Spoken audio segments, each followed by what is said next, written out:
Thus the sadist's effort is to ensnare the other in his flesh by means of violence and pain, by appropriating the other's body in such a way that he treats it as flesh so as to cause flesh to be born.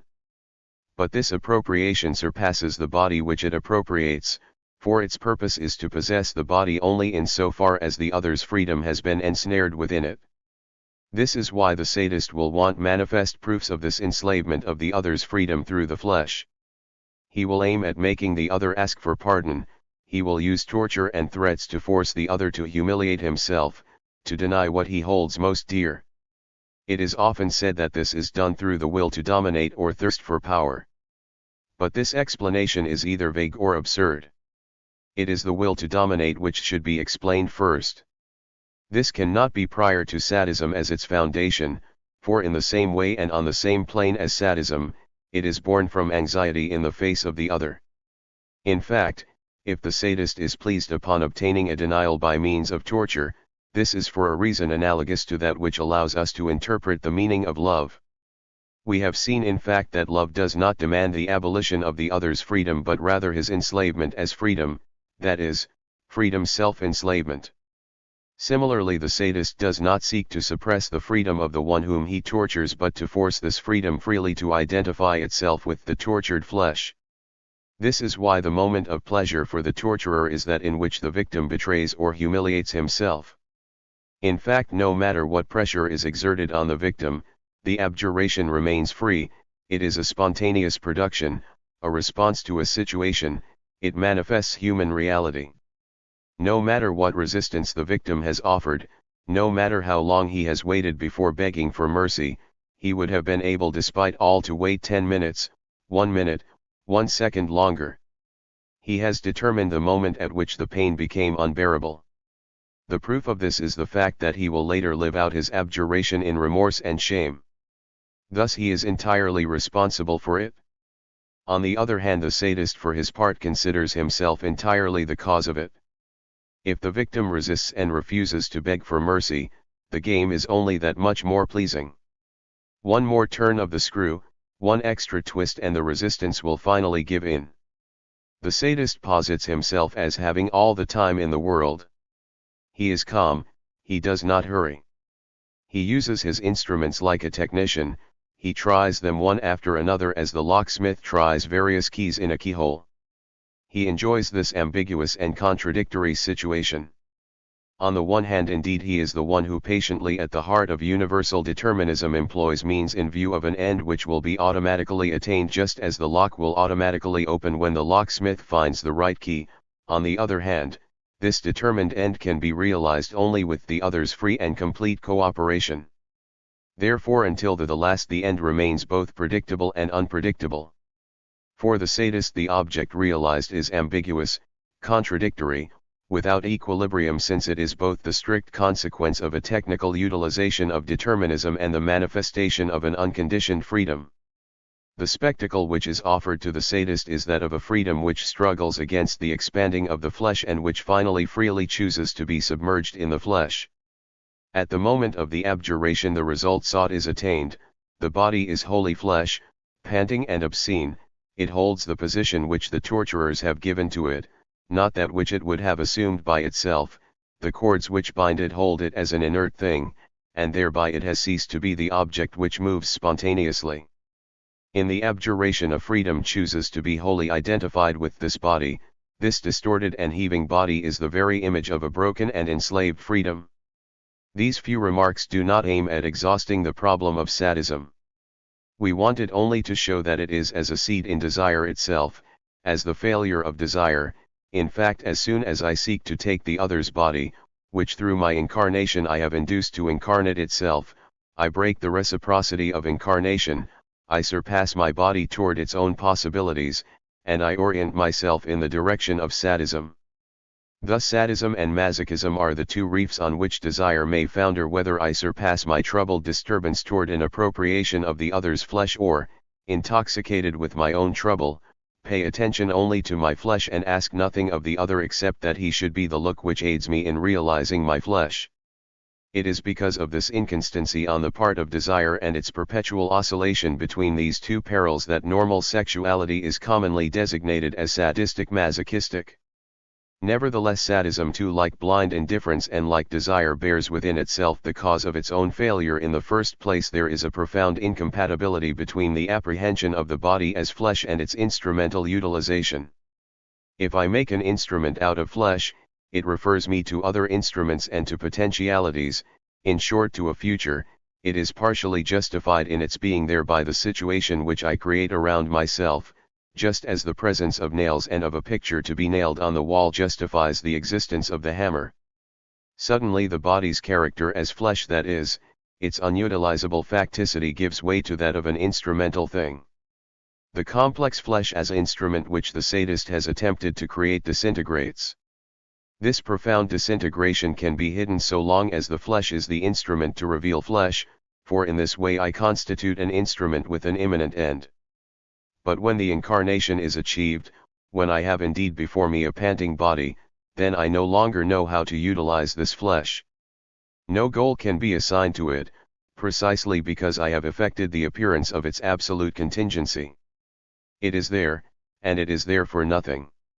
As such, I cannot get hold of it as flesh, I cannot integrate it in a complex system of instrumentality without its materiality as flesh, its fleshliness immediately escaping me.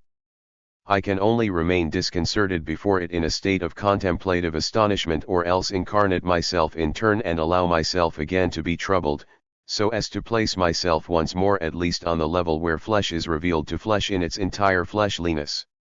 Thus sadism, at the very moment when its goal is going to be attained, gives way to desire. Sadism is the failure of desire, and desire is the failure of sadism. One can get out of the circle only by means of satiation and so-called physical possession. In this a new synthesis of sadism and of desire is given. The tumescence of sex manifests incarnation. The fact of entering into or of being penetrated symbolically realizes the sadistic and masochistic attempt to appropriate. But if pleasure enables us to get out of the circle, this is because it kills both the desire and the sadistic passion without satisfying them. At the same time and on a totally different level, sadism harbors a new motive for failure. What the sadist seeks to appropriate is in actuality the transcendent freedom of the victim. But this freedom remains on principle out of reach. And the more the sadist persists in treating the other as an instrument, the more this freedom escapes him. He can act upon the freedom only by making it an objective property of the other as object, that is, on freedom in the midst of the world with its dead possibilities. But since the sadist's goal is to recover his being for others, he misses it on principle, for the only other with whom he has to do is the other in the world who has only images in his head of the sadist assaulting him. The sadist discovers his error when his victim looks at him, that is, when the sadist experiences the absolute alienation of his being in the other's freedom. He realizes then not only that he has not recovered his being outside, but also that the activity by which he seeks to recover it is itself transcended and fixed in sadism as an habitus and a property with its cortege of dead possibilities, and that this transformation takes place through and for the other whom he wishes to enslave. He discovers then that he cannot act on the other's freedom even by forcing the other to humiliate himself and to beg for mercy, for it is precisely in and through the other's absolute freedom that there exists a world in which there are sadism and instruments of torture and 100 pretexts for being humiliated and for forswearing oneself. Nobody has better portrayed the power of the victim's look at his torturers than Faulkner has done in the final pages of Light in August. The good citizens have just hunted down the Negro, Christmas, and have castrated him. Christmas is at the point of death. But the man on the floor had not moved. He just lay there, with his eyes open and empty of everything save consciousness, and with something, a shadow, about his mouth. For a long moment he looked up at them with peaceful and unfathomable and unbearable eyes. Then his face, body, all, seemed to collapse, to fall in upon itself, and from out the slashed garments about his hips and loins the pent black blood seemed to rush like a released breath. It seemed to rush out of his pale body like the rush of sparks from a rising rocket. Upon that black blast the man seemed to rise soaring into their memories forever and ever. They are not to lose it, in whatever peaceful valleys, beside whatever placid and reassuring streams of old age, in the mirroring face of whatever children they will contemplate old disasters and newer hopes. It will be there, musing, quiet, steadfast, not fading and not particularly threatful, but of itself alone serene, of itself alone triumphant. Again from the town, deadened a little by the walls, the scream of the siren mounted toward its unbelievable crescendo, passing out of the realm of hearing. 12. Thus this explosion of the other's look in the world of the sadist causes the meaning and goal of sadism to collapse. The sadist discovers that it was that freedom which he wished to enslave, and at the same time he realizes the futility of his efforts. Here once more we are referred from the being in the act of looking to the being looked at. We have not got out of the circle. We have not thought by these few remarks to exhaust the problem of sex, still less that of possible attitudes toward the other. We have wished simply to show that the sexual attitude is a primary behavior towards the other. It goes without saying that this behavior necessarily includes within it the original contingency of being for others and that of our own facticity. But we cannot admit that this behavior is subject from the start to a physiological and empirical constitution. As soon as there is the body and as soon as there is an other, we react by desire, by love, and by the derived attitudes which we have mentioned. Our physiological structure only causes the symbolic expression, on the level of absolute contingency, of the fact that we are the permanent possibility of assuming one or the other of these attitudes. Thus we shall be able to say that the for itself is sexual in its very upsurge in the face of the other and that through its sexuality comes into the world. Obviously we do not claim that all attitudes toward the other are reducible to those sexual attitudes which we have just described. If we have dealt with them at considerable length, it is for two reasons: first because they are fundamental, and second because all of men's complex patterns of conduct toward one another are only enrichments of these two original attitudes, and of a third hate which we are going to describe next. Of course examples of concrete conduct, collaboration, conflict, rivalry, emulation, engagement, obedience, etc., 13 are infinitely more delicate to describe, for they depend on the historic situation and the concrete particularities of each relation of the for itself with the other, but they all include as their skeleton, so to speak, sexual relations. This is not because of the existence of a certain libido which would slip in everywhere, but simply because the attitudes which we have described are the fundamental projects by which the for itself realizes its being for others and tries to transcend this factual situation. This is not the place to show what of love and desire can be contained in pity, admiration, disgust, envy, gratitude, etc. But each man will be able to determine it by referring to his own experience, as well as to the eidetic intuition of these various essences. Naturally, this does not mean that these different attitudes are simply disguises borrowed by sexuality.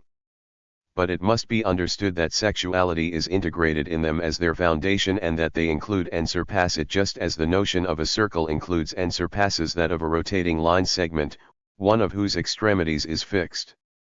These fundamental attitudes can remain hidden just as a skeleton is veiled by the flesh which surrounds it. In fact, this is what usually happens. The contingency of bodies, the structure of the original project which I am, the history which I historicize can usually determine the sexual attitude to remain implicit, inside more complex conduct. For example, it is only seldom that one explicitly desires an other of the same sex. But behind the prohibitions of morality and the taboos of society, the original structure remains, at least in that particular form of trouble which is called sexual disgust. And it is not necessary to understand this permanence of the sexual project as if it dwelt within us in the unconscious state. A project of the for itself can exist only in conscious form. It exists as integrated with the particular structure in which it is dissolved. This is what psychoanalysts have had in mind when they have made of sexual affectivity a tabula rasa, deriving all its determinations from the individual history. Only it is not necessary to hold that sexuality at its origin is undetermined. In fact, it includes all its determinations from the moment of the upsurge of the for itself into a world where there are others. What is undetermined and what must be fixed by each one's history is the particular type of relation with the other in which the sexual attitude, desire, love, masochism, sadism, will be manifested in its explicit purity. It is precisely because these attitudes are original that we have chosen them in order to demonstrate the circle of relations with the other. Since these attitudes are in fact integrated in all attitudes toward others, they involve in their circularity the integrality of all conduct toward the other. Just as love finds its failure within itself, and just as desire arises from the death of love in order to collapse in turn and give way to love, so all the patterns of conduct toward the other as object include within themselves an implicit and veiled reference to an other as subject, and this reference is their death. Upon the death of a particular conduct toward the other as object arises a new attitude which aims at getting hold of the other as subject, and this in turn reveals its instability and collapses to give way to the opposite conduct. Thus we are indefinitely referred from the other as object to the other as subject and vice versa. The movement is never arrested, and this movement with its abrupt reversals of direction constitutes our relation with the other. At whatever moment a person is considered, he is in one or the other of these attitudes, unsatisfied by the one as by the other. We can maintain ourselves for a greater or less length of time in the attitude adopted depending on our bad faith or depending on the particular circumstances of our history. But never will either attitude be sufficient in itself. It always points obscurely in the direction of its opposite. This means that we can never hold a consistent attitude toward the other unless he is simultaneously revealed to us as subject and as object, as transcendence transcending and as transcendence transcended, which is on principle impossible. Thus ceaselessly tossed from being a look to being looked at, falling from one to the other in alternate revolutions, we are always, no matter what attitude is adopted, in a state of instability in relation to the other. We pursue the impossible ideal of the simultaneous apprehension of his freedom and of his objectivity. To borrow an expression from Jean Wall, we are in relation to the other sometimes in a state of transcendence, when we apprehend him as an object and integrate him with the world, and sometimes in a state of transcendence, when we experience him as a transcendence which transcends us. But neither of these two states is sufficient in itself, and we shall never place ourselves concretely on a plane of equality, that is, on the plane where the recognition of the other's freedom would involve the other's recognition of our freedom. The other is on principle inapprehensible. He flees me when I seek him and possesses me when I flee him. Even if I should want to act according to the precepts of Kantian morality and take the other's freedom as an unconditioned end, still this freedom would become a transcendence transcended by the mere fact that I make it my goal. On the other hand, I could act for his benefit only by utilizing the other as object as an instrument in order to realize this freedom. It would be necessary, in fact, that I apprehend the other in situation as an object instrument, and my sole power would be then to modify the situation in relation to the other and the other in relation to the situation. Thus I am brought to that paradox which is the perilous reef of all liberal politics and which Rousseau has defined in a single word: I must force the other to be free.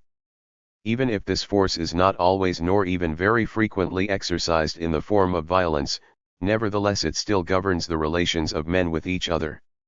If I offer comfort and reassurance, it is in order to disengage the other's freedom from the fears or griefs which darken it, but consolation or reassuring argument is the organization of a system of means to an end and is designed to act upon the other and consequently to integrate him in turn as an instrumental thing in the system.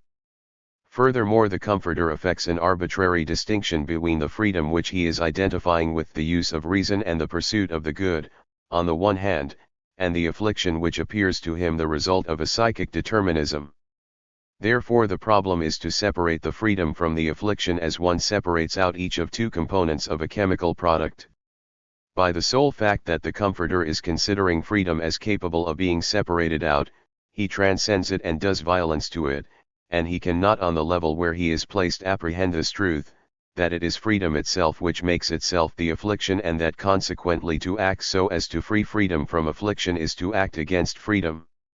It does not follow, however, that an ethics of laissez-faire and tolerance would respect the other's freedom any better. From the moment that I exist, I establish a factual limit to the other's freedom. I am this limit, and each of my projects traces the outline of this limit around the other. Charity, laissez-faire, tolerance, even an attitude of abstention are each one a project of myself which engages me and which engages the other in his acquiescence. To realize tolerance with respect to the other is to cause the other to be thrown forcefully into a tolerant world. It is to remove from him on principle those free possibilities of courageous resistance, of perseverance, of self-assertion which he would have had the opportunity to develop in a world of intolerance. This fact is made still more manifest if we consider the problem of education. A severe education treats the child as an instrument since it tries to bend him by force to values which he has not admitted, but a liberal education, in order to make use of other methods, nevertheless chooses a priori principles and values in the name of which the child will be trained. To train the child by persuasion and gentleness is no less to compel him. Thus respect for the other's freedom is an empty word. Even if we could assume the project of respecting this freedom, each attitude which we adopted with respect to the other would be a violation of that freedom which we claim to respect. The extreme attitude which would be given as a total indifference toward the other is not a solution either. We are already thrown in the world in the face of the other. Our upsurge is a free limitation of his freedom, and nothing, not even suicide, can change this original situation. Whatever our acts may be, in fact, we must accomplish them in a world where there are already others and where I am de trop in relation to others. It is from this singular situation that the notion of guilt and of sin seems to be derived. It is before the other that I am guilty. I am guilty first when beneath the other's look I experience my alienation and my nakedness as a fall from grace which I must assume. This is the meaning of the famous line from Scripture, "They knew that they were naked." Again, I am guilty when in turn I look at the other, because by the very fact of my own self-assertion I constitute him as an object and as an instrument, and I cause him to experience that same alienation which he must now assume. Thus original sin is my upsurge in a world where there are others, and whatever may be my further relations with others, these relations will be only variations on the original theme of my guilt. But this guilt is accompanied by helplessness, without this helplessness ever succeeding in cleansing me of my guilt. Whatever I may do for the other's freedom, as we have seen, my efforts are reduced to treating the other as an instrument and to positing his freedom as a transcendence transcended. But on the other hand, no matter what compelling power I use, I shall never touch the other save in his being as object. I shall never be able to accomplish anything except to furnish his freedom with occasions to manifest itself without my ever succeeding in increasing it or diminishing it, in directing it or in getting hold of it. Thus I am guilty toward the other in my very being, because the upsurge of my being, in spite of itself, bestows on the other a new dimension of being, and on the other hand I am powerless either to profit from my fault or to rectify it. A for itself which by historicizing itself has experienced these various avatars can determine with full knowledge of the futility of its former attempts, to pursue the death of the other. This free determination is called hate. It implies a fundamental resignation. The for itself abandons its claim to realize any union with the other, it gives up using the other as an instrument to recover its own being in itself. It wishes simply to rediscover a freedom without factual limits, that is, to get rid of its own inapprehensible being as object for the other and to abolish its dimension of alienation. This is equivalent to projecting the realization of a world in which the other does not exist. The for itself which hates consents to being only for itself, instructed by its various experiences of the impossibility of making use of its being for others. It prefers to be again only a free annihilation of its being, a totality detotalized, a pursuit which assigns to itself its own ends. The one who hates projects no longer being an object. Hate presents itself as an absolute positing of the freedom of the for itself before the other. This is why hate does not abase the hated object, for it places the dispute on its true level. What I hate in the other is not this appearance, this fault, this particular action. What I hate is his existence in general as a transcendence transcended.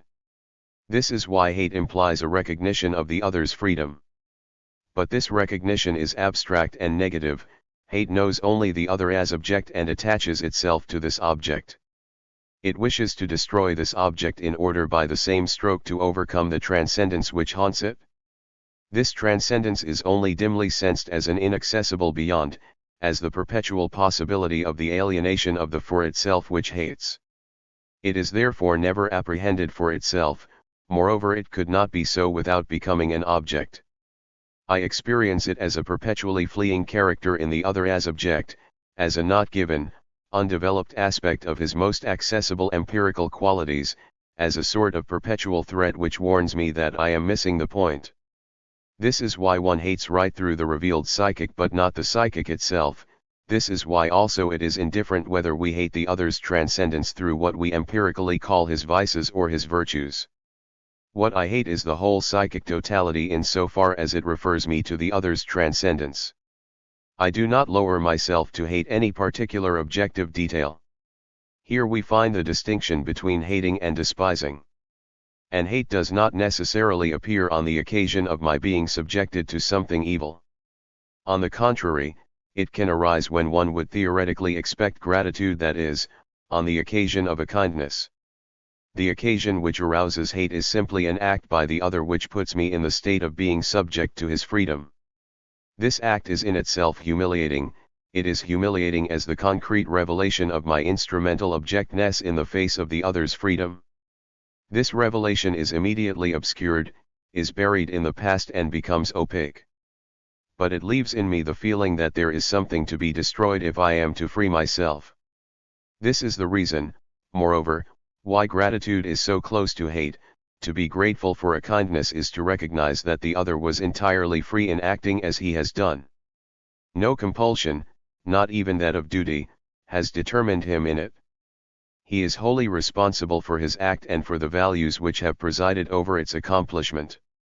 I, myself, have been only the excuse for it, the matter on which his act has been exercised. In view of this recognition, the for itself can project love or hate as it chooses. It can no longer ignore the other. The second consequence of these observations is that hate is the hate of all others in one other. What I want to attain symbolically by pursuing the death of a particular other is the general principle of the existence of others. The other whom I hate actually represents all others. My project of suppressing him is a project of suppressing others in general, that is, of recapturing my non-substantial freedom as for itself.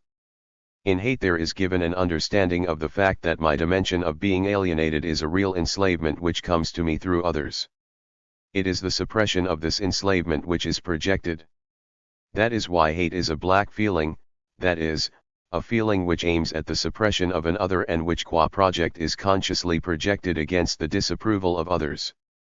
I disapprove of the hate which one person bears toward another. It makes me uneasy and I seek to suppress it because although it is not explicitly aimed at me, I know that it concerns me and that it is realized against me. And in fact it aims at destroying me not in so far as it would seek to suppress me but in so far as it principally lays claim to my disapproval in order to pass beyond it. Hate demands to be hated so that to hate is equivalent to an uneasy recognition of the freedom of the one who hates. But hate too is in turn a failure. Its initial project is to suppress other consciousnesses. But even if it succeeded in this, i.e., if it could at this moment abolish the other, it could not bring it about that the other had not been. Better yet, if the abolition of the other is to be lived as the triumph of hate, it implies the explicit recognition that the other has existed. Immediately my being for others by slipping into the past becomes an irremediable dimension of myself. It is what I have to be as having been it. Therefore I cannot free myself from it. At least, someone will say, I escape it for the present, I shall escape it in the future. But no. He who has once been for others is contaminated in his being for the rest of his days. Even if the other should be entirely suppressed, he will never cease to apprehend his dimension of being for others as a permanent possibility of his being. He can never recapture what he has alienated. He has even lost all hope of acting on this alienation and turning it to his own advantage, since the destroyed other has carried the key to this alienation along with him to the grave. What I was for the other is fixed by the other's death, and I shall irremediably be it in the past. I shall be it also, and in the same way in the present, if I persevere in the attitude, the projects, and the mode of life which have been judged by the other. The other's death constitutes me as an irremediable object, exactly as my own death would do. Thus the triumph of hate is in its very upsurge transformed into failure. Hate does not enable us to get out of the circle. It simply represents the final attempt, the attempt of despair. After the failure of this attempt, nothing remains for itself except to re-enter the circle and allow itself to be indefinitely tossed from one to the other of the two fundamental attitudes. Point 14. 3. Being with, Mitsane, and the we. Doubtless someone will want to point out to us that our description is incomplete, since it leaves no place for certain concrete experiences in which we discover ourselves not in conflict with the other but in community with him. And it is true that we frequently use the word we. The very existence and use of this grammatical form necessarily refers us to a real experience of the Mitsane.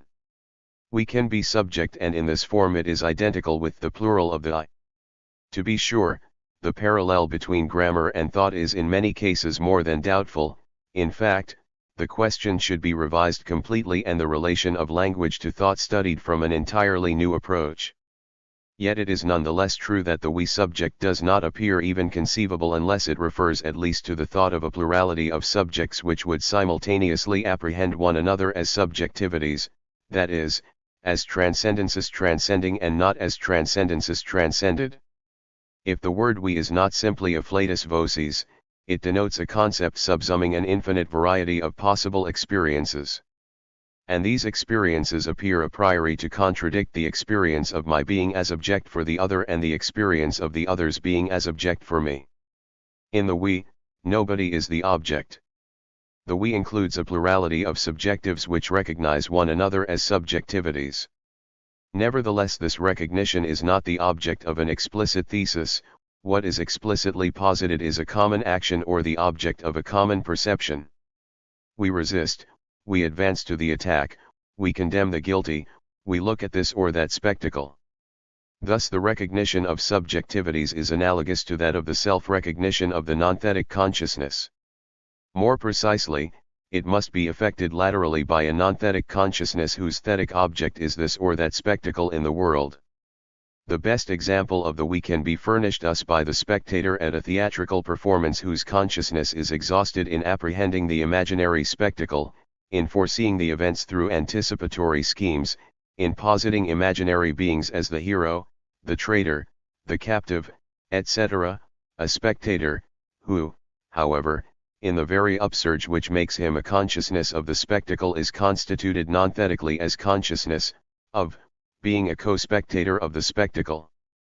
Everyone knows in fact that unavowed embarrassment which grips us in an auditorium half empty and, on the other hand, that enthusiasm which is let loose and is reinforced in a full and enthusiastic hall. Moreover, it is certain that the experience of the we as subject can be manifested in any circumstance whatsoever. I am on the pavement in front of a cafe, I observe the other patrons and I know myself to be observed.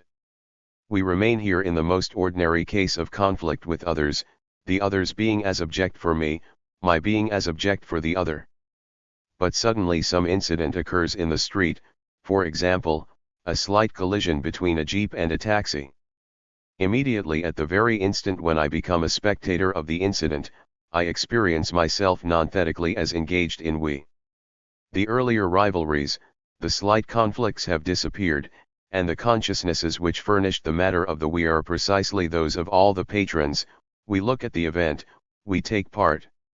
It is this unanimity which Romanes wanted to describe in Vi Unanime or in Ven Blanc de la Villette. Here we are brought back again to Heidegger's Mitsane. Was it worthwhile then to criticize it earlier? 15. We shall only remark here that we had no intention of casting doubt on the experience of the we.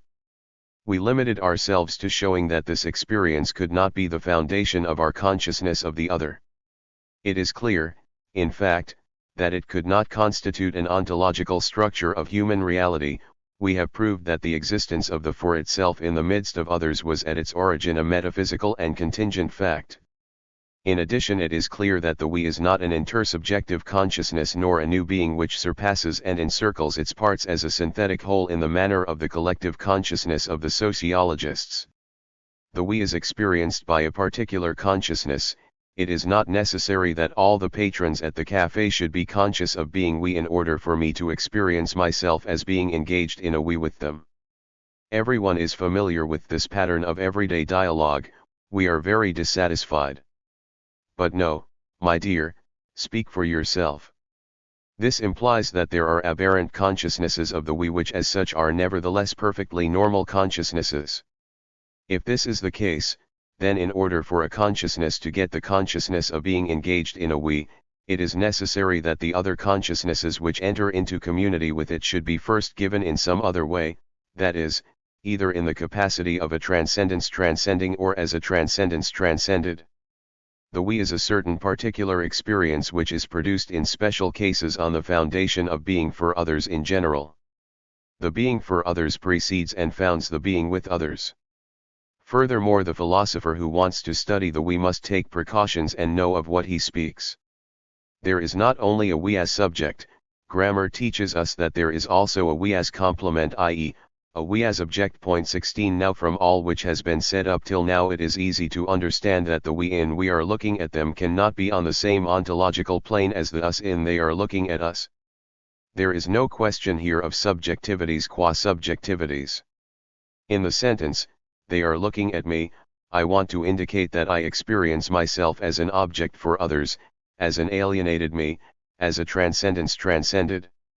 If the sentence, they are looking at us, is to indicate a real experience, it is necessary that in this experience I make proof of the fact that I am engaged with others in a community of transcendences transcended, of alienated me's. The us here refers to an experience of being objects in common. Thus there are two radically different forms of the experience of the we, and the two forms correspond exactly to the being in THC act of looking and the being looked at, which constitute the fundamental relations of the for itself with the other. It is these two forms of the we which must be studied next. A. The us object. We shall begin by examining the second of these experiences. Its meaning can be grasped more easily and it will perhaps serve as a means of approach to the study of the other. First, we must note that the us object precipitates us into the world. We experience it in shame as a community alienation. This is illustrated by that significant scene in which convicts choke with anger and shame when a beautiful, elegantly dressed woman comes to visit their ship, sees their rags, their labor, and their misery. We have here a common shame and a common alienation. How then is it possible to experience oneself as an object in a community of objects? To answer this, we must return to the fundamental characteristics of our being for others. Hitherto we have considered the simple case in which I am alone confronting the other who is also alone. In this case I look at him or he looks at me. I seek to transcend his transcendence or I experience my own as transcended, and I feel my possibilities as dead possibilities. We form a pair and we are in situation each one in relation to the other. But this situation has objective existence only for the one or the other. There is no reverse side to our reciprocal relation. In our description we have not yet taken into account the fact that my relation with the other appears on the infinite ground of my relation and of his relation to all others, that is, to the quasi-totality of consciousnesses. As a result, my relation to this other, which I experienced earlier as the foundation of my being for others, or the relation of the other to me, can at each instant and according to the motives which intervene be experienced as objects for others. This will be manifested clearly in the case of the appearance of a third person. Suppose, for example, that the other is looking at me. At this moment I experience myself as wholly alienated, and I assume myself as such. Now the third comes on the scene. If he looks at me, I experience them as forming a community, as they subject, through my alienation. This they tends, as we know, toward the impersonal somebody or one, on. It does not alter the fact that I am looked at, it does not strengthen, or barely strengthens, my original alienation. But if the third looks at the other who is looking at me, the problem is more complex. I can in fact apprehend the third not directly but upon the other, who becomes the other looked at, by the third. Thus the third transcendence transcends the transcendence which transcends me and thereby contributes to disarming it. There is constituted here a metastable state which will soon decompose depending upon whether I ally myself to the third so as to look at the other who is then transformed into our object, and here I experience the we as subject of which we will speak later, or whether I look at the third and thus transcend this third transcendence which transcends the other. In the latter case the third becomes an object in my universe, his possibilities are dead possibilities, he cannot deliver me from the other. Yet he looks at the other who is looking at me. There follows a situation which we shall call indeterminate and inconclusive, since I am an object for the other who is an object for the third who is an object for me. Freedom alone by supporting itself on one or the other of these relations can give a structure to this situation. But it can just as well happen that the third looks at the other at whom I am looking. In this case I can look at both of them and thus disarm the look of the third. The third and the other will appear to me then as they as objects or them. I can also grasp upon the other the look of the third, so that without seeing the third I apprehend upon the other's behavior the fact that he knows himself to be looked at. In this case I experience upon the other and apropos of the other the third's transcendence transcending. The third experiences it as a radical and absolute alienation of the other. The other flees away from my world, he no longer belongs to me, he is an object for another transcendence. Therefore he does not lose his character as an object, but he becomes ambiguous, he escapes me not by means of his own transcendence but through the transcendence of the third. Whatever I can apprehend upon him and concerning him at present, he is always other, as many times other as there are others to perceive him and think about him. In order for me to reappropriate the other for myself, it is necessary for me to look at the third and to confer an object state upon him. But in the first place, this is not always possible, moreover the third can be himself looked at by other thirds, that is, can be indefinitely the other whom I do not see. There results an original instability in the other as object and an infinite pursuit by the for itself which seeks to reappropriate this object state. This is the reason, as we have seen, why lovers seek solitude. It is possible also for me to experience myself as looked at by the third while I look at the other. In this case I experience my alienation non-positionally at the same time that I posit the alienation of the other.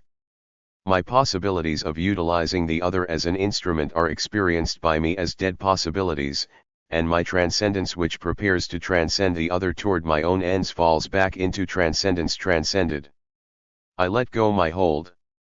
The other does not thereby become a subject, but I no longer feel myself qualified to keep him in an object state. He becomes a neutral, something which is purely and simply there and with which I have nothing to do. This will be the case, for example, if I am surprised in the process of beating and humiliating a man helpless to defend himself. The appearance of the third disconnects me. The helpless man is no longer either to be beaten or to be humiliated, he is nothing more than a pure existence. He is nothing more, he is no longer even a helpless man. Or if he becomes so again, this will be through the third serving as interpreter. I shall learn from the third that the other was a helpless man. Aren't you ashamed? You have attacked one who is helpless, etc. The quality of helplessness will in my eyes be conferred on the other by the third. It will no longer be part of my world but of a universe in which I am with the helpless man for the third. This brings us finally to the case with which we are primarily concerned. I am engaged in a conflict with the other. The third comes on the scene and embraces both of us with his look. Correlatively I make proof of my alienation and my objectness. For the other I am outside as an object in the midst of a world which is not mine. But the other whom I was looking at or who was looking at me undergoes the same modification, and I discover this modification of the other simultaneously with that which I experience. The other is an object in the midst of the world of the third. Moreover, this object state is not a simple modification of his being which is parallel with that which I undergo, but the two object states come to me and to the other in a global modification of the situation in which I am and in which the other finds himself. Before the look of the third appeared there were two situations, one circumscribed by the possibilities of the other in which I was in the capacity of an instrument, and a reverse situation circumscribed by my own possibilities and including the other. Each of these situations was the death of the other, and we could grasp the one only by objectivizing the other. Now at the appearance of the third I suddenly experience the alienation of my possibilities, and I discover by the same token that the possibilities of the other are dead possibilities. The situation does not thereby disappear, but it flees outside both my world and the other's world. It is constituted in objective form in the midst of a third world. In this third world it is seen, judged, transcended, utilized, but suddenly there is effected a leveling of the two opposed situations. There is no longer any structure of priority which goes from me to the other or conversely from the other to me, since our possibilities are equally dead possibilities for the third. This means that I suddenly experience the existence of an objective situation form in the world of the third in which the other and I shall figure as equivalent structures in solidarity with each other. Conflict does not arise, in this objective situation, from the free upsurge of our transcendences, but it is established and transcended by the third as a factual given which defines us and holds us together. The other's possibility of striking me and my possibility of defending myself, far from being exclusive of one another, are now complementary to each other, imply one another, and involve one another for the third by virtue of their being dead possibilities, and this is precisely what I experience non-thetically and without having any knowledge of it. Thus what I experience is a being outside in which I am organized with the other in an indissoluble, objective whole, a whole in which I am fundamentally no longer distinct from the other but which I agree in solidarity with the other to constitute. And to the extent that on principle I assume my being outside for the third, I must similarly assume the other's being outside. What I assume is a community of equivalence by means of which I exist engaged in a form which like the other I agree to constitute. In a word, I assume myself as engaged outside in the other, and I assume the other as engaged outside in me. I carry the fundamental assumption of this engagement before me without apprehending it. It is this free recognition of my responsibility as including the responsibility for the other which is the proof of the us-object. Thus the us-object is never known in the sense that reflection releases to us the knowledge of ourself. For example, it is never felt in the sense that a feeling reveals to us a particular concrete object as antipathetic, hateful, troubling, etc. Neither is it simply experienced, for what is experienced is the pure situation of solidarity with the other. The us-object is revealed to us only by my assuming the responsibility for the situation, that is, because of the internal reciprocity of the situation, I must of necessity in the heart of my free assumption assume also the other. Thus in the absence of any third person I can say, I am fighting against the other. But as soon as the third appears, the other's possibilities and my own are leveled into dead possibilities, and hence the relation becomes reciprocal. I am forced to make proof of the fact that we are fighting each other. In fact, the statement, I fight him and he fights me, would be plainly inadequate. Actually, I fight him because he fights me, and reciprocally. The project of combat has germinated in his mind as in mine, and for the third it is united into a single project common to that they as object which he embraced with his look, and which even constitutes the unifying synthesis of this them. Therefore I must assume myself as apprehended by the third as an integral part of the them. And this them which is assumed by a subjectivity as its meaning for others becomes the us. Reflective consciousness cannot apprehend this us. Its appearance coincides on the contrary with the collapse of the us. The for itself disengages itself and posits its selfness against others. In fact, it is necessary to conceive that originally the belonging to the us-object is felt as a still more radical alienation on the part of the for itself, since the latter is no longer compelled only to assume what it is for the other but to assume also a totality which it is not, although it forms an integral part of it. In this sense the us-object is an abrupt experience of the human condition as engaged among others as an objectively established fact. The us-object, although experienced on the occasion of a concrete solidarity and centered in this solidarity, I shall be ashamed precisely because we have been caught in the act of fighting one another, has a meaning which surpasses the particular circumstance in which it is experienced, and which aims at including my belonging as an object to the human totality, minus the pure consciousness of the third, which is equally apprehended as an object. Therefore it corresponds to an experience of humiliation and impotence. The one who experiences himself as constituting an us with other men feels himself trapped among an infinity of strange existences. He is alienated radically and without recourse. Certain situations appear more likely than others to arouse the experience of the us. In particular, there is communal work, when several persons experience themselves as apprehended by the third while they work in solidarity to produce the same object. The very meaning of the manufactured object refers to the working collectivity as to an us. The movement which I make and which is evoked by the subsequent hoisting up has meaning only if it is preceded by this movement on the part of my neighbor and followed by that movement on the part of that other workman. There results a form of the us more easily accessible, since it is the requirement of the object itself and its potentialities and its coefficient of adversity which refer to us workmen as an us object. We have therefore experienced ourselves as apprehended as an us across a material object to be created. Materiality puts its seal on our solid community, and we appear to ourselves as an instrumental disposition and technique of means, each one having a particular place assigned by an end. But if some situations thus appear empirically more favorable to the upsurge of the us, we must not lose sight of the fact that every human situation, since it is an engagement in the midst of others, is experienced as us as soon as the third appears. If I am walking in the street behind this man and see only his back, I have with him the minimum of technical and practical relations which can be conceived. Yet once the third looks at me, looks at the road, looks at the other, I am bound to the other by the solidarity of the us. We are walking one behind the other on La Rue Blomet on a July morning. There is always a point of view from which diverse for itselfs can be united in an us by a look. Conversely, just as the look is only the concrete manifestation of the original fact of my existence for others, just as therefore I experience myself existing for the other outside any individual appearance of a look, so it is not necessary that a concrete look should penetrate and transfix us in order for us to be able to experience ourselves as integrated outside in an us. So long as the detotalized totality humanity exists, it is possible for some sort of plurality of individuals to experience itself as us in relation to all or part of the rest of men, whether these men are present in flesh and blood or whether they are real but absent. Thus, whether in the presence or in the absence of the third, I can always apprehend myself either as pure selfness or as integrated in an us. This brings us to certain special forms of the us, in particular to that which we call class consciousness.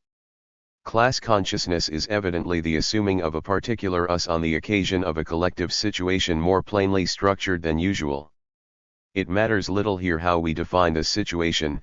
What interests us is only the nature of the us which is assumed. If a society, so far as its economical or political structure is concerned, is divided into oppressed classes and oppressing classes, the situation of the oppressing classes presents the oppressed classes with the image of a perpetual third who considers them and transcends them by his freedom. It is not the hard work, the low living standard, or the privations endured which will constitute the oppressed collectivity as a class. The solidarity of work, in fact, could, as we shall see in the following section, constitute the laboring collectivity as a we subject in so far as this collectivity, whatever may be the coefficient of adversity of things, makes proof of itself as transcending the intramundane objects towards its own ends. The living standard is a wholly relative thing, and appreciation of it will vary according to circumstances. It can be simply endured or accepted or demanded in the name of a common ideal. The privations, if considered in themselves, have the result of isolating the persons who suffer them rather than of uniting them, and are in general sources of conflict. Finally, the pure and simple comparison which the members of the oppressed collectivity can make between the harshness of their conditions and the privileges enjoyed by the oppressing classes cannot in any case suffice to constitute a class consciousness. At most it will provoke individual jealousies or particular despairs. It does not possess the possibility of unifying and of making each one assume the responsibility for the unification. But the ensemble of these characteristics as it constitutes the condition of the oppressed class is not simply endured or accepted. It would be equally erroneous, however, to say that from the beginning it is apprehended by the oppressed class as imposed by the oppressing class. On the contrary, a long time is necessary to construct and spread a theory of oppression. And this theory will have only an explicative value. The primary fact is that the member of the oppressed collectivity, who as a simple person is engaged in fundamental conflicts with other members of this collectivity, love, hate, rivalry of interests, etc., apprehends his condition and that of other members of this collectivity as looked at and thought about by consciousnesses which escape him.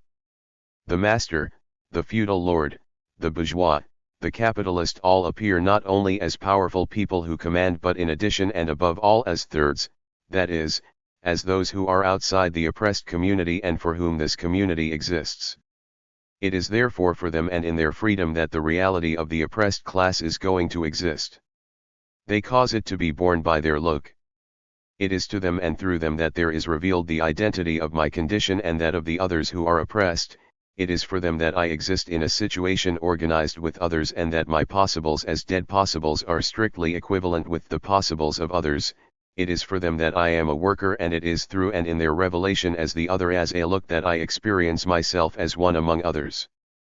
This means that I discover the us in which I am integrated or the class outside, in the look of the third, and it is this collective alienation which I assume when saying us. From this point of view the privileges of the third and our burdens, our miseries have value at first only as a signification, they signify the independence of the third in relation to us, they present our alienation to us more plainly. Yet as they are none the less endured, as in particular our work, our fatigue are none the less suffered, it is across this endured suffering that I experience my being looked at as a thing engaged in a totality of things. It is in terms of my suffering, of my misery that I am collectively apprehended with others by the third, that is, in terms of the adversity of the world, in terms of the facticity of my condition. Without the third, no matter what might be the adversity of the world, I should apprehend myself as a triumphant transcendence. With the appearance of the third, I experience us as apprehended in terms of things and as things overcome by the world. Thus the oppressed class finds its class unity in the knowledge which the oppressing class has of it, and the appearance among the oppressed of class consciousness corresponds to the assumption in shame of an us object. We shall see in the following section what class consciousness can be for a member of the oppressing class. What is important for us here in any case and what is sufficiently illustrated by the example which we have just chosen is that the experience of the us object presupposes that of the being for others, of which it is only a more complex modality. Therefore by virtue of being a particular case it falls within the compass of our preceding descriptions. Moreover it encloses within itself a power of disintegration since it is experienced through shame and since the us collapses as soon as the for itself reclaims its selfness in the face of the third and looks at him in turn.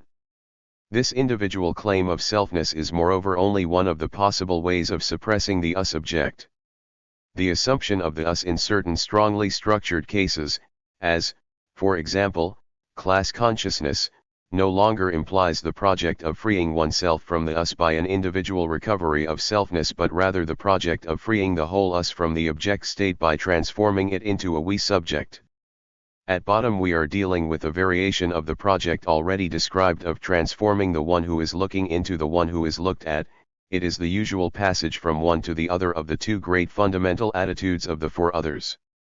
The oppressed class can, in fact, affirm itself as a we subject only in relation to the oppressing class and at the latter's expense, that is, by transforming it in turn into they as objects or them. The person who is engaged objectively in the class aims at involving the whole class in and by means of his project of reversal. In this sense the experience of the us object refers to that of the we subject just as the experience of my being an object for others refers me to the experience of being an object for others for me.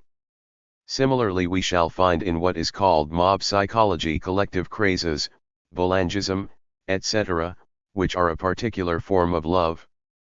The person who says us then reassumes in the heart of the crowd the original project of love, but it is no longer on his own account. He asks a third to save the whole collectivity in its very object state so that he may sacrifice his freedom to it. Here as above disappointed love leads to masochism. This is seen in the case in which the collectivity rushes into servitude and asks to be treated as an object. The problem involves here again multiple individual projects of men in the crowd. The crowd has been constituted as a crowd by the look of the leader or the speaker. Its unity is an object unity which each one of its members reads in the look of the third who dominates it, and each one then forms the project of losing himself in this objectness, of wholly abandoning his selfness in order to be no longer anything but an instrument in the hands of the leader. But this instrument in which he wants to be dissolved is no longer his pure and simple personal for others, it is the totality, objective crowd. The monstrous materiality of the crowd and its profound reality, although only experienced, are fascinating for each of its members. Each one demands to be submerged in the crowd instrument by the look of the leader. Point 17. In these various instances we have seen that the us-object is always constituted in terms of a concrete situation in which one part of the detotalized totality humanity is immersed to the exclusion of another part. We are us only in the eyes of others, and it is in terms of the other's look that we assume ourselves as us. But this implies that there can exist an abstract, unrealizable project of the for itself toward an absolute totalization of itself and of all others. This effort at recovering the human totality cannot take place without positing the existence of a third, who is on principle distinct from humanity and in whose eyes humanity is wholly object. This unrealizable third, is simply the object of the limiting concept of otherness.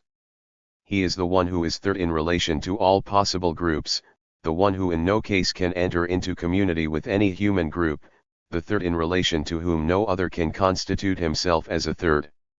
This concept is the same as that of the being who looks at and who can never be looked at, that is, it is one with the idea of God.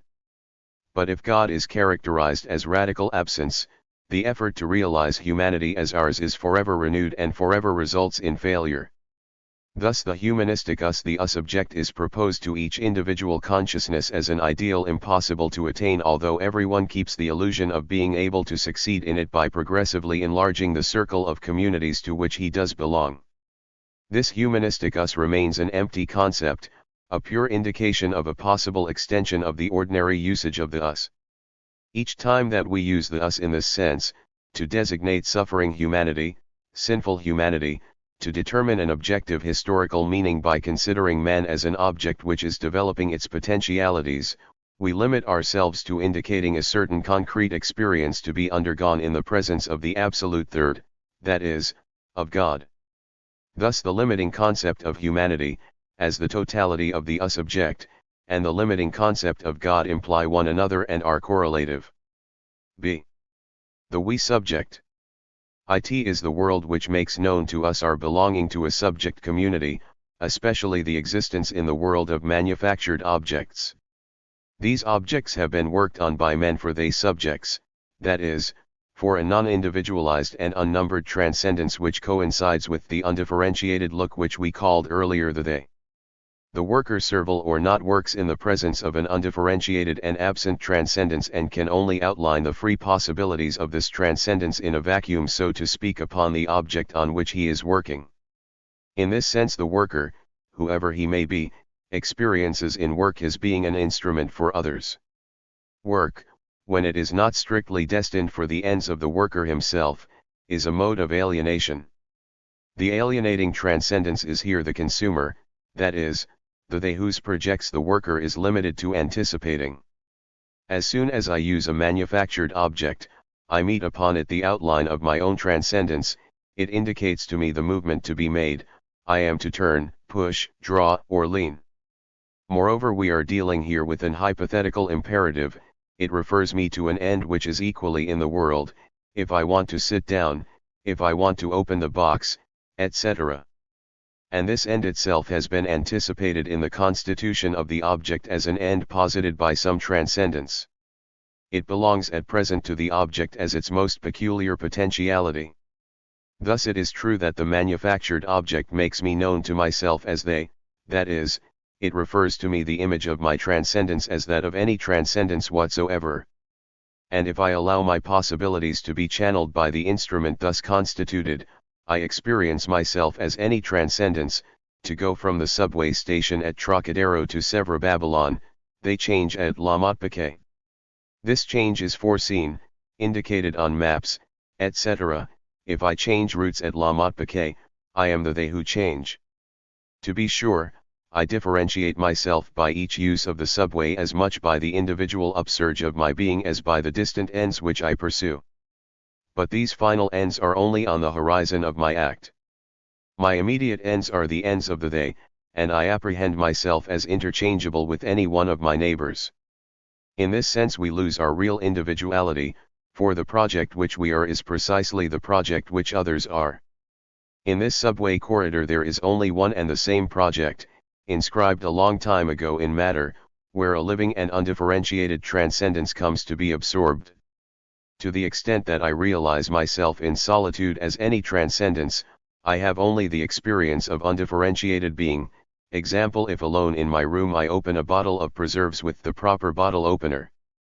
But if this undifferentiated transcendence projects its projects, whatever they are, in connection with other transcendences experienced as real presences similarly absorbed in projects identical with my projects, then I realize my project as one among thousands of identical projects projected by one and the same undifferentiated transcendence. Then I have the experience of a common transcendence directed toward a unique end of which I am only an ephemeral particularization.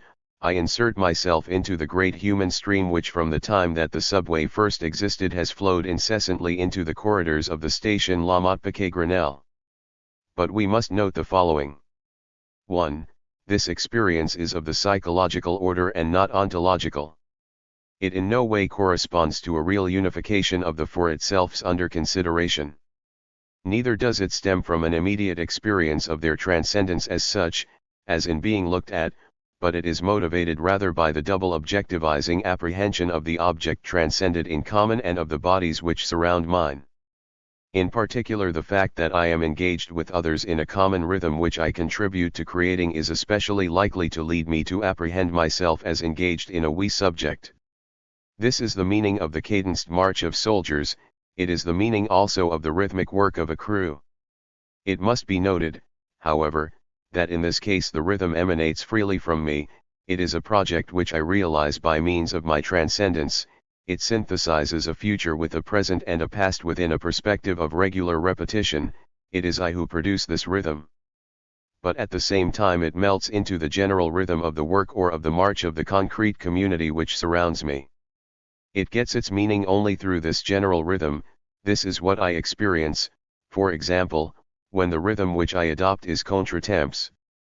Yet the enveloping of my rhythm by the rhythm of the other is apprehended laterally. I do not utilize the collective rhythm as an instrument, neither do I contemplate it in the sense in which, for example, I might contemplate dancers on a stage. It surrounds me and involves me without being an object for me. I do not transcend it toward my own possibilities, but I slip my transcendence into its transcendence, and my own end to accomplish a particular work, to arrive at a particular place is an end of the they which is not distinct from the peculiar end of the collectivity. Thus the rhythm which I cause to be born is born in connection with me and laterally as the collective rhythm. It is my rhythm to the extent that it is their rhythm and conversely. There precisely is the motive for the experience of the we subject. It is finally our rhythm. Yet we can see that this can be only if by the earlier acceptance of a common end and of common instruments I constitute myself as an undifferentiated transcendence by rejecting my personal ends beyond the collective ends at present pursued. Thus, whereas in the experience of being for others the upsurge of a dimension of real and concrete being is the condition for the very experience, the experience of the we subject is a pure psychological, subjective event in a single consciousness. It corresponds to an inner modification of the structure of this consciousness but does not appear on the foundation of a concrete ontological relation with others and does not realize any mitsane. It is a question only of a way of feeling myself in the midst of others. Of course, this experience can be looked on as the symbol of an absolute, metaphysical unity of all transcendences. It seems, in fact, that it overcomes the original conflict of transcendences by making them converge in the direction of the world. In this sense, the ideal we subject would be the we of a humanity which would make itself master of the earth. But the experience of the we remains on the ground of individual psychology and remains a simple symbol of the longed-for unity of transcendences. It is, in fact, in no way a lateral, Real apprehension of subjectivities as such by a single subjectivity, the subjectivities remain out of reach and radically separated. But it is things and bodies, it is the material channeling of my transcendence which disposes me to apprehend it as extended and supported by the other transcendences without my getting out of myself and without the others getting out of themselves. I apprehend through the world that I form a part of we. This is why my experience of the we subject in no way implies a similar and correlative experience in others. This is why also it is so unstable, for it depends on particular organizations in the midst of the world and it disappears with those organizations. In truth, there is in the world a host of formations which indicate me as anybody. First of all instrumental formations from tools proper to buildings with their elevators, their water or gas pipes, their electricity, not to mention means of transportation, shops, etc. Every shop window, each plate of glass refers to me my image as an undifferentiated transcendence. In addition, professional and technical relations with others make me known to myself as anybody. For the waiter I am any patron, for the ticket collector, I am any user of the subway. Finally, the chance incident which suddenly takes place in front of the pavement of the cafe where I am sitting indicates me as an anonymous spectator and as a pure look which makes this incident exist as an outside.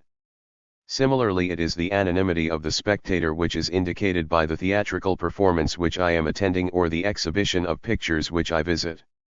And of course I make myself anybody when I try on shoes or uncork a bottle or go into an elevator or laugh in the theater. But the experience of this undifferentiated transcendence is an inner and contingent event which concerns only me. Certain particular circumstances which come from the world can add to my impression of being part of the we. But in every instance we are dealing with only a purely subjective impression which engages only me. 2. The experience of the we subject cannot be primary, it cannot constitute an original attitude toward others since, on the contrary, it must in order to be realized presuppose a twofold preliminary recognition of the existence of others. In the first place, the manufactured object is such only if it refers to the producers who have made it and to rules for its use which have been fixed by others. Confronting an inanimate thing which has not been worked on, for which I myself fix its mode of use and to which I myself assign a new use, if, for example, I use a stone as a hammer, I have a nonthetic consciousness of myself as a person, that is, of my selfness, of my own ends, and of my free inventiveness. The rules for using, the methods of employing manufactured objects are both rigid and ideal like taboos and by their essential structure put me in the presence of the other. It is because the other treats me as an undifferentiated transcendence that I can realize myself as such. For a ready example, take those big signs which are above the portals of a station or in a waiting room and which bear the words exit or entrance, or again the directing hands on signboards which indicate a building or a direction. Here we are dealing once more with hypothetical imperatives. But here the formulation of the imperative clearly allows the other to show through, the other who is speaking and addressing himself directly to me. It is indeed to me that the printed sentence is directed. It represents in fact an immediate communication from the other to me, I am aimed at. But if the other aims at me, it is in so far as I am an undifferentiated transcendence. As soon as I avail myself of the opening marked exit and go out through it, I am not using it in the absolute freedom of my personal projects. I am not constituting a tool by means of invention, I do not surpass the pure materiality of the thing toward my possibles. But between the object and me there has already slipped in a human transcendence which guides my transcendence. The object is already humanized, it signifies human control. The exit considered as a pure opening out onto the street is strictly equivalent to the entrance, neither its coefficient of adversity nor its visible utility designates it as an exit. I do not submit to the object itself when I use it as an exit, I adapt myself to the human order. By my very act I recognize the other's existence, I set up a dialogue with the other. All this Heidegger has said and very well. But the conclusion which he neglects to derive from it is that in order for the object to appear as manufactured, it is necessary that the other be first given in some other way. A person who had not already experienced the other would in no way be able to distinguish the manufactured object from the pure materiality of a thing which has not been worked on. Even if he were to utilize it according to the method foreseen by the manufacturer, he would be reinventing this method and would thus realize a free appropriation of a natural thing. To go out by the passage marked exit without having read the writing or without knowing the language is to be like the stoic madman who in broad daylight says, "It is day," not as the consequence of an objective establishment but by virtue of inner resources of his madness. If therefore the manufactured object refers to others and thereby to my undifferentiated transcendence, this is because I already know others. Thus the experience of the we subject is based on the original experience of the other and can be only a secondary and subordinate experience. Furthermore, as we have seen, to apprehend oneself as an undifferentiated transcendence, that is, at bottom as a pure exemplification of the human species, is not yet to apprehend oneself as the partial structure of a we subject. For that, in fact, one must discover oneself as any body in the center of some human stream. Therefore it is necessary to be surrounded by others. We have seen also that the others are in no way experienced as subjects in this experience, but neither are they apprehended as objects. They are not posited at all. Of course, I proceed on the basis of their factual existence in the world and of the perception of their acts. But I do not apprehend their facticity or their movements positionally. I have a lateral and non-positional consciousness of their bodies as correlative with my body, of their acts as unfolding in connection with my acts in such a way that I cannot determine whether it is my acts which give birth to their acts or their acts which give birth to mine. A few observations will suffice to make clear that the experience of the we cannot enable me originally to know as others the others who make part of the we. Quite the contrary, it is necessary that first there should be some awareness of what the other is in order for an experience of my relations with others to be realized in the form of the Mitsane. The Mitsane by itself would be impossible without a preliminary recognition of what the other is. I am with. Very well. But with whom? In addition, even if this experience were ontologically primary, one cannot see how one could pass into a radical modification of this experience going from a totally undifferentiated transcendence to the experience of particular persons. If the other were not given elsewhere, the experience of the we when broken up would give birth only to the apprehension of pure object instruments in the world circumscribed by my transcendence. These few remarks do not claim to exhaust the question of the we. They aim only at indicating that the experience of the we subject has no value as a metaphysical revelation. It depends strictly on the various forms of the for others and is only an empirical enrichment of certain of these forms. It is to this fact evidently that we should attribute the extreme instability of this experience. It comes and disappears capriciously, leaving us in the face of others as objects or else of a they who look at us. It appears as a provisional appeasement which is constituted at the very heart of the conflict, not as a definitive solution of this conflict. We should hope in vain for a human we in which the intersubjective totality would obtain consciousness of itself as a unified subjectivity. Such an ideal could be only a dream produced by a passage to the limit and to the absolute on the basis of fragmentary, strictly psychological experiences. Furthermore, this ideal itself implies the recognition of the conflict of transcendences as the original state of being for others. This fact explains an apparent paradox, since the unity of the oppressed class stems from the fact that it is experienced as an us-subject in the face of an undifferentiated they which is the third or the oppressing class.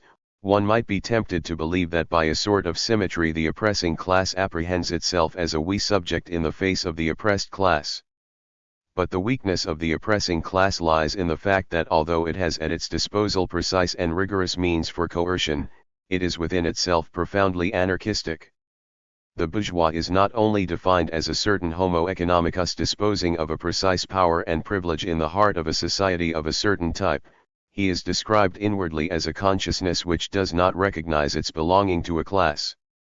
His situation, in fact, does not allow him to apprehend himself as engaged in an us-subject in community with the other members of the bourgeois class. But on the other hand, the very nature of the we subject implies that it is made up of only fleeting experiences without metaphysical bearing. The bourgeois commonly denies that there are classes. He attributes the existence of a proletariat to the action of agitators, to awkward incidents, to injustices which can be repaired by particular measures. He affirms the existence of a solidarity of interests between capital and labor. He offers instead of class solidarity a larger solidarity, natural solidarity, in which the worker and the employer are integrated in a méthane which suppresses the conflict. The question here is not, as so often said, one of maneuvers or of a stupid refusal to see the situation in its true light. Rather, the member of the oppressing class sees the totality of the oppressed class confronting him as an objective ensemble of they subjects without his correlatively realizing his community of being with the other members of the oppressing class. The two experiences are in no way complementary. In fact, one may be alone in the face of an oppressed collectivity and still be able to grasp it as an object instrument and apprehend oneself as the internal negation of this collectivity, i.e., simply as the impartial third. It is only when the oppressed class by revolution or by a sudden increase of its power posits itself as they who look at in the face of members of the oppressing class, it is only then that the oppressors experience themselves as us. But this will be in fear and shame and as an us object. Thus there is no symmetry between the making proof of the us object and the experience of the we subject. The first is the revelation of a dimension of real existence and corresponds to a simple enrichment of the original proof of the for others. The second is a psychological experience realized by an historic man immersed in a working universe and in a society of a definite economic type. It reveals nothing particular, it is a purely subjective or Leibniz. It appears therefore that the experience of the we and the us, although real, is not of a nature to modify the results of our prior investigations. As for the us object, this is directly dependent on the third, i.e., on my being for others, and it is constituted on the foundation of my being outside for others. And as for the we subject, this is a psychological experience which supposes one way or another that the other's existence as such has been already revealed to us. It is therefore useless for human reality to seek to get out of this dilemma. One must either transcend the other or allow oneself to be transcended by him. The essence of the relations between consciousnesses is not the méthane, it is conflict. At the end of this long description of the relations of the for itself with others, we have then achieved this certainty: the for itself is not only a being which arises as the annihilation of the in itself which it is and the internal negation of the in itself which it is not. This annihilating flight is entirely reapprehended by the in itself and fixed in itself as soon as the other appears. The for itself when alone transcends the world, it is the nothing by which there are things. The other by rising up confers on the for itself a being in itself in the midst of the world as a thing among things. This petrifaction in itself by the other's look is the profound meaning of the myth of Medusa. We have therefore advanced in our pursuit. We wanted to determine the original relation of the for itself to the in itself. We learned first that the for itself was the annihilation and the radical negation of the in itself. At present we establish that it is also by the sole fact of meeting with the other and without any contradiction totally in itself, present in the midst of the in itself. But this second aspect of the for itself represents its outside. The for itself by nature is the being which cannot coincide with its being in itself. These remarks can serve as the basis for a general theory of being, which is the goal toward which we are working. Nevertheless, it is still too soon for us to attempt this theory. Actually, it is not sufficient to describe the for itself as simply projecting its possibilities beyond being in itself. This project of its possibilities does not statically determine the configuration of the world, it changes the world at every instant. If we read Heidegger, for example, we are struck, from this point of view, with the inadequacy of his hermeneutic descriptions. Adopting his terminology, we shall say that he has described the Dasein as the existent which surpasses existence toward their being. And being, here, signifies the meaning or the mode of being of the existent. It is true that the for itself is the being by which existence reveal their mode of being. But Heidegger passes over in silence the fact that the for itself is not only the being which constitutes an ontology of existence, but that it is also the being by whom ontic modifications supervene for the existent qua existent. This perpetual possibility of acting, that is, of modifying the in itself in its ontic materiality, in its flesh must evidently be considered as an essential characteristic of the for itself. As such, this possibility must find its foundation in an original relation of the for itself to the in itself, a relation which we have not yet brought to light. What does it mean to act? Why does the for itself act? How can it act? Such are the questions to which we must reply at present. We have all the elements for a reply: nihilation, facticity, and the body, being for others, the peculiar nature of the in itself. We must question them once more. Part 4. Having, doing, and being. Having, doing, and being one are the cardinal categories of human reality. Under them are subsumed all types of human conduct. Knowing, for example, is a modality of having. These categories are not without connection with one another, and several writers have emphasized these ties.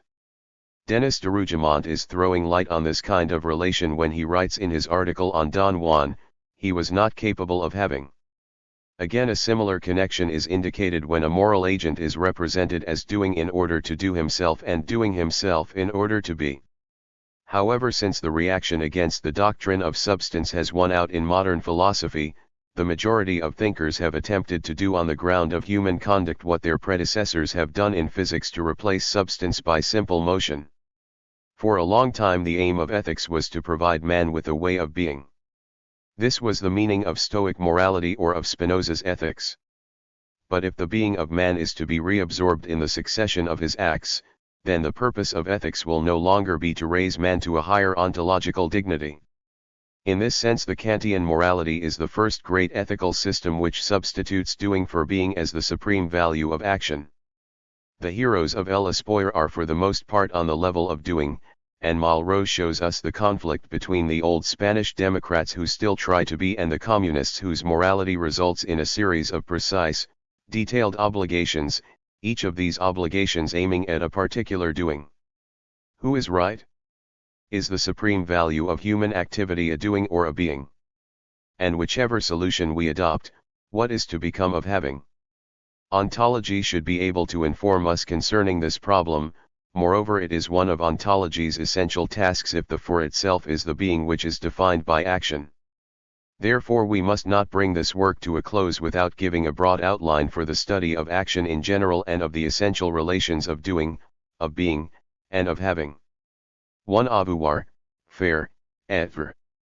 It is difficult to know how to translate faire since Sartre gives to in all of the twofold significance of doing and making which the word carries in French. On the whole, doing seems closer, especially since such expressions as to do a book or to do a play carry the same double meaning and make sense in English even though they are admittedly awkward. Tr. Chapter 1. Being and doing, freedom. Freedom, the first condition of action. It is strange that philosophers have been able to argue endlessly about determinism and free will, to cite examples in favor of one or the other thesis without ever attempting first to make explicit the structures contained in the very idea of action. The concept of an act contains, in fact, numerous subordinate notions which we shall have to organize and arrange in a hierarchy. To act is to modify the shape of the world, it is to arrange means in view of an end, it is to produce an organized instrumental complex such that by a series of concatenations and connections the modification effected on one of the links causes modifications throughout the whole series and finally produces an anticipated result. But this is not what is important for us here. We should observe first that an action is on principle intentional. The careless smoker who has through negligence caused the explosion of a powder magazine has not acted. On the other hand, the worker who is charged with dynamiting a quarry and who obeys the given orders has acted when he has produced the expected explosion. He knew what he was doing, or, if you prefer, he intentionally realized a conscious project. This does not mean, of course, that one must foresee all the consequences of his act. The Emperor Constantine, when he established himself at Byzantium, did not foresee that he would create a center of Greek culture and language, the appearance of which would ultimately provoke a schism in the Christian Church and which would contribute to weakening the Roman Empire. Yet he performed an act just in so far as he realized his project of creating a new residence for emperors in the Orient. Equating the result with the intention is here sufficient for us to be able to speak of action. But if this is the case, we establish that the action necessarily implies as its condition the recognition of a desideratum, that is, of an objective lack or again of a negated. The intention of providing a rival for Rome can come to Constantine only through the apprehension of an objective lack. Rome lacks a counterweight. To this still profoundly pagan city ought to be opposed a Christian city which at the moment is missing. Creating Constantinople is understood as an act only if first the conception of a new city has preceded the action itself, or at least if this conception serves as an organizing theme for all later steps. But this conception cannot be the pure representation of the city as possible. It apprehends the city in its essential characteristic, which is to be a desirable and not yet realized possible. This means that from the moment of the first conception of the act, consciousness has been able to withdraw itself from the full world of which it is consciousness and to leave the level of being in order frankly to approach that of non-being. Consciousness, in so far as it is considered exclusively in its being, is perpetually referred from being to being and cannot find in being any motive for revealing non-being. The imperial system with Rome as its capital functions positively and in a certain real way which can be easily discovered. Will someone say that the taxes are collected badly, that Rome is not secure from invasions, that it does not have the geographical location which is suitable for the capital of a Mediterranean empire which is threatened by barbarians, that its corrupt morals make the spread of the Christian religion difficult? How can anyone fail to see that all these considerations are negative, that is, that they aim at what is not at what is? To say that 60% of the anticipated taxes have been collected can pass, if need be, for a positive appreciation of the situation such as it is. To say that they are badly collected is to consider the situation across a situation which is posited as an absolute end but which precisely is not. To say that the corrupt morals at Rome hinder the spread of Christianity is not to consider this diffusion for what it is, that is, for a propagation at a rate which the reports of the clergy can enable us to determine. It is to posit the diffusion in itself as insufficient, that is, as suffering from a secret nothingness. But it appears as such only if it is surpassed toward a limiting situation posited a priori as a value, for example, toward a certain rate of religious conversions, toward a certain mass morality. This limiting situation cannot be conceived in terms of the simple consideration of the real state of things, for the most beautiful girl in the world can offer only what she has, and in the same way the most miserable situation can by itself be designated only as it is without any reference to an ideal nothingness. In so far as man is immersed in the historical situation, he does not even succeed in conceiving of the failures and lacks in a political organization or determined economy. This is not, as is stupidly said, because he is accustomed to it, but because he apprehends it in its plenitude of being and because he cannot even imagine that he can exist in it otherwise. For it is necessary here to reverse common opinion and on the basis of what it is not, to acknowledge the harshness of a situation or the sufferings which it imposes, both of which are motives for conceiving of another state of affairs in which things would be better for everybody. It is on the day that we can conceive of a different state of affairs that a new light falls on our troubles and our suffering and that we decide that these are unbearable. A worker in 1830 is capable of revolting if his salary is lowered, for he easily conceives of a situation in which his wretched standard of living would be not as low as the one which is about to be imposed on him. But he does not represent his sufferings to himself as unbearable, he adapts himself to them not through resignation but because he lacks the education and reflection necessary for him to conceive of a social state in which these sufferings would not exist. Consequently he does not act. Masters of Lyon following a riot, the workers at Croix-Rousse do not know what to do with their victory, they return home bewildered, and the regular army has no trouble in overcoming them. Their misfortunes do not appear to them habitual but rather natural, they are, that is all, and they constitute the worker's condition. They are not detached, they are not seen in the clear light of day, and consequently they are integrated by the worker with his being. He suffers without considering his suffering and without conferring value upon it. To suffer and to be are one and the same for him. His suffering is the pure affective tenor of his non-positional consciousness, but he does not contemplate it. Therefore this suffering cannot be in itself a motive too for his acts. Quite the contrary, it is after he has formed the project of changing the situation that it will appear intolerable to him. This means that he will have had to give himself room, to withdraw in relation to it, and will have to have effected a double nihilation. On the one hand, he must posit an ideal state of affairs as a pure present nothingness, on the other hand, he must posit the actual situation as nothingness in relation to the state of affairs.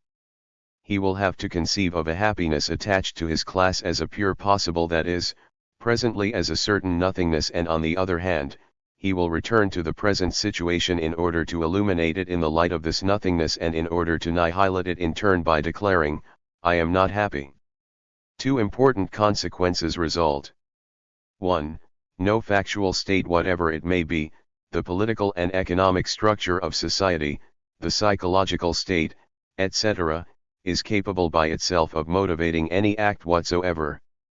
For an act is a projection of the for itself toward what is not, and what is can in no way determine by itself what is not.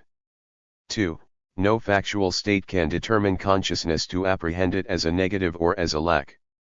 Better yet, no factual state can determine consciousness to define it and to circumscribe it, since, as we have seen, Spinoza's statement, omnis determinatio est negatio, remains profoundly true. Now every action has for its express condition not only the discovery of a state of affairs as lacking in, i.e., as a negated, but also, and before all else, the constitution of the state of things under consideration into an isolated system. There is a factual state satisfying or not only by means of the annihilating power of the for itself. But this power of annihilation cannot be limited to realizing a simple withdrawal in relation to the world. In fact, insofar as consciousness is invested by being, insofar as it simply suffers what is, it must be included in being. It is the organized form worker finding his suffering natural which must be surmounted and denied in order for it to be able to form the object of a revealing contemplation. This means evidently that it is by a pure wrenching away from himself and the world that the worker can posit his suffering as unbearable suffering and consequently can make of it the motive for his revolutionary action. This implies for consciousness the permanent possibility of effecting a rupture with its own past, of wrenching itself away from its past so as to be able to consider it in the light of a non-being and so as to be able to confer on it the meaning which it has in terms of the project of a meaning which it does not have. Under no circumstances can the past in any way by itself produce an act, that is, the positing of an end which turns back upon itself so as to illuminate it. This is what Hegel caught sight of when he wrote that the mind is the negative, although he seems not to have remembered this when he came to presenting his own theory of action and of freedom. In fact, as soon as one attributes to consciousness this negative power with respect to the world and itself, as soon as the annihilation forms an integral part of the positing of an end, we must recognize that the indispensable and fundamental condition of all action is the freedom of the acting being. Thus at the outset we can see what is lacking in those tedious discussions between determinists and the proponents of free will. The latter are concerned to find cases of decision for which there exists no prior cause, or deliberations concerning two opposed acts which are equally possible and possess causes, and motives, of exactly the same weight. To which the determinists may easily reply that there is no action without a cause and that the most insignificant gesture, raising the right hand rather than the left hand, etc., refers to causes and motives which confer its meaning upon it. Indeed, the case could not be otherwise, since every action must be intentional, each action must, in fact, have an end, and the end in turn is referred to a cause. Such indeed is the unity of the three temporal ecstasies. The end or temporalization of my future implies a cause, or motive, that is, it points toward my past, and the present is the upsurge of the act. To speak of an act without a cause is to speak of an act which would lack the intentional structure of every act, and the proponents of free will, by searching for it on the level of the act which is in the process of being performed, can only end up by rendering the act absurd. but the determinists in turn are weighting the scale by stopping their investigation with the mere designation of the cause and motive. The essential question in fact lies beyond the complex organization cause-intention-act and, indeed we ought to ask how a cause, or motive, can be constituted as such. Now we have just seen that if there is no act without a cause, this is not in the sense that we can say that there is no phenomenon without a cause. In order to be a cause, the cause must be experienced as such. Of course this does not mean that it is to be thematically conceived and made explicit as in the case of deliberation. But at the very least it means that the for itself must confer on it its value as cause or motive. And, as we have seen, this constitution of the cause as such cannot refer to another real and positive existence, that is, to a prior cause. For otherwise the very nature of the act as engaged intentionally in non-being would disappear. The motive is understood only by the end, that is, by the non-existent. It is therefore in itself a negated. If I accept a niggardly salary it is doubtless because of fear, and fear is a motive. But it is fear of dying from starvation, that is, this fear has meaning only outside itself in an end ideally posited, which is the preservation of a life which I apprehend as in danger. And this fear is understood in turn only in relation to the value which I implicitly give to this life, that is, it is referred to that hierarchical system of ideal objects which are values. Thus the motive makes itself understood as what it is by means of the ensemble of beings which are not, by ideal existences, and by the future. Just as the future turns back upon the present and the past in order to elucidate them, so it is the ensemble of my projects which turns back in order to confer upon the motive its structure as a motive. It is only because I escape the in itself by annihilating myself toward my possibilities that this in itself can take on value as cause or motive. Causes and motives have meaning only inside a projected ensemble which is precisely an ensemble of non-existence. And this ensemble is ultimately myself as transcendence, it is me insofar as I have to be myself outside of myself. If we recall the principle which we established earlier, namely that it is the apprehension of a revolution as possible which gives to the workman's suffering its value as a motive, we must thereby conclude that it is by fleeing a situation toward our possibility of changing it that we organize the situation into complexes of causes and motives. The annihilation by which we achieve a withdrawal in relation to the situation is the same as the ecstasis by which we project ourselves toward a modification of this situation. The result is that it is in fact impossible to find an act without a motive, but that this does not mean that we must conclude that the motive causes the act. The motive is an integral part of the act. For as the resolute project toward a change is not distinct from the act, the motive, the act, and the end are all constituted in a single upsurge. Each of these three structures claims the two others as its meaning. But the organized totality of the three is no longer explained by any particular structure, and its upsurge as the pure temporalizing annihilation of the in itself is one with freedom. It is the act which decides its ends and its motives, and the act is the expression of freedom. We cannot, however, stop with these superficial considerations. If the fundamental condition of the act is freedom, we must attempt to describe this freedom more precisely. But at the start we encounter a great difficulty. Ordinarily, to describe something is a process of making explicit by aiming at the structures of a particular essence. Now freedom has no essence. It is not subject to any logical necessity. We must say of it what Heidegger said of the Dasein in general: in it existence precedes and commands essence. Freedom makes itself an act, and we ordinarily attain it across the act which it organizes with the causes, motives, and ends which the act implies. But precisely because this act has an essence, it appears to us as constituted. If we wish to reach the constitutive power, we must abandon any hope of finding it an essence. That would in fact demand a new constitutive power, and so on to infinity. How then are we to describe an existence which perpetually makes itself and which refuses to be confined in a definition? The very use of the term freedom is dangerous if it is to imply that the word refers to a concept as words ordinarily do. Indefinable and unnamable, is freedom also indescribable? Earlier, when we wanted to describe nothingness and the being of the phenomenon, we encountered comparable difficulties. Yet they did not deter us. This is because there can be descriptions which do not aim at the essence but at the existent itself in its particularity.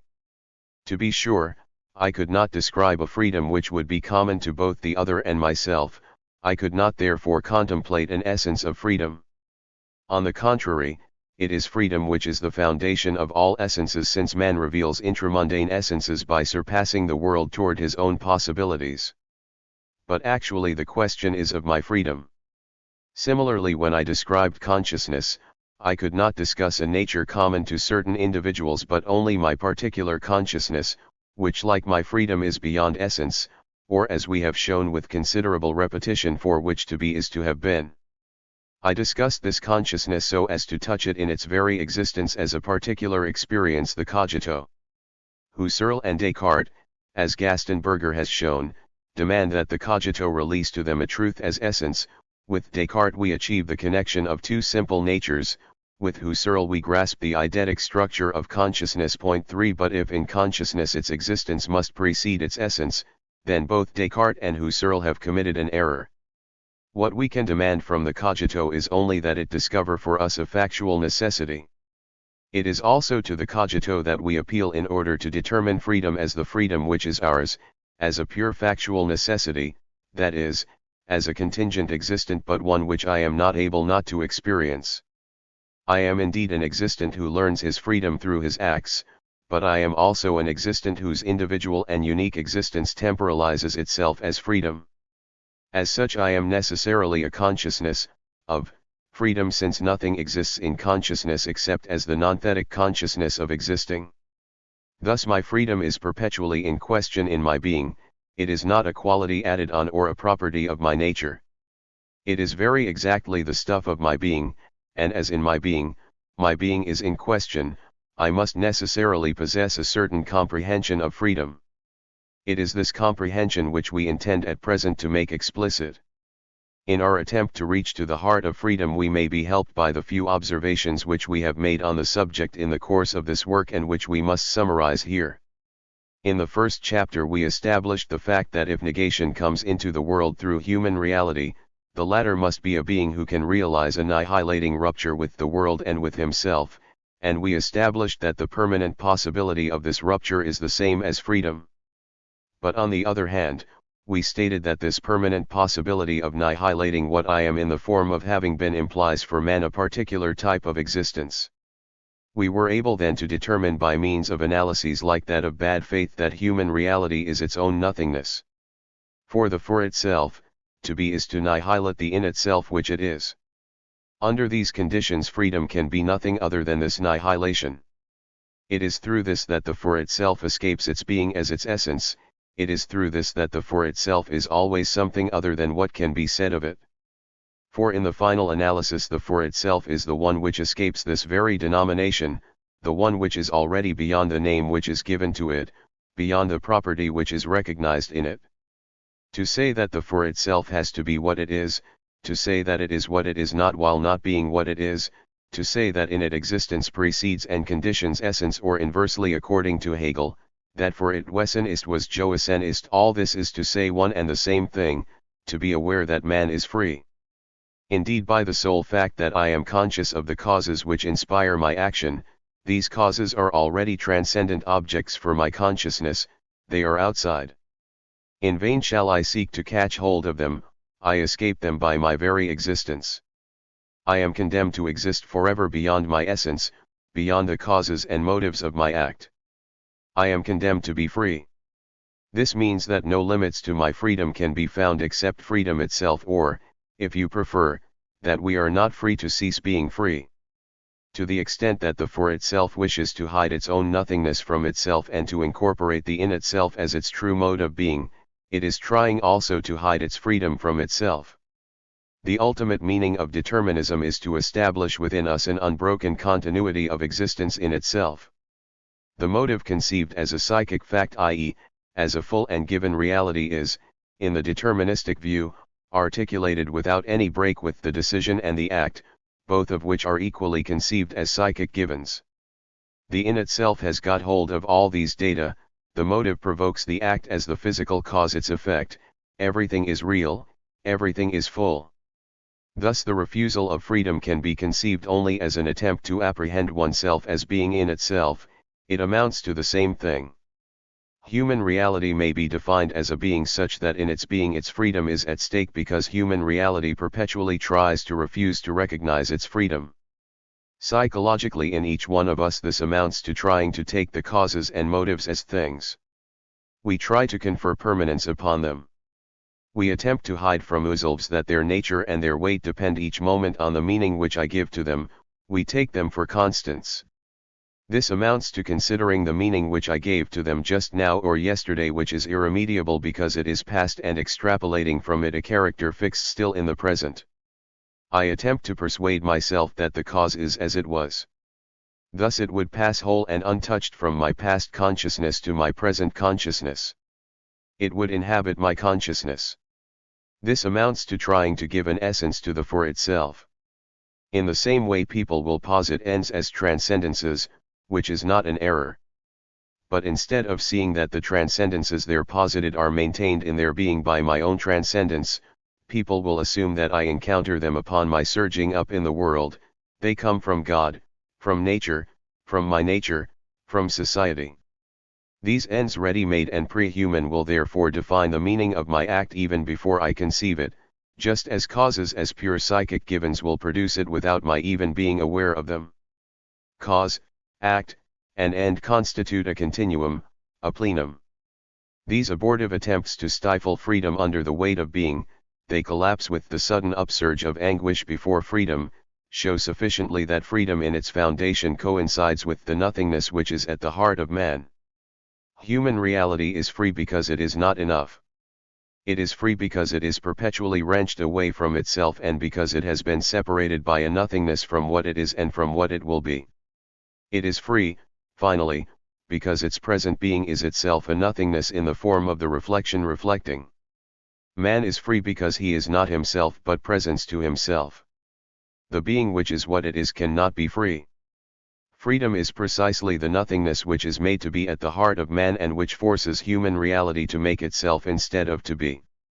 As we have seen, for human reality, to be is to choose oneself, nothing comes to it either from the outside or from within which it can receive or accept. Without any help whatsoever, it is entirely abandoned to the intolerable necessity of making itself be down to the slightest detail. Thus freedom is not a being, it is the being of man, i.e., his nothingness of being. If we start by conceiving of man as a plenum, it is absurd to try to find in him afterwards moments or psychic regions in which he would be free. As well look for emptiness in a container which one has filled beforehand up to the brim. Man cannot be sometimes slave and sometimes free, he is wholly and forever free or he is not free at all. These observations can lead us, if we know how to use them, to new discoveries. They will enable us first to bring to light the relations between freedom and what we call the will. There is a fairly common tendency to seek to identify free acts with voluntary acts and to restrict the deterministic explanation to the world of the passions. In short, the point of view of Descartes. The Cartesian will is free, but there are passions of the soul. Again, Descartes will attempt a physiological interpretation of these passions. Later there will be an attempt to instate a purely psychological determinism. Intellectualistic analyses such as Proust, for example, attempts with respect to jealousy or snobbery can serve as illustrations for this concept of the passional mechanism. In this case it would be necessary to conceive of man as simultaneously free and determined, and the essential problem would be that of the relations between this unconditioned freedom and the determined processes of the psychic life. How will it master the passions, how will it utilize them for its own benefit?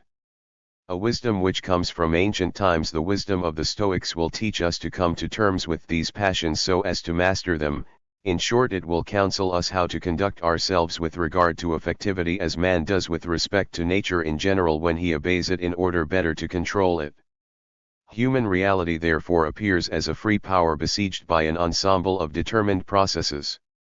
One will distinguish wholly free acts, determined processes over which the free will has power, and processes which on principle escape the human will. It is clear that we shall not be able to accept such a conception. But let us try better to understand the reasons for our refusal. There is one objection which is obvious and which we shall not waste time in developing. This is that such a transient duality is inconceivable at the heart of the psychic unity. How in fact could we conceive of a being which could be one and which nevertheless on the one hand would be constituted as a series of facts determined by one another, hence existence in exteriority, and which on the other hand would be constituted as a spontaneity determining itself to be and revealing only itself? A priori this spontaneity would be capable of no action on a determinism already constituted. On what could it act? On the object itself, the present psychic fact. But how could it modify an in itself which by definition is and can be only what it is? On the actual law of the process. This is self-contradictory. On the antecedents of the process. But it amounts to the same thing whether we act on the present psychic fact in order to modify it in itself or act upon it in order to modify its consequences. And in each case we encounter the same impossibility which we pointed out earlier. Moreover, what instrument would this spontaneity have at its disposal? If the hand can clasp, it is because it can be clasped. Spontaneity, since by definition it is beyond reach, cannot in turn reach, it can produce only itself.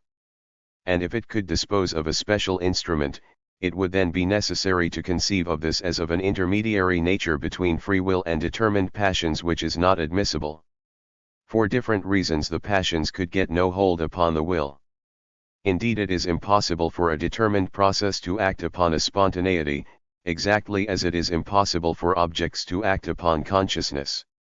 Thus any synthesis of two types of existence is impossible, they are not homogeneous, they will remain each one in its incommunicable solitude. The only bond which annihilating spontaneity could maintain with mechanical processes would be the fact that it produces itself by an internal negation directed toward these existence. But then the spontaneity will exist precisely only in so far as it denies concerning itself that it is these passions.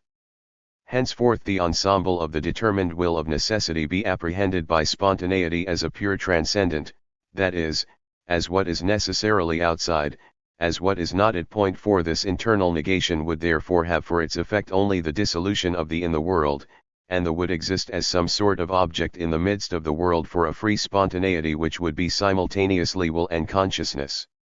This discussion shows that two solutions and only two are possible.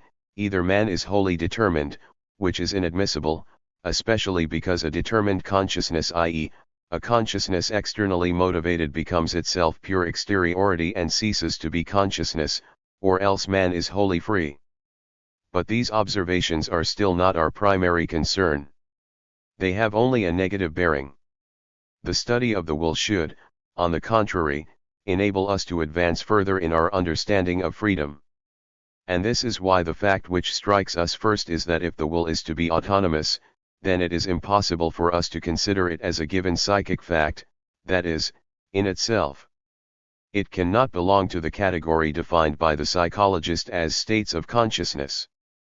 Here as everywhere else we assert that the state of consciousness is a pure idol of a positive psychology. If the will is to be freedom, then it is of necessity negativity and the power of annihilation. But then we no longer can see why autonomy should be preserved for the will. In fact, it is hard to conceive of those wholes of annihilation which would be the volitions and which would surge up in the otherwise dense and full web of the passions and of the in general. If the will is annihilation, then the ensemble of the psychic must likewise be annihilation. Moreover, and we shall soon return to this point, where do we get the idea that the fact of passion or that pure, simple desire is not annihilating? Is not passion first a project and an enterprise? Does it not exactly posit a state of affairs as intolerable? And is it not thereby forced to effect a withdrawal in relation to this state of affairs and to annihilate it by isolating it and by considering it in the light of an end, i.e., of a non-being? And does not passion have its own ends which are recognized precisely at the same moment at which it posits them as non-existent? And if annihilation is precisely the being of freedom, how can we refuse autonomy to the passions in order to grant it to the will? But this is not all. The will, far from being the unique or at least the privileged manifestation of freedom, actually like every event of the for itself must presuppose the foundation of an original freedom in order to be able to constitute itself as will. The will in fact is posited as a reflective decision in relation to certain ends. But it does not create these ends. It is rather a mode of being in relation to them. It decrees that the pursuit of these ends will be reflective and deliberative. Passion can posit the same ends. For example, if I am threatened, I can run away at top speed because of my fear of dying. This passional fact nevertheless posits implicitly as a supreme end the value of life. Another person in the same situation will, on the contrary, understand that he must remain at his post even if resistance at first appears more dangerous than flight. He will stand firm. But his goal, although better understood and explicitly posited, remains the same as in the case of the emotional reaction. It is simply that the methods of attaining it are more clearly conceived, certain of them are rejected as dubious or inefficacious, others are more solidly organized. The difference here depends on the choice of means and on the degree of reflection and of making explicit, not on the end. Yet the one who flees is said to be passionate, and we reserve the term voluntary for the man who resists. Therefore the question is of a difference of subjective attitude in relation to a transcendent end. But if we wish to avoid the error which we denounced earlier and not consider these transcendent ends as pre-human and as an a priori limit to our transcendence, then we are indeed compelled to recognize that they are the temporalizing projection of our freedom. Human reality cannot receive its ends, as we have seen, either from outside or from a so-called inner nature. It chooses them and by this very choice confers upon them a transcendent existence as the external limit of its projects. From this point of view, and if it is understood that the existence of the Dasein precedes and commands its essence, human reality in and through its very upsurge decides to define its own being by its ends. It is therefore the positing of my ultimate ends which characterizes my being and which is identical with the sudden thrust of the freedom which is mine. And this thrust is an existence, it has nothing to do with an essence or with a property of a being which would be engendered conjointly with an idea. Thus, since freedom is identical with my existence, it is the foundation of ends which I shall attempt to attain either by the will or by passionate efforts. Therefore it cannot be limited to voluntary acts. Volitions, on the contrary, like passions, are certain subjective attitudes by which we attempt to attain the ends posited by original freedom. By original freedom, of course, we should not understand a freedom which would be prior to the voluntary or passionate act, but rather a foundation which is strictly contemporary with the will or the passion and which these manifest, each in its own way. Neither should we oppose freedom to the will or to passion as the profound self of Bergson is opposed to the superficial self. The for itself is wholly selfness and cannot have a profound self, unless by this we mean certain transcendent structures of the psyche. Freedom is nothing but the existence of our will or of our passions in so far as this existence is the annihilation of facticity, that is, the existence of a being which is its being in the mode of having to be it. We shall return to this point. In any case, let us remember that the will is determined within the compass of motives and ends already posited by the for itself in a transcendent projection of itself toward its possibles.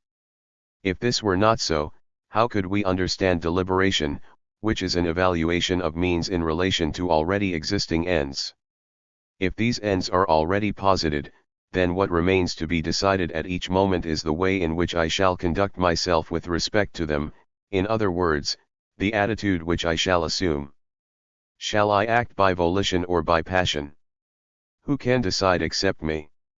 In fact, if we admit that circumstances decide for me, for example, I can act by volition when faced with a minor danger, but if the peril increases, I shall fall into passion. We thereby suppress all freedom. It would indeed be absurd to declare that the will is autonomous when it appears, but that external circumstances strictly determine the moment of its appearance. But, on the other hand, how can it be maintained that a will which does not yet exist can suddenly decide to shatter the chain of the passions and suddenly stand forth on the fragments of these chains? Such a conception would lead us to consider the will as a power which sometimes would manifest itself to consciousness and at other times would remain hidden, but which would in any case possess the permanence and the existence in itself of a property. This is precisely what is inadmissible. It is, however, certain that common opinion conceives of the moral life as a struggle between a will thing and passion substances.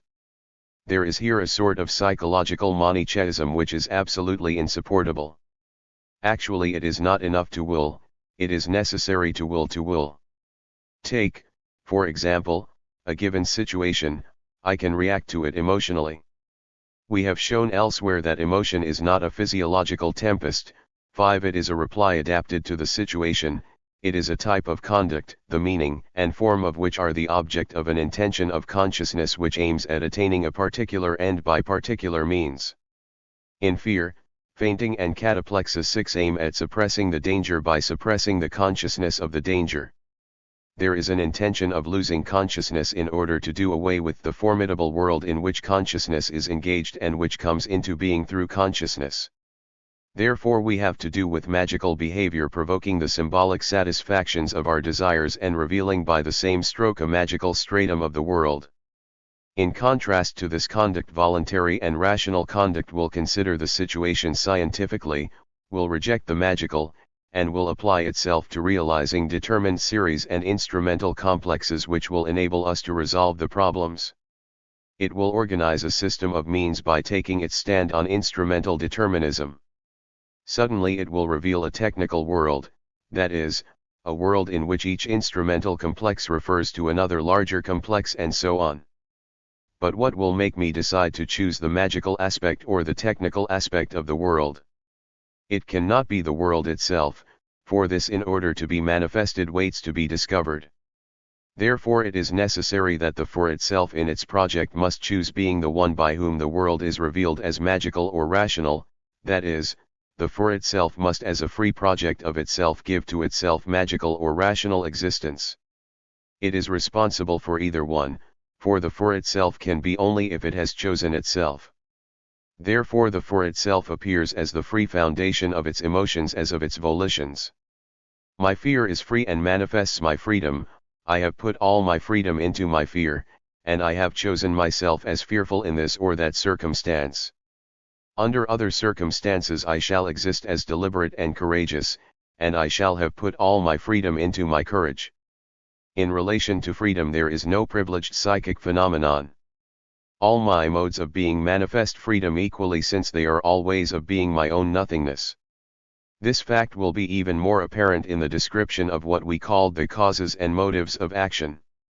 We have outlined that description in the preceding pages. At present it will be well to return to it and take it up again in more precise terms. Did we not say indeed that passion is the motive of the act, or again that the passional act is that which has passion for its motive? And does not the will appear as the decision which follows deliberation concerning causes and motives? What then is a cause? What is a motive? Generally by cause we mean the reason for the act, that is, the ensemble of rational considerations which justify it. If the government decides on a conversion of government bonds, it will give the causes for its act, the lessening of the national debt, the rehabilitation of the treasury. Similarly it is by causes that historians are accustomed to explain the acts of ministers or monarchs. They will seek the causes for a declaration of war. The occasion is propitious, the attacked country is disorganized because of internal troubles. It is time to put an end to an economic conflict which is in danger of lasting interminably. If Clovis is converted to Catholicism, then inasmuch as so many barbarian kings are Arians, it is because Clovis sees an opportunity of getting into the good graces of the episcopate which is all-powerful in Gaul. And so on. One will note here that the cause is characterized as an objective appreciation of the situation. The cause of Clovis' conversion is the political and religious state of Gaul. It is the relative strengths of the episcopate, the great landowners, and the common people. What motivates the conversion of the bonds is the state of the national debt.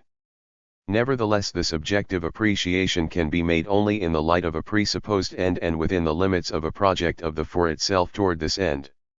In order for the power of the episcopate to be revealed to Clovis as the cause of his conversion, that is, in order for him to be able to envisage the objective consequences which this conversion could have, it is necessary first for him to posit as an end the conquest of Gaul. If we suppose that Clovis has other ends, he can find in the situation of the Church causes for his becoming Arian or for remaining pagan. It is even possible that in the consideration of the Church he can even find no cause for acting in any way at all. He will then discover nothing in relation to this subject. He will leave the situation of the episcopate in the state of unrevealed, in a total obscurity. We shall therefore use the term cause for the objective apprehension of a determined situation as the situation is revealed in the light of a certain end as being able to serve as the means for attaining this end.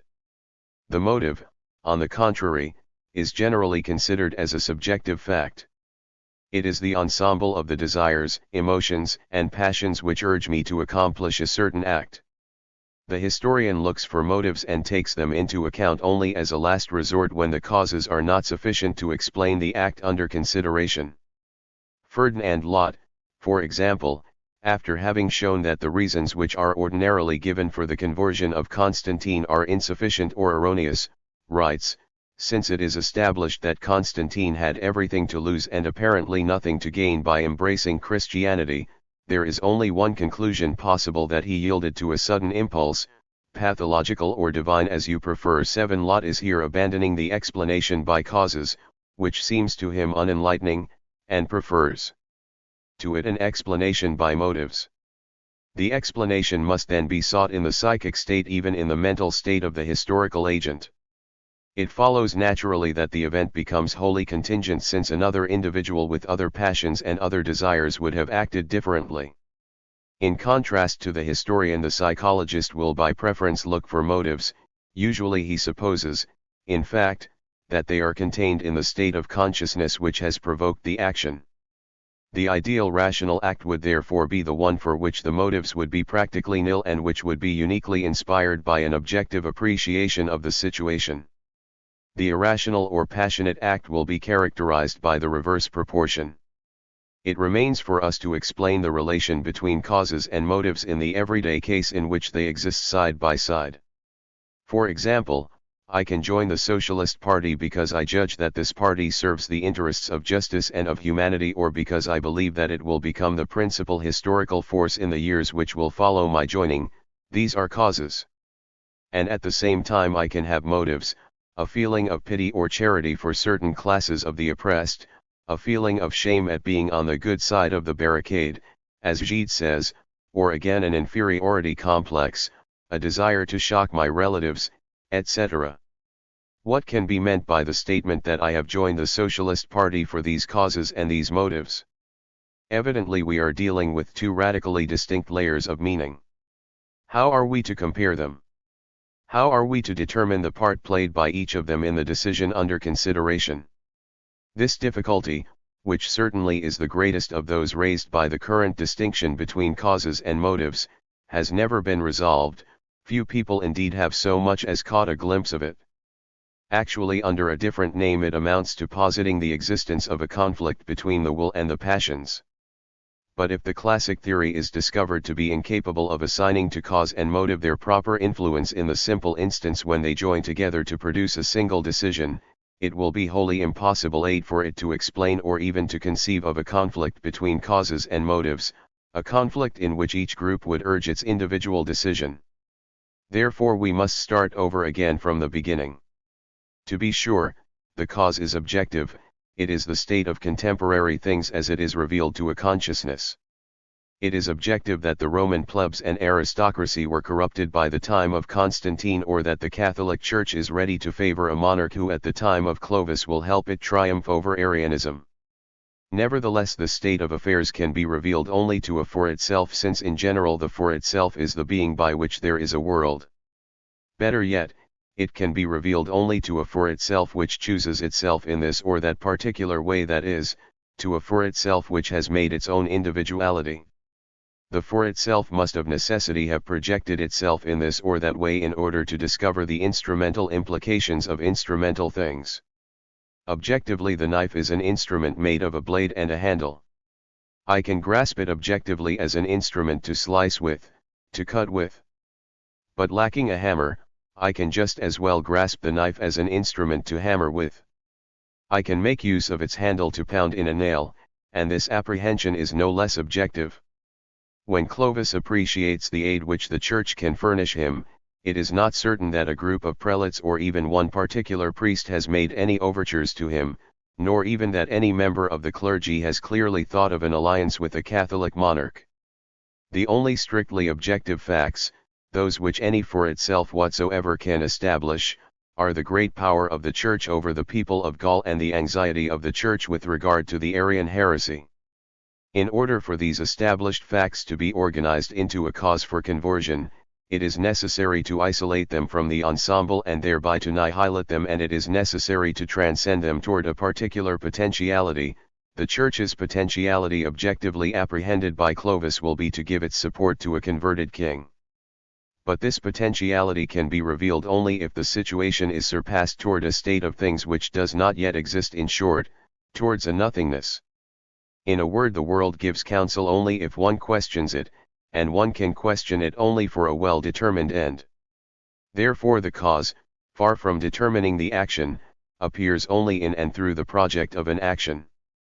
It is in and through the project of imposing his rule on all of Gaul that the state of the Western Church appears objectively to Clovis as a cause for his conversion. In other words, the consciousness which carves out the cause in the ensemble of the world has already its own structure, it has given its own ends to itself, it has projected itself toward its possibles, and it has its own manner of hanging on to its possibilities. This peculiar manner of holding to its possibles is here affectivity. This internal organization which consciousness has given to itself in the form of non-positional self-consciousness is strictly correlative with the carving out of causes in the world. Now, if one reflects on the matter, one must recognize that the internal structure of the for itself by which it affects in the world the upsurge of causes for acting is an irrational fact in the historical sense of the term. Indeed, we can easily understand rationally the technical usefulness of the conversion of Clovis under the hypothesis by which he would have projected the conquest of Gaul. But we cannot do the same with regard to his project of conquest. It is not self-explanatory. Ought it to be interpreted as a result of Clovis' ambition?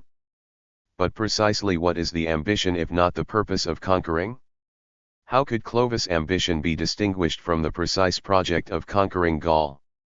Therefore it would be useless to conceive of this original project of conquest as incited by a pre-existing motive which would be ambition.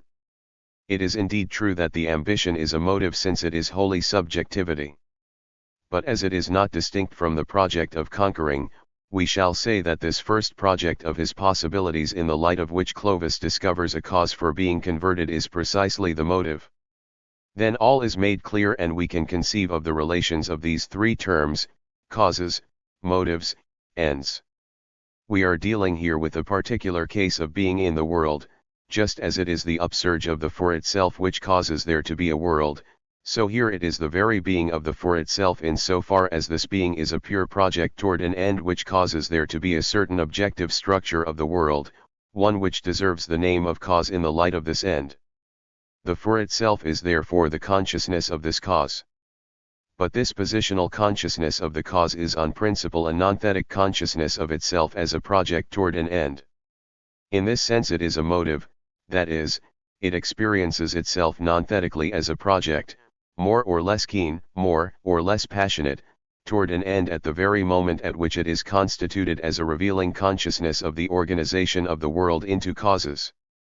Thus cause and motive are correlative, exactly as the nonthetic self-consciousness is the ontological correlate of the thetic consciousness of the object. Just as the consciousness of something is self-consciousness, so the motive is nothing other than the apprehension of the cause, in so far as this apprehension is self-consciousness. But it follows obviously that the cause, the motive, and the end are the three indissoluble terms of the thrust of a free and living consciousness which projects itself toward its possibilities and makes itself defined by these possibilities. How does it happen then that the motive appears to the psychologist as the effective content of a fact of consciousness, as this content determines another fact of consciousness or a decision? It is because the motive, which is nothing other than a nonthetic self-consciousness, slips into the past with this same consciousness, and along with it ceases to be living. As soon as a consciousness is made past, it is what I have to be in the form of the was. Consequently, when I turn back toward my consciousness of yesterday, it preserves its intentional significance and its meaning as subjectivity, but, as we have seen, it is fixed, it is outside like a thing, since the past is in itself. The motive becomes then that of which there is consciousness. It can appear to me in the form of empirical knowledge, as we saw earlier, the dead past haunts the present in the aspect of a practical knowing. It can also happen that I turn back toward it so as to make it explicit and formulate it while guiding myself by the knowledge which it is for me in the present. In this case it is an object of consciousness, it is this very consciousness of which I am conscious. It appears therefore like my memories in general simultaneously as mine and as transcendent. Ordinarily we are surrounded by these motives which we no longer enter, for we not only have to decide concretely to accomplish this or that act but also to accomplish actions which we decided upon the day before or to pursue enterprises in which we are engaged. In a general way, consciousness at whatever moment it is grasped is apprehended as engaged, and this very apprehension implies a practical knowing of the motives of the engagement or even a thematic and positional explanation of these causes. It is obvious that the apprehension of the motive refers at once to the cause, its correlate, since the motive, even when made past and fixed in itself, at least maintains as its meaning the fact that it has been a consciousness of a cause, i.e., the discovery of an objective structure of the world. But as the motive is in itself and as the cause is objective, they are presented as a dyad without ontological distinction. We have seen, indeed, that our past is lost in the midst of the world. That is why we put them on the same level and why we are able to speak of the causes and of the motives of an action as if they could enter into conflict or both concur in determined proportion in a decision. Yet if the motive is transcendent, if it is only the irremediable being which we have to be in the mode of the was, if like all our past it is separated from us by a breadth of nothingness, then it can act only if it is recovered, in itself it is without force. It is therefore by the very thrust of the engaged consciousness that a value and a weight will be conferred on motives and on prior causes. What they have been does not depend on consciousness, but consciousness has the duty of maintaining them in their existence in the past. I have willed this or that, here is what remains irremediable and which even constitutes my essence, since my essence is what I have been. But the meaning held for me by this desire, this fear, these objective considerations of the world when presently I project myself toward my futures, this must be decided by me alone. I determine them precisely and only by the very act by which I project myself toward my ends. The recovery of former motives or the rejection or new appreciation of them is not distinct from the project by which I assign new ends to myself and by which in the light of these ends I apprehend myself as discovering a supporting cause in the world. Past motives, past causes, present motives and causes, future ends, all are organized in an indissoluble unity by the very upsurge of a freedom which is beyond causes, motives, and ends. The result is that a voluntary deliberation is always a deception. How can I evaluate causes and motives on which I myself confer their value before all deliberation and by the very choice which I make of myself? The illusion here stems from the fact that we endeavor to take causes and motives for entirely transcendent things which I balance in my hands like weights and which possess a weight as a permanent property. Yet on the other hand we try to view them as contents of consciousness, and this is self-contradictory. Actually, causes and motives have only the weight which my project, i.e., the free production of the end and of the known act to be realized, confers upon them. When I deliberate, the chips are down 0.9, and if I am brought to the point of deliberating, this is simply because it is a part of my original project to realize motives by means of deliberation rather than by some other form of discovery, by passion, for example, or simply by action, which reveals to me the organized ensemble of causes and of ends as my language informs me of my thought. There is therefore a choice of deliberation as a procedure which will make known to me what I project and consequently what I am. And the choice of deliberation is organized with the ensemble motives, causes and end by free spontaneity. When the will intervenes, the decision is taken, and it has no other value than that of making the announcement. The voluntary act is distinguished from involuntary spontaneity in that the latter is a purely unreflective consciousness of causes across the pure and simple project of the act. As for the motive, in the unreflective act it is not an object for itself but a simple non-positional self-consciousness. The structure of the voluntary act, on the other hand, requires the appearance of a reflective consciousness which apprehends the motive as a quasi-object or which even intends it as a psychic object across the consciousness reflected on.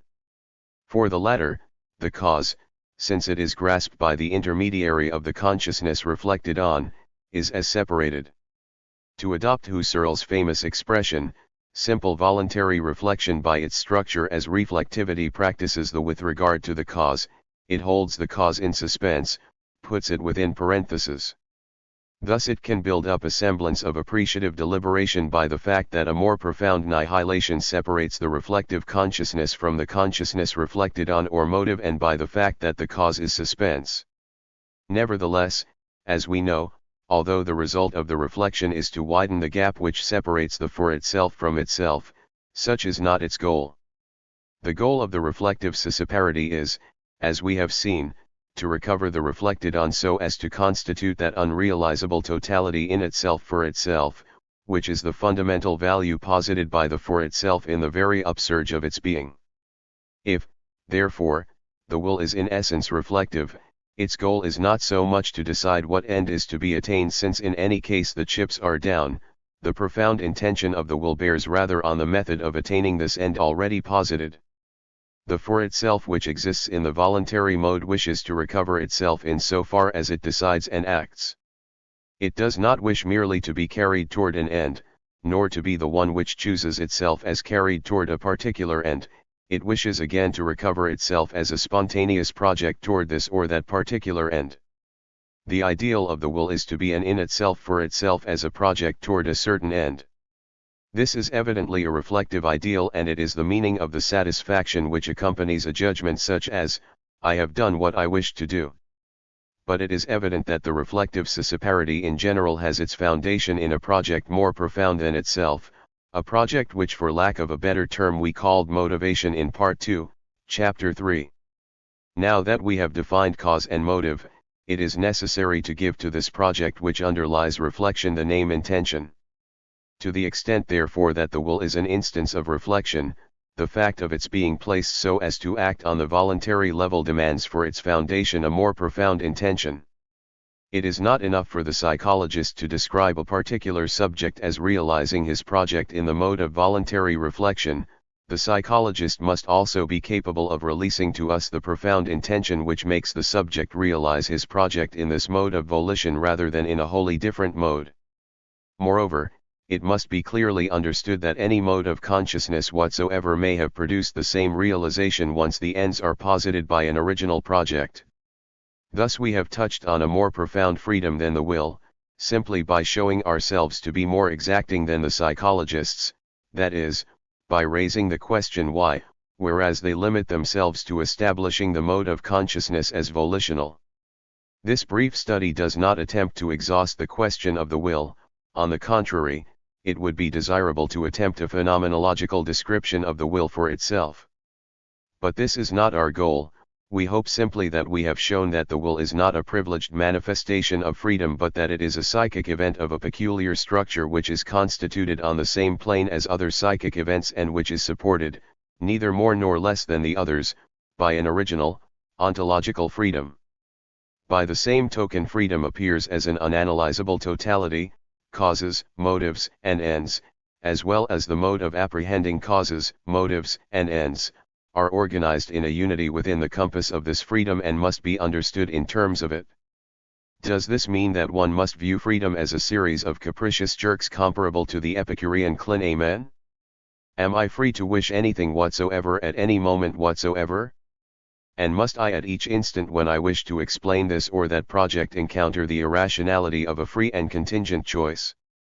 Inasmuch as it has seemed that the recognition of freedom had as its consequence these dangerous conceptions which are completely contradictory to experience, worthy thinkers have turned away from a belief in freedom. One could even state that determinism, if one were careful not to confuse it with fatalism, is more human than the theory of free will.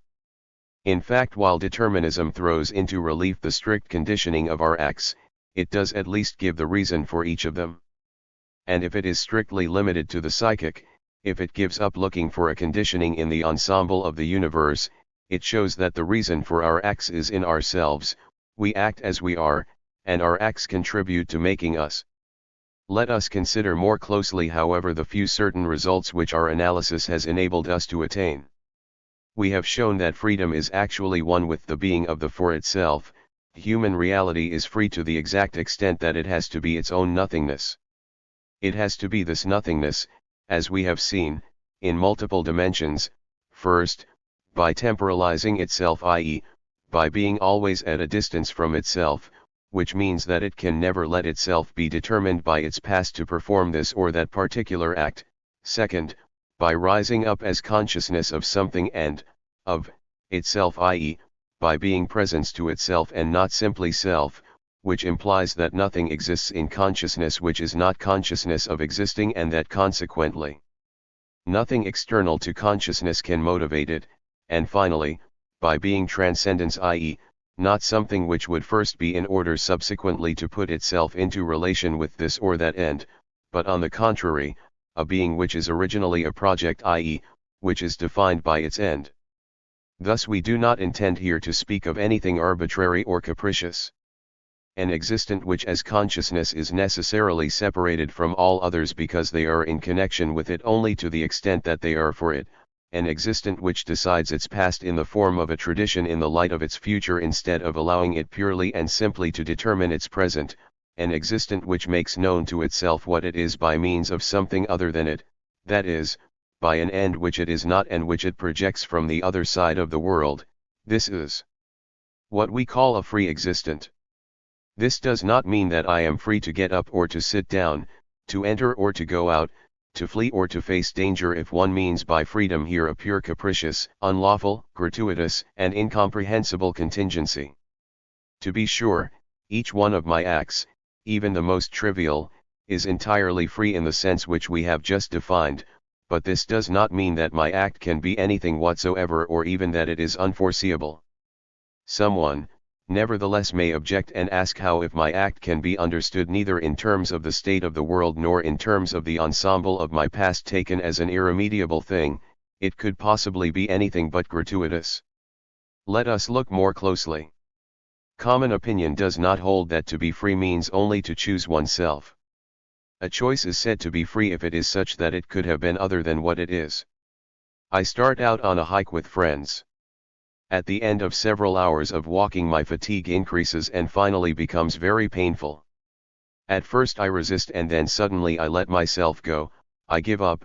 I throw my knapsack down on the side of the road and let myself fall down beside it. Someone will reproach me for my act and will mean thereby that I was free. That is, not only was my act not determined by anything or person, but also I could have succeeded in resisting my fatigue longer. I could have done as my companions did and reached the resting place before relaxing. I shall defend myself by saying that I was too tired. Who is right? Or rather, is the debate not based on incorrect premises? There is no doubt that I could have done otherwise, but that is not the problem. It ought to be formulated rather like this: could I have done otherwise without perceptibly modifying the organic totality of the projects which I am? Or is the fact of resisting my fatigue such that instead of remaining a purely local and accidental modification of my behavior, it could be effected only by means of a radical transformation of my being in the world, a transformation, moreover, which is possible? In other words, I could have done otherwise. Agreed. But at what price? We are going to reply to this question by first presenting a theoretical description which will enable us to grasp the principle of our thesis. We shall see subsequently whether the concrete reality is not shown to be more complex, and whether, without contradicting the results of our theoretical inquiry, it will not lead us to enrich them and make them more flexible. Let us note first that the fatigue by itself could not provoke my decision. As we saw with respect to physical pain, fatigue is only the way in which I exist my body. It is not at first the object of a positional consciousness, but it is the very facticity of my consciousness. If then I hike across the country, what is revealed to me is the surrounding world. This is the object of my consciousness, and this is what I transcend toward possibilities which are my own, those, for example, of arriving this evening at the place which I have set for myself in advance. Yet to the extent that I apprehend this countryside with my eyes which unfold distances, my legs which climb the hills and consequently cause new sights and new obstacles to appear and disappear, with my back which carries the knapsack, to this extent I have a non-positional consciousness, of, this body which rules my relations with the world and which signifies my engagement in the world, in the form of fatigue.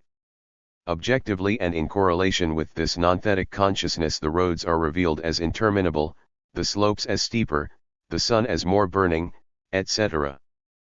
But I do not yet think of my fatigue, I apprehend it as the quasi-object of my reflection. Nevertheless, there comes a moment when I do seek to consider my fatigue and to recover it. We really ought to provide an interpretation for this same intention, however, let us take it for what it is. It is not at all a contemplative apprehension of my fatigue, rather, as we saw with respect to pain, I suffer my fatigue. That is, a reflective consciousness is directed upon my fatigue in order to live it and to confer on it a value and a practical relation to myself. It is only on this plane that the fatigue will appear to me as bearable or intolerable. It will never be anything in itself, but it is the reflective for itself which rising up suffers the fatigue as intolerable. Here is posited the essential question: my companions are in good health like me, they have had practically the same training as I, so that although it is not possible to compare psychic events which occur in different subjectivities, I usually conclude, and witnesses after an objective consideration of our bodies for others conclude, that they are for all practical purposes as fatigued as I am. How does it happen therefore that they suffer their fatigue differently? Someone will say that the difference stems from the fact that I am a sissy and that the others are not. But although this evaluation undeniably has a practical bearing on the case, and although one could take this into account when there arose a question of deciding whether or not it would be a good idea to take me on another expedition, such an evaluation cannot satisfy us here. We have seen that to be ambitious is to project conquering a throne or honors. It is not a given which would incite one to conquest, it is this conquest itself. Similarly, to be a sissy cannot be a factual given and is only a name given to the way in which I suffer my fatigue. If therefore I wish to understand under what conditions I can suffer a fatigue as unbearable, it will not help to address oneself to so-called factual givens, which are revealed as being only a choice. It is necessary to attempt to examine this choice itself and to see whether it is not explained within the perspective of a larger choice in which it would be integrated as a secondary structure. If I question one of my companions, he will explain to me that he is fatigued, of course, but that he loves his fatigue, he gives himself up to it as to a bath, it appears to him in some way as the privileged instrument for discovering the world which surrounds him, for adapting himself to the rocky roughness of the paths, for discovering the mountainous quality of the slopes. In the same way, it is this light sunburn on the back of his neck and this slight ringing in his ears which will enable him to realize a direct contact with the sun. Finally, the feeling of effort is for him that of fatigue overcome. But as his fatigue is nothing but the passion which he endures, so that the dust of the highways, the burning of the sun, the roughness of the roads may exist to the fullest, his effort, i.e., this sweet familiarity with a fatigue which he loves, to which he abandons himself and which nevertheless he himself directs, is given as a way of appropriating the mountain, of suffering it to the end and being victor over it. We shall see in the next chapter what is the meaning of the word having, and to what extent doing is a method of appropriating. Thus my companion's fatigue is lived in a vaster project of a trusting abandon to nature, of a passion consented to in order that it may exist at full strength, and at the same time the project of sweet mastery and appropriation. It is only in and through this project that the fatigue will be able to be understood and that it will have meaning for him. But this meaning and this vaster, more profound project are still by themselves unsubstantig. They are not sufficient. For they precisely presuppose a particular relation of my companion to his body, on the one hand, and to things, on the other. It is easy to see, indeed, that there are as many ways of existing one's body as there are for itself, although naturally certain original structures are invariable and in each for itself constitute human reality. We shall be concerned elsewhere with what is incorrectly called the relation of the individual to space and to the conditions of a universal truth. For the moment we can conceive in connection with thousands of meaningful events that there is, for example, a certain type of flight before facticity, a flight which consists precisely in abandoning oneself to this facticity, that is, in short, in trustingly resumming it and loving it in order to try to recover it. This original project of recovery is therefore a certain choice which the for itself makes of itself in the presence of the problem of being. Its project remains annihilation, but this annihilation turns back upon the in itself which it annihilates and expresses itself by a particular valorization of facticity. This is expressed especially by the thousands of behavior patterns called abandon. To abandon oneself to fatigue, to warmth, to hunger, to thirst, to let oneself fall back upon a chair or a bed with sensual pleasure, to relax, to attempt to let oneself be drunk in by one's own body, not now beneath the eyes of others as in masochism but in the original solitude of the for itself. None of these types of behavior can ever be confined to itself. We perceive this clearly since in another person they irritate or attract. Their condition is an initial project of the recovery of the body, that is, an attempt at a solution of the problem of the absolute, of the in itself for itself. This initial form can itself be limited to a profound acceptance of facticity. The project of making oneself body will mean then a happy abandon to 1,000 little passing gluttonies, to 1,000 little desires, 1,000 little weaknesses. One may recall from Joyce's Ulysses Mr. Bloom satisfying his natural needs and inhaling with favor the intimate odor rising from beneath him. But it is also possible, and this is the case with my companion, that by means of the body and by compliance to the body, the for itself seeks to recover the totality of the non-conscious, that is, the whole universe as the ensemble of material things. In this case the desired synthesis of the in itself with the for itself will be the quasi-pantheistic synthesis of the totality of the in itself with the for itself which recovers it. Here the body is the instrument of the synthesis. It loses itself in fatigue, for example, in order that this in itself may exist to the fullest. And since it is the body which the for itself exists as its own, this passion of the body coincides for the for itself with the project of making the in itself exist. The ensemble of this attitude, which is that of one of my companions, can be expressed by the dim feeling of a kind of mission. He is going on this expedition because the mountain which he is going to climb and the forests which he is going to cross exist. His mission is to be the one by whom their meaning will be made manifest. Therefore he attempts to be the one who founds them in their very existence. We shall return in the next chapter to this appropriative relation between the for itself and the world, but we do not yet have at hand the elements necessary to elucidate it fully. In any case, it is evident following our analysis that the way in which my companion suffers his fatigue necessarily demands, if we are to understand it, that we undertake a regressive analysis which will lead us back to an initial project. Is this project we have outlined finally selbstständig? Certainly, and it can be easily proved to be so. In fact, by going further and further back we have reached the original relation which the for itself chooses with its facticity and with the world. But this original relation is nothing other than the for itself's being in the world, inasmuch as this being in the world is a choice, that is, we have reached the original type of annihilation by which the for itself has to be its own nothingness. No interpretation of this can be attempted, for it would implicitly suppose the being in the world of the for itself, just as all the demonstrations attempted by Euclid's postulate implicitly suppose the adoption of this postulate. Therefore, if I apply this same method to interpret the way in which I suffer my fatigue, I shall first apprehend in myself a distrust of my body, for example, a way of wishing not to have anything to do with it, wanting not to take it into account, which is simply one of numerous possible modes in which I can exist my body.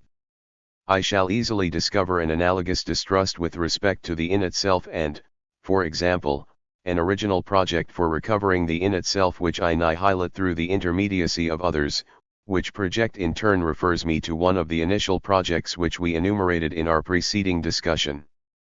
Hence my fatigue, instead of being suffered flexibly, will be grasped sternly as an importunate phenomenon which I want to get rid of, and this simply because it incarnates my body and my brute contingency in the midst of the world at a time when my project is to preserve my body and my presence in the world by means of the looks of others. I am referred to myself as well as to my original project, that is, to my being in the world in so far as this being is a choice. We are not attempting to disguise how much this method of analysis leaves to be desired. This is because everything remains still to be done in this field. The problem indeed is to disengage the meanings implied by an act by every act, and to proceed from there to richer and more profound meanings until we encounter the meaning which does not imply any other meaning and which refers only to itself. This ascending dialectic is practiced spontaneously by most people.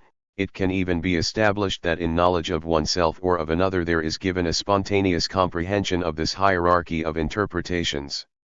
A gesture refers to a Weltanschauung and we sense it. But nobody has attempted a systematic disengagement of the meanings implied by an act. There is only one school which has based its approach on the same original evidence as we, and that is the Freudian. For Freud, as for us, an act cannot be limited to itself. It refers immediately to more profound structures. And psychoanalysis is the method which enables us to make these structures explicit. Freud, like us, asks, under what conditions is it possible that this particular person has performed this particular act? Like us, he refuses to interpret the action by the antecedent moment, i.e., to conceive of a horizontal psychic determinism. The act appears to him symbolic, that is, it seems to him to express a more profound desire which itself could be interpreted only in terms of an initial determination of the subject's libido. Freud, however, aims at constituting a vertical determinism. In addition, because of this bias, his conception necessarily is going to refer to the subject's past. Affectivity for Freud is at the basis of the act in the form of psychophysiological drives. But this affectivity is originally in each of us a tabula rasa. For Freud, the external circumstances and, so to speak, the history of the subject will decide whether this or that drive will be fixed on this or that object. It is the child's situation in the family which will determine in him the birth of the Oedipus complex. In other societies composed of families of another type, such as, for example, among primitive peoples on the Coral Islands in the Pacific, this complex could not be formed. Furthermore, it is again external circumstances which will decide whether at the age of puberty this complex will be resolved or, on the contrary, will remain the pole of the sexual life. Consequently, through the intermediacy of history, Freud's vertical determinism remains axised on an horizontal determinism. To be sure, a particular symbolic act expresses an underlying, contemporaneous desire, just as this desire manifests a more profound complex, and all this within the unity of a single psychic process, but the complex nonetheless pre-exists its symbolic manifestation.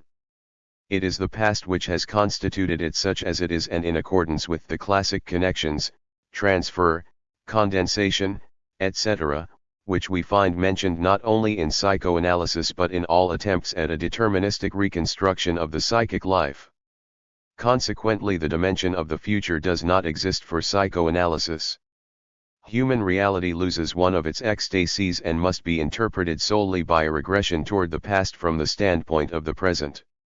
At the same time, the fundamental structures of the subject, which are signified by its acts, are not so signified for him but for an objective witness who uses discursive methods to make these meanings explicit. No pre-ontological comprehension of the meaning of his acts is granted to the subject.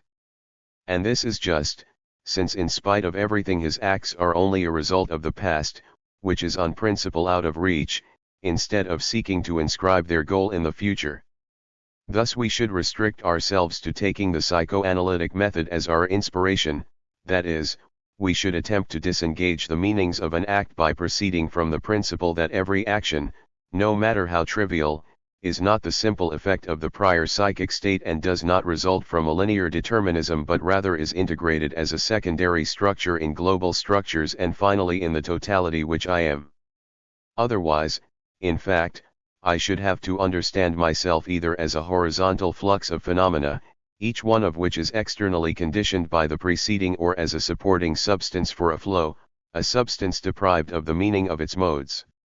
Both these conceptions would lead us to confuse the for itself with the in itself. But if we accept the method of psychoanalysis, and we shall discuss this at length in the following chapter, we must apply it in a reverse sense. Actually, we conceive of every act as a comprehensible phenomenon, and we do not admit any deterministic chance as Freud does. But instead of understanding the considered phenomenon in terms of the past, we conceive of the comprehensive act as a turning back of the future toward the present.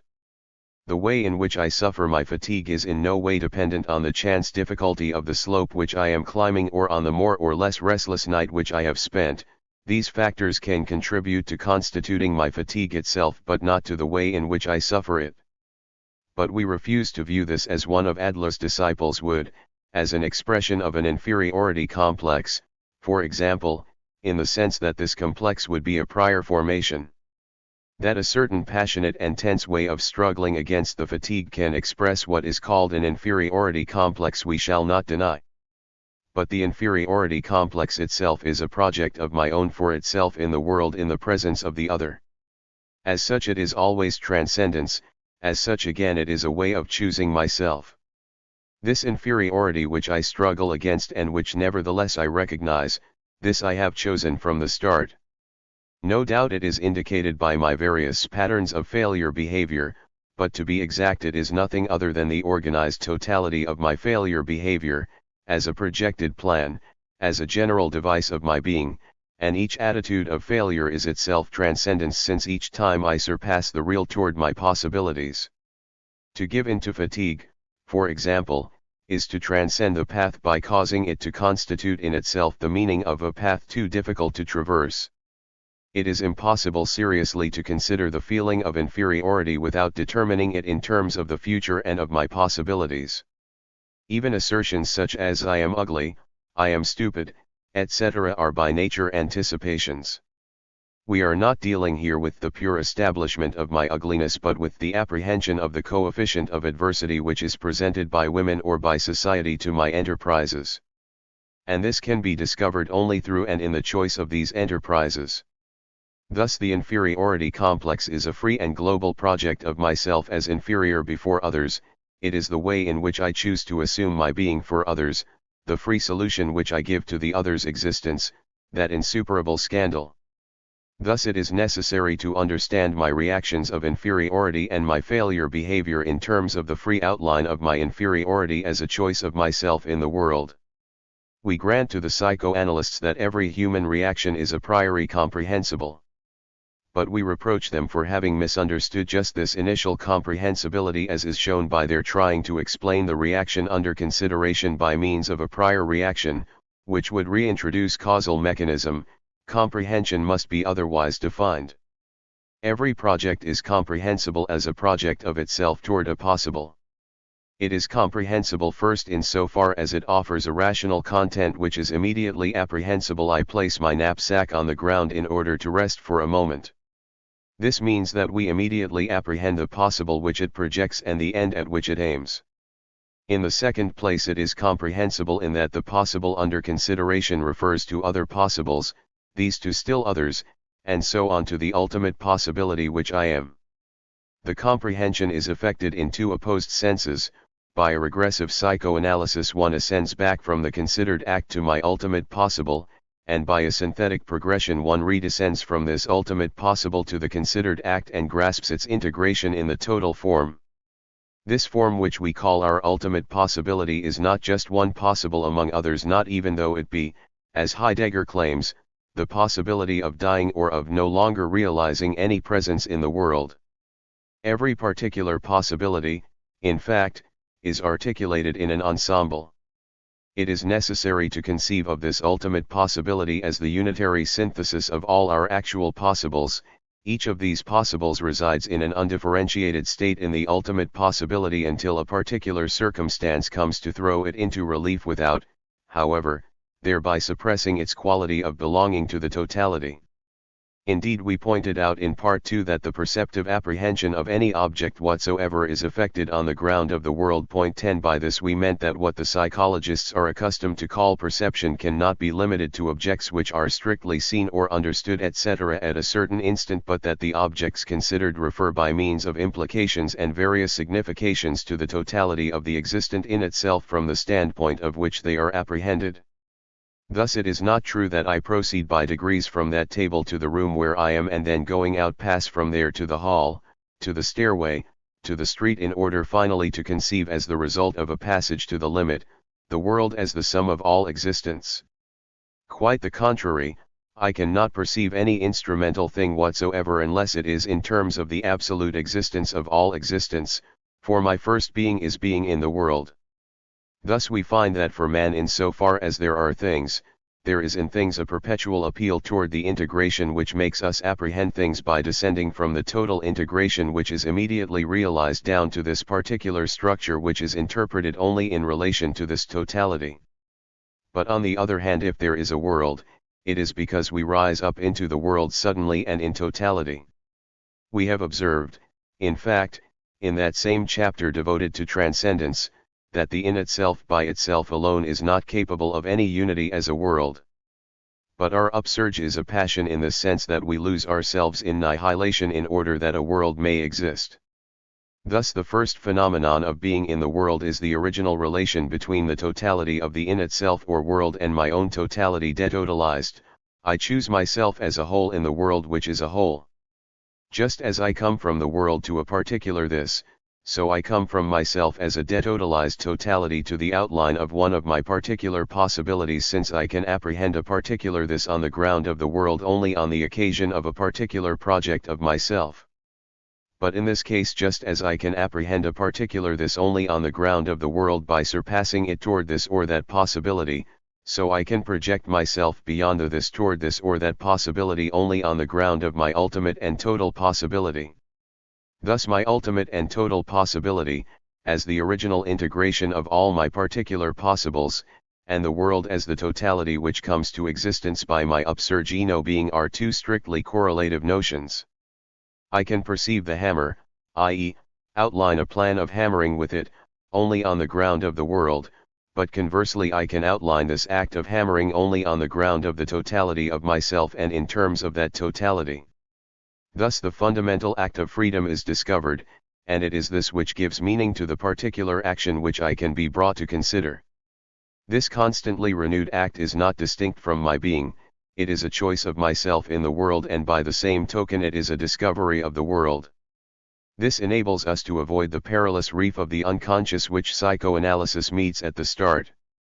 If nothing is in consciousness which is not a consciousness of being, some will say to us by way of objection that then this fundamental choice must of necessity be a conscious choice.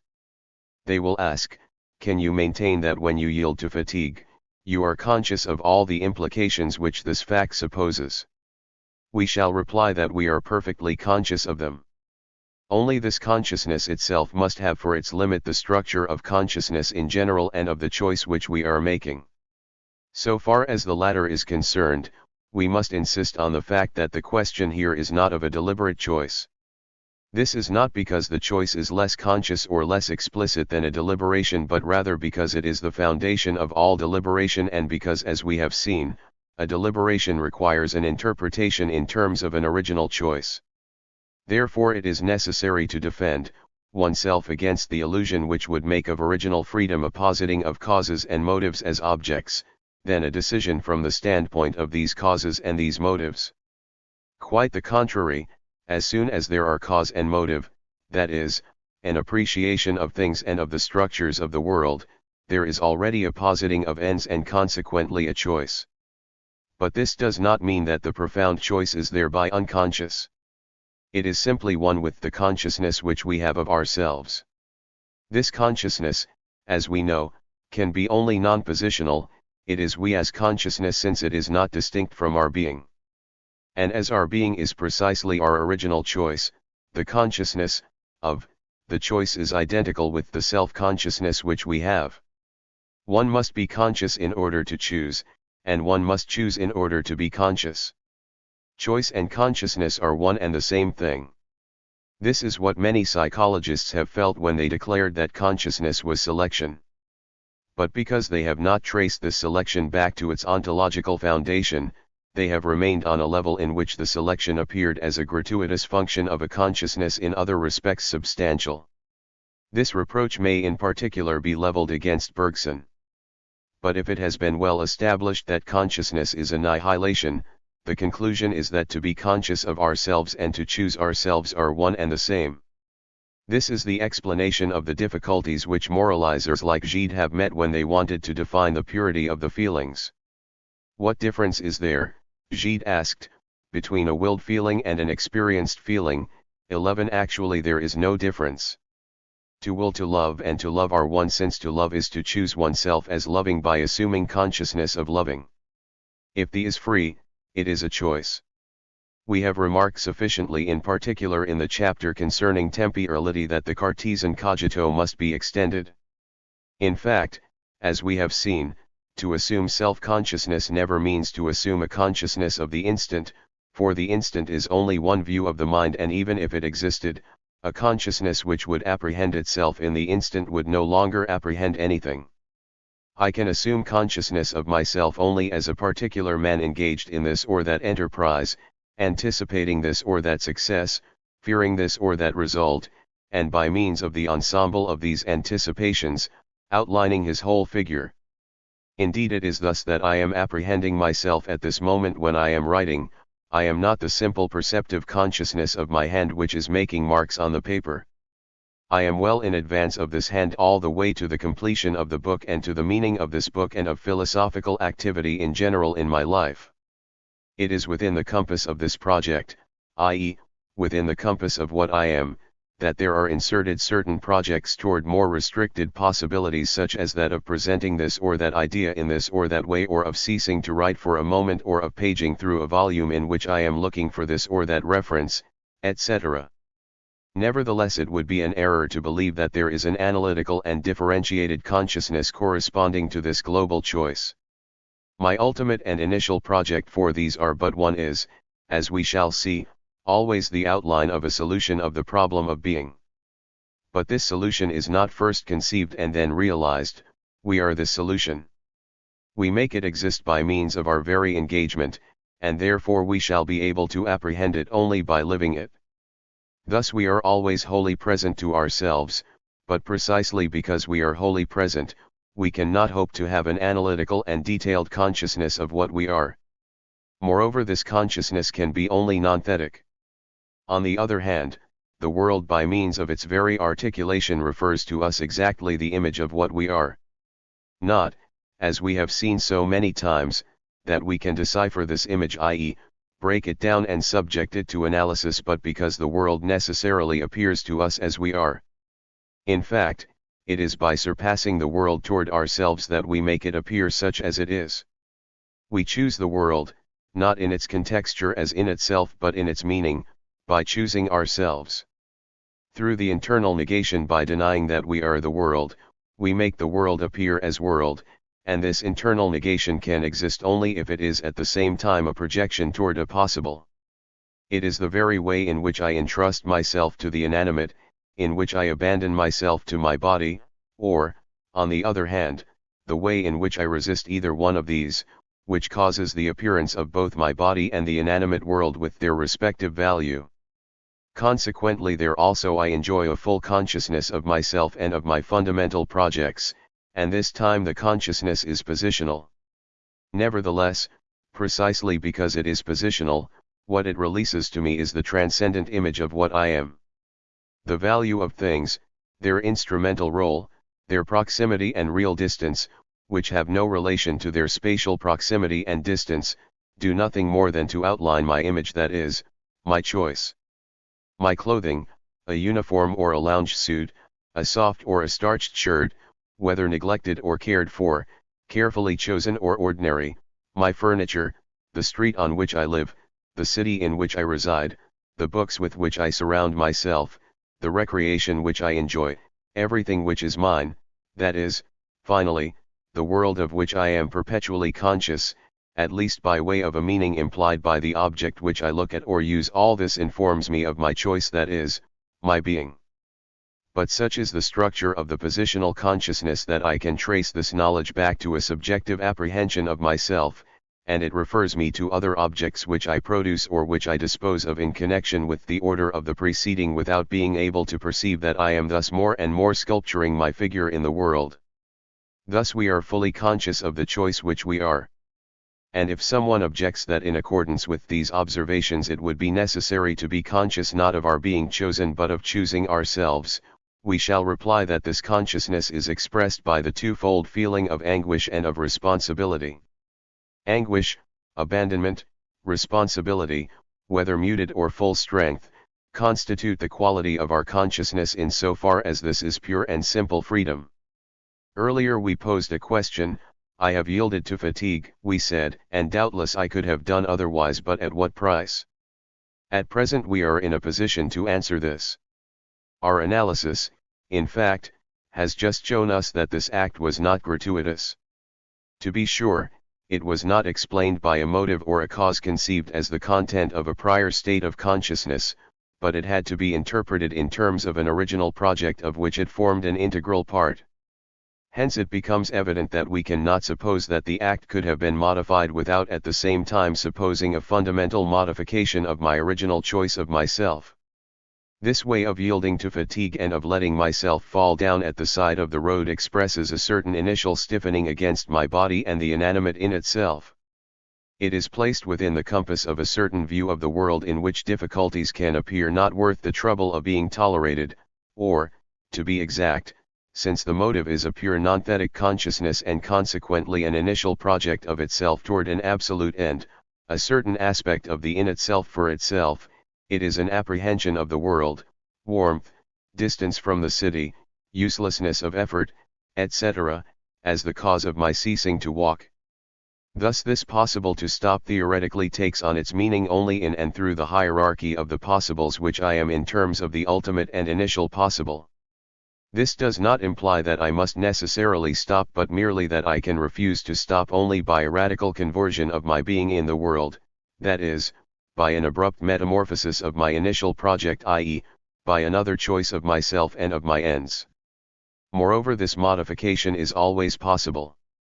The anguish which, when this possibility is revealed, manifests our freedom to our consciousness is witness of this perpetual modifiability of our initial project. In anguish we do not simply apprehend the fact that the possibles which we project are perpetually eaten away by our freedom to come. In addition we apprehend our choice, i.e., ourselves, as unjustifiable. This means that we apprehend our choice as not deriving from any prior reality but rather as being about to serve as foundation for the ensemble of significations which constitute reality. Unjustifiability is not only the subjective recognition of the absolute contingency of our being but also that of the interiorization and recovery of this contingency on our own account. For the choice, as we shall see, issues from the contingency of the in itself which it annihilates and transports it to the level of the gratuitous determination of the for itself by itself. Thus we are perpetually engaged in our choice and perpetually conscious of the fact that we ourselves can abruptly invert this choice and reverse steam, for we project the future by our very being, but our existential freedom perpetually eats it away as we make known to ourselves what we are by means of the future, but without getting a grip on this future which remains always possible without ever passing to the rank of the real. Thus we are perpetually threatened by the annihilation of our actual choice and perpetually threatened with choosing ourselves and consequently with becoming other than we are. By the sole fact that our choice is absolute, it is fragile, that is, by positing our freedom by means of it, we posit by the same stroke the perpetual possibility that the choice may become a here and now which has been made past in the interests of a beyond which I shall be. Nevertheless, let us thoroughly understand that our actual choice is such that it furnishes us with no motive for making it past by means of a further choice. In fact, it is this original choice which originally creates all causes and all motives which can guide us to partial actions. It is this which arranges the world with its meaning, its instrumental complexes, and its coefficient of adversity. The absolute change which threatens us from our birth until our death remains perpetually unpredictable and incomprehensible. Even if we envisage other fundamental attitudes as possible, we shall never consider them except from outside, as the behavior of others. And if we attempt to refer our conduct to them, they shall not for all that lose their character as external and as transcended transcendences. To understand them in fact would be already to have chosen them. We are going to return to this point. In addition, we must not think of the original choice as producing itself from one instant to the next. This would be to return to the instantaneous conception of consciousness from which Husserl was never able to free himself. Since, on the contrary, it is consciousness which temporalizes itself, we must conceive of the original choice as unfolding time and being one with the unity of the three ecstasies. To choose ourselves is to annihilate ourselves, that is, to cause a future to come to make known to us what we are by conferring a meaning on our past. Thus there is not a succession of instants separated by nothingnesses as with Descartes, such that my choice at the instant t cannot act on my choice of the instant t. To choose is to effect the upsurge along with my engagement of a certain finite extension of concrete and continuous duration, which is precisely that which separates me from the realization of my original possibles. Thus freedom, choice, annihilation, temporalization are all one and the same thing. Yet the instant is not an empty invention of philosophers. To be sure, there is no subjective instant when I am engaged in my task. At this moment, for example, when I am writing and trying to grasp my ideas and put them in order, there is no instant for me, there is only a perpetual pursuit of myself toward the ends which define me, the making explicit of ideas which are to form the basis of this work. And yet we are perpetually threatened by the instant. That is, we are such, by the very choice of our freedom, that we can always cause the instant to appear as the rupture of our ecstatic unity. What then is the instant? In the process of temporalization the instant cannot be cut off from a concrete project, we have just shown this. But neither can it be identified with the initial term or with the final term, if it is to exist, of this process. For both of these terms are incorporated in the totality of the process and are an integral part of it. Therefore neither term has the characteristics of the instant. The initial term is incorporated in the process of which it is the initial term in that it is the process beginning. But on the other hand, it is limited by a prior nothingness in that it is a beginning. The final term is incorporated in the process which it terminates in that it is the process end, the last note belongs to the melody. But it is followed by a nothingness which limits it in that it is an end. The instant, if it is to be able to exist, must be limited by a double nothingness. This is in no way conceivable if it is to be given ahead of time to all the processes of temporalization as we have shown. But in the very development of our temporalization, we can produce instants if certain processes arise on the collapse of prior processes. The instant will be then both a beginning and an end. In short, if the end of one project coincides with the beginning of another project, an ambiguous, temporal reality will arise which will be limited by a prior nothingness in that it is a beginning and limited by a posterior nothingness in that it is an end. But this temporal structure will be concrete only if the beginning is itself given as the end of the process which it is making past. A beginning which is given as the end of a prior project, such must be the instant. It will exist therefore only if we are a beginning and an end to ourselves within the unity of a single act. Now it is precisely this which is produced in the case of a radical modification of our fundamental project. By the free choice of this modification, in fact, we temporalize a project which we are, and we make known to ourselves by a future the being which we have chosen. Thus the pure present belongs to the new temporalization as a beginning, and it receives from the future which has just arisen its own nature as a beginning. It is the future alone, in fact, which can turn back on the pure present in order to qualify it as a beginning, otherwise this present would be merely any sort of present whatsoever. Thus the present of the choice belongs already, as an integral structure, to the newly begun totality.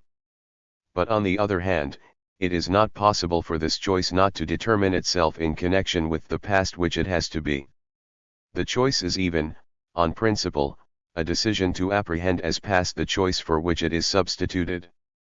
A converted atheist is not simply a believer, he is a believer who has for himself rejected atheism, who has made past within him the project of being an atheist. Thus the new choice is given as a beginning in so far as it is an end, and as an end in so far as it is a beginning. It is limited by a double nothingness, and as such it realizes a break in the ecstatic unity of our being. However, the instant is by itself only a nothingness, for wherever we cast our view, we apprehend only a continuous temporalization which will be in accordance with the direction in which we look, either the completed and closed series which has just passed dragging its final term with it, or else the living temporalization which is beginning and whose initial term is caught and dragged along by the future possibility. Thus every fundamental choice defines the direction of the pursuit at the same time that it temporalizes itself. This does not mean that it gives an initial thrust or that there is something settled which I can exploit to my profit so long as I hold myself within the limits of this choice. On the contrary, the annihilation is pursued continuously, and consequently the free and continuous recovery of the choice is obligatory. This recovery, however, is not made from instant to instant while I freely reassume my choice. This is because there is no instant. The recovery is so narrowly joined to the ensemble of the process that it has no instantaneous meaning and cannot have any. But precisely because it is free and perpetually recovered by freedom, my choice is limited by freedom itself, that is, it is haunted by the spectre of the instant. In so far as I shall reassume my choice, the making past of the process will be effected in perfect ontological continuity with the present. The process which is made past remains organized with the present annihilation in the form of a practical knowing, that is, meaning which is lived and interiorized without ever being an object for the consciousness which projects itself toward its own ends. But precisely because I am free, I always have the possibility of positing my immediate past as an object. This means that even though my prior consciousness was a pure non-positional consciousness, of the past, while it constituted itself as an internal negation of the co-present real and made its meaning known to itself by its ends posited as reassumed, now at the time of the new choice, consciousness posits its own past as an object, that is, it evaluates its past and takes its bearings in relation to it. This act of objectivizing the immediate past is the same as the new choice of other ends. It contributes to causing the instant to spring forth as the annihilating rupture of the temporalization. It will be easier for the reader to understand the results obtained by this analysis if we compare them to another theory of freedom, for example, to that of Leibniz. For Leibniz, as for us, when Adam took the apple it would have been possible for him not to take it. But for Leibniz, as for us, the implications of this gesture are so numerous and so ramified that ultimately to declare that it would have been possible for Adam not to take the apple amounts to saying that another Adam would have been possible. Thus Adam's contingency is the same as his freedom, since this contingency means that this real Adam is surrounded by an infinity of possible atoms, each one of whom as compared to the real Adam is characterized by a slight or profound alteration of all his attributes, that is, ultimately, of his substance. For Leibniz, then, the freedom claimed by human reality is as the organization of three different notions: that man is free who, 1. determines himself rationally to perform an act, 2.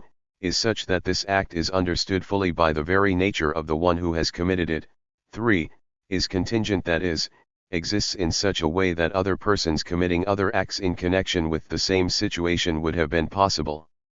But because of the necessary connection of possibles, another gesture of Adam would have been possible only for and by another Adam, and the existence of another Adam implies that of another world. We recognize along with Leibniz that Adam's gesture engages his whole person, and that another gesture could be understood only in the light of and within the compass of another personality in Adam. But Leibniz falls into a necessitarianism completely opposed to the idea of freedom when at the outset he establishes the assertion of the substance of Adam as a premise which will bring in the act of Adam as one of its partial conclusions, that is, when he reduces the chronological order to being only a symbolic expression of the logical order. The result is that on the one hand, the act is strictly necessitated by the very essence of Adam.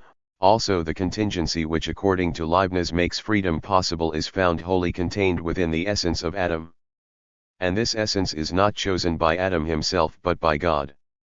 Thus it is true that the act committed by Adam necessarily derives from Adam's essence and that it thereby depends on Adam himself and on no other, which, to be sure, is one condition of freedom. But Adam's essence is for Adam himself a given. Adam has not chosen it, he could not choose to be Adam. Consequently he does not support the responsibility for his being. Hence once he himself has been given, it is of little importance that one can attribute to him the relative responsibility for his act. For us, on the contrary, Adam is not defined by an essence, since for human reality essence comes after existence. Adam is defined by the choice of his ends, that is, by the upsurge of an ecstatic temporalization which has nothing in common with the logical order. Thus Adam's contingency expresses the finite choice which he has made of himself. But henceforth what makes his person known to him is the future and not the past. He chooses to learn what he is by means of ends toward which he projects himself, that is, by the totality of his tastes, his likes, his hates, etc., inasmuch as there is a thematic organization and an inherent meaning in this totality. Thus we can avoid the objection which we offered to Leibniz when we said, to be sure, Adam chose to take the apple, but he did not choose to be Adam. For us, indeed, the problem of freedom is placed on the level of Adam's choice of himself, that is, on the determination of essence by existence. In addition, we recognize with Leibniz that another gesture of Adam, implying another Adam, implies another world, but by another world we do not mean a particular organization of co-possibles such that the other possible Adam finds his place there, rather that the revelation of another face of the world will correspond to another being in the world of Adam. Finally, for Leibniz, since the possible gesture of the other Adam is organized in another possible world, it pre-exists for all eternity as possible the realization of the contingent, real Adam. Here again essence precedes existence for Leibniz, and the chronological order depends on the eternal order of logic.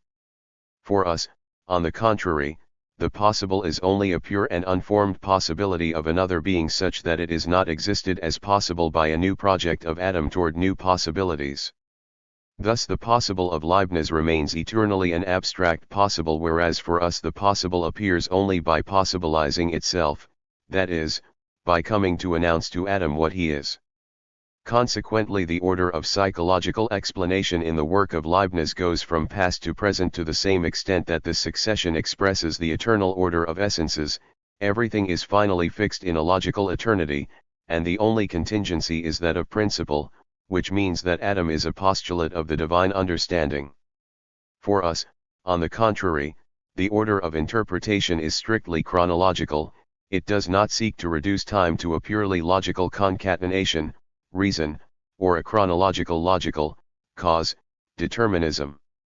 It is interpreted therefore from the standpoint of the future. But what we must especially insist on is that our preceding analysis is purely theoretical. In theory only, another gesture of Adam is possible, and only within the limits of the total overthrow of the ends by which Adam chooses himself as Adam. We have presented things in this way, and hence we have been able to seem like Leibnizians so as to present our view first with the maximum of simplicity. In actual fact, reality is far more complex. This is because in reality the order of interpretation is purely chronological and not logical. The understanding of an act in terms of the original ends posited by the freedom of the for itself is not an intellection. And the descending hierarchy of possibles from the final and initial possible to the derived possible which we are trying to understand has nothing in common with the deductive series which goes from a principle to its consequence. First of all, the connection between the derived possible, to resist fatigue or to give into it, and the fundamental possible is not a connection of deductibility. It is the connection between a totality and a partial structure. The view of the total project enables one to understand the particular structure considered. But the Gestalt school has shown us that the pragnance of the total forms does not exclude the variability of certain secondary structures. There are certain lines which I can add to or subtract from a given figure without altering its specific character. There are others, on the contrary, which cannot be added without involving the immediate disappearance of the figure and the appearance of another figure. The same thing is true with regard to the relation between the secondary possibles and the fundamental possible or the formal totality of my possibles. The meaning of the secondary possible considered refers always, to be sure, to the total meaning which I am. But other possibles could have replaced this one without altering the total meaning, that is, they could always and just as well have indicated this totality as the form which enables them to be understood, or in the ontological order of realization they could just as well have been projected as the means of attaining the totality and in the light of this totality. In short, the act of understanding is the interpretation of a factual connection and not the apprehension of a necessity. Thus the psychological interpretation of our acts must frequently return to the Stoic notion of indifference. To relieve my fatigue, it is indifferent whether I sit down on the side of the road or whether I take 100 steps more in order to stop at the inn which I see from a distance. This means that the apprehension of the complex, global form which I have chosen as my ultimate possible does not suffice to account for the choice of one possible rather than another. There is not here an act deprived of motives and causes, but rather a spontaneous invention of motives and causes, which placed within the compass of my fundamental choice thereby enriches it. In the same way each this must appear on the ground of the world and in the perspective of my facticity, but neither my facticity nor the world allows us to understand why I presently grasp this glass rather than this inkwell as a figure raising itself on the ground. In relation to these indifference our freedom is entire and unconditioned. This fact of choosing one indifferent possible and then abandoning it for another will not cause the instant to surge up as the rupture of duration. On the contrary, these free choices are all integrated even if they are successive and contradictory in the unity of my fundamental project. This does not mean that they are to be apprehended as gratuitous.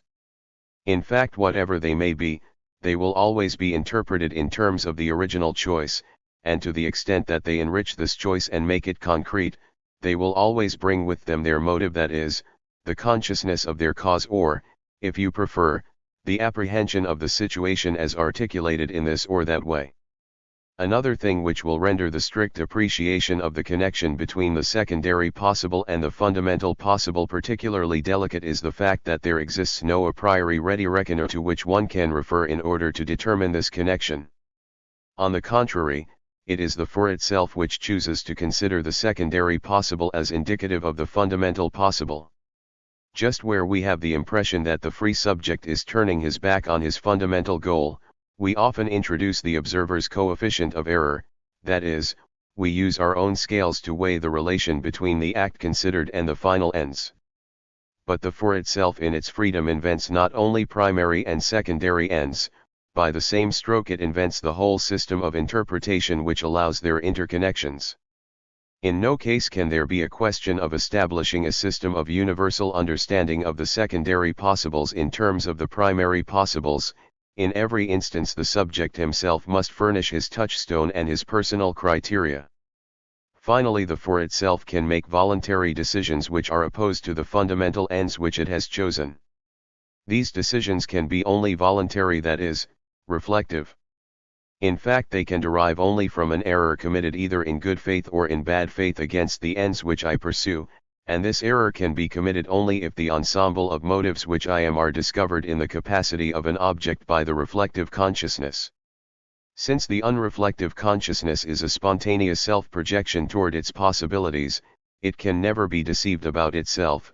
One must take care not to hold it responsible for making a mistake regarding itself when the error is actually a false evaluation of the objective situation, an error which can bring into the world consequences absolutely opposed to those which the unreflective consciousness wanted to effect, without however there having been any misunderstanding of its proposed ends. The reflective attitude, on the contrary, involves 1,000 possibilities of error, not in that it apprehends the pure motive, i.e., the consciousness reflected on as a quasi-object, but in so far as it aims at constituting across that consciousness reflected on veritable psychic objects which are only probable objects, as we have seen in Part 2, Chapter 3, and which can even be false objects. It is therefore possible for me as regards errors concerning myself to impose upon myself reflectively, i.e., on the voluntary plane, projects which contradict my initial project without, however, fundamentally modifying the initial project. Thus, for example, if my initial project aims at choosing myself as inferior in the midst of others, what is called the inferiority complex, and if stuttering, for example, is a behavior which is understood and interpreted in terms of the primary project, I can for social reasons and through a misunderstanding of my own choice of inferiority decide to cure myself of stuttering. I can even succeed in it, yet without having ceased to feel myself and to will myself to be inferior. In fact, I can obtain a result by using merely technical methods. This is what we usually call a voluntary self-reform. But these results will only displace the infirmity from which I suffer, another will arise in its place and will in its own way express the total end which I pursue.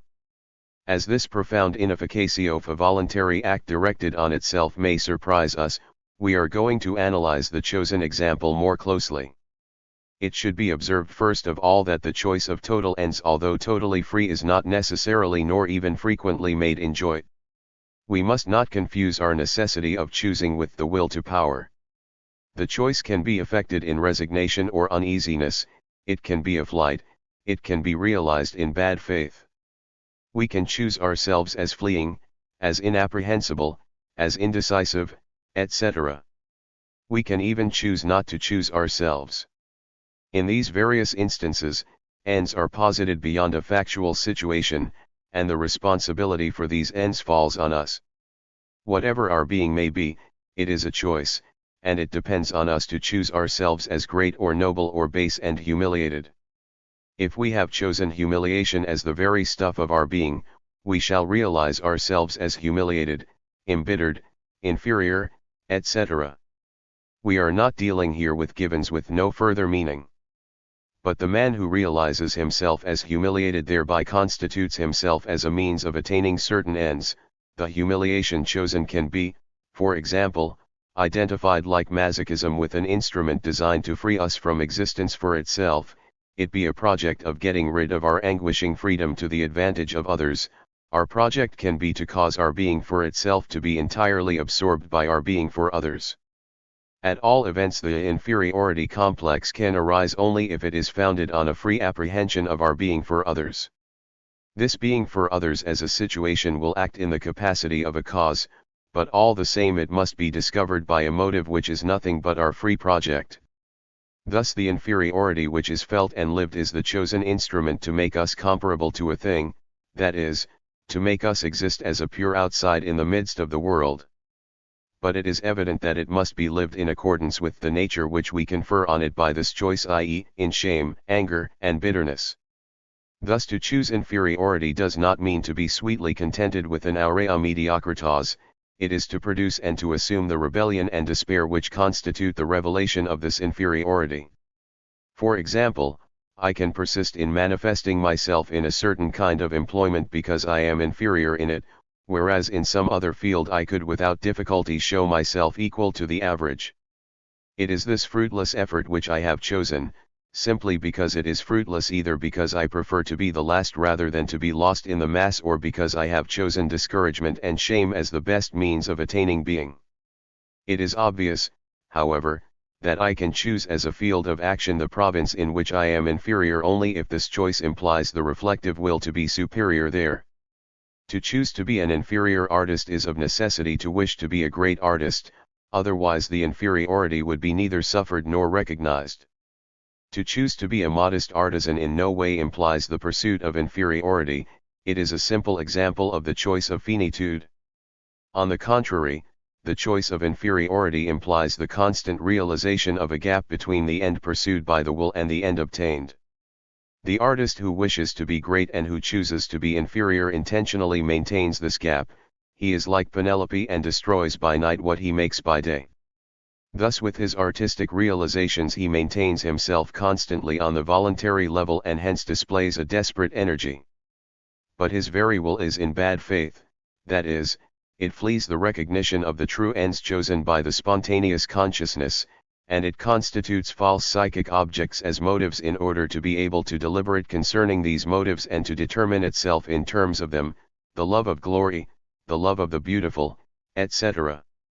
The will here is by no means opposed to the fundamental choice, quite the contrary, it is understood in its ends and in its fundamental bad faith only within the perspective of a fundamental choice of inferiority. Whereas in the form of reflective consciousness the will constitutes in bad faith false psychic objects as motives, on the other hand in the capacity of a non-reflective and non-thetic self-consciousness, it is consciousness, of, being in bad faith and consequently, of, the fundamental project pursued by the for itself. Thus the divorce between the spontaneous and willed consciousness is not a purely established factual given. On the contrary, this duality is projected and initially realized by our fundamental freedom, it is conceived only in and through the profound unity of our fundamental project, which is to choose ourselves as inferior. But precisely, this divorce implies that the voluntary deliberation decides in bad faith to offset or to hide our inferiority by means of works whose inner goal is actually to enable us on the contrary to measure this inferiority.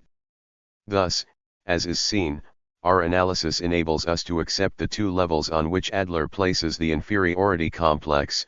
Like him we admit a fundamental recognition of this inferiority, and like him we admit a heavy and ill-balanced development of acts, works, and statements designed to offset or to hide this deep feeling.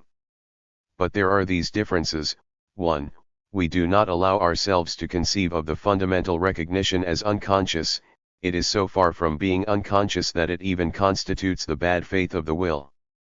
Due to this fact we do not establish between the two levels considered the difference between the unconscious and the conscious, but rather that which separates the fundamental unreflective consciousness and its tributary, the consciousness reflected on. 2. It seems to us that the concept of bad faith as we established in Part 1 should replace those of the censor, repression, and the unconscious which Adler uses. 3. The unity of the consciousness such as it is revealed to the cogito is too profound for us to admit a division into two levels unless the unity is recovered by a more profound synthetic intention leading from one level to the other and unifying them. Consequently we feel that there is something of deeper significance than the inferiority complex itself. Not only is the inferiority complex recognized, but this recognition is a choice.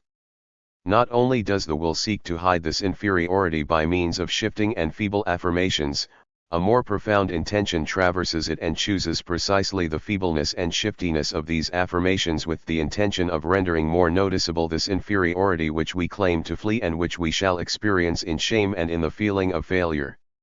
Thus the man who suffers from Minderwertigkeit has chosen to be his own tormentor. He has chosen shame and suffering, which does not mean, however, that he is to experience any joy when they are most forcefully realized. But if these new possibles are chosen in bad faith by a will which is produced within the limits of our initial project, they must nevertheless be realized to a certain extent against the initial project. To the extent that we wish to hide our inferiority from ourselves precisely in order to create it, we can wish to overcome the timidity and the stuttering which on the spontaneous level manifest our initial project of inferiority. We shall then undertake a systematic and reflective effort to cause these manifestations to disappear. We make this attempt in the state of mind of patients who come to consult the psychoanalyst. That is, on the one hand we work for an achievement which on the other hand we refuse. Thus the patient decides voluntarily to come to consult the psychoanalyst in order to be cured of certain troubles which he can no longer hide from himself, and by the mere fact that he puts himself in the hands of the physician he runs the risk of being cured. But on the other hand, if he runs this risk, it is in order to persuade himself that he has in vain done everything possible in order to be cured and that therefore he is incurable. Hence he approaches the psychoanalytic treatment with bad faith and bad will.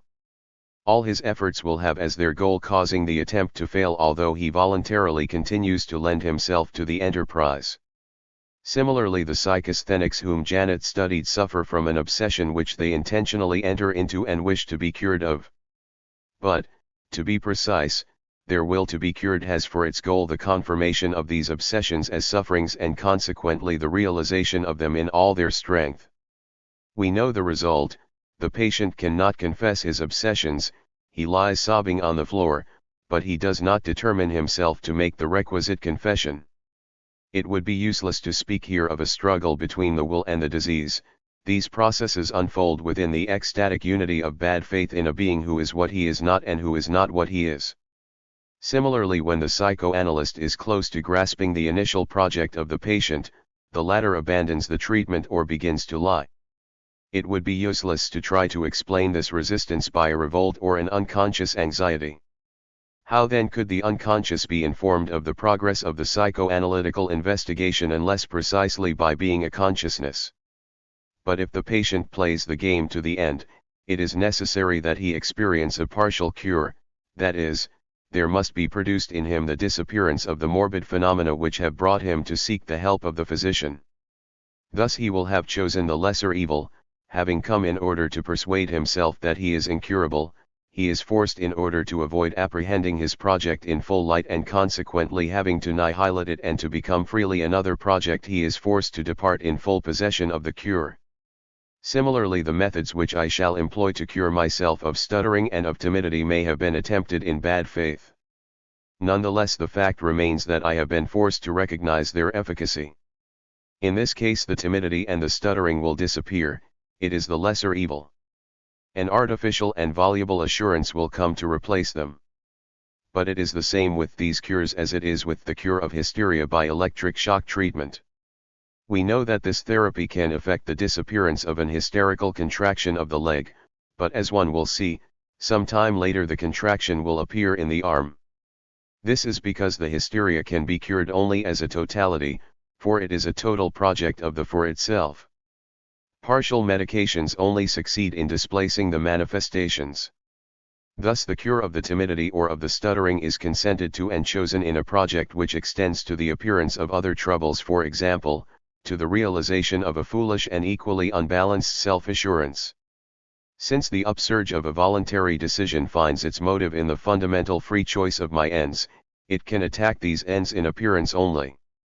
It is therefore only within the compass of my fundamental project that the will can be efficacious, and I can be freed from my inferiority complex only by a radical modification of my project which could in no way find its causes and its motives in the prior project, not even in the suffering and shame which I experience, for the latter are designed expressly to realize my project of inferiority. Thus, so long as I am in the inferiority complex, I cannot even conceive of the possibility of getting out of it. Even if I dream of getting out of it, the precise function of this dream is to make me experience even further the abjection of my state. It can be interpreted therefore only in and through the intention which makes me inferior. Yet at each moment I apprehend this initial choice as contingent and unjustifiable. At each moment therefore I am on the side suddenly to consider it objectively and consequently to surpass it and to make it past by causing the liberating instant to arise. Hence my anguish, the fear which I have of being suddenly exorcised, i.e., of becoming radically other, but hence also the frequent upsurge of conversions which cause me totally to metamorphose my original project. These conversions, which have not been studied by philosophers, have often inspired novelists. 12 One may recall the instant at which Gilles Philoctetes casts off his hate, his fundamental project, his reason for being, and his being. One may recall the instant when Raskolnikov decides to give himself up. These extraordinary and marvelous instants when the prior project collapses into the past in the light of a new project which rises on its ruins and which as yet exists only in outline, in which humiliation, anguish, joy, hope are delicately blended, in which we let go in order to grasp and grasp in order to let go, these have often appeared to furnish the clearest and most moving image of our freedom. But they are only one among others of its many manifestations. Thus presented, the paradox of the inefficacy of voluntary decisions will appear less offensive. It amounts to saying that by means of the will, we can construct ourselves entirely, but that the will which presides over this construction finds its meaning in the original project which it can appear to deny, that consequently this construction has a function wholly different from that which it advertises, and that finally it can reach only details of structures and will never modify the original project from which it has issued any more than the consequences of a theorem can turn back against it and change it. At the end of this long discussion, it seems that we have succeeded in making a little more precise our ontological understanding of freedom. It will be well at present to gather together and summarize the various results obtained. 1. A first glance at human reality informs us that for it being is reduced to doing.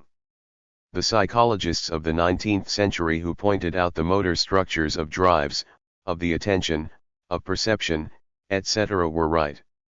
But motion itself is an act. Thus we find no given in human reality in the sense that temperament, character, passions, principles of reason would be acquired or innate data existing in the manner of things. The empirical consideration of the human being shows him as an organized unity of conduct patterns or of behaviors. To be ambitious, cowardly, or irritable is simply to conduct oneself in this or that matter in this or that circumstance. The behaviorists were right in considering that the sole positive psychological study ought to be of conduct in strictly defined situations. Just as the work of Janet and the Gestalt school have put us in a position to discover types of emotional conduct, so we ought to speak of types of perceptive conduct, since perception is never conceived outside an attitude with respect to the world.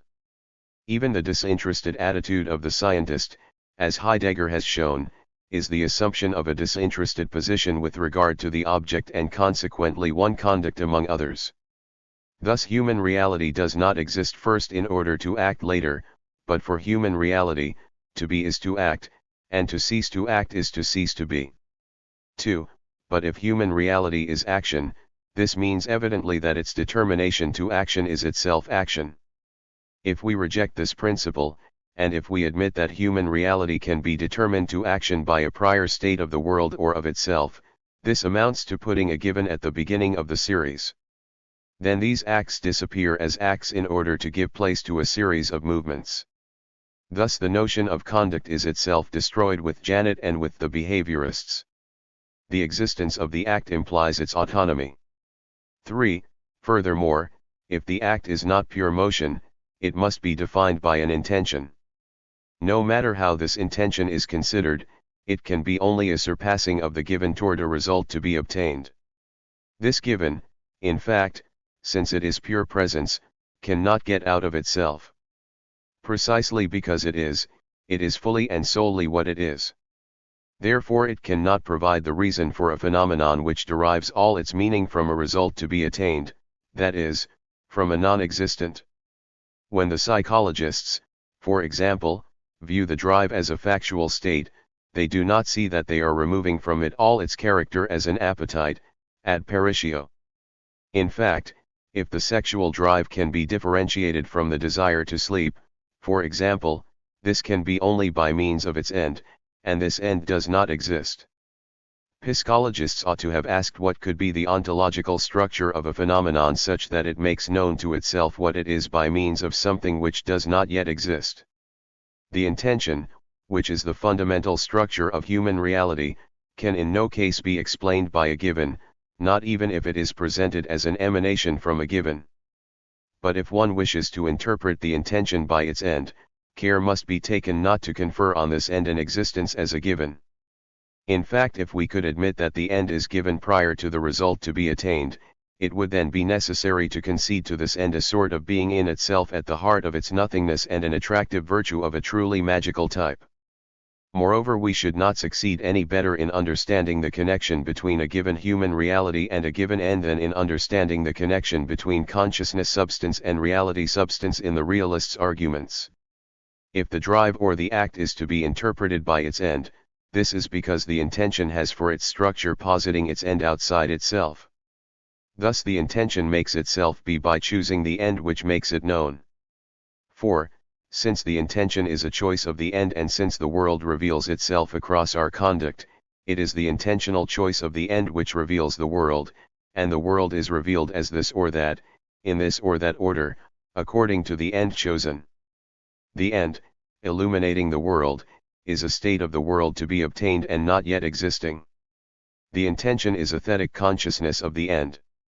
But it can be so only by making itself a non-thetic consciousness of its own possibility. Thus my end can be a good meal if I am hungry. But this meal which beyond the dusty road on which I am traveling is projected as the meaning of this road, it goes toward a hotel where the table is set, where the dishes are prepared, where I am expected, etc., can be apprehended only correlatively with my nonthetic project toward my own possibility of eating this meal.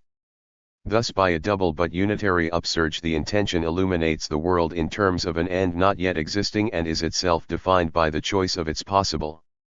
My end is a certain objective state of the world, my possible is a certain structure of my subjectivity, the one is revealed to the thetic consciousness, the other flows back over the non-thetic consciousness in order to characterize it. 5. If the given cannot explain the intention, it is necessary that the intention by its very upsurge realize a rupture with the given, whatever this may be. Such must be the case, for otherwise we should have a present plenitude succeeding in continuity a present plenitude, and we could not prefigure the future. Moreover, this rupture is necessary for the appreciation of the given.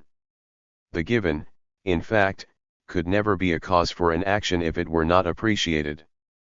But this appreciation can be realized only by a withdrawal in relation to the given, a putting of the given into parentheses, which exactly supposes a break in continuity. In addition, the appreciation, if it is not to be gratuitous, must be effected in the light of something. And this something which serves to appreciate the given can be only the end. Thus the intention by a single unitary upsurge posits the end, chooses itself, and appreciates the given in terms of the end. Under these conditions the given is appreciated in terms of something which does not yet exist, it is in the light of non-being that being in itself is illuminated. There results a double nihilating coloration of the given. On the one hand, it is nihilated in that the rupture makes it lose all efficacy over the intention, on the other hand, it undergoes a new nihilation due to the fact that efficacy is returned to it in terms of a nothingness appreciation. Since human reality is act, it can be conceived only as being at its core a rupture with the given. It is the being which causes there to be a given by breaking with it and illuminating it in the light of the not yet existing. 6. The necessity on the part of the given to appear only within the compass of annihilation which reveals it is actually the same as the internal negation which we described in Part 2. It would be in vain to imagine that consciousness can exist without a given, in that case it would be consciousness, of, itself as consciousness of nothing, that is, absolute nothingness. But if consciousness exists in terms of the given, this does not mean that the given conditions consciousness. Consciousness is a pure and simple negation of the given, and it exists as the disengagement from a certain existing given and as an engagement toward a certain not yet existing end. But in addition, this internal negation can be only the fact of a being which is in perpetual withdrawal in relation to itself. If this being were not its own negation, it would be what it is, i.e., a pure and simple given. Due to this fact it would have no connection with any other datum, since the given is by nature only what it is. Thus any possibility of the appearance of a world would be excluded. In order not to be a given, the for itself must perpetually constitute itself as in withdrawal in relation to itself, that is, it must leave itself behind it as a datum which it already no longer is.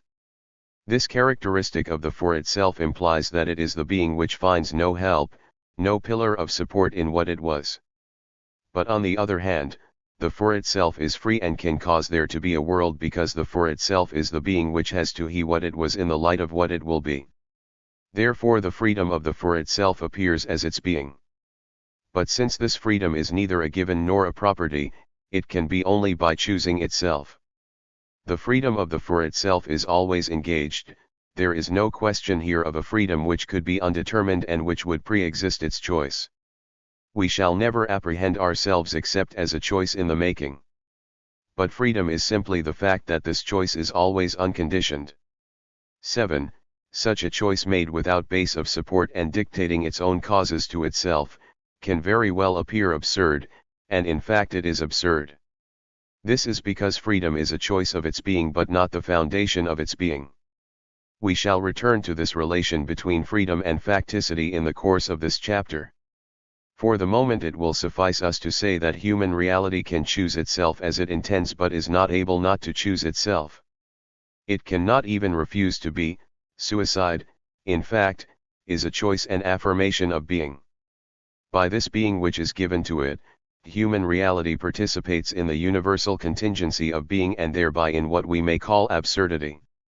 This choice is absurd, not because it is without reason but because there has never been any possibility of not choosing oneself. Whatever the choice may be, it is founded and reapprehended by being, for it is choice which is.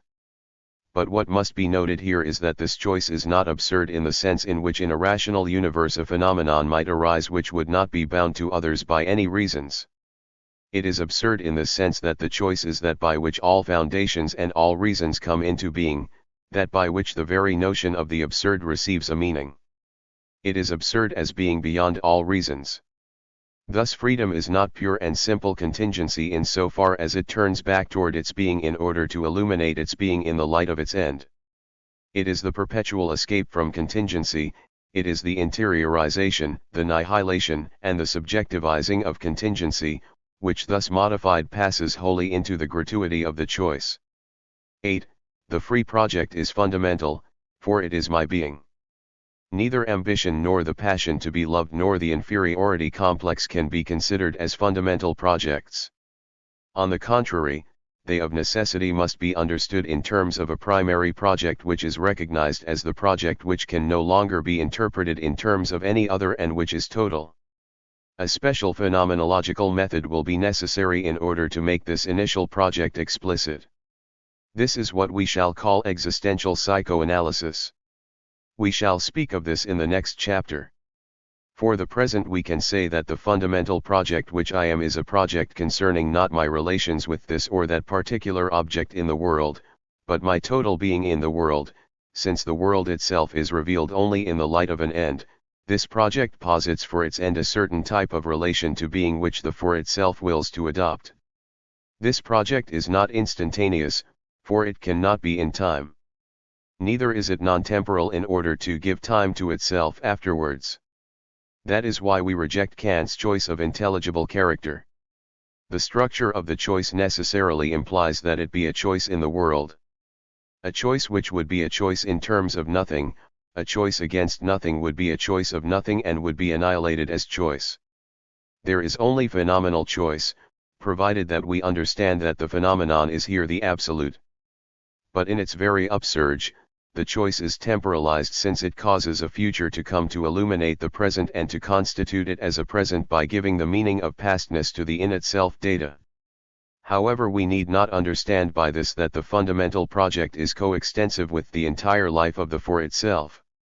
Since freedom is a being without support and without a springboard, the project in order to be must be constantly renewed.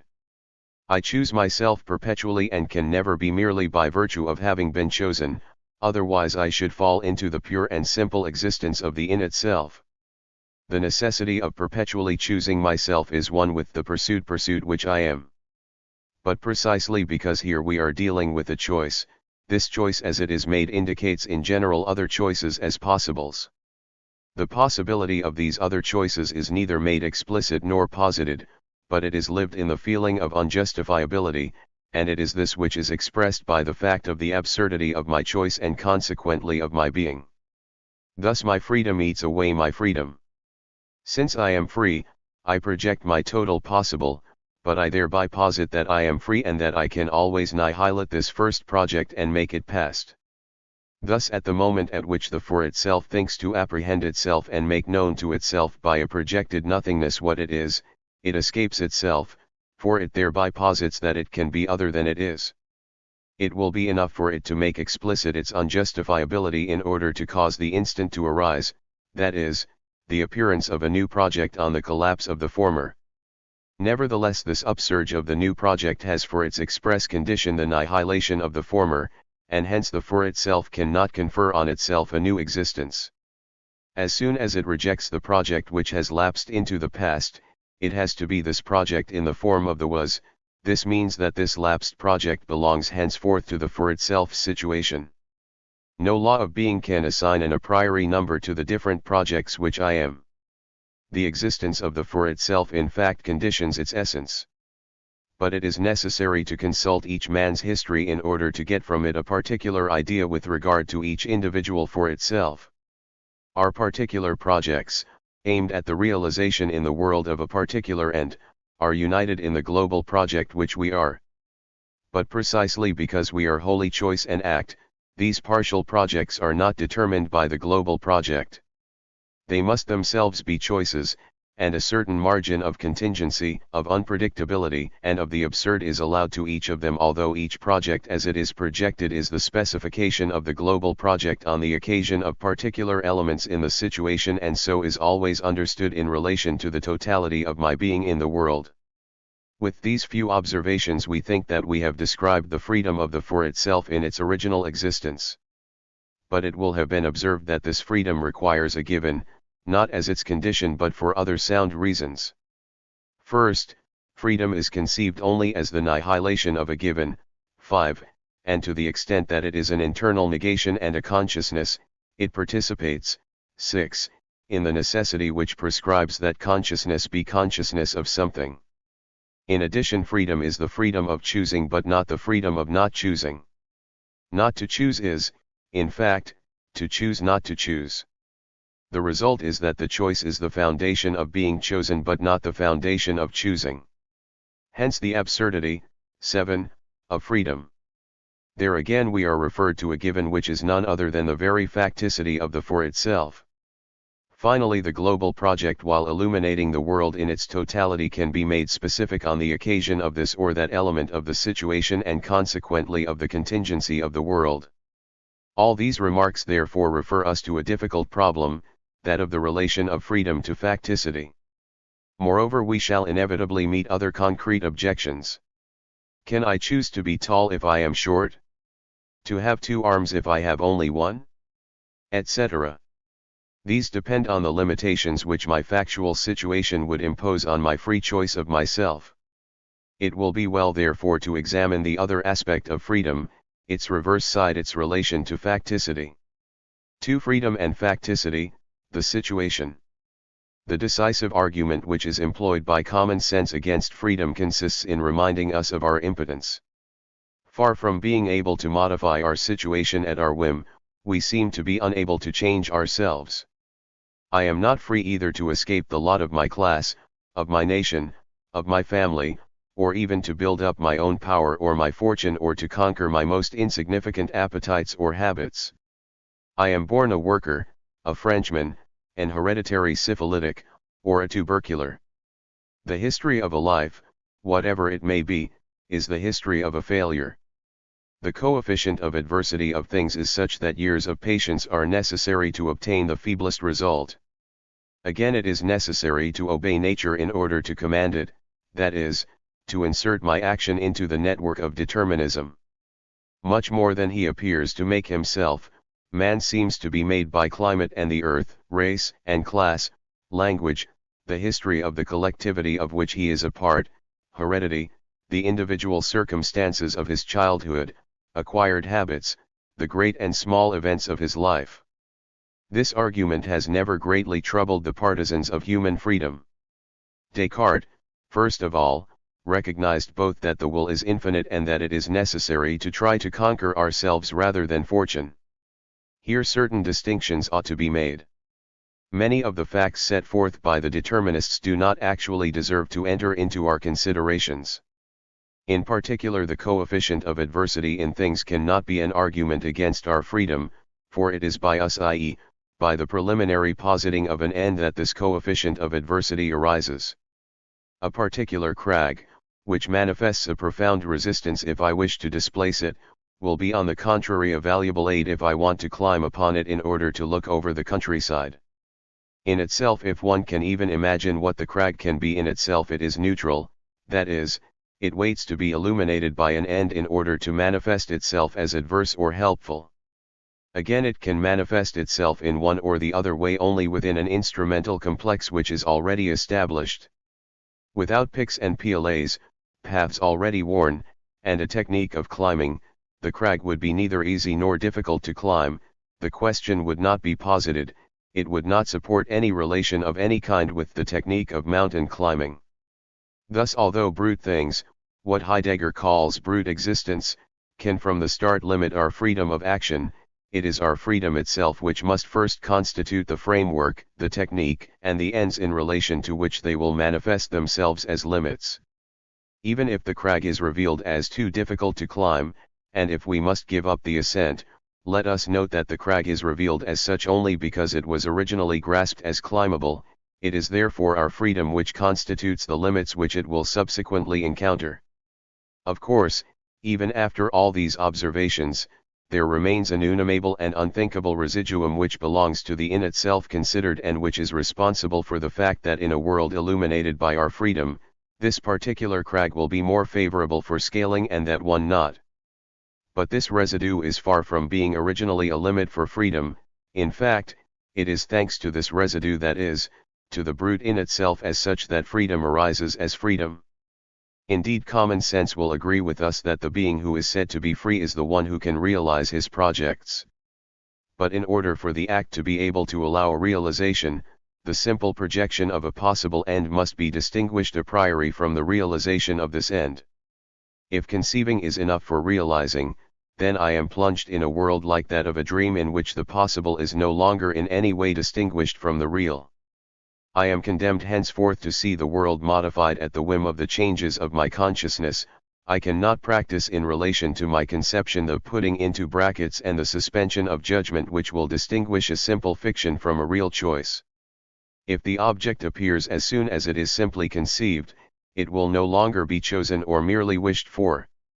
Once the distinction between the simple wish, the representation which I could choose, and the choice is abolished, freedom disappears too.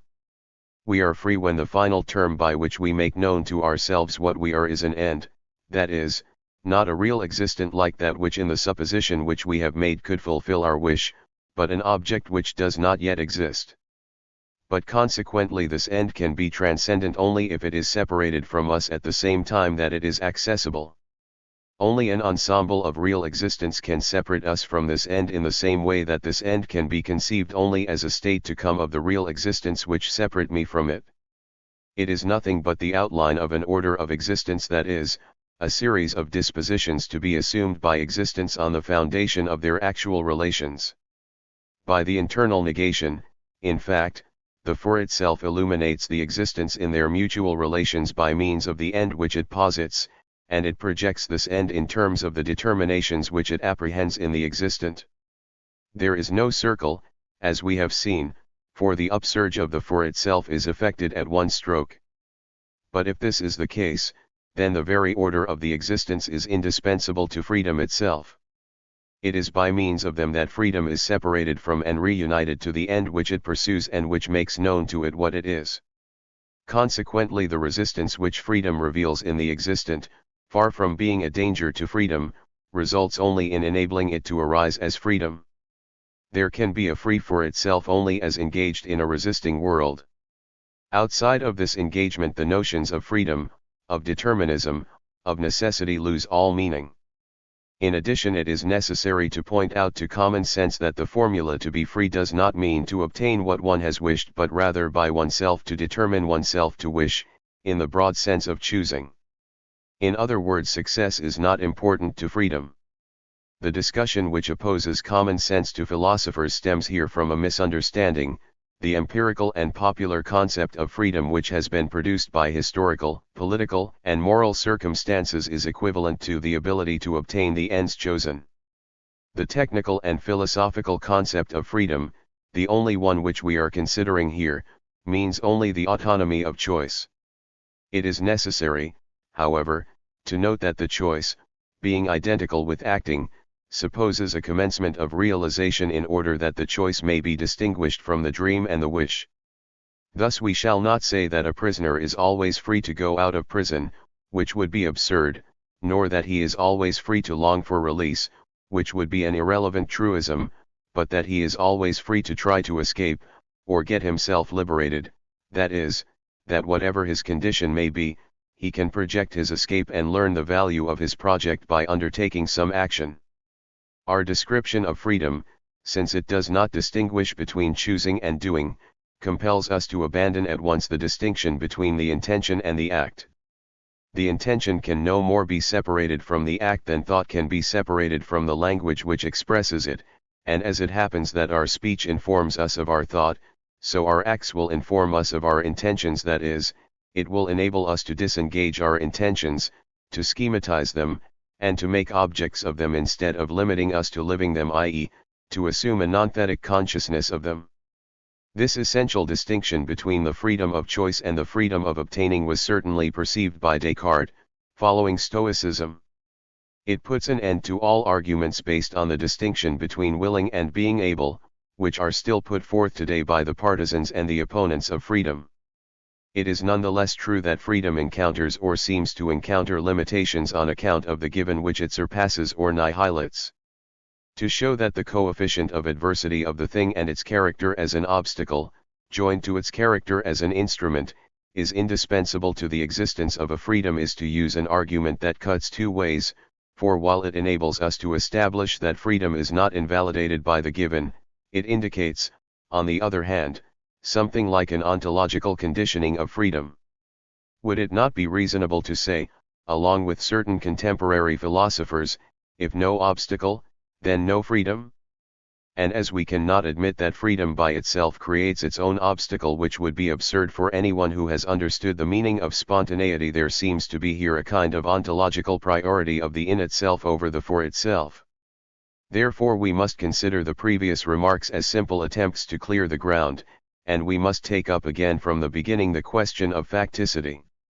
We have established that the for itself is free. But this does not mean that it is its own foundation. If to be free meant to be its own foundation, it would be necessary that freedom should decide the existence of its being. And this necessity can be understood in two ways. First, it would be necessary that freedom should decide its being free, that is, not only that it should be a choice of an end, but that it should be a choice of itself as freedom.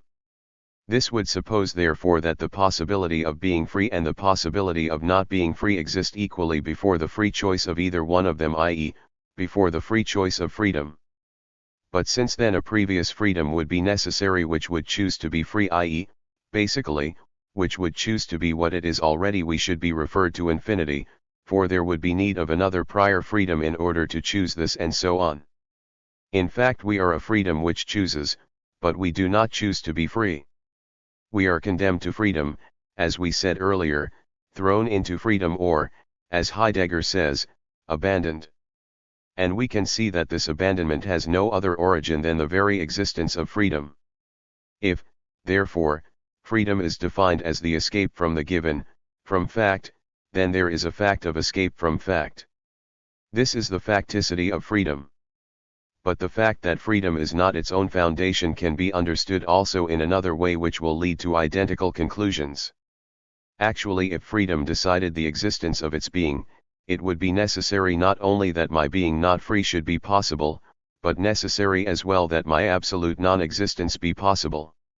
In other words, we have seen that in the initial project of freedom the end turns back upon causes in order to constitute them as such, but if freedom is to be its own foundation, then the end must in addition turn back on its existence and cause it to arise. We can see what would result from this. The for itself would itself derive from nothingness in order to attain the end which it proposes to itself.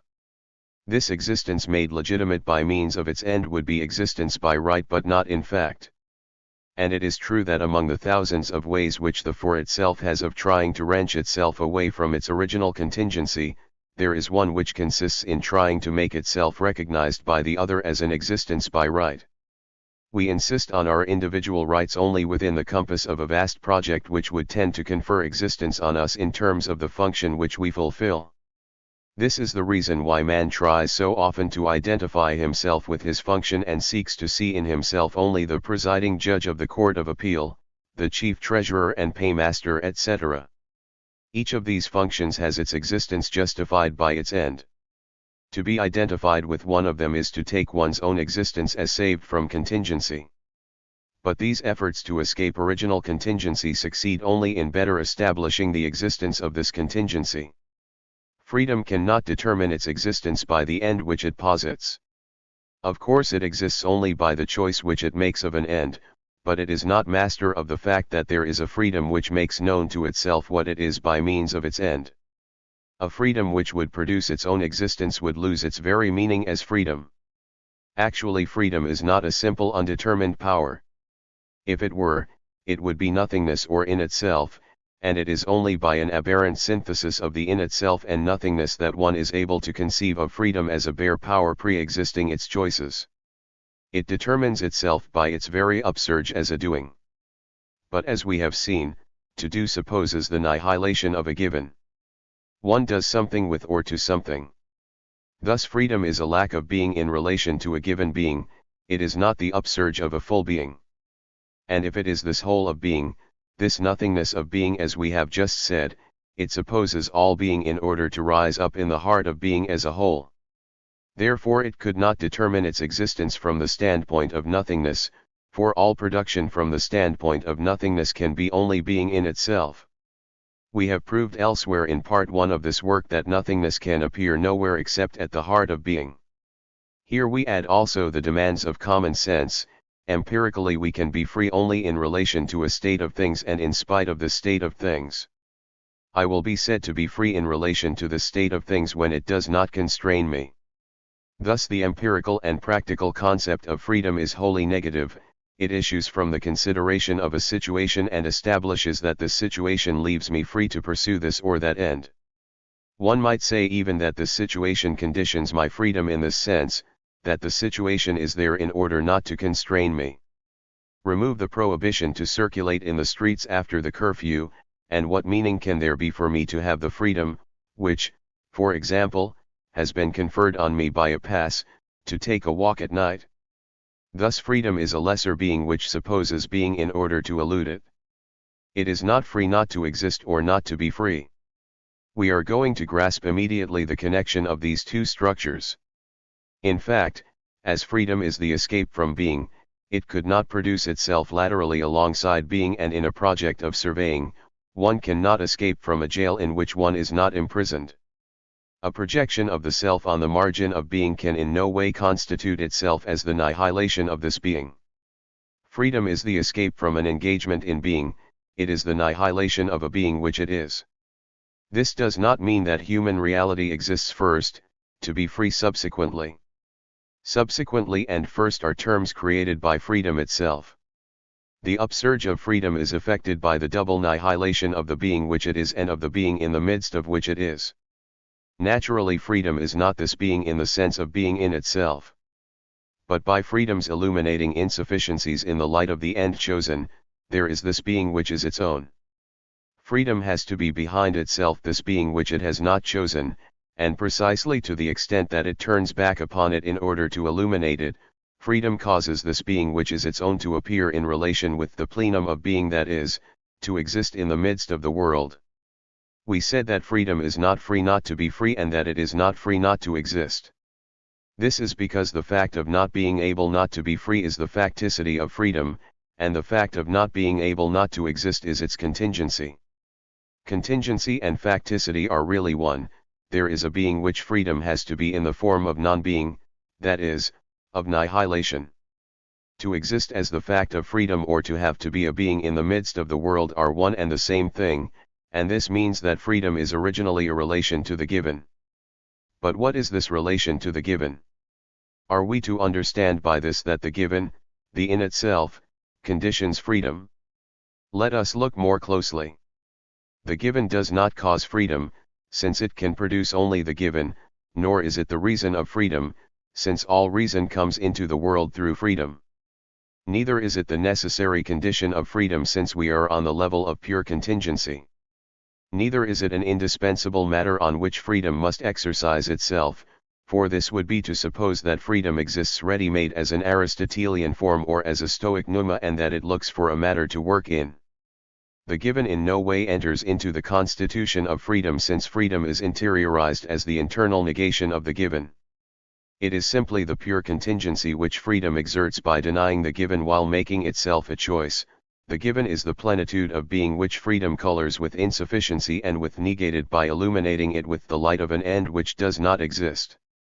The given is freedom itself in so far as freedom exists, and whatever it does, freedom cannot escape its existence. The reader will have understood that this given is nothing other than the in itself annihilated by the for itself which has to be it, that the body as a point of view on the world, that the past as the essence which the for itself was, that these are three designations for a single reality. By its annihilating withdrawal, freedom causes a whole system of relations to be established, from the point of view of the end, between all in itselfs, that is, between the plenum of being which is revealed then as the world and the being which it has to be in the midst of this plenum and which is revealed as one being, as one this which it has to be. Thus by its very projection toward an end, freedom constitutes as a being in the midst of the world a particular datum which it has to be. Freedom does not choose it, for this would be to choose its own existence, but by the choice which it makes of its end, freedom causes the datum to be revealed in this or that way, in this or that light in connection with the revelation of the world itself. Thus the very contingency of freedom and the world which surrounds this contingency with its own contingency will appear to freedom only in the light of the end which it has chosen, that is, not as brute existence but in the unity of the illumination of a single annihilation. And freedom would never be able to reapprehend this ensemble as a pure datum, for in that case it would be necessary that this freedom be outside of all choice and therefore that it should cease to be freedom. We shall use the term situation for the contingency of freedom in the plenum of being of the world inasmuch as this datum, which is there only in order not to constrain freedom, is revealed to this freedom only as already illuminated by the end which freedom chooses. Thus the datum never appears to the for itself as a brute existent in itself, it is discovered always as a cause since it is revealed only in the light of an end which illuminates it. Situation and motivation are really one. The for itself discovers itself as engaged in being, hemmed in by being, threatened by being, it discovers the state of things which surrounds it as the cause for a reaction of defense or attack. But it can make this discovery only because it freely posits the end in relation to which the state of things is threatening or favorable. These observations should show us that the situation, the common product of the contingency of the in itself and of freedom, is an ambiguous phenomenon in which it is impossible for the for itself to distinguish the contribution of freedom from that of the brute existent. In fact, just as freedom is the escape from a contingency which it has to be in order to escape it, so the situation is the free coordination and the free qualification of a brute given which does not allow itself to be qualified in any way at all. Here I am at the foot of this crag which appears to me as not scalable. This means that the rock appears to me in the light of a projected scaling, a secondary project which finds its meaning in terms of an initial project which is my being in the world. Thus the rock is carved out on the ground of the world by the effect of the initial choice of my freedom. But on the other hand, what my freedom cannot determine is whether the rock to be scaled will or will not lend itself to scaling. This is part of the brute being of the rock. Nevertheless, the rock can show its resistance to the scaling only if the rock is integrated by freedom in a situation of which the general theme is scaling. For the simple traveler who passes over this road and whose free project is a pure aesthetic ordering of the landscape, the crag is not revealed either as scalable or as not scalable, it is manifested only as beautiful or ugly. Thus it is impossible to determine in each particular case what comes from freedom and what comes from the brute being of the for itself. The given in itself as resistance or as aid is revealed only in the light of the projecting freedom. But the projecting freedom organizes an illumination such that the in itself is revealed by it as it is, i.e., resisting or favorable, but we must clearly understand that the resistance of the given is not directly admissible as an in itself quality of the given but only as an indication across a free illumination and a free refraction of an inapprehensible quid. Therefore it is only in and through the free upsurge of a freedom that the world develops and reveals the resistance which can render the projected end unrealizable. Man encounters an obstacle only within the field of his freedom. Better yet, it is impossible to decree a priori what comes from the brute existent and what from freedom in the character of this or that particular existent functioning as an obstacle. What is an obstacle for me may not be so for another.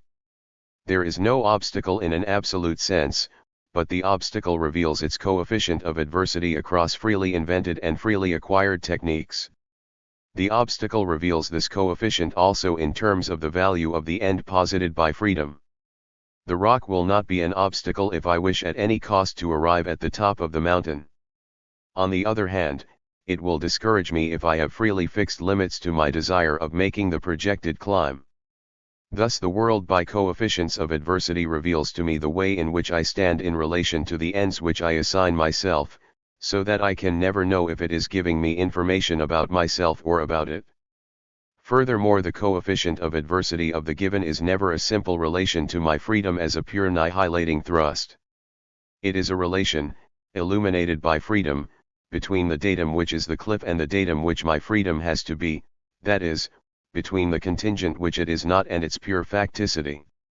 If the desire to scale it is equal, the rock will be easy for one athletic climber but difficult for another, a novice, who is not well trained and who has a weak body. But the body in turn is revealed as well or poorly trained only in relation to a free choice. It is because I am there and because I have made of myself what I am that the rock develops in relation to my body a coefficient of adversity. For the lawyer who has remained in the city and who is pleading a case, whose body is hidden under his lawyer's robe, the rock is neither hard nor easy to climb, it is dissolved in the totality world without in any way emerging from it. And in one sense it is I who choose my body as weak by making it face the difficulties which I cause to be born, mountain climbing, cycling, sport. If I have not chosen to take part in sports, if I live in the city, and if I concern myself exclusively with business or intellectual work, then from this point of view my body will have no quality whatsoever. Thus we begin to catch a glimpse of the paradox of freedom. There is freedom only in a situation, and there is a situation only through freedom. Human reality everywhere encounters resistance and obstacles which it has not created, but these resistances and obstacles have meaning only in and through the free choice which human reality is.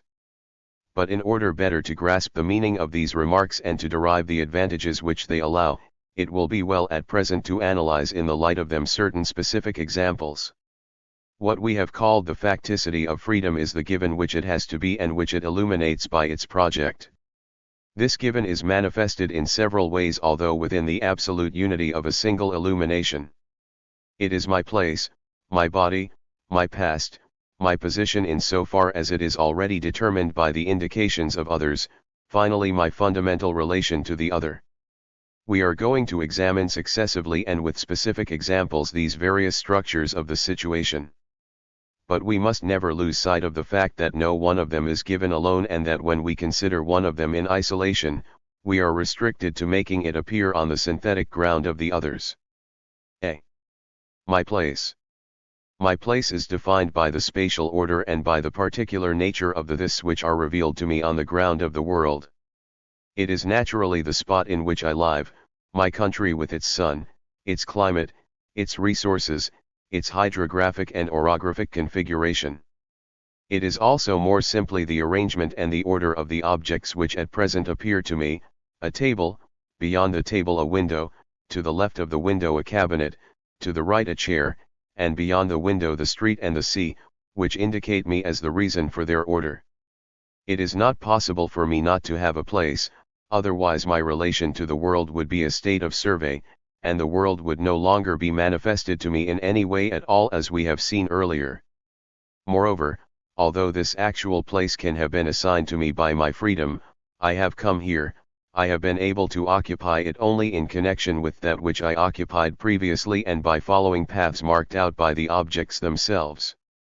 This previous place refers me to another, this to another, and so on to the pure contingency of my place, that is, to that place of mine which no longer refers to anything else which is a part of my experience, the place which is assigned to me by my birth. It would be useless to explain this last place by the one which my mother occupied when she brought me into the world. The chain is broken, the places freely chosen by my parents would be invalid as an explanation of my places. If one considers any one of them in its connection with my original place as when one says, for example, I was born at Bordeaux because my father was given a position there as a civil servant, or I was born at Tours because my grandparents had property there and my mother took refuge near them when during her pregnancy she learned of my father's death. This merely shows more clearly how for me birth and the place which it assigns me are contingent things. Thus to be born is, among other characteristics, to take one's place, or rather according to what we have just said, to receive it. And as this original place will be that in terms of which I shall occupy new places according to determined rules, it seems that we have here a strong restriction of my freedom. Moreover, as soon as one reflects on it, the question is seen to be exceedingly complicated. The partisans of free will point out that along with any place presently occupied, an infinity of other places is offered to my choice. The opponents of freedom insist on the fact that an infinity of places is denied me by the fact that objects turn toward me a face which I have not chosen and which is exclusive of all others. They add that my place is too profoundly bound up with other conditions of my existence, my dietary habits, climate, etc., not to contribute to making me. Between the partisans and opponents of freedom a decision seems impossible.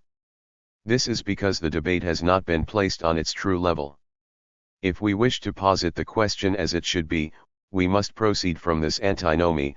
Human reality originally receives its place in the midst of things. Human reality is that by which something we can call place comes to things. Without human reality there would have been neither space nor place, and yet this human reality by which placing comes to things comes to receive its place among things without having any say in the matter. In truth there is no mystery here, but the description must proceed from the antinomy, for it is this which will give to us the exact relation between freedom and facticity. We have seen that geometrical space, i.e., the pure reciprocity of spatial relations, is a pure nothingness.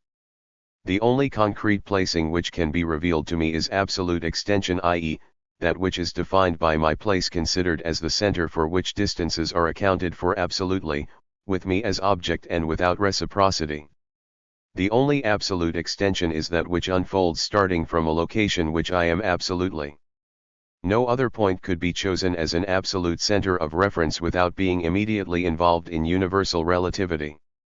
If there is an extension within the limits of which I shall apprehend myself as free or as not free, an extension which will be presented to me as helpful or as adverse, separating, this can be only because before all else I exist my place without choice, without necessity either, as the pure absolute fact of my being there. I am there, not here but there. This is the absolute and incomprehensible fact which is at the origin of extension and consequently of my original relations with these things rather than with those. A fact of pure contingency, an absurd fact. Yet on the other hand, this place which I am is a relation. A univocal relation, to be sure, but a relation all the same. If I am limited to existing my place, I cannot at the same time be elsewhere in order to establish this fundamental relation. I cannot have even a dim comprehension of the object in relation to which my place is defined. I can only exist the inward determinations which the inapprehensible and unthinkable objects which surround me without my knowing it can provoke in me. By the same token the very reality of absolute extension disappears, and I am separated from everything which resembles a place. Furthermore, I am neither free nor not free, I am a pure existent without constraint, but without any way either of denying the constraint. In order that such a thing as an extension originally defined as my place may come into the world and by the same stroke strictly define me, it is not merely necessary that I exist my place, i.e., that I have to be there. It is necessary as well that I be able to be not wholly here so that I can be over there, near the object which I locate at 10 feet from me and from the standpoint of which I make my place known to myself. The univocal relation which defines my place functions in fact as a relation between something which I am and something which I am not. This relation in order to be revealed must be established. It supposes therefore that I am in a position to effect the following operations. 1. I must be able to escape what I am and to annihilate it in such a way that what I am, although it is existed, can still be revealed as the term of a relation. This relation is immediately given. It is not, however, given in the simple contemplation of objects. If we tried to derive space from pure contemplation, one could well object, for objects are given with absolute dimensions, not with absolute distances. It is given rather in our contemplating our immediate action. He is coming toward us, let's avoid him, I am running after him, etc. It implies as such a comprehension of what I am as being there. But at the same time it is very necessary to define what I am from the standpoint of the being there of other this. I am as being there the one toward whom someone comes running, the one who has still an hour to climb before being at the top of the mountain, etc. Therefore when I look at the mountain top, for example, we are dealing with an escape from myself accompanied by a reflux which I effect in terms of the summit of the mountain toward my being there in order to situate myself. Thus I must be what I have to be by the very fact of escaping it. In order for me to be defined by my place, it is necessary first that I escape myself in order to proceed to posit the coordinates in terms of which I shall define myself more narrowly as the center of the world. It should be noted that my being there can in no way determine the surpassing which is going to fix and to locate things, since my being there is a pure given, incapable of projecting, and since, moreover, in order to be defined strictly as this or that being there, it is already necessary that it has been determined by the surpassing followed by the reflux. 2. I must be able by an internal negation to escape the this in the midst of the world which I am not, and by which I make known to myself what I am. To discover them and to escape them is the result, as we have seen, of a single negation. Here again the internal negation is first and spontaneous in relation to the datum as discovered. We cannot admit that the datum provokes our apprehension. On the contrary, in order that there may be a this which announces its distances to the being there which I am, it is necessary for me to escape it by a pure negation. Nihilation, internal negation, a determining turning back upon the being there which I am, these three operations are really one. They are only moments of an original transcendence which launches toward an end by annihilating me so that I may make known to myself what I am by means of the future. Thus it is my freedom which comes to confer on my place and to define it as such by situating me.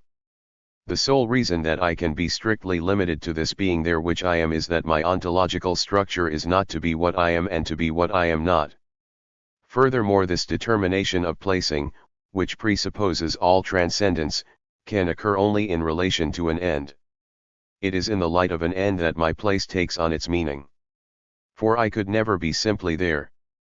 My place is grasped as an exile or, on the contrary, as that natural, reassuring and favored location which Moriot called currency, comparing it to the place to which the wounded bull always returns in the arena. In relation to what I project doing, in relation to the world in totality and hence to my being in the world, my place appears to me as an aid or a hindrance. To be in place is to be far from or near to, that is, place is provided with a meaning in relation to a certain not yet existing being which one wants to attain. It is the accessibility or the inaccessibility of this end which defines place. It is therefore in the light of not being and of the future that my position can be actually understood. To be there is to have to take just one step in order to reach the teapot, to be able to dip the pen in the ink by stretching my arm, to have to turn my back to the window if I want to read without tiring my eyes, to have to ride my bicycle and to put up with the fatigue of a hot afternoon for 2 hours if I wish to see my friend Pierre, to take the train and pass a sleepless night if I want to see Annie. For a colonial, to be there is to be 20 days away from France. Better yet, if he is a civil servant and is waiting for a trip at government expense, it is to be 6 months and 7 days from Bordeaux or from Édiples. For a soldier, to be there is to be 110, 120 days from his discharge. The future, a projected future, intervenes everywhere. It is my future life at Bordeaux, at Édiples, the future discharge of the soldier, the future word which I shall write with a pen wet with ink. It is all this which means my place to me and which makes me exist with nervousness or impatience or nostalgia. On the other hand, if I am fleeing from a group of men or from public opinion, then my place is defined by the time which would be necessary for these people to discover me at the far end of the village where I am lodging, for them to arrive at this village, etc. In this case the isolation is what makes my place known to me as favorable. Here to be in place is to be sheltered. This choice of my end slips into even purely spatial relations, high and low, right and left, etc., so as to give them an existential meaning. The mountain is overwhelming if I live at the foot of it. On the other hand, if I am at its peak, the mountain is recovered by the very project of my pride and symbolizes the superiority which I attribute to myself over other men. The place of rivers, the distance from the sea, etc. come into play and are provided with symbolic meaning, constituted in the light of my end, My place reminds me symbolically of this end in all its details as in its ensemble connections. We shall return to this point when we want to define more exactly the object and the method of existential psychoanalysis. The brute relation of distance to objects can never be allowed to get its meaning and symbols from outside, for these are our very way of constituting it. Even more, this brute relation itself has meaning only in relation to the choice of techniques which allow distances to be measured and to be traversed. A particular city situated 20 miles from my village and connected with it by a streetcar is much nearer to me than a rocky peak situated 4 miles away but at an altitude of 2,800 meters. Heidegger has shown how daily concerns assign to instruments a place which has nothing in common with pure geometric distance. My glasses, he says, once they are on my nose, are much farther from me than the object which I see through them. Thus it must be said that the facticity of my place is revealed to me only in and through the free choice which I make of my end. Freedom is indispensable to the discovery of my facticity. I learn of this facticity from all the points of the future which I project. It is from the standpoint of this chosen future that facticity appears to me with its characteristics of impotence, of contingency, of weakness, of absurdity. It is in relation to my dream of seeing New York that it is absurd and painful for me to live at Mont-de-Marsan. But conversely, facticity is the only reality which freedom can discover, the only one which it can annihilate by the positing of an end, the only thing in terms of which it is meaningful to posit an end. For if the end can illuminate the situation, this is because the end is constituted as a projected modification of the situation. My place appears in terms of the changes which I project. But to change implies something to be changed, which is precisely my place. Thus freedom is the apprehension of my facticity. It would be absolutely useless to seek to define or to describe the quid of this facticity before freedom turns back upon it in order to apprehend it as a determined deficiency. My place, before freedom has circumscribed my placing as a lack of a certain kind, is not, strictly speaking, anything at all, since the very extension in terms of which all place is understood does not exist. On the other hand, the question itself is unintelligible, for it involves before which has no meaning. It is freedom, in fact, which temporalizes itself along the lines of a before and after. Nevertheless, the fact remains that this brute and unthinkable quid is that without which freedom could not be freedom. It is the very facticity of my freedom. It is only in the act by which freedom has revealed facticity and apprehended it as place that this place thus defined is manifested as an impediment to my desires, an obstacle, etc. Otherwise, how could it possibly be an obstacle? An obstacle to what? A compulsion to do what? The story is told of an emigrant who was going to leave France for Argentina after the failure of his political party. When someone remarked to him that Argentina was very far away, he asked, "Far from what?"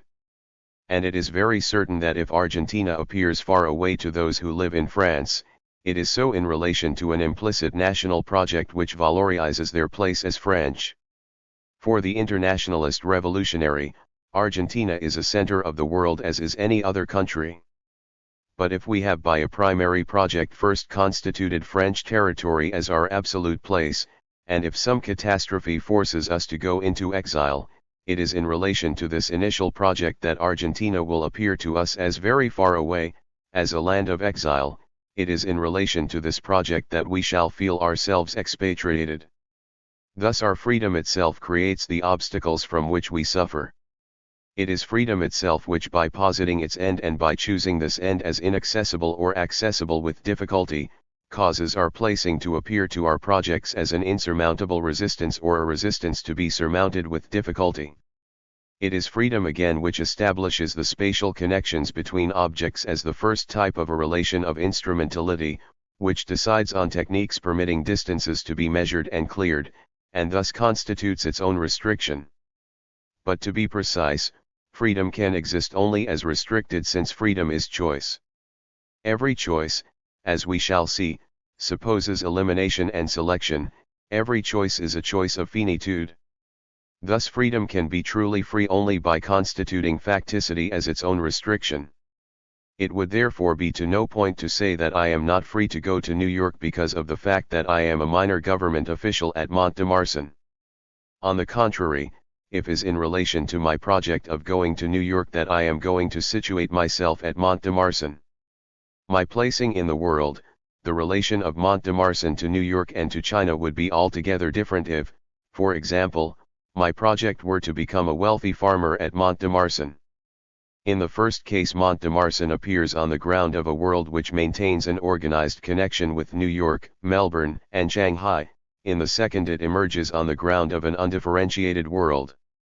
As for the real importance of my project of going to New York, I alone decide it. It can be just a way of choosing myself as discontented with Mont-de-Marsan, and in this case everything is centered on Mont-de-Marsan. I simply make proof of the need of perpetually annihilating my place, of living in a perpetual withdrawal in relation to the city which I inhabit. It can also be a project in which I wholly engage myself.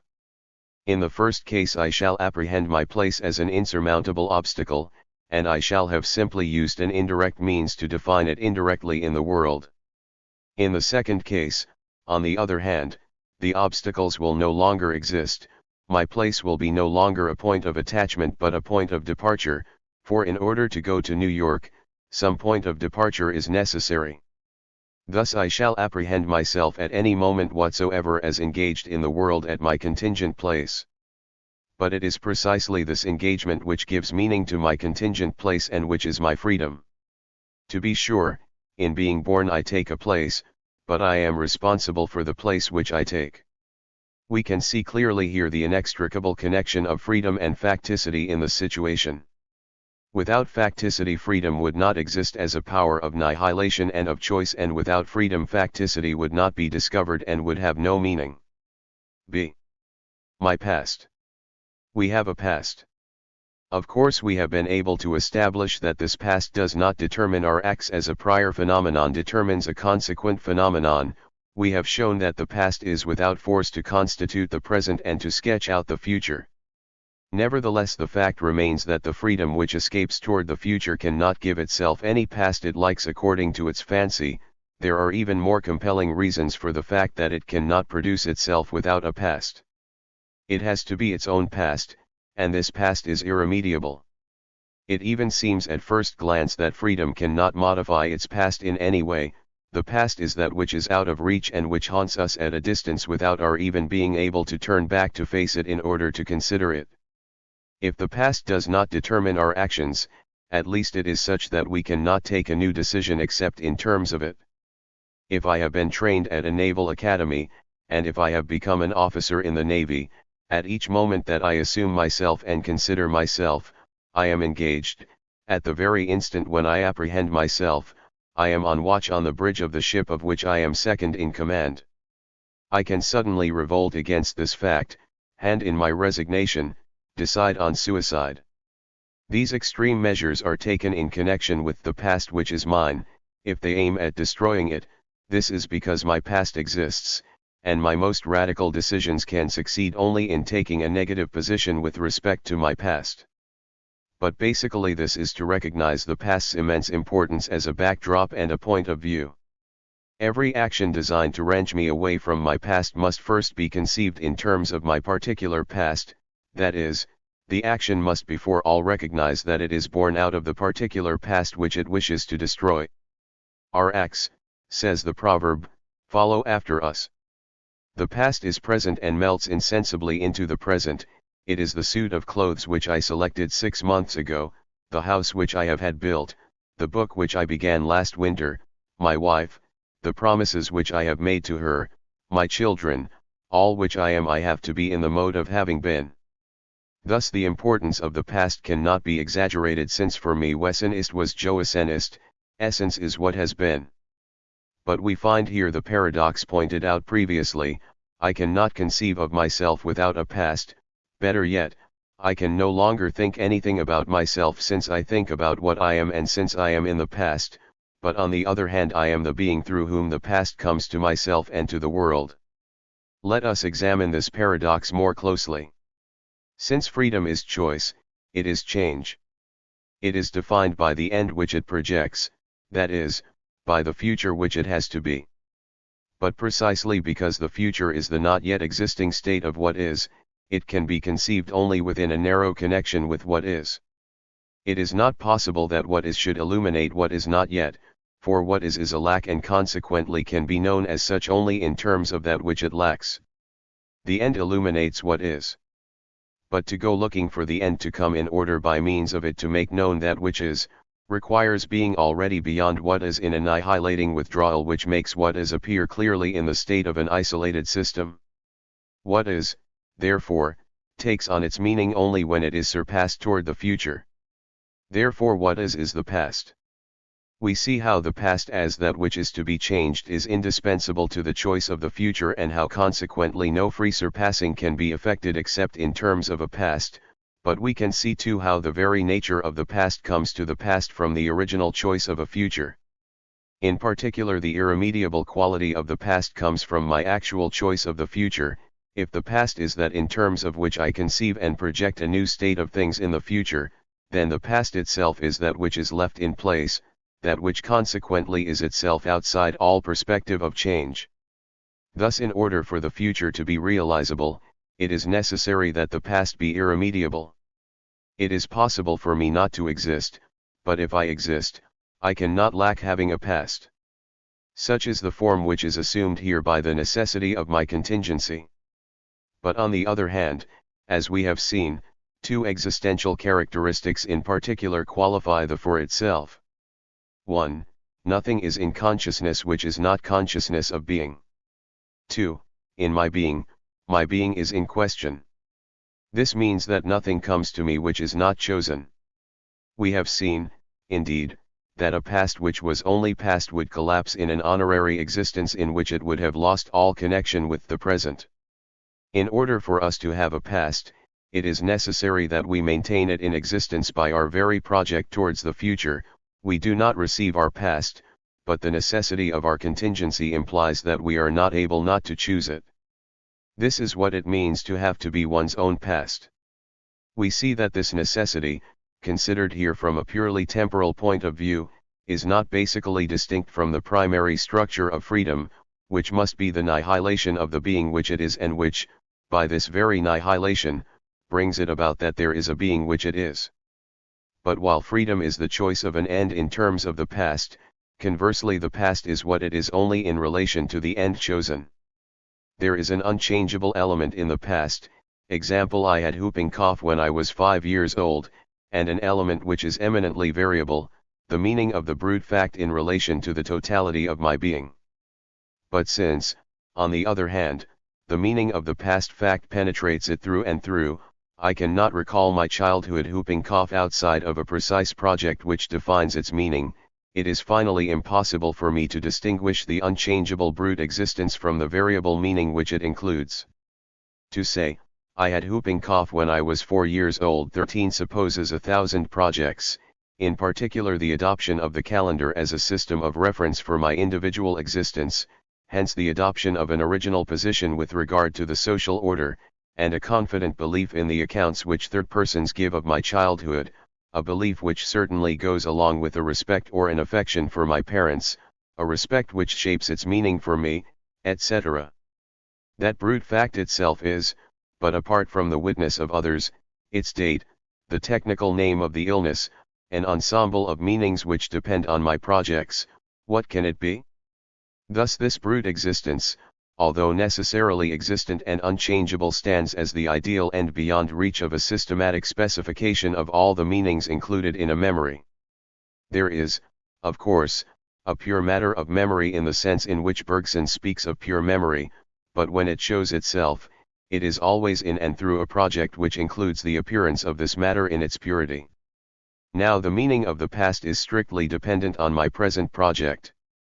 This certainly does not mean that I can make the meaning of my previous acts vary in any way I please, quite the contrary. It means that the fundamental project which I am decides absolutely the meaning which the past which I have to be can have for me and for others. I alone in fact can decide at each moment the bearing of the past.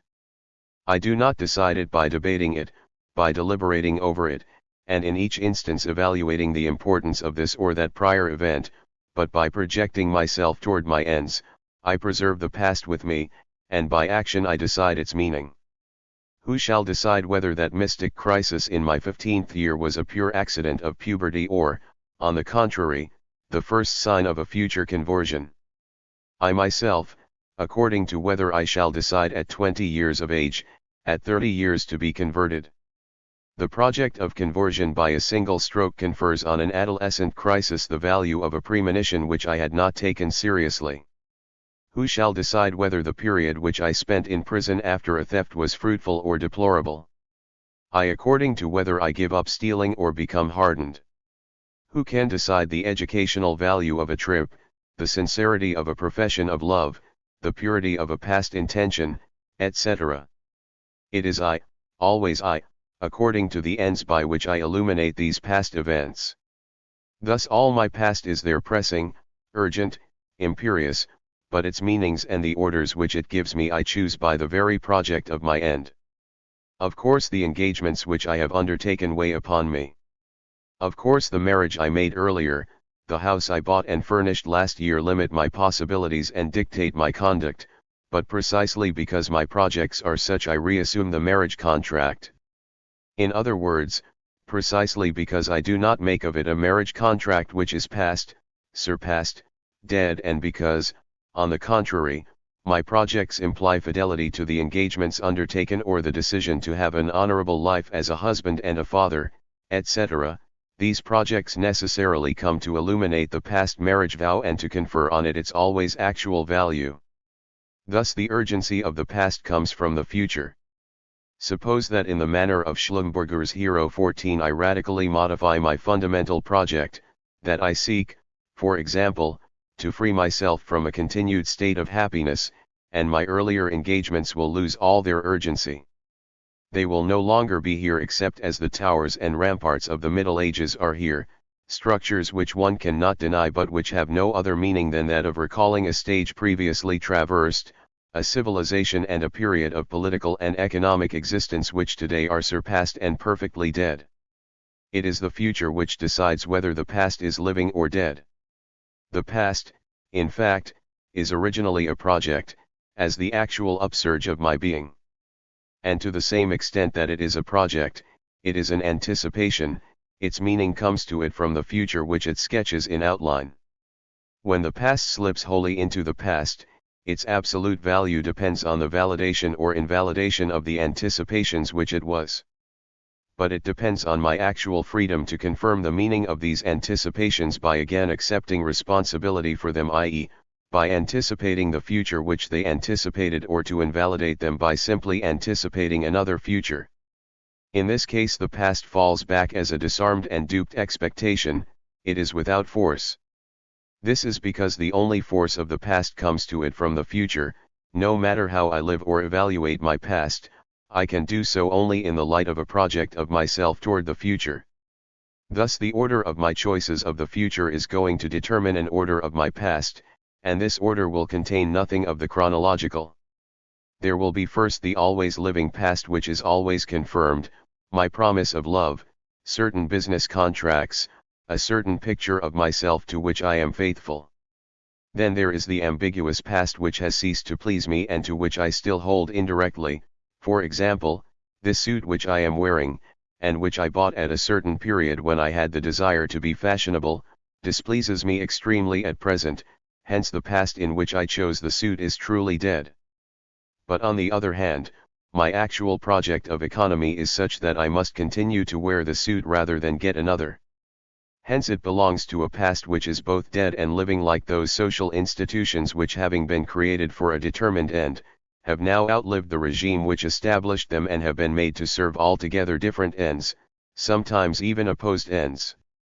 A living past, a half-dead past, survivals, ambiguities, discrepancies, the ensemble of these layers of pastness is organized by the unity of my project.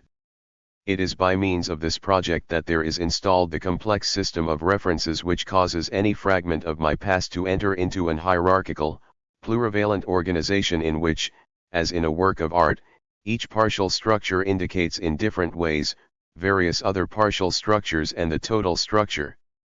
Furthermore, this decision with respect to the value, the order, and the nature of our past is simply the historical choice in general. If human societies are historical, this does not stem simply from the fact that they have a past but from the fact that they reassume the past by making it a memorial. When American capitalism decides to enter the European War of 1914-1918 because it sees there the opportunity for profitable transactions, it is not historical, it is only utilitarian. But when in the light of its utilitarian projects, it recovers the previous relations of the United States with France and gives to them the meaning of the paying of a debt of honor by Americans to France, then it becomes historical. In particular, it makes itself historical by the famous sentence, Lafayette, "We are here." It goes without saying that if a different view of her real interests had led the United States to place itself on the side of Germany, she would not have lacked past elements to recover on the memorial level. One can imagine, for example, propaganda based on blood kinship, which chiefly would have taken into account the proportion of Germans in the emigration to America in the 19th century. It would be in vain to try to view these references to the past as purely publicity enterprises. Actually, the essential fact is that they are necessary in order to gain the adherence of the masses, and that therefore the masses demand a political project which illuminates and justifies their past. Moreover, it is evident that the past is thus created. There has been in this way the construction of a common French-American past which, on the one hand, signified the great economic interests of the Americans and, on the other hand, the actual affinities of two democratic capitalisms. Similarly, about 1938 we saw how a new generation, concerned with the international events which were in preparation, now suddenly illuminated the period of 1918-1938 with a new light by calling it the period between the wars, even before war actually had burst forth in 1939. Suddenly the period under consideration, 1918-1938, was constituted in a form which was limited, surpassed, and repudiated, whereas those who had lived through it by projecting themselves toward a future in continuity with their present and their immediate past had experienced it as the start of a continuous and unlimited progress. The actual project therefore decides whether a defined period of the past is in continuity with the present or whether it is a discontinuous fragment from which one is emerging and which is put at a distance. Thus human history would have to be finished before a particular event, for example the taking of the Bastille, could receive a definitive meaning. Nobody denies, of course, that the Bastille was taken in 1789, there is the immutable fact. But are we to see in this event a revolt without consequence, a popular outburst against a half-dismantled fortress, an event which the Convention, anxious to create a famous past for itself, was able to transform into a glorious deed? Or should we consider it as the first manifestation of popular strength by which the populace asserted itself, give itself confidence, and put itself in a position to effect the march on Versailles in those last days of October? He who would like to decide the question today forgets that the historian is himself historical, that is, that he historicizes himself by illuminating history in the light of his projects and of those of his society. Thus it is necessary to say that the meaning of the social past is perpetually in suspense. Now, exactly like societies, the human person has a memorial past in suspense. It is this perpetual putting into question of the past which the sages realized very early and which the Greek tragedians expressed, for example, by that proverb which appears in all their plays, "No man can be called happy before his death." The perpetual historization of the for itself is the perpetual affirmation of its freedom. Once this fact is established, it is not necessary to hold that the past's character as in suspense appears to the for itself in the form of a vague or incomplete aspect of its prior history. On the contrary, quite as much as the choice of the for itself, which in its own way it expresses, the past is apprehended by the for itself each moment as strictly defined. Similarly, the Arch of Titus or the Column of Trajan, whatever may be the historical evolution of their meaning elsewhere, appear to the Roman or the tourist who considers them, as realities perfectly individualized. In the light of the project which illuminates it, the past is revealed as perfectly compelling. The suspended character of the past is in no way miraculous, it only serves to express on the level of making past and of the in itself the projective and expectant aspect which human reality had before turning to the past. It is because this human reality was a free project eaten away by an unpredictable freedom that it becomes in the past a tributary of the further projects of the for itself. Human reality is condemned to make itself past and hence to wait forever for the confirmation which it expected from the future. Thus the past is indefinitely in suspense because human reality was and will be perpetually expecting. Expectation and suspense only succeed in affirming still more plainly that freedom is their original constituent. To say that the past of the for itself is in suspense, to say that its present is an expecting, to say that its future is a free project, or that it can be nothing without having to be it, or that it is a totality detotalized, all these are one and the same thing. But this does not imply any intermination in my past as it is revealed to me at present, it means simply that the right of my actual revelation of my past to be definitive is put into question. But just as my present is an expectation of a confirmation or of an invalidation which nothing allows it to foresee, so the past, which is involved in this expectation, is precise to the same extent that the expectation is precise. But the meaning of the past, although strictly individualized, is totally dependent on this expectation which itself depends on an absolute nothingness, that is, on a free project which does not yet exist. My past therefore is a concrete and precise proposition which as such awaits ratification. This is certainly one of the meanings which Kafka's The Trial tries to bring to light, the characteristic in human reality of being perpetually in court. To be free is to have one's freedom perpetually on trial. The result is that the past, while confined within my actual free choice, is, once this choice has determined it, an integral and necessary condition of my project. An example may make this point clearer. The past of a retired soldier under the Restoration is to have been a hero of the retreat from Russia. And what we have explained just now enables us to understand that this past itself is a free choice of the future. It is by choosing not to join in with the government of Louis XVIII and the new customs, by choosing until the end to hope for the triumphal return of the emperor, by choosing even to conspire to hasten this return and to prefer to be a retired soldier rather than an active soldier, that the old soldier of Napoleon chooses for himself a past as a hero of Bersina. Another soldier who had formed the project of going over to the new government would certainly not have chosen the same past. But conversely, if we are considering only one retired soldier, if he lives in almost indecent poverty, if he is embittered, and if he longs for the emperor's return, this is because he was a hero of the retreat from Russia. We must be sure to understand this: the past does not act before any constituting recovery, and it does not in any way act deterministically, but once the past soldier of the empire has been chosen, then the conduct of the for itself realizes this past. There is even no difference between the soldier's choosing this past and his realizing it by his behavior. Thus the for itself, by endeavoring to make of its past glory an intersubjective reality, constitutes it in the eyes of others as being an objectivity for others, the reactions of the officials, for example, to the danger represented by these old soldiers. Treated as such by others, the soldier acts henceforth in such a way as to render himself worthy of a past which he has chosen in order to compensate for his present misery and failure. He shows himself intransigent, he loses every chance of a pension. This is because he cannot be unworthy of his past. Thus we choose our past in the light of a certain end, but from then on it imposes itself upon us and devours us. This is not because this past has an existence by itself different from that which we have to be, but simply because, 1. It is the actually revealed materialization of the end which we are, 2. It appears in the midst of the world for us and for others, is never alone but sinks into the universal past and thereby offers itself to the evaluation of others. Just as the geometrician is free to create a particular figure which pleases him but cannot conceive of one which does not immediately enter into an infinity of relations with the infinity of other possible figures, so our free choice of ourselves, by causing the upsurge of a certain evaluative order of our past, causes the appearance in the world of an infinity of relations of this past to the world and to the other.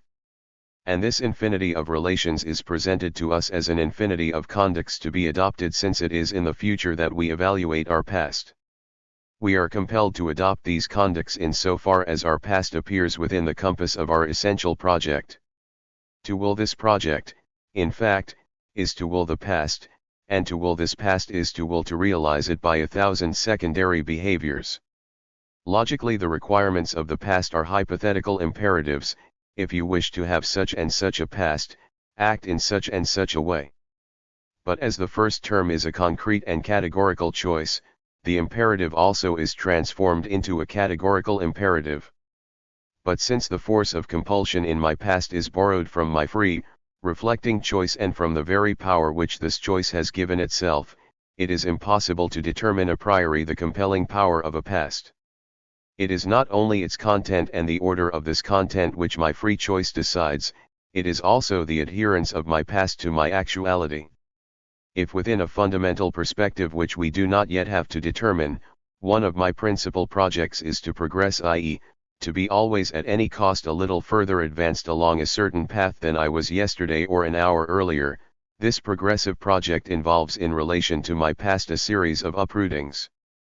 The past which now from the height of my progress I regard with a slightly scornful pity is that which is strictly a passive object for moral evaluation and judgment. How stupid I was then, or how wicked I was. It exists only because I can dissociate myself from it. I no longer enter into it, nor do I any longer wish to enter into it. This is not, of course, because it ceases to exist, but it exists only as that self which I no longer am, i.e., that being which I have to be as the self which I am no longer. Its function is to be what I have chosen of myself in order to oppose myself to it, that which enables me to measure myself. Such a for itself chooses itself therefore without solidarity with itself, which means not that it abolishes its past but that it posits its past so as not to be associated with it, exactly so as to affirm its total freedom. That which is past is a certain kind of engagement with respect to the past and a certain kind of tradition. On the other hand, there are other for itselfs whose project implies the rejection of time and a narrow solidarity with the past. In their desire to find a solid ground, these latter have, by contrast, chosen the past as that which they are, everything else being only an indefinite and unworthy flight from tradition. They have chosen at the start the refusal of flight, that is, the refusal to refuse. The past consequently has the function of requiring of them a fidelity. Thus we shall see that the former persons admit scornfully and easily to a mistake which they have made, whereas the very admission will be impossible for the others without their deliberately changing their fundamental project. The latter will then employ all the bad faith in the world and all the subterfuges which they can invent in order to avoid breaking that faith in what is which constitutes an essential structure of their project. Thus, like place, the past is integrated with the situation when the for itself by its choice of the future confers on its past facticity a value, an hierarchical order, and an urgency in terms of which this facticity motivates the act and conduct of the for itself. See my environment. My environment must not be confused with the place which I occupy and which we have already discussed. My environment is made up of the instrumental things which surround me, including their peculiar coefficients of adversity and utility. Of course, in occupying my place, I prepare the ground for the revelation of my environment, and by changing place and operation, which, as we have seen, I freely realize, I provide the basis for the appearance of a new environment. But on the other hand, the environment can change or be changed by others without my having any hand in the change. To be sure, Bergson has shown in Matter and Memory that a single modification of my place involves the total change of my environment, while it would be necessary to imagine a total and simultaneous modification of all my environment in order to be able to speak of a modification of my place. Now, this global change of the environment is inconceivable, but the fact remains that my field of action is perpetually traversed by the appearances and disappearances of objects with which I have nothing to do. In a general way, the coefficient of adversity and utility of complexes does not depend solely on my place, but on the particular potentiality of the instruments. Thus, as soon as I exist, I am thrown into the midst of existences different from me, which develop their potentialities around me, for and against me. For example, I wish to arrive on my bicycle as quickly as possible at the next town. This project involves my personal ends, the appreciation of my place and of the distance from my place to the town, and the free adaptation of means, efforts, to the end pursued. But I have a flat tire, the sun is too hot, the wind is blowing against me, etc., all phenomena which I had not foreseen. These are the environment. Of course they manifest themselves in and through my principal project. It is through the project that the wind can appear as a headwind or as a good wind, through the project that the sun is revealed as a propitious or an inconvenient warmth. The synthetic organization of these perpetual accidents constitutes the unity of what the Germans call my Umwelt, and this Umwelt can be revealed only within the limits of a free project, i.e., of the choice of the ends which I am. If our description stopped here, however, it would be much too simple. If it is true that each object in my surroundings is made known in a situation already revealed and that the sum of these objects cannot by itself alone constitute a situation, if it is true that each instrument is raised on the ground of a situation in the world, still the fact remains that the abrupt transformation or the abrupt appearance of another instrument can contribute to a radical change in the situation. Let my tire be punctured, and my distance from the next town suddenly changes. Now it is a distance to be counted by steps and not by the revolutions of the wheels. From this fact I can acquire the certainty that the person whom I wish to see will have already taken the train when I arrive at his house, and this certainty can involve other decisions on my part, a return to my point of departure, the sending of a telegram, etc. It is even possible, for example, that sure of not being able to conclude a projected deal with this person, I may return to someone else and sign another contract. Perhaps I shall even give up the whole attempt. And shall I count my project as a total failure? In this case I shall say that I was not able to inform Pierre in time, to come to an understanding with him, etc. Is not this explicit recognition of my powerlessness the clearest admission of the limits of my freedom? Of course my freedom to choose, as we have seen, must not be confused with my freedom to obtain.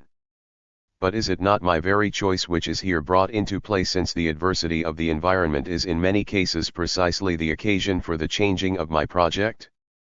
Before attacking the fundamental question at issue here, it will be well for us to make the question precise and to delimit it. If the changes which occur in my environment can involve modifications of my projects, they must be subject to two reservations. First, they cannot by themselves effect the abandoning of my principal project, which, on the contrary, serves to measure their importance. In fact, if they are grasped as the causes of my abandoning this or that project, it can be only in the light of a more fundamental project, otherwise they could not be causes, since the cause is apprehended by the motivating consciousness which is itself a free choice of an end. If the clouds which cover the sky can move me to give up my project of an outing, this is because they are grasped in a free projection in which the value of the outing is bound to a certain state of the sky, which step by step refers back to the value of an outing in general, to my relation to nature, and to the place which this relation occupies in the ensemble of relations which I sustain with the world. Secondly, under no circumstances can the object which has appeared or disappeared induce even a partial renunciation of a project. This object must of necessity be apprehended as a lack in the original situation. It is necessary therefore that the given of its appearance or of its disappearance be annihilated, that I effect a withdrawal in relation to it, and consequently that I myself determine myself in its presence. We have already shown that even the red-hot pincers of the torturer do not exempt us from being free. This does not mean that it is always possible to get around the difficulty, to repair the damage, but simply that the very impossibility of continuing in a certain direction must be freely constituted. This impossibility comes to things by means of our free renunciation. Our renunciation is not induced by the impossibility of maintaining the behavior. Once this fact has been established, we must recognize that the presence of the given here again, far from being an obstacle to our freedom, is demanded by the very existence of freedom. This freedom is a certain freedom which I am. But what am I if not a certain internal negation of the in itself? Without this in itself which I deny, I should vanish into nothingness. In our introduction we pointed out that consciousness can serve as the ontological proof of the existence of an in itself. In fact, if there is consciousness of something, then it is necessary at the start that this something have a real being, that is, a being not relative to consciousness. But we see at present that this proof has a larger bearing. If I am to be able to do anything, it is necessary that I exercise my action upon beings whose existence is in general independent of my existence and in particular independent of my action. My action can reveal this other existence to me but does not condition it. To be free is to be free to change. Freedom implies therefore the existence of an environment to be changed, obstacles to be cleared, tools to be used. Of course it is freedom which reveals them as obstacles, but by its free choice it can only interpret the meaning of their being. It is necessary that they be simply there, wholly brute, in order that there may be freedom. To be free is to be free to do, and it is to be free in the world. But if this is the case, then freedom, by recognizing itself as the freedom to change, recognizes and implicitly foresees in its original project the independent existence of the given on which it is exercised. The internal negation reveals the in itself as independent, and it is this independence which constitutes in the in itself its character as a thing. But consequently what freedom posits by the simple upsurge of its being is the fact that it is as having to do with something other than itself. To do is precisely to change what has no need of something other than itself in order to exist. It is to act on that which on principle is indifferent to the action, that which can pursue its existence or its becoming without the action. Without this indifference of exteriority on the part of the in itself, the very notion of doing would lose its meaning, as we have shown earlier in connection with wish and decision, and consequently freedom itself would collapse.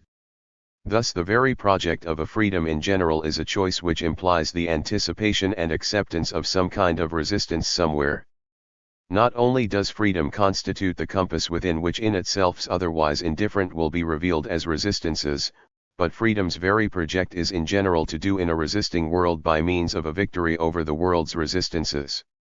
Every free project in projecting itself anticipates a margin of unpredictability due to the independence of things precisely because this independence is that in terms of which a freedom is constituted. As soon as I project going to the nearby village to find Pierre, the punctures, the headwind, 1,000 foreseeable and unforeseeable accidents are given in my very project and constitute its meaning. Thus the unexpected puncture which upsets my projects comes to take its place in a world pre-outlined by my choice, for I have never ceased, if I may say so, to expect it as unexpected. And even if my path has been interrupted by something which I should never have dreamed of, like a flood or a landslide, in a certain sense this unpredictability was foreseen. Just as the Romans reserved in their temple a place for unknown gods, so in my project a certain margin of intermination was created for the unpredictable, and this was done not because of experience with hard blows or an empirical prudence but by the very nature of my project. Thus in a certain way, we can say that human reality is surprised by nothing. These observations allow us to bring to light a new characteristic of a free choice. Every project of freedom is an open project and not a closed project. Although entirely individualized, it contains within it the possibility of its further modifications. Every project implies in its structure the comprehension of the Selbstständigkeit of the things in the world. This perpetual foreseeing of the unforeseeable as the margin of intermination of the project which I am enables us to understand how it is that an accident or a catastrophe, instead of surprising me by its unknown or its extraordinary quality, always overwhelms me by a certain quality which it has of being already seen, already foreseen, by its very obviousness and a kind of fatalistic necessity, which we express by saying, this was bound to happen. There is nothing which astonishes in the world, nothing which surprises us without our determining ourselves to be surprised. The original theme of astonishment is not that this or that particular thing exists within the limits of the world, but rather that there is a world in general, that is, that I am thrown among a totality of existence thoroughly indifferent to me. This is because in choosing an end, I choose to have relations with these existents, and because these existents have relations among themselves, I choose that they should enter into combination to make known to me what I am. Thus the adversity of which things bear witness to me is pre-outlined by my freedom as one of its conditions, and it is on a freely projected meaning of adversity in general that this or that complex can manifest its individual coefficient of adversity. Each time that there is a question of the situation, it is necessary to insist on the fact that the state of things described has a reverse side. Here also, if freedom pre-outlines adversity in general, then this is one way of sanctioning the exteriority and indifference of the in itself. Of course adversity comes to things through freedom, but this is insofar as freedom illuminates its facticity as being in the midst of an in itself of indifference. Freedom gives itself things as adverse, i.e., it confers on them a meaning which makes them things, but it is by assuming the very given which will be meaningful, that is, freedom assumes its exile in the midst of an indifferent in itself in order to surpass this exile. Conversely, furthermore, the contingent given which is assumed can support even this primary meaning which is the support of all others, this exile in the midst of indifference only in and through a free assumption of the for itself. Such, in fact, is the primitive structure of the situation. It appears here in all its clarity. It is by its very surpassing of the given toward its ends that freedom causes the given to exist as this given here. Previously there was neither this nor that nor here, and the given thus designated is not formed in any way whatsoever, it is a brute existent, assumed in order to be surpassed. But at the same time that freedom is a surpassing of this given, it chooses itself as this surpassing of the given. Freedom is not just any kind of surpassing of any kind of given.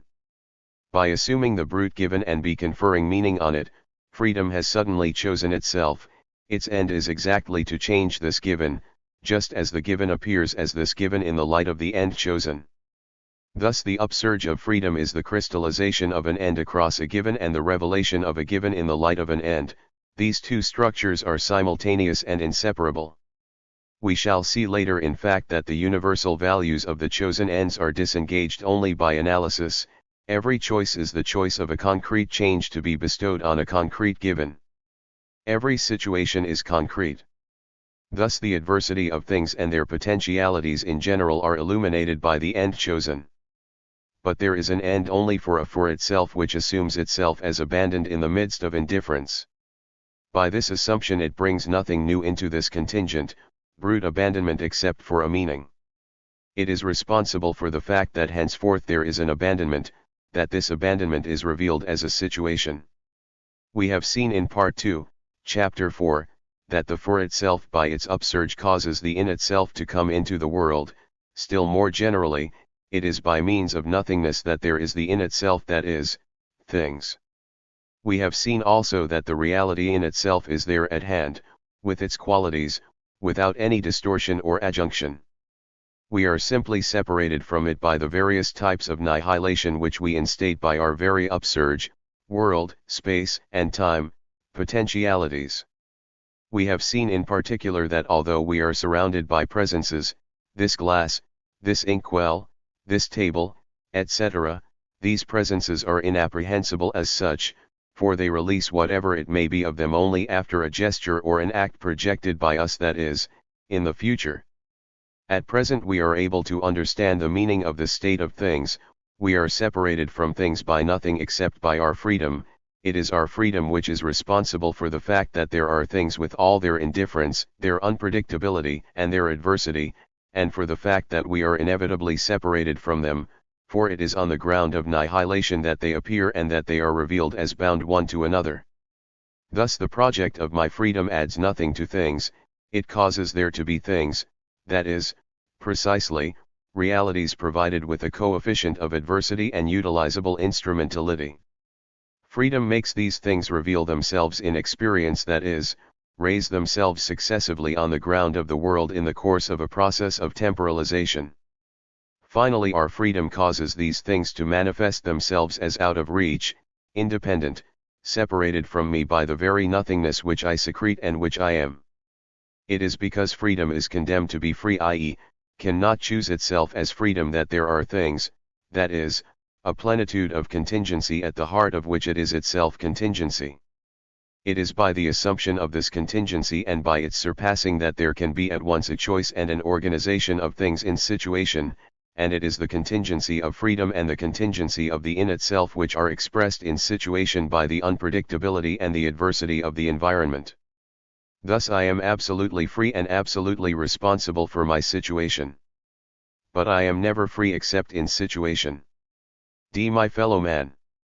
To live in a world haunted by my fellow man is not only to be able to encounter the other at every turn of the road, it is also to find myself engaged in a world in which instrumental complexes can have a meaning which my free project has not first given to them.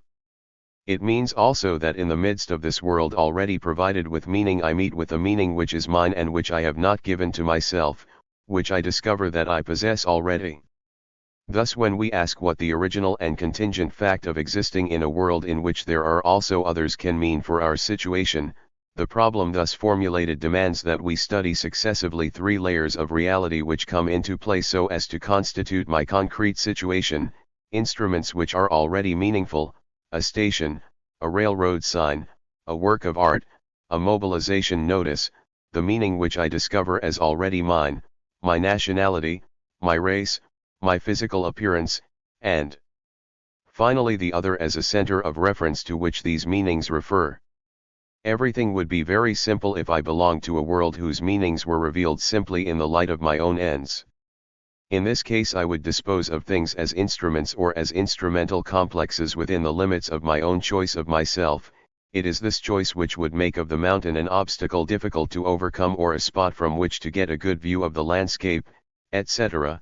The problem would not be posed of knowing what meaning this mountain could have in itself, since I would be the one by whom meanings come to reality in itself.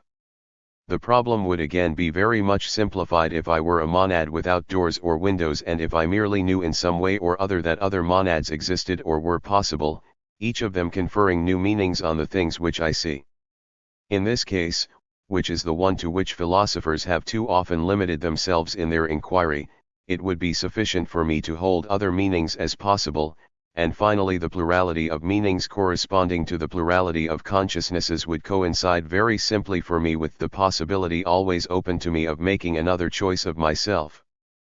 But we have seen that this monadic conception conceals a hidden solipsism precisely because it is going to confuse the plurality of meanings which I can attach to the real and the plurality of meaningful systems, each one of which refers to a consciousness which I am not. Moreover, on the level of concrete experience, this monadic description is revealed as inadequate. There exists, in fact, something in my world other than a plurality of possible meanings. There exist objective meanings which are given to me as not having been brought to light by me. I, by whom meanings come to things, I find myself engaged in an already meaningful world which reflects to me meanings which I have not put into it. One may recall, for example, the innumerable host of meanings which are independent of my choice and which I discover if I live in a city: streets, houses, shops, streetcars and buses, directing signs, warning sounds, music on the radio, etc. In solitude, of course, I should discover the brute and unpredictable existence, this rock, for example, and I should limit myself, in short, to making there be a rock, that is, that there should be this existent here and outside of it nothing. Nevertheless I should confer on it its meaning as to be climbed, to be avoided, to be contemplated, etc. When there where the street curves, I discover a building, it is not only a brute existent which I reveal in the world, I do not only cause there to be a this qualified in this or that way, but the meaning of the object which is revealed then resists me and remains independent of me. I discover that the property is an apartment house, or a group of offices belonging to the gas company, or a prison, etc. The meaning here is contingent, independent of my choice. It is presented with the same indifference as the reality of the in itself. It is made a thing and is not distinguished from the quality of the in itself. Similarly, the coefficient of adversity in things is revealed to me before being experienced by me. Hosts of notices put me on my guard: reduce speed, dangerous curve, slow, school, danger, narrow bridge 100 feet ahead, etc. But these meanings, while deeply imprinted on things and sharing in their indifferent exteriority at least in appearance, are nonetheless indications for a conduct to be adopted, and they directly concern me. I shall cross the street in the lanes indicated. I shall go into this particular shop to buy this particular instrument, and a page with directions for using it is given to buyers. Later I shall use this instrument, a pen, for example, to fill out this or that printed form under determined conditions. Am I not going to find in all this strict limits to my freedom? If I do not follow point by point the directions furnished by others, I shall lose my bearings, I shall take the wrong street, I shall miss my train, etc. Moreover, these notices are most often imperatives: enter here, go out here. Such is the meaning of the words entrance and exit painted over doorways. I obey. They come to add to the coefficient of adversity which I cause to be born in things, a strictly human coefficient of adversity. Furthermore, if I submit to this organization, I depend on it. The benefits which it provides me can cease, come civil disturbance, a war, and it is always the items of prime necessity which become scarce without my having any hand in it. I am dispossessed, arrested in my projects, deprived of what is necessary in order for me to accomplish my ends. In particular, we have observed that directions, instructions, orders, prohibitions, billboards are addressed to me in so far as I am just anybody. To the extent that I obey them, that I fall into line, I submit to the goals of a human reality which is just anybody, and I realize them by just any techniques. I am therefore modified in my own being, since I am the ends which I have chosen and the techniques which realize them to any ends whatsoever, to any techniques whatsoever, any human reality whatsoever. At the same time, since the world never appears except through the techniques which I use, the world it also is modified.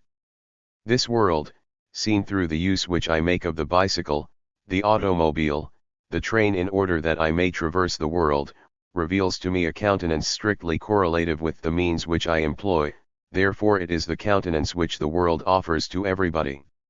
Evidently it must follow, someone will say, that my freedom escapes me on every side. There is no longer a situation as the organization of a meaningful world around the free choice of my spontaneity. There is a state which is imposed upon me. It is this problem which we must now examine.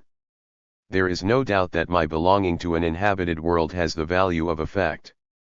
It refers to the original fact of the other's presence in the world, a fact which, as we have seen, cannot be deduced from the ontological structure of the for itself.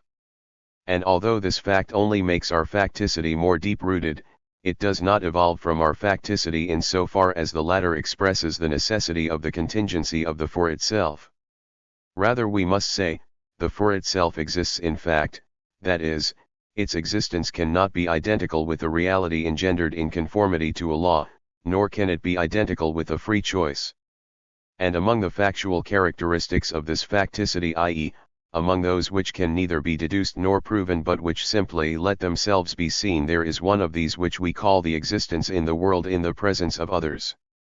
Whether this factual characteristic does or does not need to be recovered by my freedom in order to be efficacious in any manner whatsoever is what we shall discuss a little later. Yet the fact remains that on the level of techniques of appropriating the world, the very fact of the other's existence results in the fact of the collective ownership of techniques. Therefore facticity is expressed on this level by the fact of my appearance in a world which is revealed to me only by collective and already constituted techniques which aim at making me apprehend the world in a form whose meaning has been defined outside of me. These techniques are going to determine my belonging to collectivities, to the human race, to the national collectivity, to the professional and to the family group. It is even necessary to underscore this fact further outside of my being for others, of which we shall speak later. The only positive way which I have to exist my factual belonging to these collectivities is the use which I constantly make of the techniques which arise from them. Belonging to the human race is defined by the use of very elementary and very general techniques: to know how to walk, to know how to take hold, to know how to pass judgment on the surface and the relative size of perceived objects, to know how to speak, to know how in general to distinguish the true from the false, etc. But we do not possess these techniques in this abstract and universal form. To know how to speak is not to know how to pronounce and understand words in general, it is to know how to speak a certain language and by it to manifest one's belonging to humanity on the level of the national collectivity. Moreover, to know how to speak a language is not to have an abstract and pure knowledge of the language as it is defined by academic dictionaries and grammars, it is to make the language one's own across the peculiar changes and emphasis brought in by one's province, profession, and family. Thus it can be said that the reality of our belonging to the human is our nationality, and that the reality of our nationality is our belonging to the family, to the region, to the profession, etc., in the sense that the reality of speech is language and that the reality of language is dialect, slang, jargon, etc. And conversely, the truth of the dialect is the language, the truth of the language is speech. This means that the concrete techniques by which we manifest our belonging to the family and to the locality refer us to more abstract and more general structures which constitute its meaning and essence. These refer to others still more general until we arrive at the universal and perfectly simple essence of any technique whatsoever by which any being whatsoever appropriates the world. Thus to be French, for example, is only the truth of being a Savoyard. But to be a Savoyard is not simply to inhabit the high valleys of Savoy, it is, among 1,000 other things, to ski in the winters, to use the ski as a mode of transportation. And precisely, it is to ski according to the French method, not that of Arlberg or of Norway. 15 But since the mountain and the snowy slopes are apprehended only through a technique, this is precisely to discover the French meaning of ski slopes. In fact, according to whether one will employ the Norwegian method, which is better for gentle slopes, or the French method which is better for steep slopes, the same slope will appear as steeper or more gentle exactly as an upgrade will appear as more or less steep to the bicyclist according to whether he will put himself into neutral or low gear. Thus the French skier employs a French gear to descend the ski fields, and this gear reveals to him a particular type of slope wherever he may be. This is to say that the Swiss or Bavarian Alps, the Telemark, or the Jura will always offer to him a meaning, difficulties, an instrumental complex, or a complex of adversity which are purely French.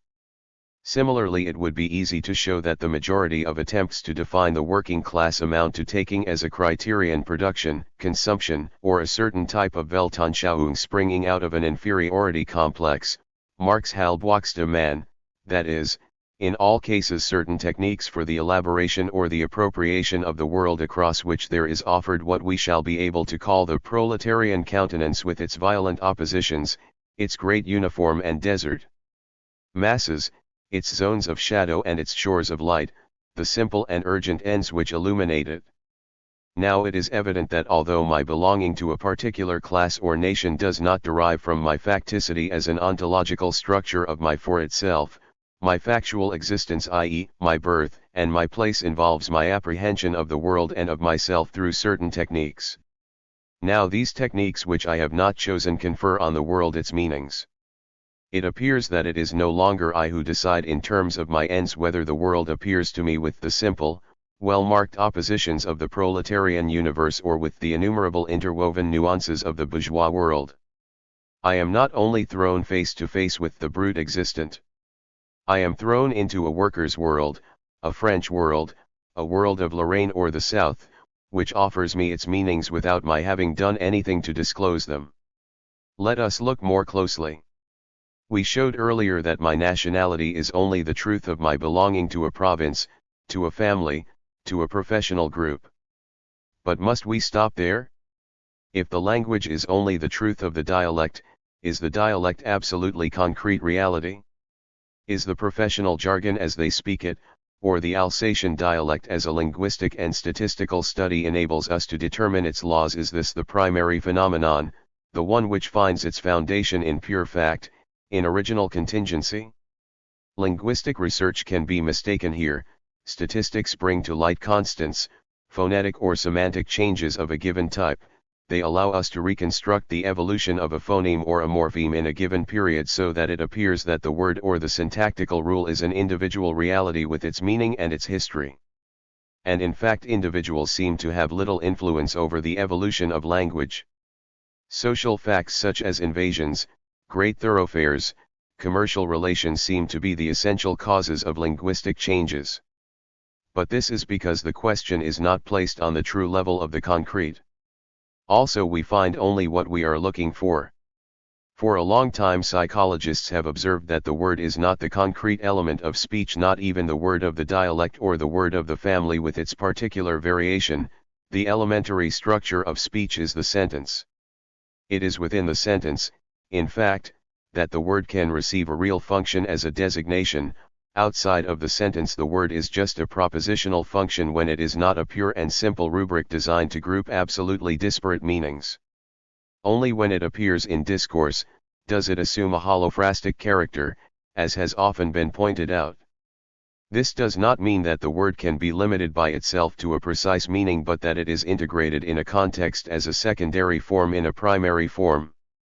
The word therefore has only a purely virtual existence outside of complex and active organizations which integrate it. It cannot exist in a consciousness or an unconscious before the use which is made of it. The sentence is not made out of words. But we need not be content with this. Paul Hahn has shown in Fleurs de Tarbes that entire sentences, commonplaces, do not, any more than words, pre-exist the use which is made of them. They are mere commonplaces if they are looked at from the outside by a reader who recomposes the paragraph by passing from one sentence to the next, but they lose their banal and conventional character if they are placed within the point of view of the author who saw the thing to be expressed and who attended to the most pressing things first by producing an act of designation or recreation without slowing down to consider the very elements of this act. If this is true, then neither the words nor the syntax, nor the ready-made sentences pre-exist the use which made of them. Since the verbal unity is the meaningful sentence, the latter is a constructive act which is conceived only by a transcendence which surpasses and annihilates the given toward an end. To understand the word in the light of the sentence is very exactly to understand any given whatsoever in terms of the situation, and to understand the situation in the light of the original ends. To understand a sentence spoken by my companion is, in fact, to understand what he means, that is, to espouse his movement of transcendence, to throw myself with him toward possibles, toward ends, and to return again to the ensemble of organized means so as to understand them by their function and their end. The spoken language, moreover, is always interpreted in terms of the situation.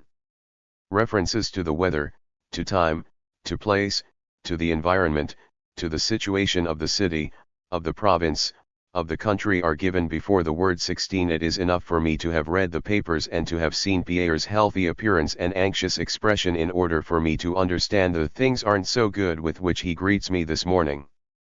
It is not his health which is not so good, since he has a rosy complexion, nor is it his business nor his household, it is the situation of our city or of our country. I knew it already. In asking him, "How goes it?" I was already outlining an interpretation of his reply. I transported myself already to the four corners of the horizon, ready to return from there to Pierre in order to understand him.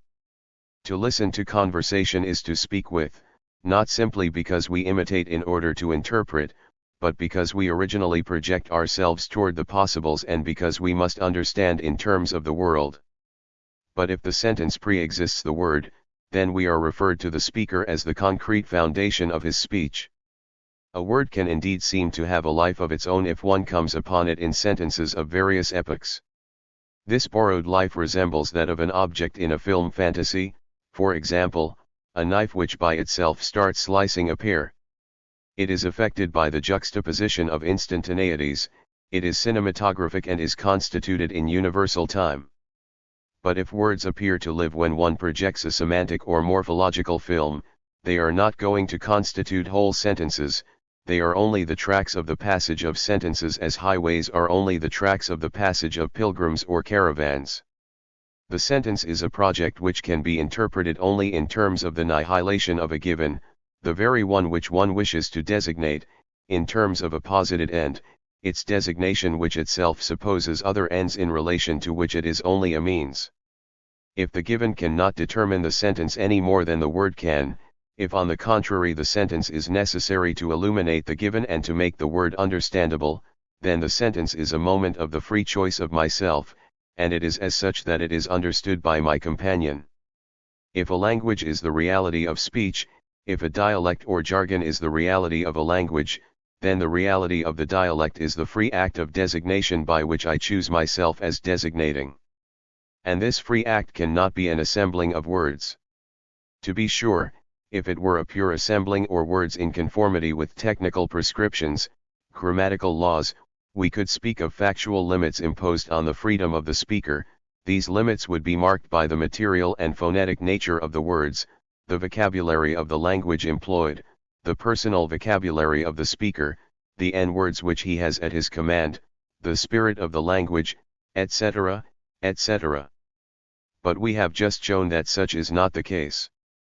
It has been maintained recently that there is a sort of living order of words, of the dynamic laws of speech, an impersonal life of the logos, in short that speech is a nature and that to some extent man must obey it in order to make use of it as he does with nature. Point 17. But this is because people in considering speech frequently will take speech that is dead, i.e., already spoken, and infuse into it an impersonal life and force, affinities and repulsions, all of which in fact have been borrowed from the personal freedom of the for itself which spoke.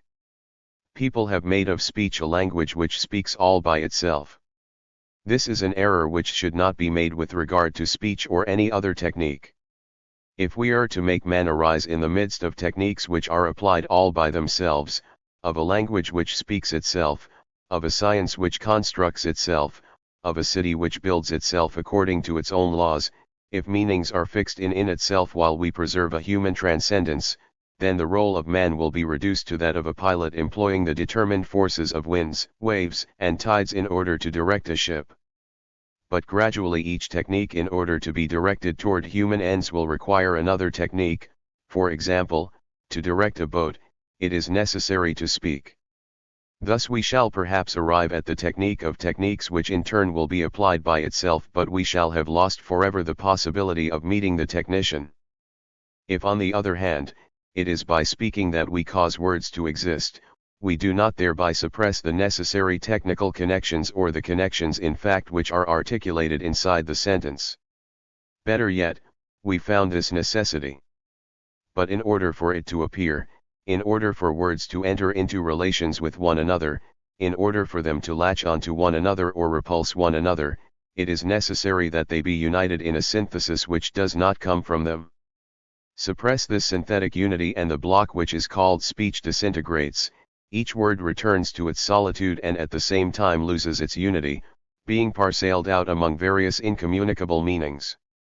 Thus it is within the free project of the sentence that the laws of speech are organized. It is by speaking that I make grammar. Freedom is the only possible foundation of the laws of language. Furthermore, for whom do the laws of language exist? Paul Hahn has given the essential answer: they are not for the one who speaks, they are for the one who listens. The person who speaks is only the choice of a meaning and apprehends the order of the words only in so far as he makes it. Point 18. The only relations which he will grasp within this organized complex are specifically those which he has established. Consequently, if we discover that two, or several, words hold between them not one but several defined relations, and that there results from this a multiplicity of meanings which are arranged in an hierarchy or opposed to each other all for one and the same sentence, if, in short, we discover the devil's share, this can be only under the two following conditions: 1. The words must have been assembled and presented by a meaningful rapprochement. 2. This synthesis must be seen from outside, i.e., by the other, and in the course of a hypothetical deciphering of the possible meanings of this rapprochement. In this case, in fact, each word grasped first as a square of meaning is bound to another word similarly apprehended. And the rapprochement will be multivocal. The apprehension of the true meaning, i.e., the one expressly willed by the speaker, will be able to put other meanings in the shade or subordinate them, but it will not suppress them. Thus speech, which is a free project for me, has specific laws for others. And these laws themselves can come into play only within an original synthesis. Thus we can grasp the clear distinction between the event sentence and a natural event.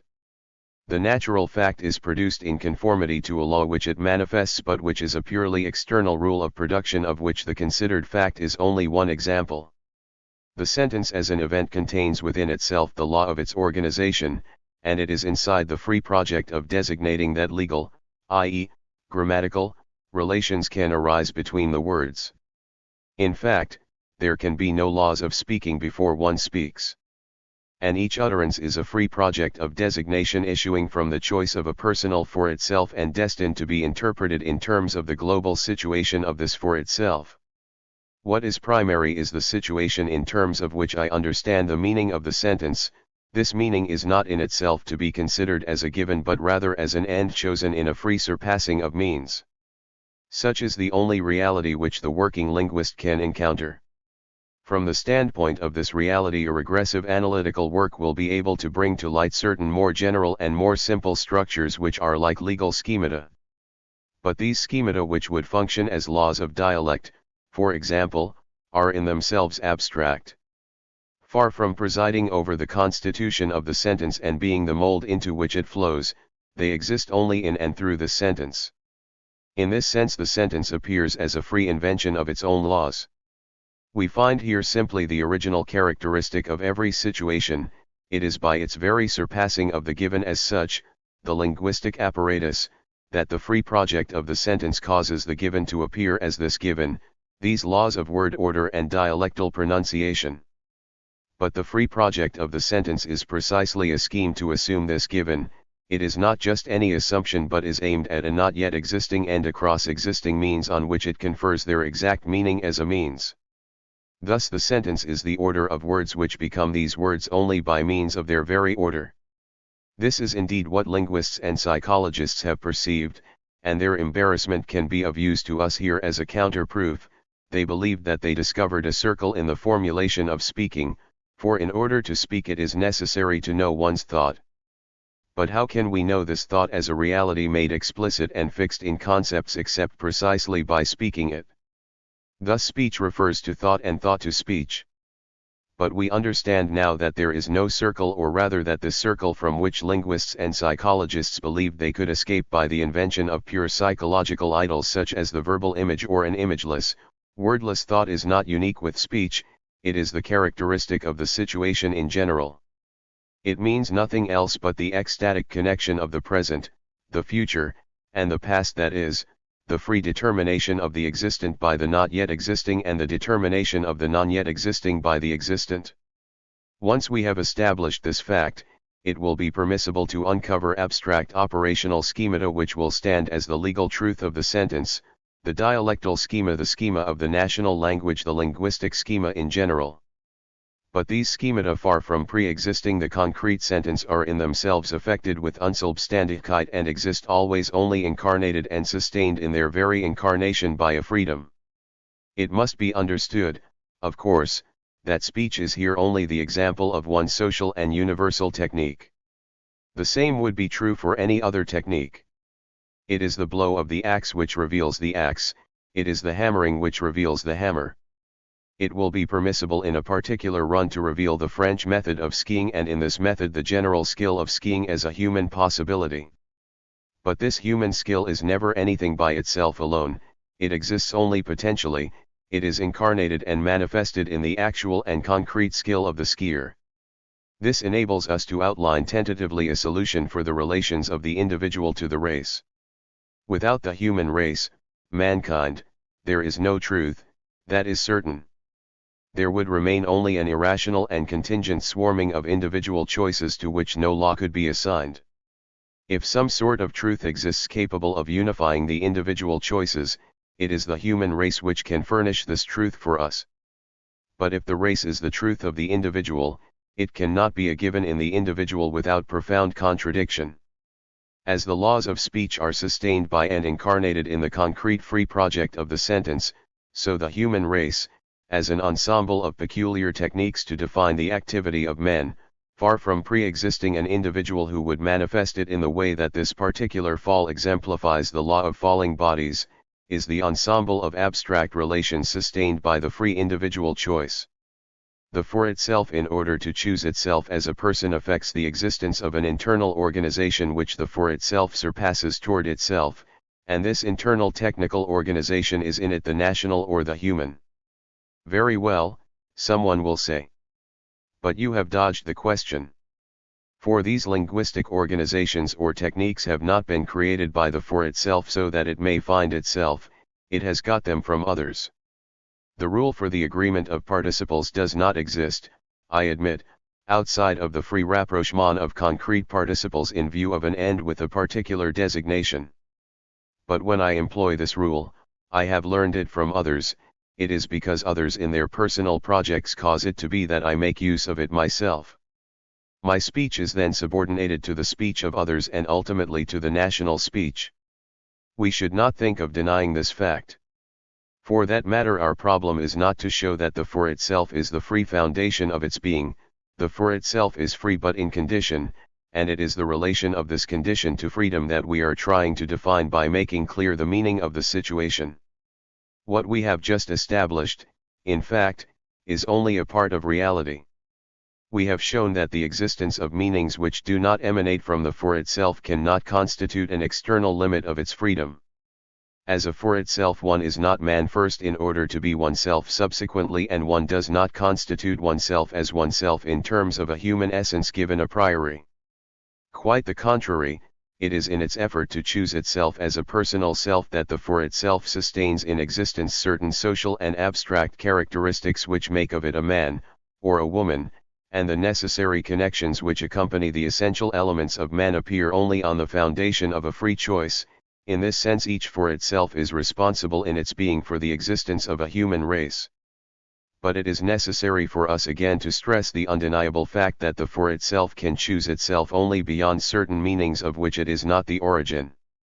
Each for itself, in fact, is a for itself only by choosing itself beyond nationality and race, just as it speaks only by choosing the designation beyond the syntax and morphemes. This beyond is enough to assure its total independence in relation to the structures which it surpasses, but the fact remains that it constitutes itself as beyond in relation to these particular structures. What does this mean? It means that the for itself arises in a world which is a world for other for itselfs. Such is the given. And thereby, as we have seen, the meaning of the world is alien to the for itself. This means simply that each man finds himself in the presence of meanings which do not come into the world through him. He arises in a world which is given to him as already looked at, furrowed, explored, worked over in all its meanings, and whose very contexture is already defined by these investigations. In the very act by which he unfolds his time, he temporalizes himself in a world whose temporal meaning is already defined by other temporalizations. This is the fact of simultaneity. We are not dealing here with a limit of freedom, rather it is in this world that the for itself must be free, that is, it must choose itself by taking into account these circumstances and not ad libitum. But on the other hand, the for itself, i.e., man in rising up, does not merely suffer the other's existence, he is compelled to make the other's existence manifest to himself in the form of a choice. For it is by a choice that he will apprehend the other as subject or as the other as object. 19 Inasmuch as the other is for him the other as a look, there can be no question of techniques or of foreign meanings. The for itself experiences itself as an object in the universe beneath the other's look. But as soon as the for itself, by surpassing the other toward its ends, makes of him a transcendence transcended, that which was a free surpassing of the given toward ends appears to it as meaningful, given conduct in the world, fixed in itself. The other as object becomes an indicator of ends, and by its own free project, the for itself throws itself into a world in which conducts as objects designate ends. Thus the other's presence as a transcended transcendence reveals given complexes of means to ends. And as the end decides the means and the means the end by its upsurge in the face of the other as object, the for itself causes ends in the world to be indicated to itself. It comes into a world peopled by ends. But if consequently the techniques and their ends arise in the look of the for itself, we must necessarily recognize that it is by means of the free assumption of a position by the for itself confronting the other that they become techniques. The other by himself alone cannot cause these projects to be revealed to the for itself as techniques, and due to this fact there exists for the other, in so far as he transcends himself toward his possibles, no technique but a concrete doing which is defined in terms of his individual end.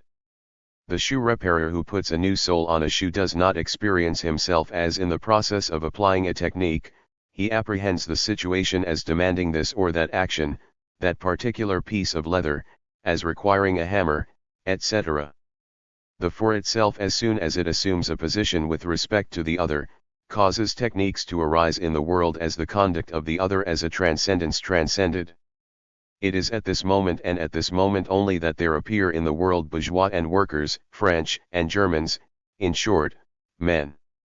Thus the for itself is responsible for the fact that the other's conduct is revealed in the world as techniques. The for itself cannot cause the world in which it arises to be furrowed by this or that particular technique, it cannot make itself appear in a world which is capitalistic or governed by a natural economy or in a parasitic civilization, but it causes that which is lived by the other as a free project to exist outside as technique. The for itself achieves this precisely by making itself the one by whom an outside comes to the other. Thus it is by choosing itself and by historicizing itself in the world that the for itself historicizes the world itself and causes it to be dated by its techniques. Henceforth, precisely because the techniques appear as objects, the for itself can choose to appropriate them. By arising in a world in which Pierre and Paul speak in a certain way, stick to the right when driving a bicycle or a car, etc., and by constituting these free patterns of conduct into meaningful objects, the for itself is responsible for the fact that there is a world in which they stick to the right, in which they speak French, etc. It causes the internal laws of the other's act, which were originally founded and sustained by a freedom engaged in a project, to become now objective rules of the conduct as object, and these rules become universally valid for all analogous conduct, while the supporter of the conduct or the agent as object becomes simply anybody. This historization, which is the effect of the for itself's free choice, in no way restricts its freedom, quite the contrary, it is in this world and no other that its freedom comes into play, it is in connection with its existence in this world that it puts itself into question. For to be free is not to choose the historic world in which one arises, which would have no meaning, but to choose oneself in the world whatever this may be. In this sense it would be absurd to suppose that a certain state of techniques is restrictive to human possibilities. Of course a contemporary of Duns Scotus is ignorant of the use of the automobile or the airplane, but he appears as ignorant to us and only from our point of view because we privately apprehend him in terms of a world where the automobile and the airplane exist. For him, who has no relation of any kind with these objects and the techniques which refer to them, there exists a kind of absolute, unthinkable, and undecipherable nothingness. Such a nothingness can in no way limit the for itself which is choosing itself, it cannot be apprehended as a lack, no matter how we consider it. The for itself which historicizes itself in the time of Duns Scotus therefore annihilates itself in the heart of a fullness of being, that is, of a world which like ours is everything which it can be. It would be absurd to declare that the Albigenses lacked heavy artillery to use in resisting Simon de Montfort, for the Seigneur de Trencavel or the Comte de Toulouse chose themselves such as they were in a world in which artillery had no place, they viewed politics in that world, they made plans for military resistance in that world, they chose themselves as sympathizers with the Kathari in that world, and as they were only what they chose to be, they were absolutely in a world as absolutely full as that of the Panzerdivisionen or of the RAF. What is true for material techniques applies as well to more subtle techniques. The fact of existing as a petty noble in Languedoc at the time of Raymond VI is not determining if it is placed in the feudal world in which this lord exists and in which he chooses himself. It appears as privative only if we commit the error of considering this division of Francia and of the Midi from the actual point of view of French unity. The feudal world offered to the vassal lord of Raymond VI infinite possibilities of choice, we do not possess more. A question just as absurd is often posited in a kind of utopian dream: what would Descartes have been if he had known of contemporary physics? This is to suppose that Descartes possesses an a priori nature more or less limited and altered by the state of science in his time, and that we could transport this brute nature to the contemporary period in which it would react to more extensive and more exact knowledge. But this is to forget that Descartes is what he has chosen to be, that he is an absolute choice of himself from the standpoint of a world of various kinds of knowledge and of techniques which this choice both assumes and illuminates. Descartes is an absolute upsurge at an absolute date and is perfectly unthinkable at another date, for he has made his date by making himself. It is he and not another who has determined the exact state of the mathematical knowledge immediately before him, not by an empty inventory which would be made from no point of view and would be related to no axis of coordination, but by establishing the principles of analytical geometry, that is, by inventing precisely the axis of coordinates which would permit us to define the state of this knowledge. Here again it is free invention and the future which enable us to illuminate the present. It is the perfecting of the technique in view of an end which enables us to evaluate the state of the technique. Thus when the for itself affirms itself in the face of the other as object, by the same stroke it reveals techniques. Consequently it can appropriate them, that is, interiorize them. But suddenly there are the following consequences. 1. By employing a technique, the for itself surpasses the technique toward its own end, it is always beyond the technique which it employs. 2. The technique which was originally a pure, meaningful conduct fixed in some other as object, and 6w, because it is interiorized, loses its character as a technique and is integrated purely and simply in the free surpassing of the given toward ends. It is recovered and sustained by the freedom which founds it, exactly as dialect or speech is sustained by the free project of the sentence. Feudalism as a technical relation between man and man does not exist, it is only a pure abstract, sustained and surpassed by the thousands of individual projects of a particular man who is a liege in relation to his lord. By this we by no means intend to arrive at a sort of historical nominalism. We do not mean that feudalism is the sum of the relations of vassals and suzerains. On the contrary, we hold that it is the abstract structure of these relations. Every project of a man of this time must be realized as a surpassing toward the concrete of this abstract moment. It is therefore not necessary to generalize in terms of numerous detailed experiences in order to establish the principles of the feudal technique. This technique exists necessarily and completely in each individual conduct, and it can be brought to light in each case. But it is there only to be surpassed. In the same way the for itself cannot be a person, i.e., choose the ends which it is without being a man or woman, a member of a national collectivity, of a class, of family, etc. But these are abstract structures which the for itself sustains and surpasses by its project. It makes itself French, a man of a southern province, a workman to order to be itself at the horizon of these determinations. Similarly the world which is revealed to the for itself appears as provided with certain meanings correlative with the techniques adopted. It appears as a world for the Frenchman, a world for the worker, etc., with all the characteristics which would be expected. But these characteristics do not possess Selbstständigkeit. The world which allows itself to be revealed as French, proletarian, etc., is before all else a world which is illuminated by the for itself's own ends, its own world. Nevertheless the other's existence brings a factual limit to my freedom. This is because of the fact that by means of the upsurge of the other there appear certain determinations which I am without having chosen them.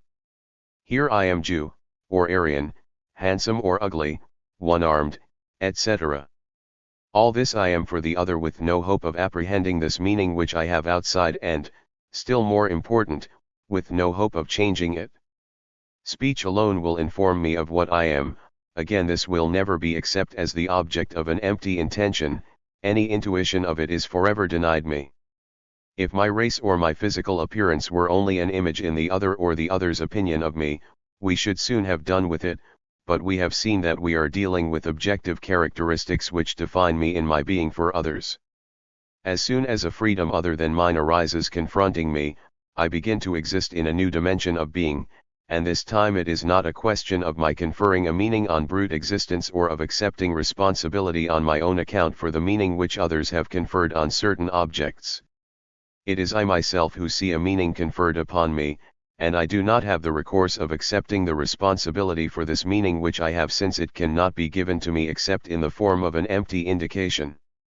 Thus something of myself according to this new dimension exists in the manner of the given, At least for me, since this being which I am is suffered, it is without being existed. I learn of it and suffer it in and through the relations which I enter into with others, in and through their conduct with regard to me. I encounter this being at the origin of 1,000 prohibitions and 1,000 resistances which I bump up against at each instant. Because I am a minor I shall not have this or that privilege.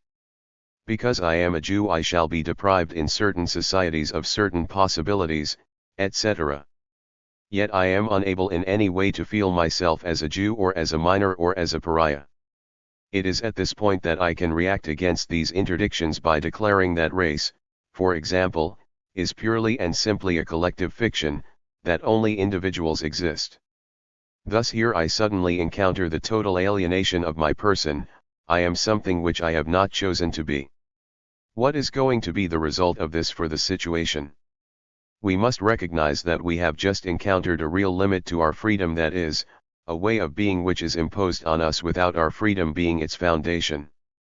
Still it is necessary to understand this: the limit imposed does not come from the action of others.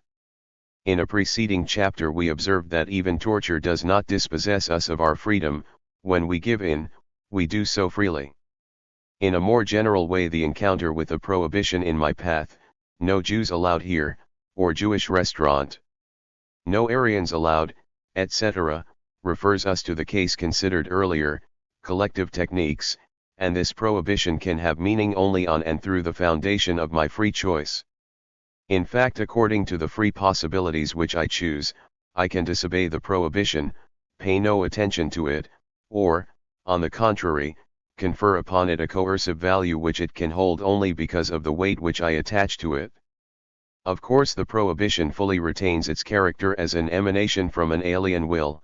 Of course it has for its specific structure the fact of taking me for an object and thereby manifesting a transcendence which transcends me. Still the fact remains that it is not incarnated in my universe, and it loses its peculiar force of compulsion only within the limits of my own choice and according to whether under any circumstances I prefer life to death, or whether, on the contrary, I judge that in certain particular cases death is preferable to certain kinds of life, etc.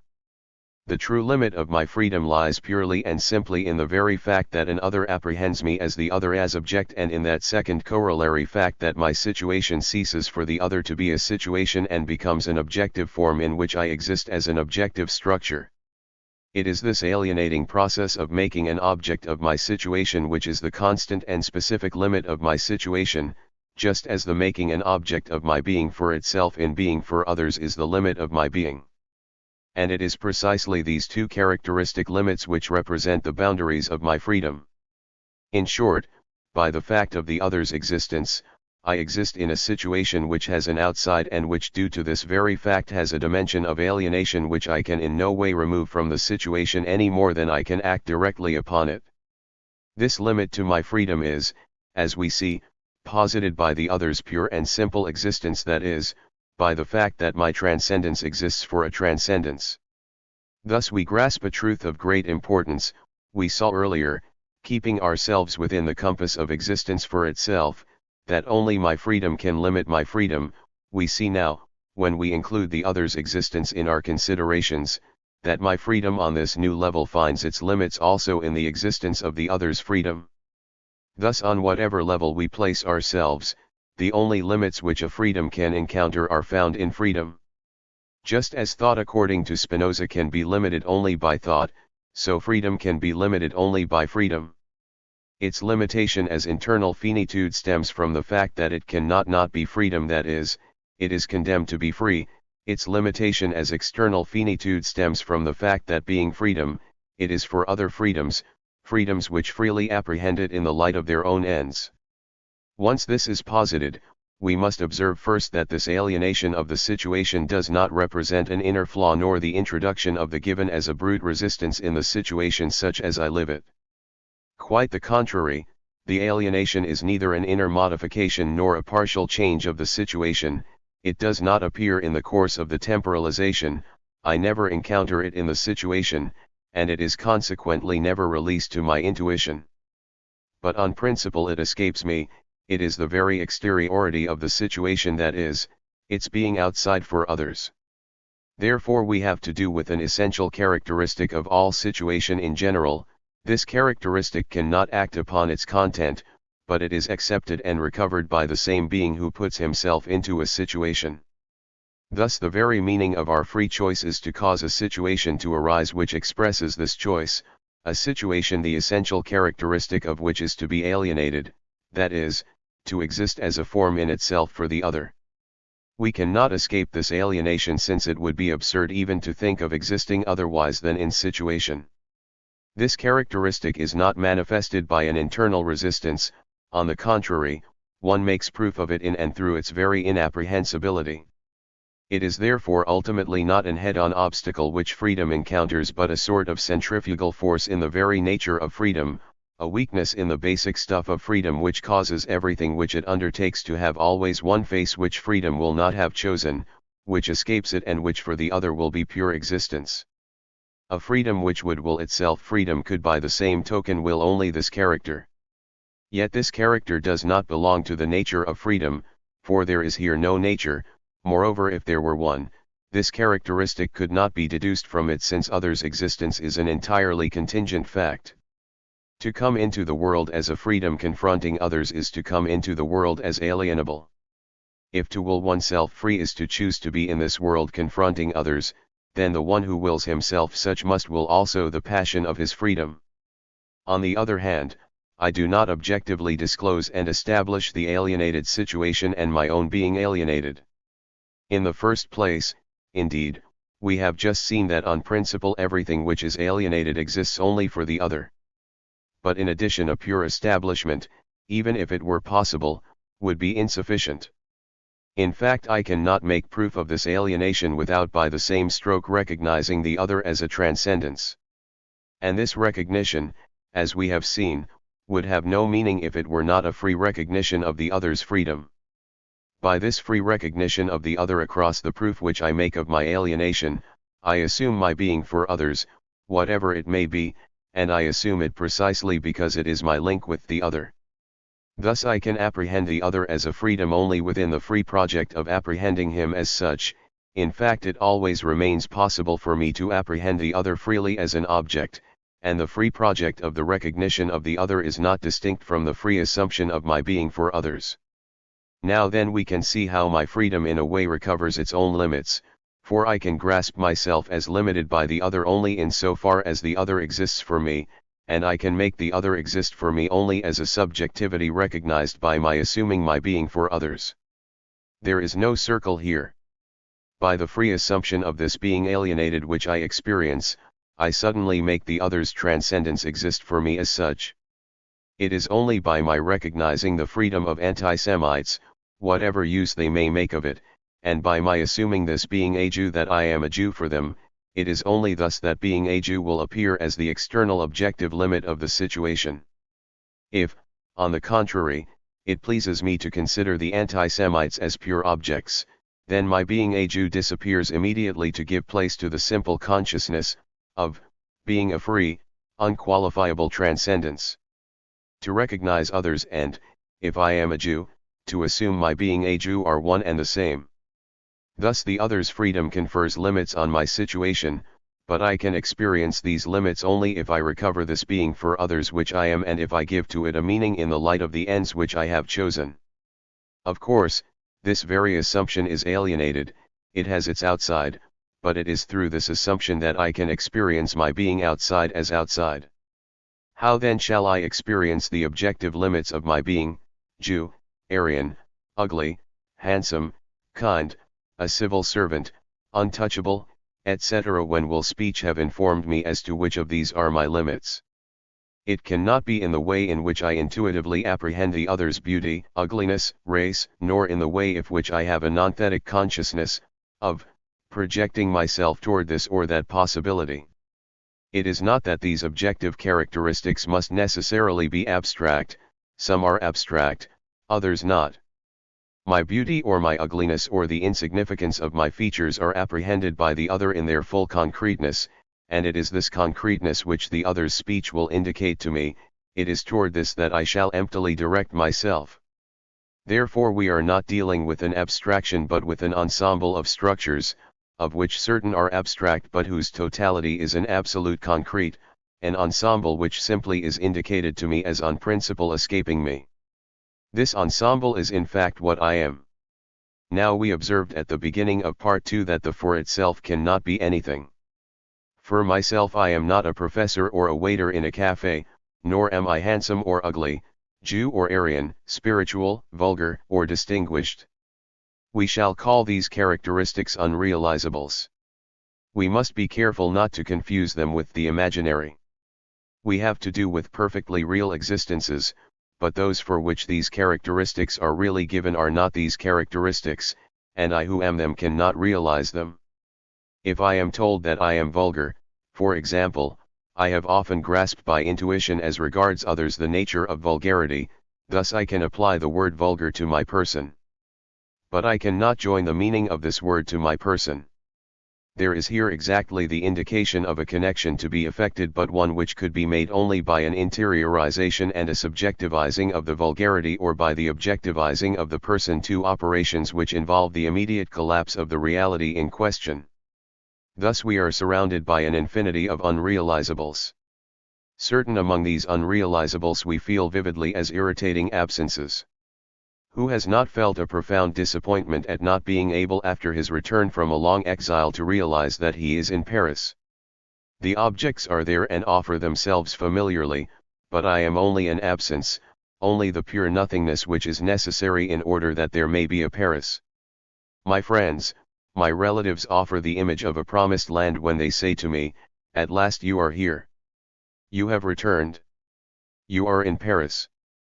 But access to this promised land is wholly denied me.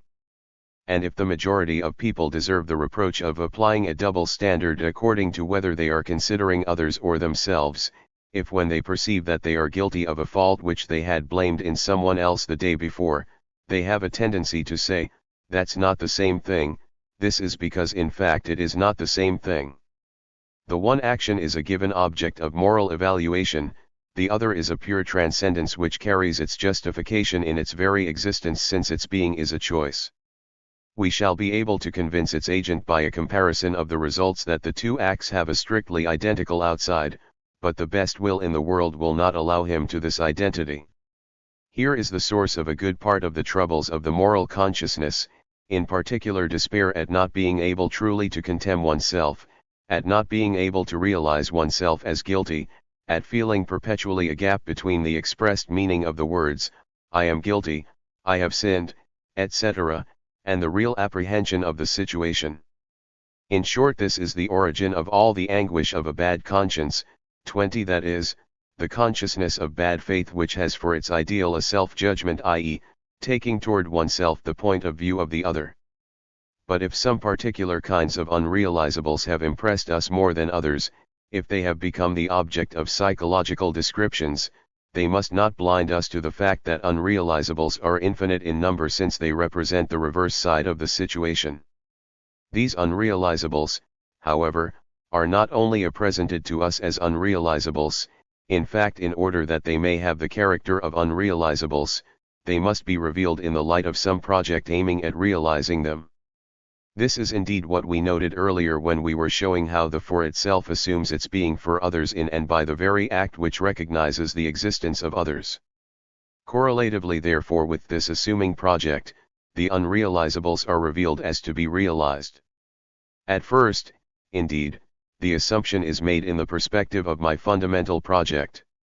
I do not limit myself to receiving passively the meaning ugliness, infirmity, race, etc., but, on the contrary, I can grasp these characteristics in the simple capacity of a meaning only in the light of my own ends.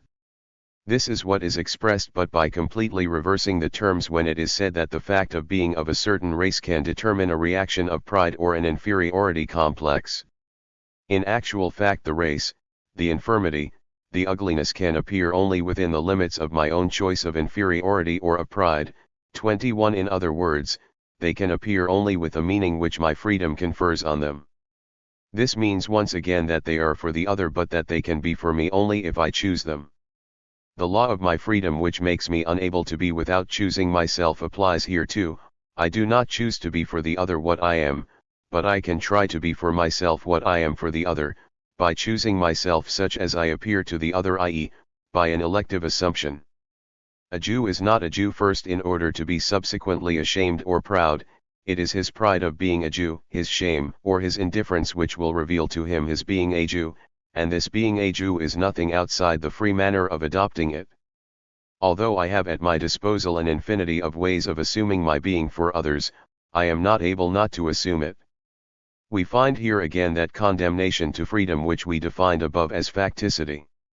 I can neither abstain totally in relation to what I am, for the other, for to refuse is not to abstain but still to assume, nor can I submit to it passively, which in a sense amounts to the same thing. Whether in fury, hate, pride, shame, disheartened refusal or joyous demand, it is necessary for me to choose to be what I am. Thus the unrealizables are revealed to the for itself as unrealizables to be realized.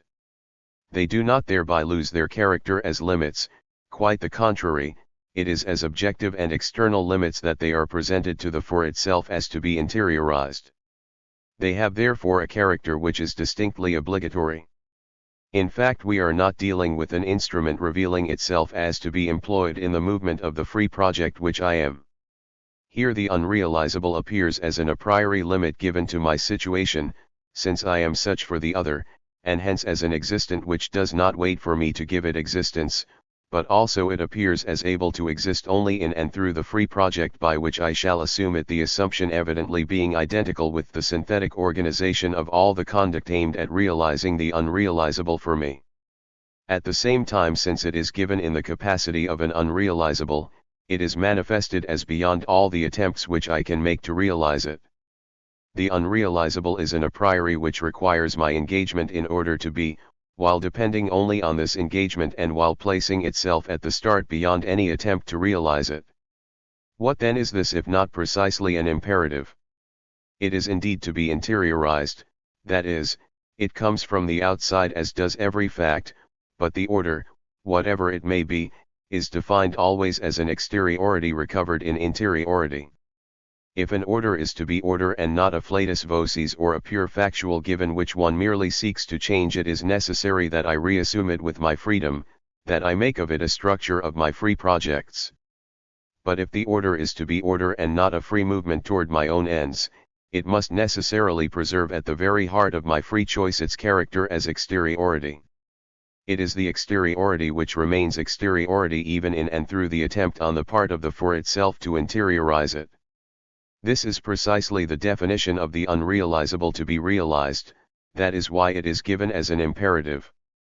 But we can go further in the description of this unrealizable, it is in fact my limit.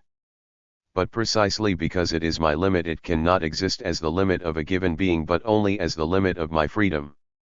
This means that my freedom by freely choosing itself chooses its limits, or, if you prefer, the free choice of my ends, i.e., of what I am for myself, includes the assumption of the limits of this choice, whatever they may be.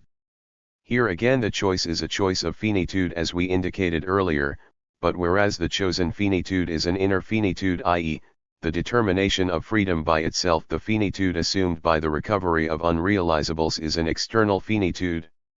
I choose to have a being at a distance, which limits all my choices and constitutes their reverse side, that is, I choose that my choice be limited by something other than itself. If I should grow angry over it and attempt in every way to recover these limits, as we saw in the preceding section of this work, even the most energetic of these attempts at recovery must of necessity have its foundation in the free recovery as limits of the limits which one wishes to interiorize. Thus freedom is fully responsible and makes the unrealizable limits enter into the situation by choosing to be a freedom limited by the other's freedom. Consequently, the external limits of the situation become a situation limit, that is, they are incorporated in the interior of the situation with the characteristic unrealizable as unrealizables to be realized. As a chosen and fugitive reverse side of my choice, they become a meaning of my desperate effort to be, although they are situated a priori beyond this effort, exactly as death, another type of unrealizable which we do not have to consider for the moment, becomes a situation limit on condition that it be taken as an event of life, even though it points toward a world where my presence and my life are no longer realized, i.e., toward what is beyond life. The fact that there is a beyond for life, a beyond which derives its meaning only through and in my life, and which yet remains for me an unrealizable, and the fact that there is a freedom beyond my freedom, a situation beyond my situation, and one for which what I live as a situation is given as an objective form in the midst of the world. Here are two types of situation limit which have the paradoxical character of limiting my freedom on every side and yet not having any other meaning than that which my freedom confers on them. For class, for race, for the body, for the other, for function, etc., there is a being free for. By it the for itself projects itself towards one of its possibles which is always its ultimate possible, for the envisaged possibility is a possibility of seeing itself, that is, of being another than itself in order to see itself from outside. In one case as in the other there is a projection of self towards an ultimate which thereby interiorized becomes a thematic out of reach meaning of hierarchized possibles. One can be in order to be French, be in order to be a worker, the son of a king can be in order to reign. We are dealing here with limits and negating states of our being which we have to assume in the sense in which, for example, the Zionist Jew resolutely assumes himself within his race, that is, assumes concretely and once and for all the permanent alienation of his being. In the same way the revolutionary worker by his very revolutionary project assumes a being in order to be a worker. And we shall note, as Heidegger did, although the expressions authentic and unauthentic which he employs are dubious and insincere because of their implicit moral content, that the attitude of refusal and of flight which remains always possible is despite itself the free assumption of what it is fleeing. Thus the bourgeois makes himself a bourgeois by denying that there are any classes, just as the worker makes himself a worker by asserting that classes exist and by realizing through his revolutionary activity his being in a class. But these external limits of freedom, precisely because they are external and are interiorized only as unrealizables, will never be either a real obstacle for freedom or a limit suffered. Freedom is total and infinite, which does not mean that it has no limits but that it never encounters them. The only limits which freedom bumps up against at each moment are those which it imposes on itself and of which we have spoken in connection with the past, with the environment, and with techniques. My death. After death had appeared to us as preeminently non-human since it was what there was on the other side of the wall, we decided suddenly to consider it from a wholly different point of view, that is, as an event of human life. This change is easily explained. Death is a boundary, and every boundary, whether it be final or initial, is a Janus by Franz. Whether it is thought of as adhering to the nothingness of being which limits the process considered, or whether on the contrary it is revealed as adhesive to the series which it terminates, in either case it is a being which belongs to an existent process and which in a certain way constitutes the meaning of the process. Thus the final chord of a melody always looks on the one side toward silence, that is, toward the nothingness of sound which will follow the melody. In one sense it is made with the silence, since the silence which will follow is already present in the resolved chord as its meaning. But on the other side it adheres to this plenum of being which is the melody intended. Without the chord this melody would remain in the air, and this final indecision would flow back from note to confer on each of them the quality of being unfinished. Death has always been, rightly or wrongly is what we can not yet determine, considered as the final boundary of human life. As such it was natural that a philosophy which was primarily concerned to make precise the human position in relation to the non-human which surrounded it, would first consider death as a door opening upon the nothingness of human reality, and that this nothingness would be the absolute cessation of being or else existence in a non-human form. Thus we may say that there has been, in correlation with the great realist theories, a realistic conception of death such that death appeared as an immediate contact with the non-human. Thus death escaped man at the same time that it rounded him off with the non-human absolute. It was not possible, of course, for an idealist and humanistic conception of the real to tolerate the idea that man would encounter the non-human even as his limit. It would then have sufficed in fact, to adopt the point of view of this limit in order to illuminate man with a non-human light. 22 The idealist attempt to recover death was not originally the fact of philosophers but that of poets like Rilke or novelists like Malraux. It was sufficient to consider death as the final term belonging to the series. If the series thus recovers its terminus ad quern, then precisely because of this ad which indicates its interiority, death as the end of life is interiorized and humanized.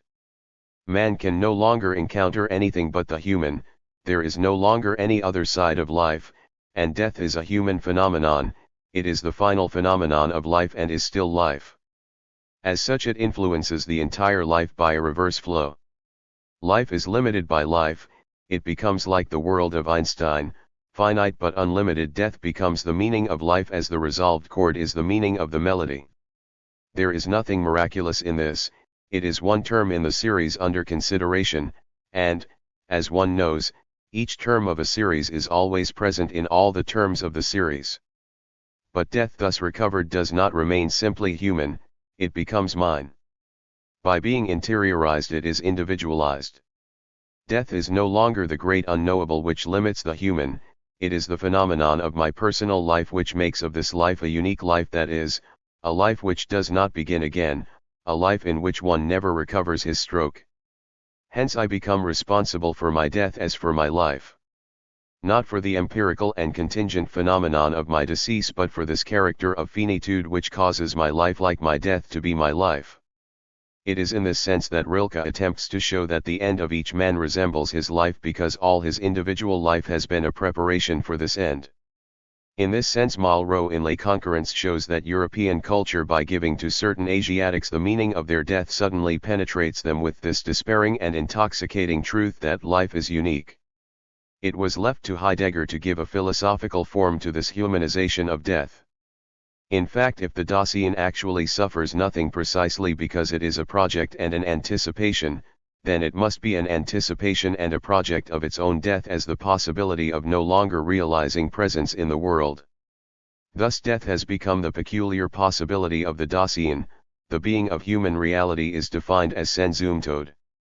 Inasmuch as the Dasein determines its project toward death, it realizes freedom to die and constitutes itself as a totality by its free choice of finitude. It appears at first that we cannot but be attracted to such a theory. By interiorizing death, it serves our own ends, this apparent limit of our freedom by being interiorized is recovered by freedom. Yet neither the advantage of these views nor the undeniable portion of truth which they include should mislead us. It is necessary to take the question up again from the beginning. It is certain that human reality, by whom the quality of being a world comes to the real, cannot encounter the non-human, the very concept of the non-human is man's concept. Therefore even if in itself death were a passage to an absolute non-human, we should still have to abandon any hope of considering it as a window giving out upon that absolute. Death reveals to us only ourselves and that from a human point of view. Does this mean that death belongs a priori to human reality? What must be noted first is the absurd character of death. In this sense every attempt to consider it as a resolved chord at the end of a melody must be sternly rejected. It has often been said that we are in the situation of a condemned man among other condemned men who is ignorant of the day of his execution but who sees each day that his fellow prisoners are being executed. This is not wholly exact. We ought rather to compare ourselves to a man condemned to death who is bravely preparing himself for the ultimate penalty, who is doing everything possible to make a good showing on the scaffold, and who meanwhile is carried off by a flu epidemic. This is what Christian wisdom understands when it recommends preparing oneself for death as if it could come at any hour. Thus one hopes to recover it by metamorphosing it into an expected death. If the meaning of our life becomes the expectation of death, then when death occurs, it can only put its seal upon life. This is basically the most positive content of Heidegger's resolute decision, Entschlossenheit. Unfortunately this advice is easier to give than to follow, not because of a natural weakness in human reality or because of an original project of unauthenticity, but because of death itself. One can, in fact, expect a particular death but not death. The sleight of hand introduced by Heidegger is easy enough to detect. He begins by individualizing the death of each one of us, by pointing out to us that it is the death of a person, of an individual, the only thing which nobody can do for me. Then this incomparable individuality which he has conferred upon death in terms of the Dasein, he uses to individualize the Dasein itself. It is by projecting itself freely towards its final possibility that the Dasein will attain authentic existence and wrench itself away from everyday banality in order to attain the irreplaceable uniqueness of the person. But there is a circle here. How indeed can one prove that death has this individuality and the power of conferring it? Of course, if death is described as my death, I can await it, it is a possibility which is characterized and distinct. But is the death which will overtake me my death? In the first place, it is perfectly gratuitous to say that to die is the only thing which nobody can do for me. Or rather, there is here an evident bad faith in the reasoning. If one considers death as the ultimate subjective possibility, the event which concerns only the for itself, then it is evident that nobody can die for me. But then it follows that none of my possibilities taken from this point of view, which is that of the cogito, whether taken in authentic existence or unauthentic, can be projected by anyone other than me. Nobody can love for me if we mean by that to make vows which are my vows, to experience the emotions, however commonplace they may be, which are my emotions. And the my here has nothing to do with the personality won by overcoming everyday banality, which would allow Heidegger to retort that it is very necessary that I be free to die, in order that a love which I experience should be my love and not the love in me of the they. It refers simply to that selfness which Heidegger expressly recognizes in every Dasein, whether it exists in the authentic or unauthentic mode, when he declares that Dasein is je means. Thus from this point of view the most commonplace love is, like death, irreplaceable and unique. Nobody can love for me. On the other hand, if my acts in the world are considered from the point of view of their function, their efficacy, and their result, it is certain that the other can always do what I do. If it is a question of making this woman happy, of safeguarding her life or her freedom, of giving her the means of finding her salvation, or simply of realizing a home with her, of giving her children, if that is what we call loving, then another will be able to love in my place, he will even be able to love for me.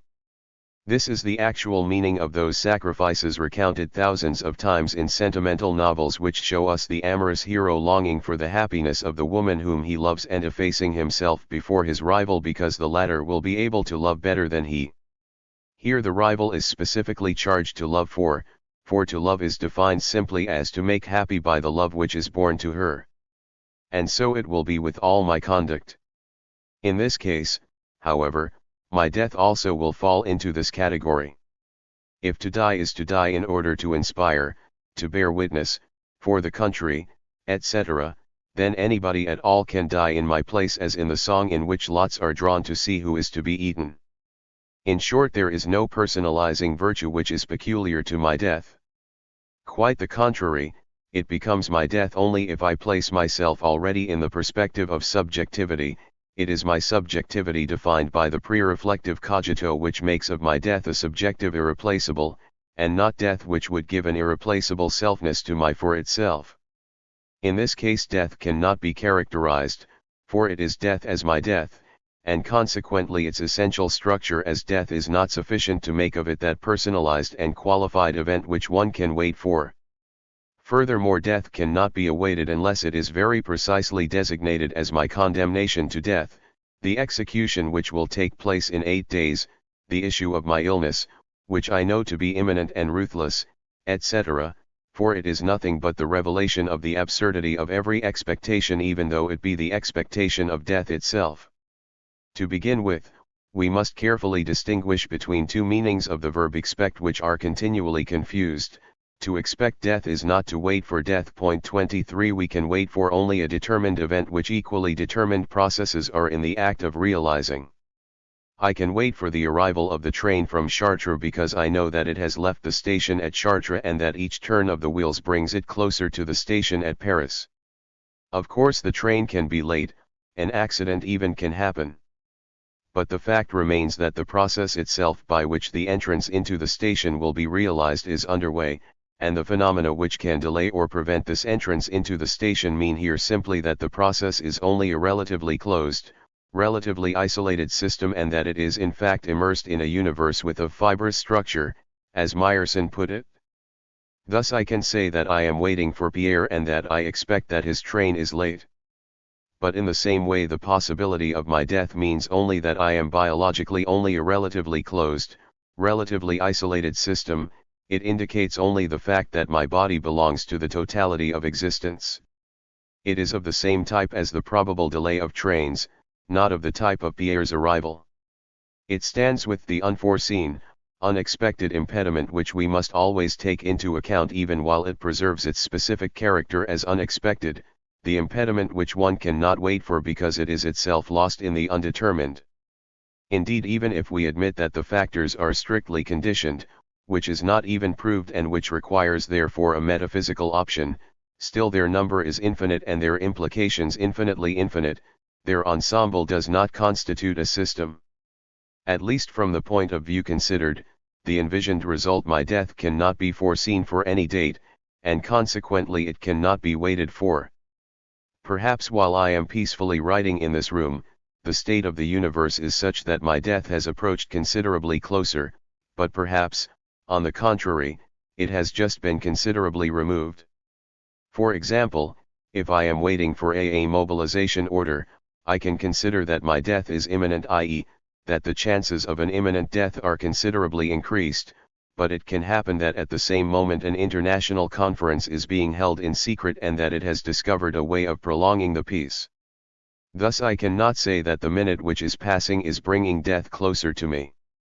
It is true that death is coming to me if I consider very broadly that my life is limited. But within these very elastic limits, I can die at the age of 100 or at 37, tomorrow. I cannot know whether this end is coming closer to me or being removed farther from me.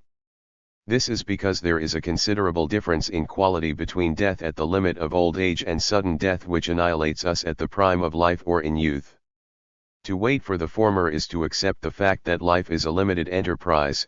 It is one way among others of choosing finitude and electing our ends on the foundation of finitude. To wait for the second would be to wait with the idea that my life is an enterprise which is lacking.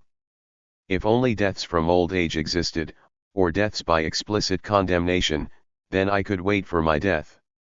But the unique quality of death is the fact that it can always before the end surprise those who wait for it at such and such a date. And while death from old age can be confused with the finitude of our choice and consequently can be lived as the resolved chord of our life, we are given a task and we are given time to accomplish it. Sudden death, on the contrary, is such that it can in no way be waited for. Sudden death is undetermined and by definition cannot be waited for at any date. It always, in fact, includes the possibility that we shall die in surprise before the awaited date and consequently that our waiting may be, qua waiting, a deception, or that we shall survive beyond this date. In the latter case, since we were only this waiting, we shall outlive ourselves. Moreover, as the sudden death is qualitatively different from the other only to the extent that we live one or the other biologically, that is, from the point of view of the universe they differ in no way as to their causes and the factors which determine them, the intermination of the one actually is reflected in the other. This means that one can wait for a death from old age only blindly or in bad faith. We have, in fact, every chance of dying before we have accomplished our task, or, on the other hand, of outliving it.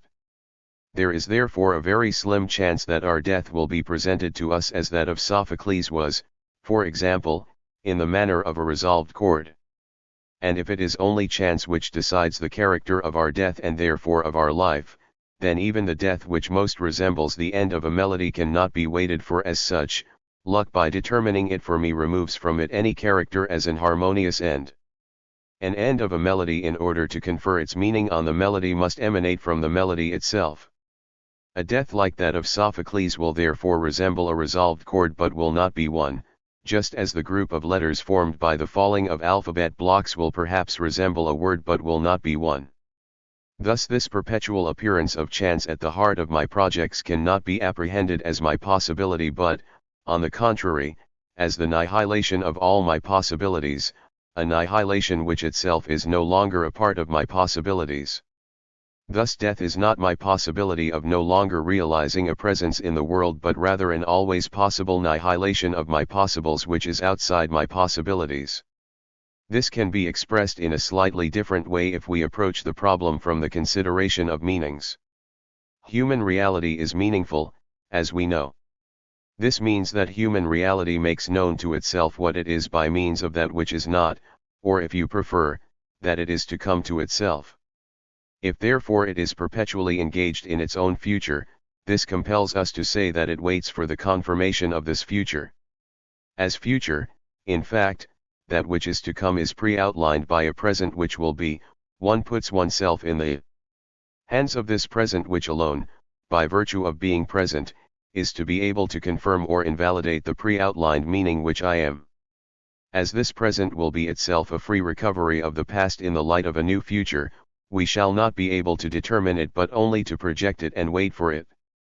The meaning of my actual conduct is the reprimand which I wish to be administered to a particular person who has seriously offended me. But how do I know whether this reprimand will not be transformed into irritated and timid stammerings and whether the meaning of my present conduct will not be transformed in the past? Freedom limits freedom, the past derives its meaning from the present. This, as we have shown, explains the paradox that our actual conduct is both totally translucent, the pre-reflective cogito, and at the same time totally hidden by a free determination which we must wait for. The adolescent is perfectly conscious of the mystic sense of his conduct, and at the same time he must entrust himself to all his future in order to determine whether he is in the process of passing through a crisis of puberty or of engaging himself in earnest in the way of devotion. Thus our further freedom, inasmuch as it is not our actual possibility but the foundation of possibilities which we are not yet, constitutes as a sort of opacity in full translucency something like what Bars called the mystery in broad daylight. Hence this necessity for us to wait for ourselves. Our life is only a long waiting, first a waiting for the realization of our ends. To be engaged in an undertaking is to wait for its outcome, and especially a waiting for ourselves. Even if this undertaking is realized, even if I am able to make myself loved, to obtain this distinction, this favor, it remains for me to determine the place, the meaning, and the value of this very enterprise in my life. This does not stem from a contingent lack in human nature, from a nervousness which would prevent us from limiting ourselves to the present and which could be corrected by practice, but rather from the very nature of the for itself which is to the extent that it temporalizes itself. Thus it is necessary to consider our life as being made up not only of waitings but of waitings which themselves wait for waitings. There we have the very structure of selfness. To be oneself is to come to oneself. These waitings evidently all include a reference to a final term which would be waited for without waiting for anything more. A repose which would be being and no longer a waiting for being. The whole series is suspended from this final term which on principle is never given and which is the value of our being, that is, evidently, a plenitude of the type in itself for itself. By means of this final term the recovery of our past would be made once and for all. We should know for always whether a particular youthful experience had been fruitful or ill-starred, whether a particular crisis of puberty was a caprice or a real preformation of my later engagements. The curve of our life would be fixed forever. In short, the account would be closed. Christians have tried to take death as this final term. The Reverend Father Boycelot in a private conversation with me gave me to understand that the Last Judgment was precisely this closing of the account which renders one unable any longer to recover his stroke and which makes one finally be what one has been irremediably. But there is an error here analogous to that which we pointed out earlier in connection with Leibniz, although it is put at the other end of existence. For Leibniz we are free since our acts derive from our essence. Yet the single fact that our essence has not been chosen by us shows that all this freedom in particulars actually covers over a total slavery. God chose Adam's essence. Conversely, if it is the closing of the account which gives our life its meaning and its value, then it is of little importance that all the acts of which the web of our life is made have been free. The very meaning of them escapes us if we do not ourselves choose the moment at which the account will be closed. This has been clearly perceived by the free-thinking author of an anecdote echoed in the work of Diderot. Two brothers appeared at the divine tribunal on the day of judgment. The first said to God, "Why did you make me die so young?" And God said, "In order to save you. If you had lived longer, you would have committed a crime as your brother did." Then the brother in turn asked, "Why did you make me die so old?" If death is not the free determination of our being, it cannot complete our life. If 1 minute more or less may perhaps change everything, and if this minute is added to or removed from my account, then even admitting that I am free to use my life, the meaning of my life escapes me. Now the Christian death comes from God. He chooses our hour, and in a general way I know clearly that even if it is I who by temporalizing myself cause there to be minutes and hours in general, still the minute of my death is not fixed by me, the sequences of the universe determine it. If this is the case, we can no longer even say that death confers a meaning on life from the outside. A meaning can come only from subjectivity. Since death does not appear on the foundation of our freedom, it can only remove all meaning from life. If I am awaiting for waitings for waiting, and if suddenly the object of my final waiting and the one who awaits it are suppressed, the waiting takes on retrospectively the character of absurdity. For example, this young man has lived for 30 years in the expectation of becoming a great writer, but this waiting itself is not enough. It becomes a vain and senseless obstinacy or a profound comprehension of his value according to the books which he writes. His first book has appeared, but by itself what does it mean? It is the book of a beginner. Let us admit that it is good, still it gets its meaning through the future. If it is unique, it is at once inauguration and testament. He had only one book to write, he is limited and cut off by his work, he will not be a great writer. If the novel is one in a mediocre series, it is an accident. If it is followed by other better books, it can classify its author in the first rank. But exactly at this point death strikes the author at the very moment when he was anxiously testing himself to find out whether he had the stuff to write another work, at the moment when he was still expecting to become a great writer. This is enough to cause everything to fall into the undetermined. I cannot say that the dead writer is the author of a single book, in the sense that he would have had only one book to write, nor that he would have written several, since in fact only one has appeared. I can say nothing. Suppose that Balzac had died before Lachaise, he would remain the author of some execrable novels of intrigue. But suddenly the very expectation which this young man was, this expectation of being a great man, loses any kind of meaning. It is neither an obstinate and egotistical blindness nor the true sense of his own value, since nothing shall ever decide it. It would be useless indeed to try to decide it by considering the sacrifices which he made to his art, the obscure and hard life which he was willing to lead, just as many mediocre figures have had the strength to make comparable sacrifices. On the contrary, the final value of this conduct remains forever in suspense, or if you prefer, the ensemble, particular kinds of conduct, expectations, values, fall suddenly into the absurd.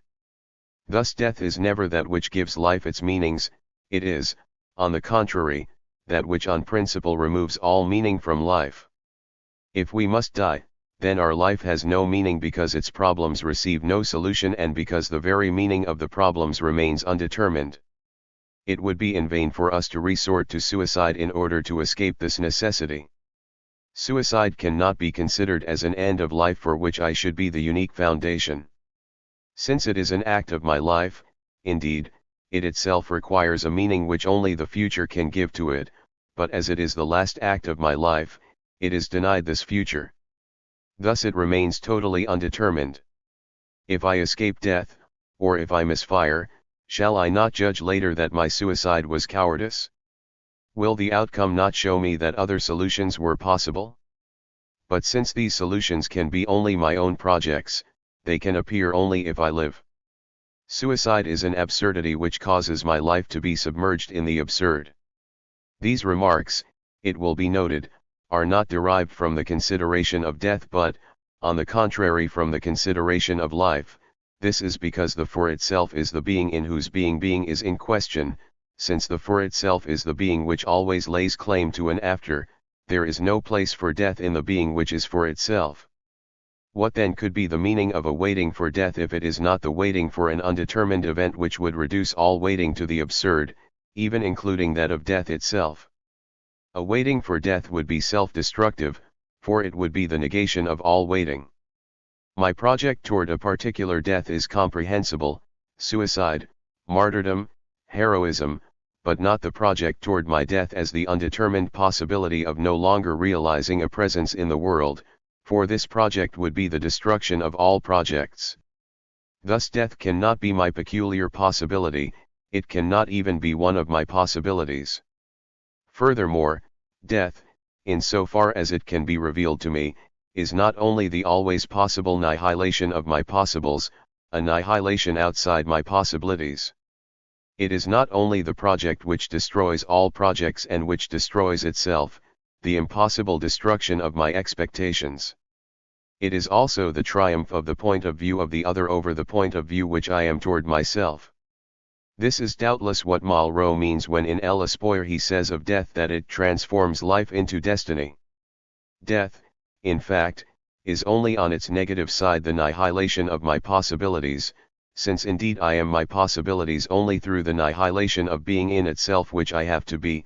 Death as the annihilation of annihilation is a positing of my being as in itself in the sense in which for Hegel the negation of a negation is an affirmation.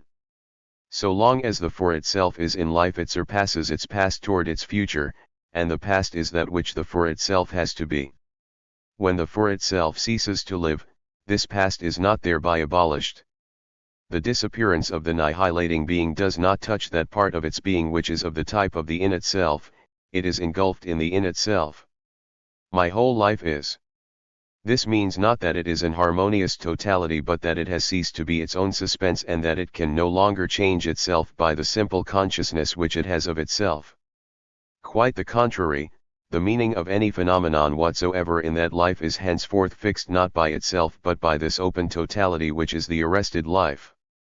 This meaning in the primary and fundamental sense is an absence of meaning, as we have seen.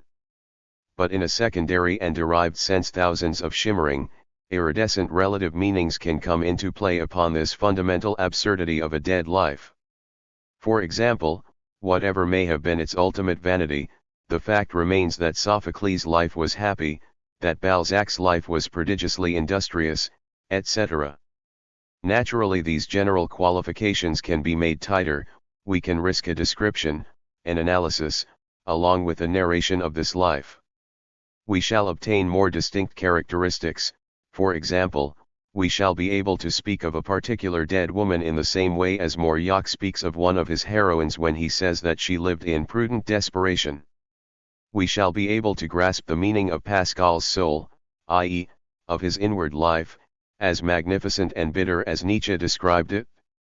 We can go on to qualify a particular episode as cowardly or tactless without, however, ever losing sight of the fact that only the contingent arrest of this being in perpetual suspense which is the living for itself allows us on the foundation of a radical absurdity to confer a relative meaning on the episode considered, and that this meaning is an essentially provisory meaning, the provisory quality of which has accidentally passed into the definitive.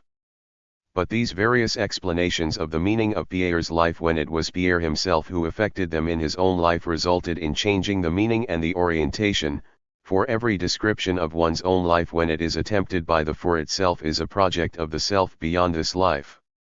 And as the altering project is by the same token bound to life which it alters, it is Pierre's own life which metamorphoses its meaning by continually temporalizing itself. Now that his life is dead, only the memory of the other can prevent Pierre's life from shriveling up in its plenitude in itself by cutting all its moorings with the present. The unique characteristic of a dead life is that it is a life of which the other makes himself the guardian. This does not mean simply that the other preserves the life of the deceased by effecting an explicit, cognitive reconstruction of it. Quite the contrary, such a reconstruction is only one of the possible attitudes of the other in relation to the dead life. Consequently the character of a reconstructed life, in the midst of the family through the memories of relatives, in the historic environment, is a particular destiny which is going to mark some lives to the exclusion of others. The necessary result is that the opposite quality, a life fallen into oblivion, also represents a specific destiny capable of description, one which comes to certain lives again in terms of the other. To be forgotten is to be made the object of an attitude of another, and of an implicit decision on the part of the other. To be forgotten is, in fact, to be resolutely apprehended forever as one element dissolved into a mass. The great feudal lords of the 13th century, the bourgeois Whigs of the 18th, the Soviet officials, etc., it is in no way to be annihilated, but it is to lose one's personal existence in order to be constituted with others in a collective existence. This shows us clearly what we hope to prove. It is that the other cannot be first without any contact with the dead so as to decide subsequently, or so that circumstances may decide, that he will have this or that relation with certain particular dead, those whom he has known while they were alive, the famous dead, etc. In reality, the relation with the dead with all the dead is an essential structure of the fundamental relation which we have called being for others.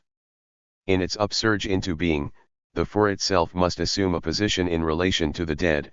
His initial project organizes them in large anonymous masses or as distinct individualities. And for these collective masses as for these individualities he determines their removal or their absolute proximity. He unfolds temporal distances between them and himself by temporalizing himself just as he unfolds spatial distances in terms of his surroundings. While making himself known to himself through his end, he decides the peculiar importance of the extinct collectivities or individualities. A particular group which will be strictly anonymous and amorphous for Pierre will be specific and structured for me. Another, purely uniform for me, will for Jean affect the appearance of its component individuals. Byzantium, Rome, Athens, the Second Crusade, the Convention, as many immense necropolis as I can see from near or far, from casual observation or careful scrutiny according to the position which I take, which I am.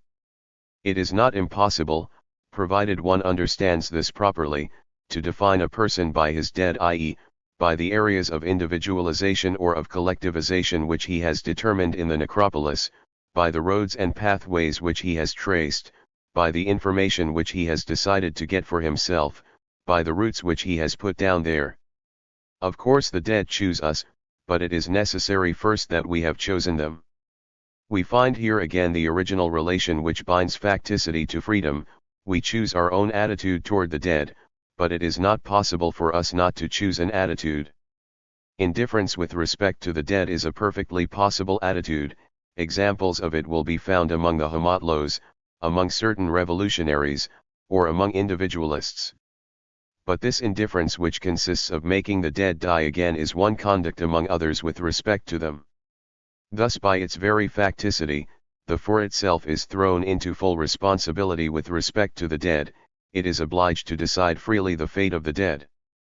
In particular, when it is a question of the dead who surround us, it is not possible for us not to decide explicitly or implicitly the fate of their enterprises. This is obvious when it is a question of the son who continues his father's business or the disciple who continues the school and the teachings of his master. But although the bond is less clearly visible in a good number of circumstances, it is there also in every case in which the dead and the living belong to the same historical and concrete collectivity. It is the men of my generation who decide the meaning of the efforts and the enterprises of the preceding generation, whether we resume and continue their social and political attempts, or whether we realize a decisive rupture and throw the dead back into inefficacy. As we have seen, it is the America of 1917 which decides the value and the meaning of the deeds of Lafayette. Thus from this point of view we can see clearly the difference between life and death. Life decides its own meaning because it is always in suspense. It possesses essentially a power of self-criticism and self-metamorphosis which causes it to define itself as a not yet or, if you like, makes it be as the changing of what it is. The dead life does not thereby cease to change, and yet it is all done. This means that for it the chips are down and that it will henceforth undergo its changes without being in any way responsible for them. For this life it is not a question only of an arbitrary and definitive totalization. In addition there is a radical transformation, nothing more can happen to it inwardly, it is entirely closed, nothing more can be made to enter there, but its meaning does not cease to be modified from the outside. Until the death of this apostle of peace, the meaning of his enterprises, as folly or as a profound sense of the truth of things, as successful or a failure, was in his own hands. So long as I am here, there will not be any war. But to the extent that this meaning surpasses the limits of a simple individuality, to the extent that the person makes himself known to himself through an objective situation to be realized, the peace in Europe, death represents a total dispossession. It is the other who dispossesses the apostle of peace of the very meaning of his efforts and therefore of his being, for the other despite himself and by his very upsurge undertakes to transform into failure or success, into folly or an intuition of genius the very enterprise by which the person made himself known to himself and which he was in his being. Thus the very existence of death alienates us wholly in our own life to the advantage of the other. To be dead is to be a prey for the living. This means therefore that the one who tries to grasp the meaning of his future death must discover himself as the future prey of others. We have here therefore a case of alienation which we did not consider in the section of this work which we devoted to the for others. The alienations which we studied there, in fact, were those which we could annihilate by transforming the other into a transcendence transcended, just as we could annihilate our outside by the absolute and subjective positing of our freedom. So long as I live I can escape what I am for the other by revealing to myself by my freely posited ends that I am nothing and that I make myself be what I am. So long as I live, I can give the light to what others discover in me, by projecting myself already toward other ends and in every instance by revealing that my dimension of being for myself is incommensurable with my dimension of being for others. Thus ceaselessly I escape my outside and ceaselessly I am reapprehended by the other, and in this dubious battle the definitive victory belongs to neither the one nor the other of these modes of being. But the fact of death without being precisely allied to either of the adversaries in this same combat gives the final victory to the point of view of the other by transferring the combat and the prize to another level, that is, by suddenly suppressing one of the combatants. In this sense to die is to be condemned no matter what ephemeral victory one has won over the other. Even if one has made use of the other to sculpture one's own statue, to die is to exist only through the other, and to owe to him one's meaning and the very meaning of one's victory. If we share the realist views which we presented in Part 3, we must recognize that my existence after death is not the simple spectral survival in the other's consciousness of simple representations, images, memories, etc., concerning me. My being for others is a real being. If it remains in the hands of the other like a code which I leave to him after my disappearance, this is by virtue of a real dimension of my being, a dimension which has become my unique dimension and not in the form of an unsubstantial spectre. Richelieu, Louis XV, my grandfather are by no means the simple sum of my memories, nor even the sum of the memories or the pieces of knowledge of all those who have heard of them. They are objective and opaque beings which are reduced to the single dimension of exteriority. In this capacity they will pursue their history in the human world, but they will never be more than transcendences transcended in the midst of the world. Thus not only does death disarm my waiting by definitively removing the waiting and by abandoning in intermination the realization of the ends which make known to me what I am, but again it confers a meaning from the outside on everything which I live in subjectivity. Death reapprehends all this subjective which while it lived defended itself against exteriorization, and death deprives it of all subjective meaning in order to hand it over to any objective meaning which the other is pleased to give to it. Nevertheless, it should be noted that this destiny thus conferred on my life remains also in suspense, in reprieve. The reply to the question, what will be the definitive historical destiny of Robespierre, depends on the reply to this preliminary question, does history have a meaning? That is history completed or only terminated? This question is not resolved. Perhaps it is insolvable, since all answers which can be made to it, including the answer of idealism, the history of Egypt is the history of Egyptology, are themselves historical. Thus by admitting that my death can be revealed in my life, we see that it cannot be a pure arresting of my subjectivity, for such an arresting, since it is an inner event of this subjectivity, could finally be concerned only with the subjectivity.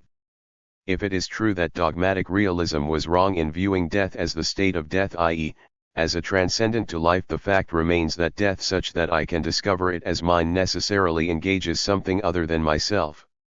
In fact, insofar as it is the always possible annihilation of my possibles, it is outside my possibilities, and therefore I cannot wait for it, that is, I cannot thrust myself toward it as towards one of my possibilities. Death cannot therefore belong to the ontological structure of the for itself. Insofar as it is the triumph of the other over me, it refers to a fact, fundamental to be sure, but totally contingent as we have seen, a fact which is the other's existence. We should not know this death if the other did not exist. It could not be revealed to us, nor could it be constituted as the metamorphosis of our being into a destiny. It would be in fact the simultaneous disappearance of the for itself and of the world, of the subjective, and of the objective, of the meaningful and of all meanings. If death can to a certain extent be revealed to us as the metamorphosis of these particular meanings which are my meanings, it is owing to the fact of the existence of a meaningful other which guarantees the location of meanings and of signs. It is because of the other that my death is the fact that as a subjectivity I fall out of the world, and it is not the annihilation of both consciousness and the world. There is then an undeniable and fundamental character of fact, i.e., a radical contingency in death as in the other's existence. This contingency at once puts death out of reach of all ontological conjectures. And to contemplate my life by considering it in terms of death would be to contemplate my subjectivity by adopting with regard to it the other's point of view. We have seen that this is not possible. Thus we must conclude in opposition to Heidegger that death, far from being my peculiar possibility, is a contingent fact which as such on principle escapes me and originally belongs to my facticity. I can neither discover my death nor wait for it nor adopt an attitude toward it, for it is that which is revealed as undiscoverable, that which disarms all waiting, that which slips into all attitudes, and particularly into those which are assumed with respect to death, so as to transform them into externalized and fixed conducts whose meaning is forever entrusted to others and not to ourselves. Death is a pure fact as is birth, it comes to us from outside and it transforms us into the outside. At bottom it is in no way distinguished from birth, and it is the identity of birth and death that we call facticity. Does this mean that death marks the limits of our freedom? In renouncing Heidegger's being unto death, have we abandoned forever the possibility of freely giving to our being a meaning for which we are responsible? Quite the contrary. As it seems to us, death by being revealed to us as it really is frees us wholly from its so-called constraint. This will be clearer if we but reflect on the matter. First, however, it will be well to separate radically the two usually combined ideas of death and finitude. Ordinarily the belief seems to be that it is death which constitutes our finitude and which reveals it to us. From this combination it results that death takes on the shape of an ontological necessity and that finitude, on the other hand, borrows from death its contingent character. Heidegger in particular seems to have based his whole theory of Sensumtod on the strict identification of death and finitude.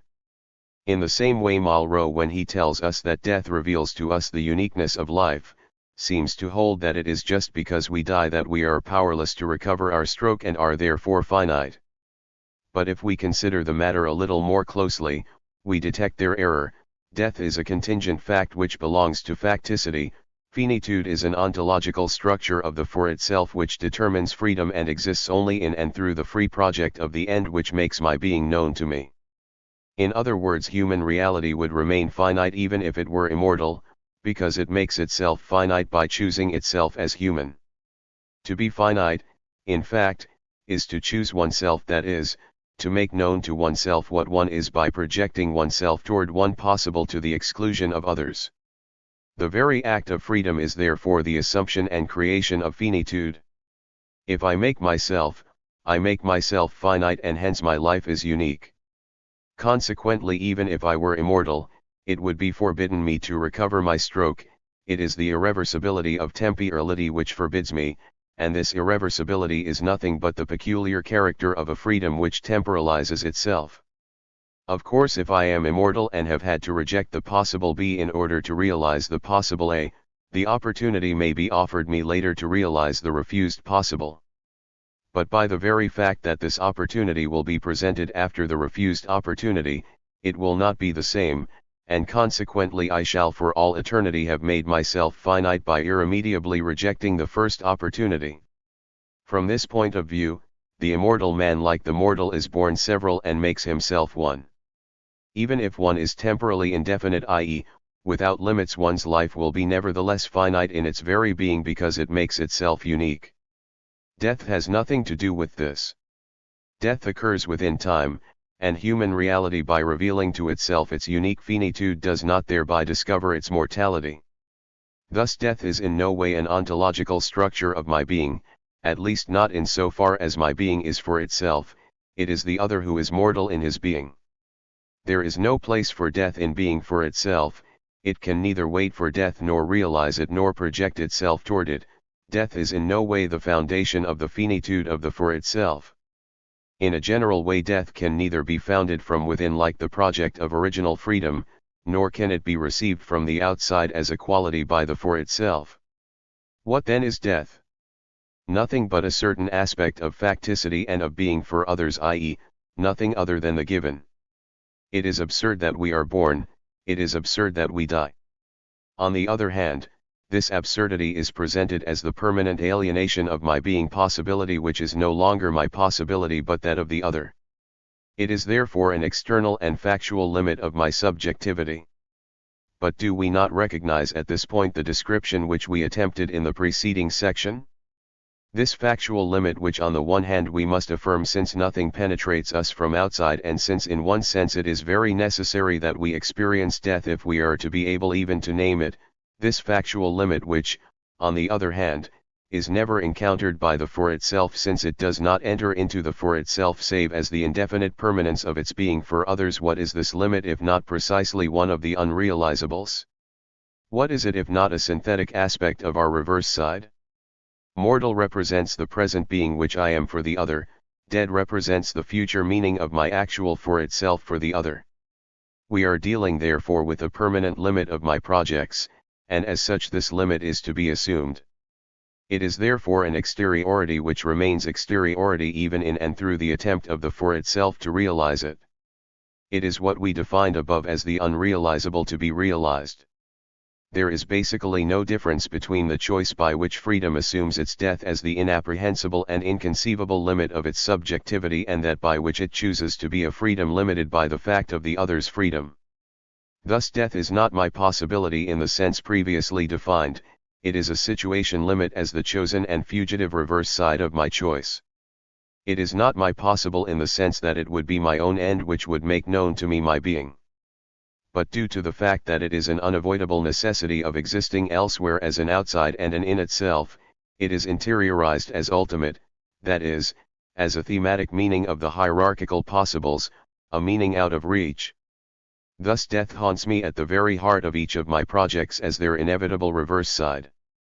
But precisely because this reverse is to be assumed not as my possibility but as the possibility that there are for me no longer any possibilities, it does not penetrate me. The freedom which is my freedom remains total and infinite. Death is not an obstacle to my projects, it is only a destiny of these projects elsewhere. And this is not because death does not limit my freedom but because freedom never encounters this limit. I am not free to die, but I am a free mortal. Since death escapes my projects because it is unrealizable, I myself escape death in my very project. Since death is always beyond my subjectivity, there is no place for it in my subjectivity. This subjectivity does not affirm itself against death but independently of it, although this affirmation is immediately alienated. Therefore we can neither think of death nor wait for it nor arm ourselves against it, but also our projects as projects are independent of death, not because of our blindness, as the Christian says, but on principle. And although there are innumerable possible attitudes with which we may confront this unrealizable which in the bargain is to be realized, there is no place for classifying these attitudes as authentic or unauthentic, since we always die in the bargain. These various descriptions relating to my place, my past, my environment, my death, and my fellow man do not claim to be exhaustive or even detailed. Their aim is simply to grant us a clearer conception of the situation.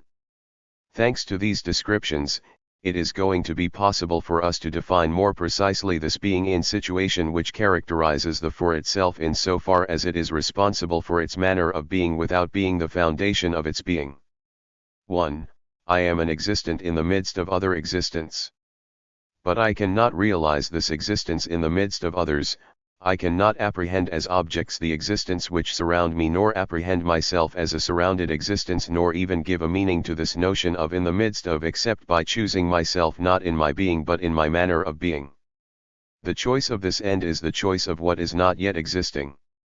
My position in the midst of the world is defined by the relation between the instrumental utility or adversity in the realities which surround me and my own facticity, that is, the discovery of the dangers which I risk in the world, of the obstacles which I can encounter there, the aid which can be offered me, all in the light of a radical annihilation of myself and of a radical, internal negation of the in itself, and all effected from the point of view of a freely posited end.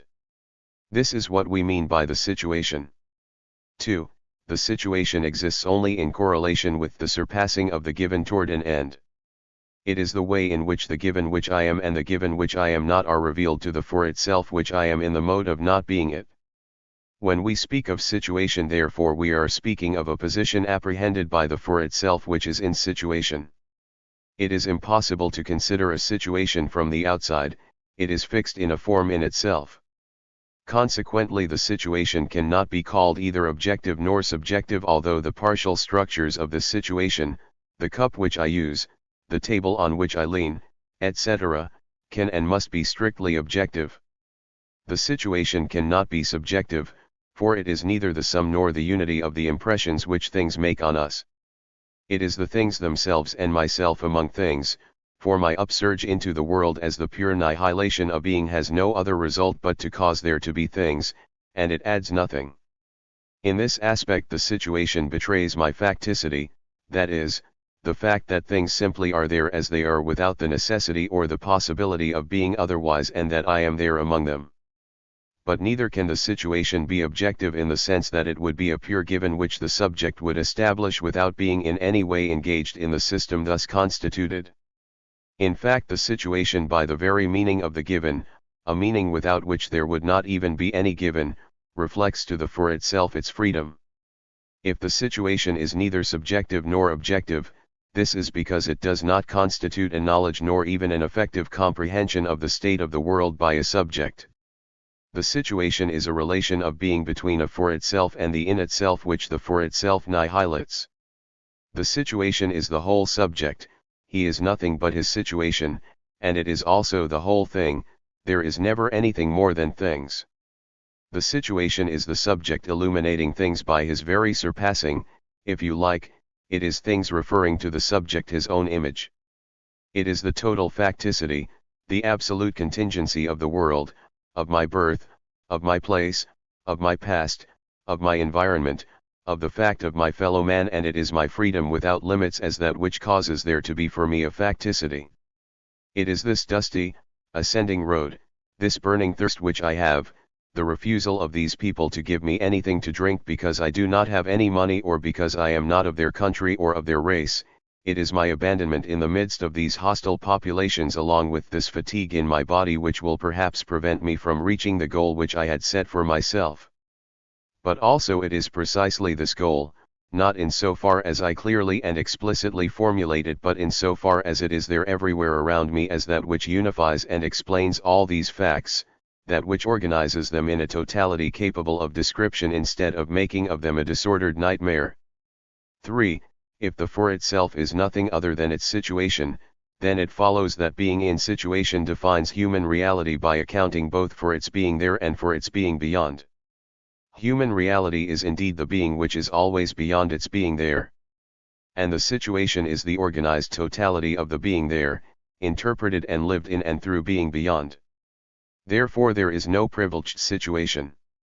We mean by this that there is no situation in which the given would crush beneath its weight the freedom which constitutes it as such, and that conversely there is no situation in which the for itself would be more free than in others.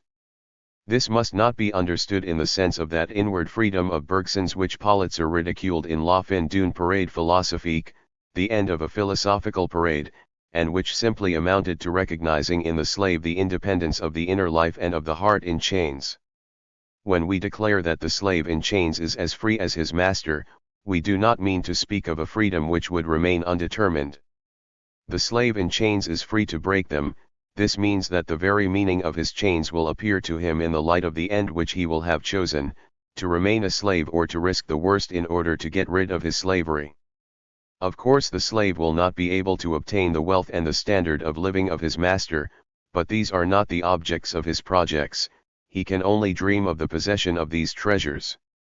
The slave's facticity is such that the world appears to him with another countenance, and that he has to posit and to resolve different problems. In particular, it is necessary fundamentally to choose himself on the ground of slavery, and thereby to give a meaning to this obscure constraint. For example, if he chooses revolt, then slavery, far from being at the start an obstacle to this revolt, takes on its meaning and its coefficient of adversity only through the revolt.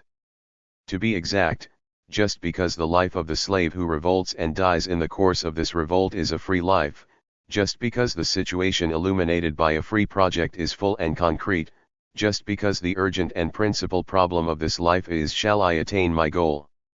Just because of all this, the situation of the slave cannot be compared with that of the master. Each of them in fact takes on its meaning only for itself in situation and in terms of the free choice of its ends. A comparison could be made only by a third person, and consequently it could take place only between two objective forms in the midst of the world. Moreover, it could be established only in the light of a project freely chosen by this third person. There is no absolute point of view which one can adopt so as to compare different situations. Each person realizes only one situation, his own. For, since the situation is illumined by ends which are themselves projected only in terms of the being there, which they illuminate, it is presented as eminently concrete. Of course it contains and sustains abstract and universal structures, but it must be understood as the single countenance which the world turns toward us as our unique and personal chance. We may recall here a fable of Kafka's. A merchant comes to plead his case at the castle where a forbidding guard bars the entrance. The merchant does not dare to go further, he waits and dies still waiting. At the hour of death he asks the guardian, "How does it happen that I was the only one waiting?" And the guardian replies, "This gate was made only for you." Such is precisely the case with the for itself, if we may add in addition that each man makes for himself his own gate. The concreteness of the situation is expressed particularly by the fact that the for itself never aims at ends which are fundamentally abstract and universal. Of course we shall see in the next chapter that the profound meaning of the choice is universal, and that consequently the for itself causes a human reality to exist as a species. Again, it is necessary to disengage the meaning which is implicit, and it is for this that we shall use existential psychoanalysis. Once disengaged, the terminal and initial meaning of the for itself will appear as an unsubstantive which in order to manifest itself needs a particular kind of concretion. Point 24. But the end of the for itself as it is lived and pursued in the project by which the for itself surpasses and founds the real is revealed in its concreteness to the for itself as a particular change in the situation which it lives, example, to break its chains, to be king of the Franks, to liberate Poland, to fight for the proletariat. At first the for itself will not project fighting for the proletariat in general, but will aim at the proletariat across a particular concrete group of workers to which the person belongs. This is due to the fact that the end illuminates the given only because the end is chosen as the surpassing of this given. The for itself does not arise with a wholly given end. But by making the situation, the for itself makes itself, and conversely. 5. Just as the situation is neither objective or subjective, so it can be considered neither as the free result of a freedom nor as the ensemble of the constraints to which I am subject. It stems from the illumination of the constraint by freedom, which gives to it its meaning as constraint. Among brute existence there can be no connection, it is freedom which founds the connections by grouping the existence into instrumental complexes, and it is freedom which projects the reason for the connections, that is, its end. But precisely because I project myself toward an end across a world of connections, I now meet with sequences, with link series, with complexes, and I must determine to act according to laws. These laws and the way I make use of them decide the failure or the success of my attempts. But it is through freedom that legal relations come into the world. Thus freedom enchains itself in the world as a free project toward ends. 6. The for itself is a temporalization. This means that it is not but that it makes itself. It is the situation which must account for that substantial permanence which we readily recognize in people. He has not changed. He is always the same, and which the person experiences empirically in most cases as being his own. The free perseverance in a single project does not imply any permanence, quite the contrary, it is a perpetual renewal of my engagement, as we have seen. On the other hand, the realities enveloped and illuminated by a project which develops and confirms itself present the permanence of the in itself, and to the extent that they refer our image to us, they support us with their everlastingness. In fact, it frequently happens that we take their permanence for our own. In particular, the permanence of place and environment, of the judgments passed on us by our fellow men, of our past, all shape a degraded image of our perseverance. While I am temporalizing myself, I am always French, a civil servant or a proletarian for others. This unrealizable has the character of an invariable limit for my situation. Similarly, what we call a person's temperament or character, but which is nothing but his free project in so far as it is for the other, appears also for the for itself as an invariable unrealizable. Alain has perceived correctly that character is a vow. When a man says, "I am not easy to please," he is entering into a free engagement with his ill temper, and by the same token his words are a free interpretation of certain ambiguous details in his past. In this sense there is no character, there is only a project of oneself. But we must not, however, misunderstand the given aspect of the character. It is true that for the other who apprehends me as the other as object, I am ill-tempered, hypocritical, or frank, cowardly or courageous. This aspect is referred to me by the other's look, by the experience of the look. This character, which was a free project lived and self-conscious, becomes an unrealizable variateur to be assumed. It depends then not only on the other but on the position which I have taken with respect to the other and on my perseverance in maintaining this position. So long as I let myself be fascinated by the other's look, my character will figure in my own eyes as an unrealizable variateur, the substantial permanence of my being the kind of thing expressed in such ordinary everyday remarks as "I am 45 years old, and I'm not going to start changing myself today." The character often is what the for itself tries to recover in order to become the in itself for itself which it projects being. Nevertheless, it should be noted that this permanence of the past, of the environment, and of character are not given qualities, they are revealed on things only in correlation with the continuity of my project. For example, when after a war, after a long exile, one finds a particular mountain landscape unchanged, it would be in vain to hope to found upon the inertia and apparent permanence of these stones the hope for a renascence of the past.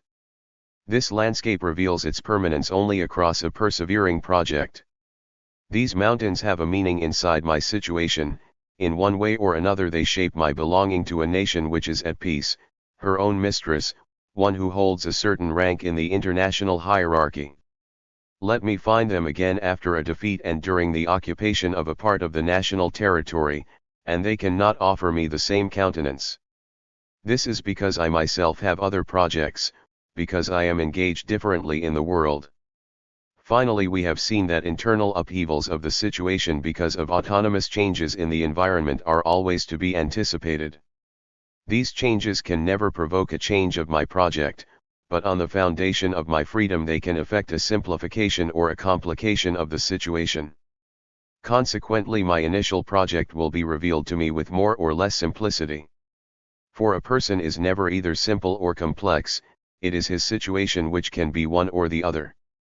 In fact, I am nothing but the project of myself beyond a determined situation, and this project pre-outlines me in terms of the concrete situation, as in addition it illumines the situation in terms of my choice.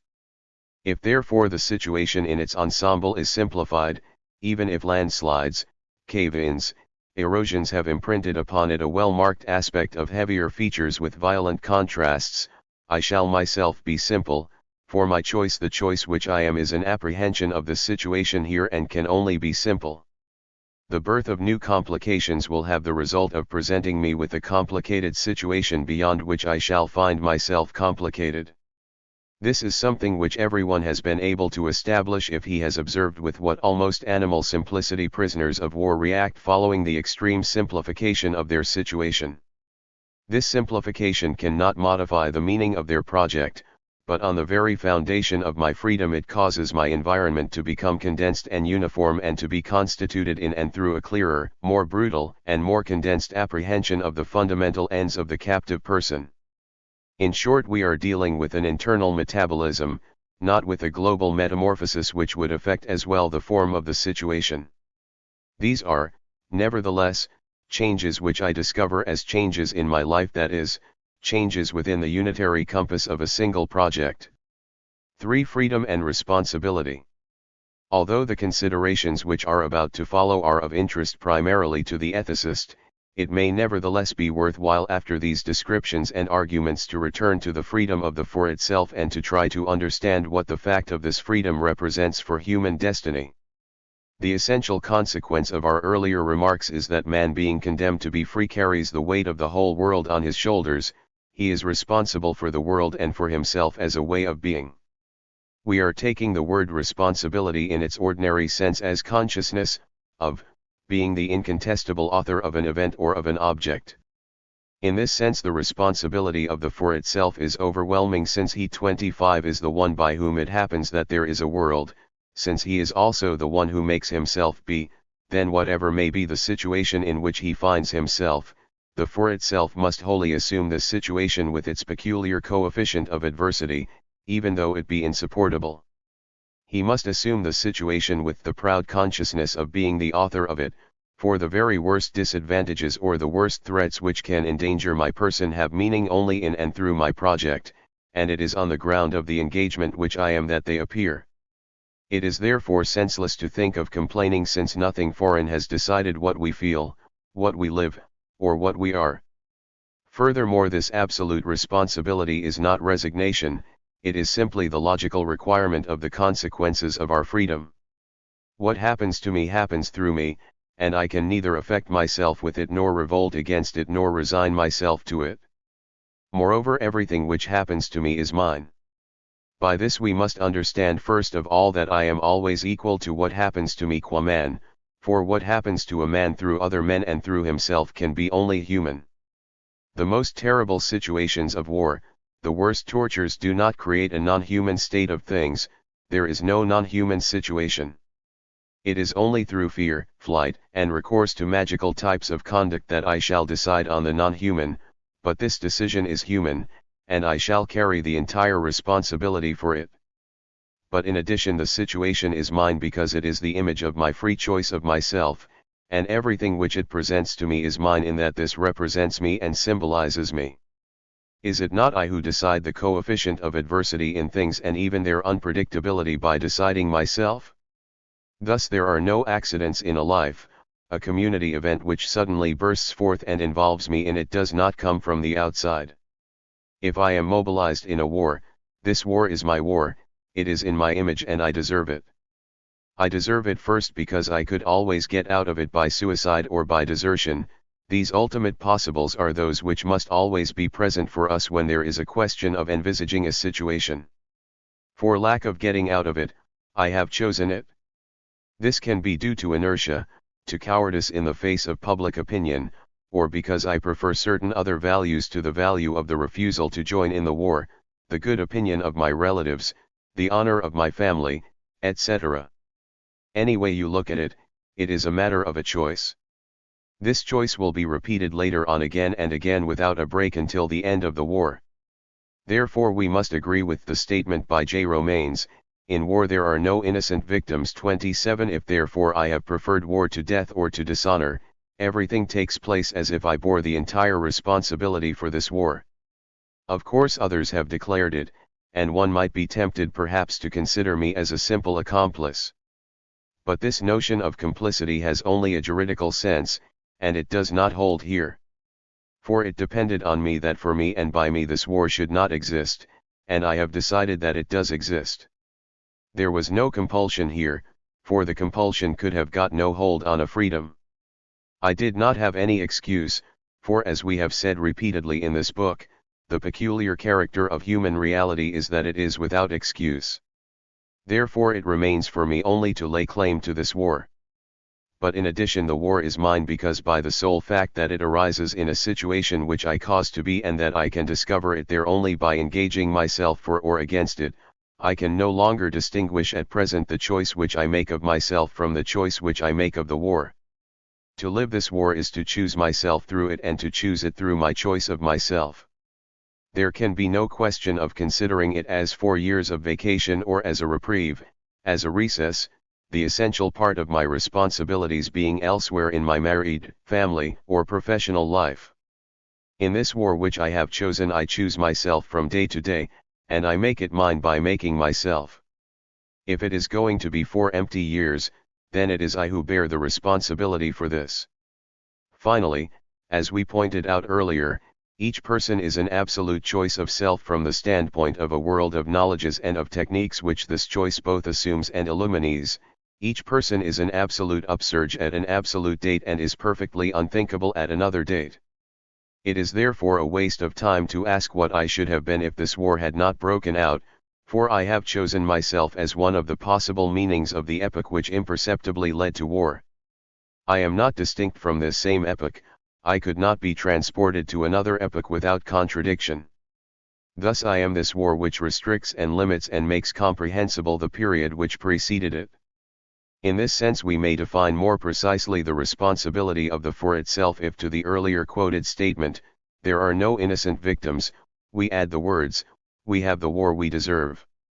Thus, totally free, undistinguishable from the period for which I have chosen to be the meaning, as profoundly responsible for the war as if I had myself declared it, unable to live without integrating it in my situation, engaging myself in it wholly and stamping it with my seal, I must be without remorse or regrets as I am without excuse, for from the instant of my upsurge into being, I carry the weight of the world by myself alone without anything or any person being able to lighten it. Yet this responsibility is of a very particular type. Someone will say, I did not ask to be born. This is a naive way of throwing greater emphasis on our facticity. I am responsible for everything, in fact, except for my very responsibility, for I am not the foundation of my being. Therefore everything takes place as if I were compelled to be responsible. I am abandoned in the world, not in the sense that I might remain abandoned and passive in a hostile universe like a board floating on the water, but rather in the sense that I find myself suddenly alone and without help, engaged in a world for which I bear the whole responsibility without being able, whatever I do, to tear myself away from this responsibility for an instant. For I am responsible for my very desire of fleeing responsibilities. To make myself passive in the world, to refuse to act upon things and upon others is still to choose myself, and suicide is one mode among others of being in the world. Yet I find an absolute responsibility for the fact that my facticity, here the fact of my birth, is directly inapprehensible and even inconceivable, for this fact of my birth never appears as a brute fact but always across a projective reconstruction of my for itself. I am ashamed of being born, or I am astonished at it, or I rejoice over it, or in attempting to get rid of my life I affirm that I live and I assume this life as bad. Thus in a certain sense I choose being born. This choice itself is integrally affected with facticity since I am not able not to choose, but this facticity in turn will appear only in so far as I surpass it toward my ends. Thus facticity is everywhere but inapprehensible, I never encounter anything except my responsibility. That is why I cannot ask, why was I born, or curse the day of my birth or declare that I did not ask to be born, For these various attitudes toward my birth, i.e., toward the fact that I realize a presence in the world, are absolutely nothing else but ways of assuming this birth in full responsibility and of making it mine. Here again I encounter only myself and my projects, so that finally my abandonment, i.e., my facticity, consists simply in the fact that I am condemned to be wholly responsible for myself. I am the being which is in such a way that in its being is in question. And this is of my being is as present and inapprehensible. Under these conditions, since every event in the world can be revealed to me only as an opportunity made use of, lacked, neglected, etc., or better yet, since everything which happens to us can be considered as a chance, i.e., can appear to us only as a way of realizing this being which is in question in our being, and since others as transcendences transcended are themselves only opportunities and chances, the responsibility of the for itself extends to the entire world as a peopled world. It is precisely thus that the for itself apprehends itself in anguish, that is, as a being which is neither the foundation of its own being nor of the other's being nor of the innate selves which form the world, but a being which is compelled to decide the meaning of being within it and everywhere outside of it. The one who realizes in anguish his condition as being thrown into a responsibility which extends to his very abandonment has no longer either remorse or regret or excuse. He is no longer anything but a freedom which perfectly reveals itself and whose being resides in this very revelation. But as we pointed out at the beginning of this work, most of the time we flee anguish in bad faith. Chapter 2. Doing and Having. Existential psychoanalysis. If it is true that human reality as we have attempted to establish identifies and defines itself by the ends which it pursues, then a study and classification of these ends becomes indispensable. In the preceding chapter we have considered the for itself only from the point of view of its free project, which is the impulse by which it thrusts itself toward its end. We should now question this end itself, for it forms a part of absolute subjectivity and is, in fact, its transcendent, objective limit. This is what empirical psychology has hinted at by admitting that a particular man is defined by his desires. Here, however, we must be on our guard against two errors. First, the empirical psychologist, while defining man by his desires, remains the victim of the illusion of substance. He views desire as being in man by virtue of being contained by his consciousness, and he believes that the meaning of the desire is inherent in the desire itself. Thus he avoids everything which could evoke the idea of transcendence. But if I desire a house or a glass of water or a woman's body, how could this body, this glass, this piece of property reside in my desire, and how can my desire be anything but the consciousness of these objects as desirable? Let us beware then of considering these desires as little psychic entities dwelling in consciousness. They are consciousness itself in its original projective, transcendent structure, for consciousness is on principle consciousness of something. The other error, which fundamentally is closely connected with the first, consists in considering psychological research as terminated as soon as the investigator has reached the concrete ensemble of empirical desires. Thus a man would be defined by the bundle of drives or tendencies which empirical observation could establish. Naturally, the psychologist will not always limit himself to making up the sum of these tendencies. He will want to bring to light their relationships, their agreements and harmonies. He will try to present the ensemble of desires as a synthetic organization in which each desire acts on the others and influences them. A critic, for example, wishing to explain the psychology of Flaubert, will write that he appeared in his early youth to know as his normal state, a continual exaltation resulting from the twofold feeling of his grandiose ambition and his invincible power. The effervescence of his young blood was then turned into literary passion, as happens about the 18th year in precocious souls who find in the energy of style or the intensities of fiction some way of escaping from the need of violent action or of intense feeling, which torments them. 1. In this passage there is an effort to reduce the complex personality of an adolescent to a few basic desires, as the chemist reduces compound bodies to merely a combination of simple bodies. The primitive givens will be grandiose ambition, the need of violent action and of intense feeling. These elements, when they enter into combination, produce a permanent exaltation. Then, as Bourget remarks in a few words which we have not quoted, this exaltation, nourished by numerous well-chosen readings, is going to seek to delude itself by self-expression in fictions which will appease it symbolically and channel it. There in outline is the genesis of a literary temperament. Now, in the first place, such a psychological analysis proceeds from the postulate that an individual fact is produced by the intersection of abstract, universal laws. The fact to be explained, which is here the literary disposition of the young Flaubert, is resolved into a combination of typical, abstract desires such as we meet in the average adolescent. What is concrete here is only their combination, in themselves they are only possible patterns. The abstract then is by hypothesis prior to the concrete, and the concrete is only an organization of abstract qualities, the individual is only the intersection of universal schemata. But aside from the logical absurdity of such a postulate, we see clearly in the example chosen, that it simply fails to explain what makes the individuality of the project under consideration. The fact that the need to feel intensely, a universal pattern, is disguised and channeled into becoming the need to write, this is not the explanation of the calling of Flaubert, on the contrary, it is what must be explained. Doubtless one could invoke 1,000 circumstances, known to us and unknown, which have shaped this need to feel into the need to act.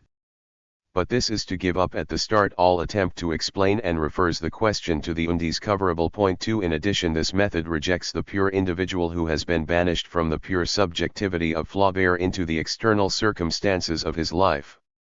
Finally, Flaubert's correspondence proves that long before the crisis of adolescence, from his earliest childhood, he was tormented by the need to write. At each stage in the description just quoted, we meet with an hiatus. Why did ambition and the feeling of his power produce in Flaubert exaltation rather than tranquil waiting or gloomy impatience? Why did this exaltation express itself specifically in the need to act violently and feel intensely? Or rather, why does this need make a sudden appearance by spontaneous generation at the end of the paragraph? And why does this need, instead of seeking to appease itself in acts of violence, by amorous adventures, or in debauch, choose precisely to satisfy itself symbolically? And why does Flaubert turn to writing rather than to painting or music for this symbolic satisfaction? He could just as well not resort to the artistic field at all. There is also mysticism, for example. I could have been a great actor, wrote Flaubert somewhere. Why did he not try to be one? In a word, we have understood nothing, we have seen a succession of accidental happenings, of desire springing forth fully armed, one from the other, with no possibility for us to grasp their genesis. The transitions, the becomings, the transformations, have been carefully veiled from us, and we have been limited to putting order into the succession by invoking empirically established but literally unintelligible sequences, the need to act preceding in the adolescent the need to write. Yet this is called psychology. Open any biography at random, and this is the kind of description which you will find more or less interspersed with accounts of external events and allusions to the great explanatory idols of our epoch: heredity, education, environment, physiological constitution. Occasionally, in the better works, the connection established between antecedent and consequent, or between two concomitant desires and their reciprocal action, is not conceived merely as a type of regular sequence. Sometimes it is comprehensible in the sense which Jaspers understands in his general treatise on psychopathology. But this comprehension remains a grasp of general connections. For example, we will realize the link between chastity and mysticism, between fainting and hypocrisy. But we are ignorant always of the concrete relation between this chastity, this abstinence in relation to a particular woman, this struggle against a definite temptation, and the individual content of the mysticism. In the same way, psychiatry is too quickly satisfied when it throws light on the general structures of delusions and does not seek to comprehend the individual, concrete content of the psychoses, why this man believes himself to be that particular historical personality rather than some other, why his compensatory delusion is satisfied with specifically these ideas of grandeur instead of others, etc. But most important of all, These psychological explanations refer us ultimately to inexplicable original givens. These are the simple bodies of psychology. We are told, for example, that Flaubert had a grandiose ambition, and all of the previously quoted description depends on this original ambition. So far so good. But this ambition is an irreducible fact which by no means satisfies the mind. The irreducibility here has no justification other than refusal to push the analysis further. There where the psychologist stops, the fact confronted is given as primary. This is why we experience a troubled feeling of mingled resignation and dissatisfaction when we read these psychological treatises. See, we say to ourselves, Flaubert was ambitious. He was that kind of man. It would be as futile to ask why he was such as to seek to know why he was tall and blonde. Of course we have to stop somewhere, it is the very contingency of all real existence. This rock is covered with moss, the rock next to it is not. Gustave Flaubert had literary ambition, and his brother Achille lacked it. That's the way it is. In the same way we want to know the properties of phosphorus, and we attempt to reduce them to the structure of the chemical molecules which compose it. But why are there molecules of this type? That's the way it is, that's all. The explanation of Flaubert's psychology will consist, if it is possible, in referring the complexity of his behavior patterns, his feelings, and his tastes back to certain properties, comparable to those of chemical bodies, beyond which it would be foolish to attempt to proceed. Yet we feel obscurely that Flaubert had not received his ambition. It is meaningful, therefore it is free. Neither heredity, nor bourgeois background nor education can account for it, still less those physiological considerations regarding the nervous temperament, which have been the vogue for some time now. The nerve is not meaningful, it is a colloidal substance which can be described in itself and which does not have the quality of transcendence, that is, it does not transcend itself in order to make known to itself by means of other realities what it is. Under no circumstances could the nerve furnish the basis for meaning. In one sense Flaubert's ambition is a fact with all a fact's contingency, and it is true that it is impossible to advance beyond that fact, but in another sense it makes itself, and our satisfaction is a guarantee to us that we may be able to grasp beyond this ambition something more, something like a radical decision which, without ceasing to be contingent, would be the veritable psychic irreducible. What we are demanding then, and what nobody ever attempts to give us, is a veritable irreducible, that is, an irreducible of which the irreducibility would be self-evident, which would not be presented as the postulate of the psychologist and the result of his refusal or his incapacity to go further, but which when established would produce in us an accompanying feeling of satisfaction. This demand on our part does not come from that ceaseless pursuit of a cause, that infinite regress which has often been described as constitutive of rational research, and which consequently, far from being exclusively associated with psychological investigation, may be found in all disciplines and in all problems. This is not the childish quest of a because, which allows no further why. It is on the contrary a demand based on a pre-ontological comprehension of human reality and on the related refusal to consider man as capable of being analyzed and reduced to original givens, to determine desires, or drives, supported by the subject as properties by an object. Even if we were to consider him as such, it would be necessary to choose, either Flaubert, the man, whom we can love or detest, blame or praise, who represents for us the other, who directly attacks our being by the very fact that he has existed, would be originally a substratum unqualified by these desires, that is, a sort of indeterminate clay which would have to receive them passively, or he would be reduced to the simple bundle of these irreducible drives or tendencies. In either case the man disappears, we can no longer find the one to whom this or that experience has happened. Either in looking for the person, we encounter a useless, contradictory metaphysical substance, or else the being whom we seek vanishes in a dust of phenomena bound together by external connections. But what each one of us requires in his very effort to comprehend another is that he should never have to resort to this idea of substance which is inhuman, because it is well this side of the human. Finally, the fact is that the being considered does not crumble into dust, and one can discover in him that unity for which substance was only a caricature, which must be a unity of responsibility, a unity agreeable or hateful, blamable and praiseworthy, in short personal. This unity, which is the being of the man under consideration, is a free unification, and this unification cannot come after a diversity which it unifies. But to be, for Flaubert, as for every subject of biography, means to be unified in the world. The irreducible unification which we ought to find, which is Flaubert, and which we require biographers to reveal to us, this is the unification of an original project, a unification which should reveal itself to us as a non-substantial absolute. Therefore we should forego these so-called irreducible details and, taking the very evidence of them for a criterion, not stop in our investigation before it is evident that we neither can nor ought to go any further. In particular, we must avoid trying to reconstruct a person by means of his inclinations, just as Spinoza warns us not to attempt to reconstruct a substance or its attributes by the summation of its modes. Every desire, if presented as an irreducible, is an absurd contingency and involves in absurdity human reality taken as a whole. For example, if I declare of one of my friends that he likes to go rowing, I deliberately intend to stop my investigation there.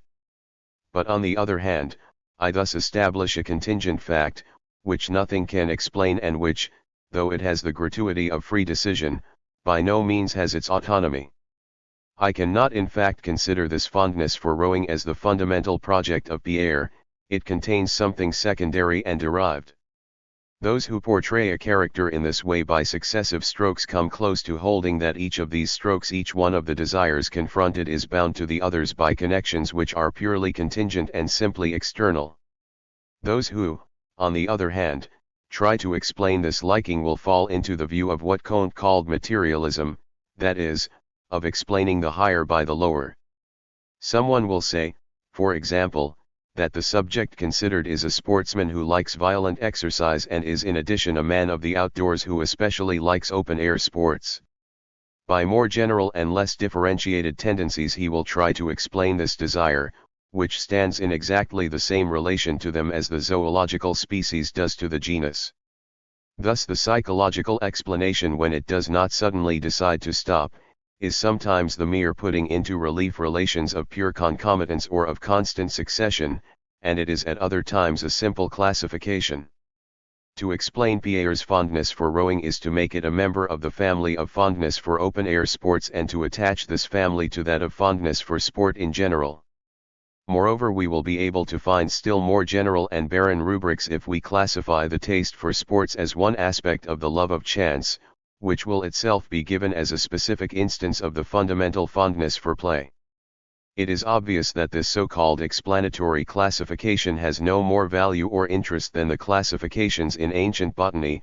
Like the latter, it amounts to assuming the priority of the abstract over the concrete, as if the fondness for play existed first in general to be subsequently made specific by the action of these circumstances in the love of sport, the latter in the fondness for rowing, and finally the rowing in the desire to row on a particular stream, under certain circumstances in a particular season. And like the ancient classifications, it fails to explain the concrete enrichment which at each stage is undergone by the abstract inclination considered.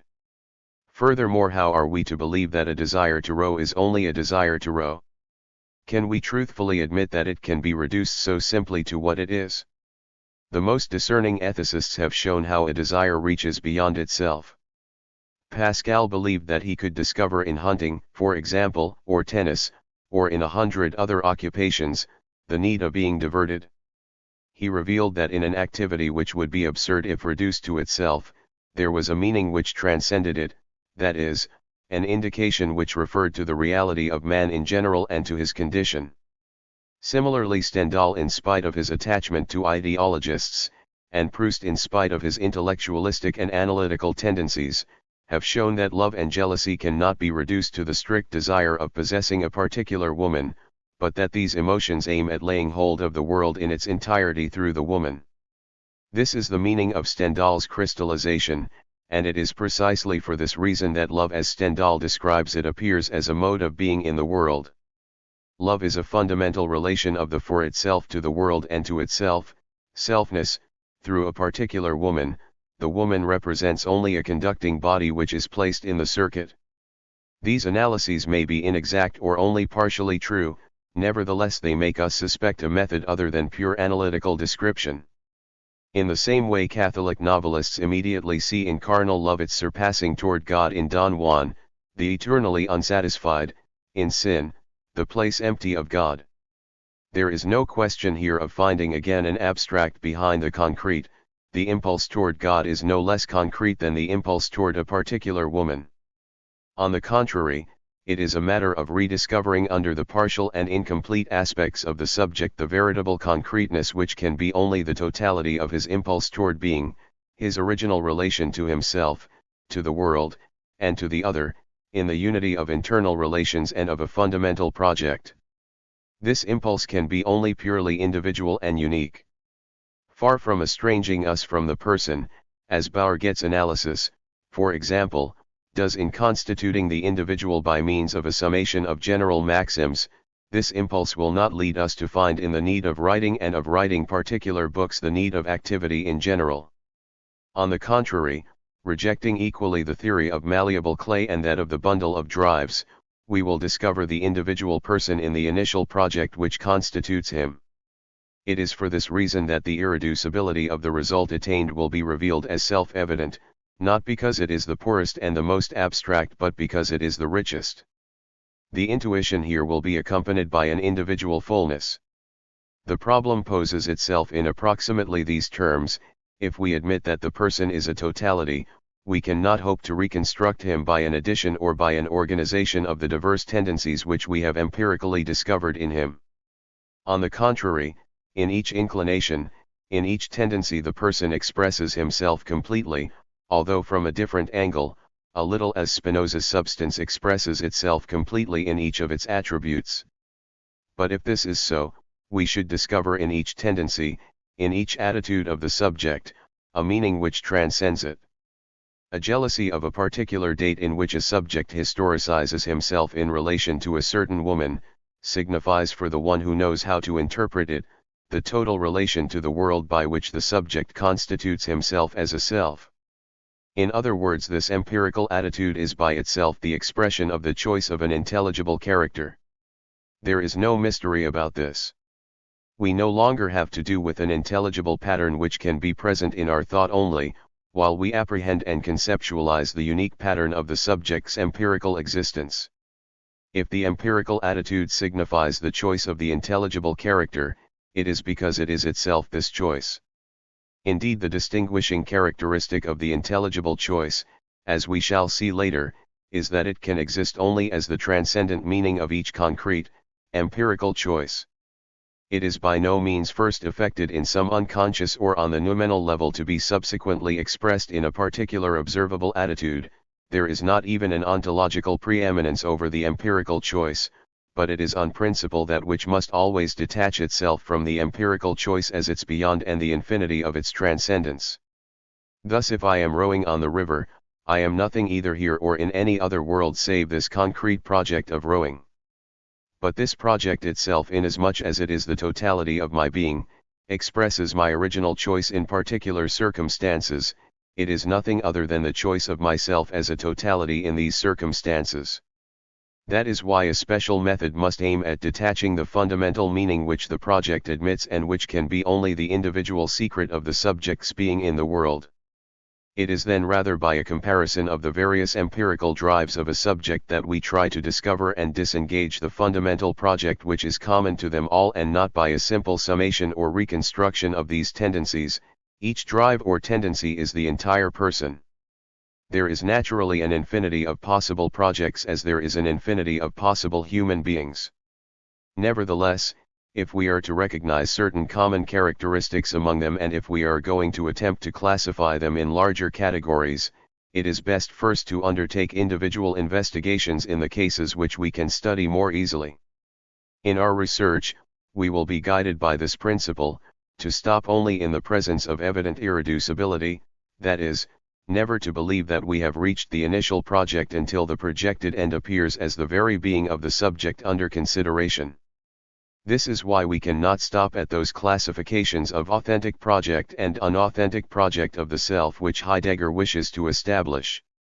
In addition to the fact that such a classification, in spite of its author's intent, is tainted with an ethical concern shown by its very terminology, it is based on the attitude of the subject toward his own death.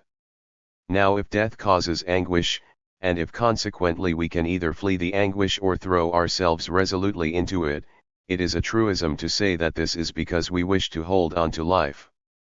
Consequently, anguish before death and resolute decision or flight into unauthenticity cannot be considered as fundamental projects of our being. On the contrary, they can be understood only on the foundation of an original project of living, that is, on an original choice of our being. It is right then in each case to pass beyond the results of Heidegger's interpretation toward a still more fundamental project. This fundamental project must not of course refer to any other and should be conceived by itself. It can be concerned neither with death nor life nor any particular characteristic of the human condition. The original project of a for itself can aim only at its being. The project of being or desire of being or drive toward being does not originate in a physiological differentiation or in an empirical contingency. In fact, it is not distinguished from the being of the for itself. The for itself is a being such that in its being is in question in the form of a project of being. To the for itself, being means to make known to oneself what one is by means of a possibility appearing as a value. Possibility and value belong to the being of the for itself. The for itself is defined ontologically as a lack of being, and possibility belongs to the for itself as that which it lacks, in the same way that value haunts the for itself as the totality of being which is lacking. What we have expressed in Part 2 in terms of lack can be just as well expressed in terms of freedom. The for itself chooses because it is lack. Freedom is really synonymous with lack. Freedom is the concrete mode of being of the lack of being. Ontologically then it amounts to the same thing to say that value and possibility exist as internal limits of a lack of being which can exist only as a lack of being, or that the upsurge of freedom determines its possibility and thereby circumscribes its value. Thus we can advance no further but have encountered the self-evident irreducible when we have reached the project of being, for obviously it is impossible to advance further than being, and there is no difference between the project of being, possibility, value, on the one hand, and being, on the other.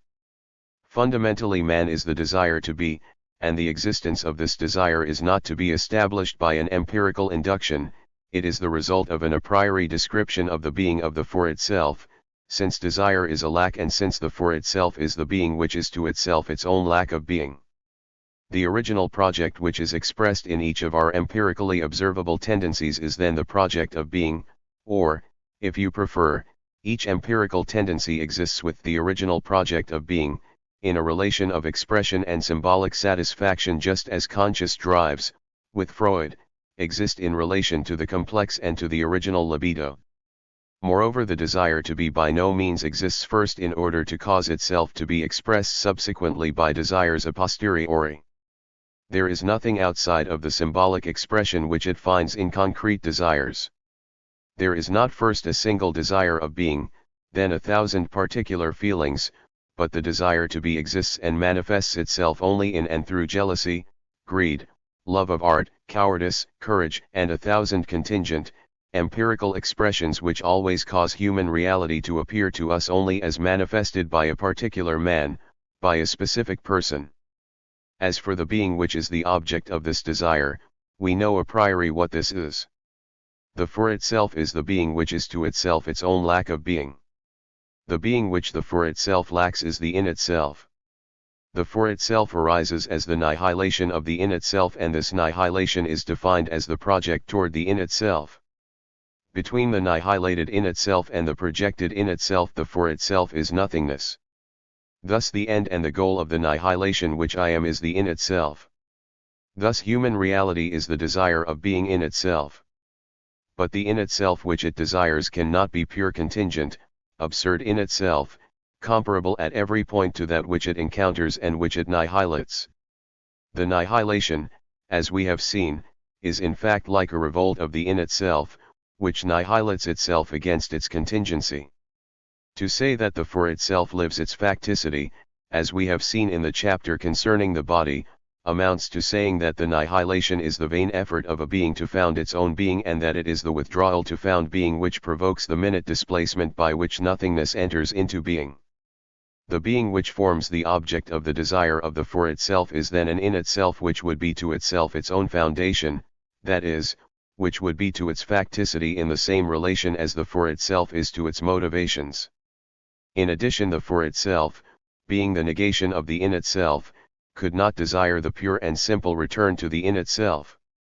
Here, as with Hegel, the negation of the negation cannot bring us back to our point of departure.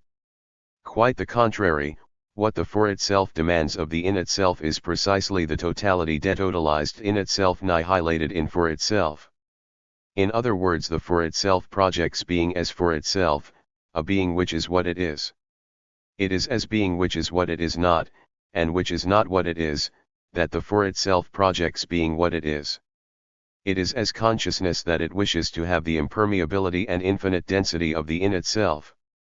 It is as the nihilation of the in itself and a perpetual evasion of contingency and of facticity that it wishes to be its own foundation.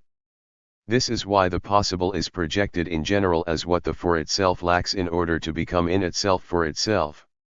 The fundamental value which presides over this project is exactly the in itself for itself, that is, the ideal of a consciousness which would be the foundation of its own being in itself by the pure consciousness which it would have of itself. It is this ideal which can be called God. Thus, the best way to conceive of the fundamental project of human reality is to say that man is the being whose project is to be God. Whatever may be the myths and rites of the religion considered, God is first sensible to the heart of man as the one who identifies and defines him in his ultimate and fundamental project. If man possesses a pre-ontological comprehension of the being of God, it is not the great wonders of nature nor the power of society which have conferred it upon him. God, value and supreme end of transcendence, represents the permanent limit in terms of which man makes known to himself what he is. To be man means to reach toward being God. Or if you prefer, man fundamentally is the desire to be God. It may be asked, if man on coming into the world is born toward God as toward his limit, if he can choose only to be God, what becomes of freedom? For freedom is nothing other than a choice which creates for itself its own possibilities, but it appears here that the initial project of being God, which defines man, comes close to being the same as a human nature or an essence. The answer is that while the meaning of the desire is ultimately the project of being God, the desire is never constituted by this meaning. On the contrary, it always represents a particular discovery of its ends. These ends in fact are pursued in terms of a particular empirical situation, and it is this very pursuit which constitutes the surroundings as a situation. The desire of being is always realized as the desire of a mode of being. And this desire of a mode of being expresses itself in turn as the meaning of the myriads of concrete desires which constitute the web of our conscious life. Thus we find ourselves before very complex symbolic structures which have at least three stories. In empirical desire I can discern a symbolization of a fundamental concrete desire which is the person himself and which represents the mode in which he has decided that being would be in question in his being. This fundamental desire in turn expresses concretely in the world within the particular situation enveloping the individual, an abstract meaningful structure which is the desire of being in general. It must be considered as human reality in the person, and it brings about his community with others, thus making it possible to state that there is a truth concerning man and not only concerning individuals who cannot be compared.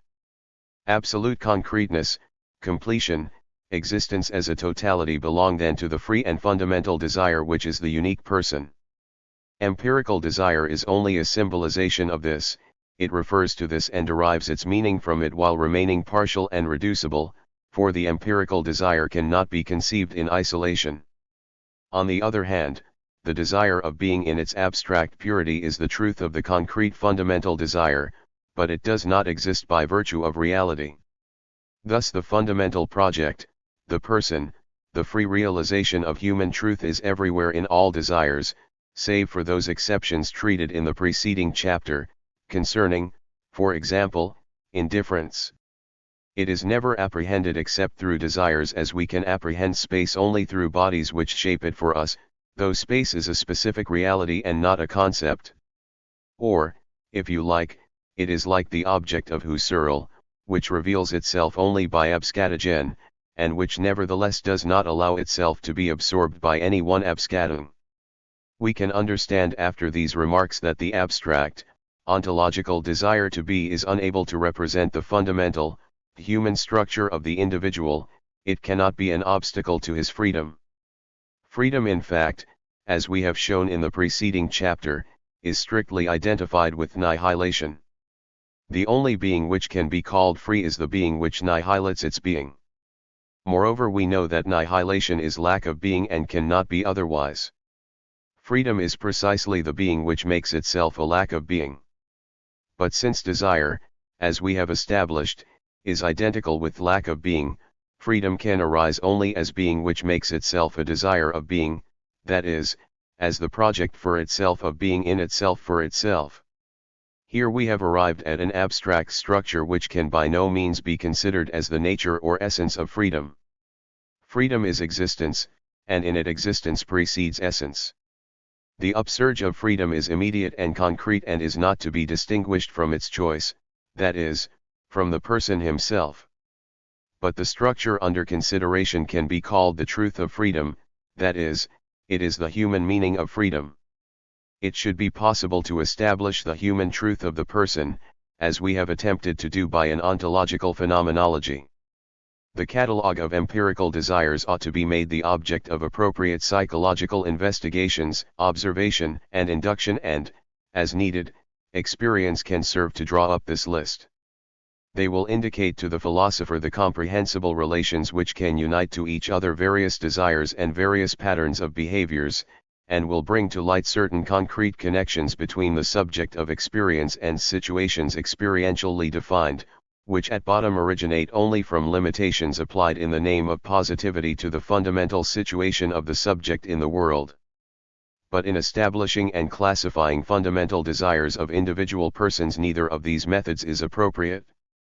Actually, there can be no question of determining a priori and ontologically what appears in all the unpredictability of a free act. This is why we shall limit ourselves here to indicating very summarily the possibilities of such a quest and its perspectives. The very fact that we can subject any man whatsoever to such an investigation, that is what belongs to human reality in general. Or, if you prefer, this is what can be established by an ontology. But the inquiry itself and its results are on principle wholly outside the possibilities of an ontology. On the other hand, pure, simple empirical description can only give us catalogues and put us in the presence of pseudo-irreducibles, the desire to write, to swim, a taste for adventure, jealousy, etc. It is not enough in fact to draw up a list of behavior patterns, of drives and inclinations. It is necessary also to decipher them, that is, it is necessary to know how to question them. This research can be conducted only according to the rules of a specific method. It is this method which we call existential psychoanalysis. The principle of this psychoanalysis is that man is a totality and not a collection. Consequently, he expresses himself as a whole in even his most insignificant and his most superficial behavior. In other words, there is not a taste, a mannerism, or an human act which is not revealing. The goal of psychoanalysis is to decipher the empirical behavior patterns of man, that is to bring out in the open the revelations which each one of them contains and to fix them conceptually. Its point of departure is experience, its pillar of support is the fundamental, pre-ontological comprehension which man has of the human person. Although the majority of people can well ignore the indications contained in a gesture, a word, a sign, and can look with scorn on the revelation which they carry, each human individual nevertheless possesses a priori the meaning of the revelatory value of these manifestations and is capable of deciphering them, at least if he is aided and guided by a helping hand. Here as elsewhere, truth is not encountered by chance. It does not belong to a domain where one must seek it without ever having any presentiment of its location, as one can go to look for the source of the Nile or of the Niger. It belongs a priori to human comprehension, and the essential task is an hermeneutic, that is, a deciphering, a determination, and a conceptualization. Its method is comparative. Since each example of human conduct symbolizes in its own manner the fundamental choice which must be brought to light, and since at the same time each one disguises this choice under its occasional character and its historical opportunity, only the comparison of these acts of conduct can effect the emergence of the unique revelation which they all express in a different way. The first outline of this method has been furnished for us by the psychoanalysis of Freud and his disciples. For this reason it will be profitable here to indicate more specifically the points where existential psychoanalysis will be inspired by psychoanalysis proper and those where it will radically differ from it. Both kinds of psychoanalysis consider all objectively discernible manifestations of psychic life as symbols maintaining symbolic relations to the fundamental, total structures which constitute the individual person. Both consider that there are no primary givens such as hereditary dispositions, character, etc. Existential psychoanalysis recognizes nothing before the original upsurge of human freedom. Empirical psychoanalysis holds that the original affectivity of the individual is virgin wax before its history. The libido is nothing besides its concrete fixations, save for a permanent possibility of fixing anything whatsoever upon anything whatsoever. Both consider the human being as a perpetual, searching, historization. Rather than uncovering static, constant givens, they discover the meaning, orientation, and adventures of this history.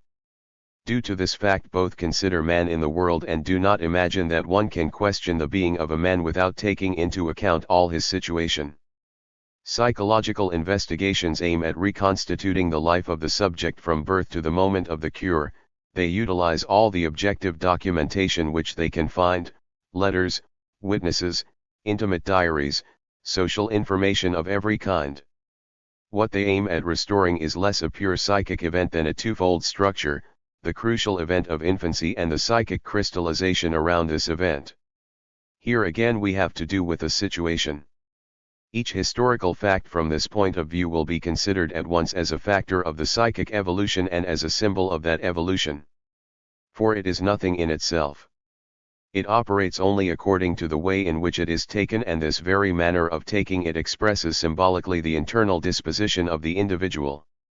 Empirical psychoanalysis and existential psychoanalysis both search within an existing situation for a fundamental attitude which cannot be expressed by simple, logical definitions because it is prior to all logic, and which requires reconstruction according to the laws of specific syntheses. Empirical psychoanalysis seeks to determine the complex, the very name of which indicates the polyvalence of all the meanings which are referred back to it. Existential psychoanalysis seeks to determine the original choice. This original choice operating in the face of the world and being a choice of position in the world is total like the complex, it is prior to logic like the complex. It is this which decides the attitude of the person when confronted with logic and principles, therefore there can be no possibility of questioning it in conformance to logic. It brings together in a prelogical synthesis the totality of the existent, and as such it is the center of reference for an infinity of polyvalent meanings. Both our psychoanalyses refuse to admit that the subject is in a privileged position to proceed in these inquiries concerning himself. They equally insist on a strictly objective method, using as documentary evidence the data of reflection as well as the testimony of others. Of course, the subject can undertake a psychoanalytic investigation of himself. But in this case he must renounce at the outset all benefit stemming from his peculiar position and must question himself exactly as if he were someone else. Empirical psychoanalysis in fact is based on the hypothesis of the existence of an unconscious psyche, which on principle escapes the intuition of the subject. Existential psychoanalysis rejects the hypothesis of the unconscious, it makes the psychic act coextensive with consciousness. But if the fundamental project is fully experienced by the subject and hence wholly conscious, that certainly does not mean that it must by the same token be known by him, quite the contrary. The reader will perhaps recall the care we took in the introduction to distinguish between consciousness and knowledge. To be sure, as we have seen earlier, reflection can be considered as a quasi-knowledge. but what it grasps at each moment is not the pure project of the for itself as it is symbolically expressed often in several ways at once by the concrete behavior which it apprehends.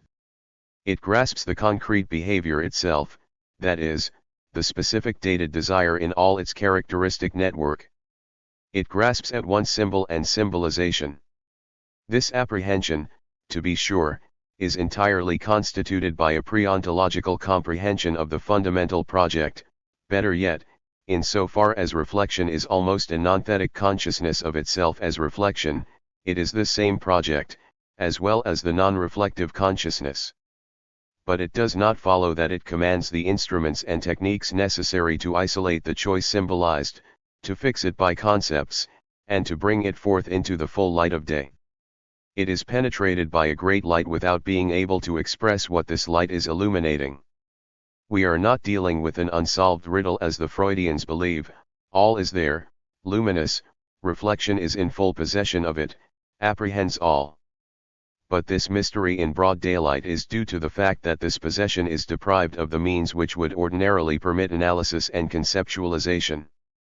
It grasps everything, all at once, without shading, without relief, without connections of grandeur, not that these shades, these values, these reliefs exist somewhere and are hidden from it, but rather because they must be established by another human attitude and because they can exist only by means of and for knowledge.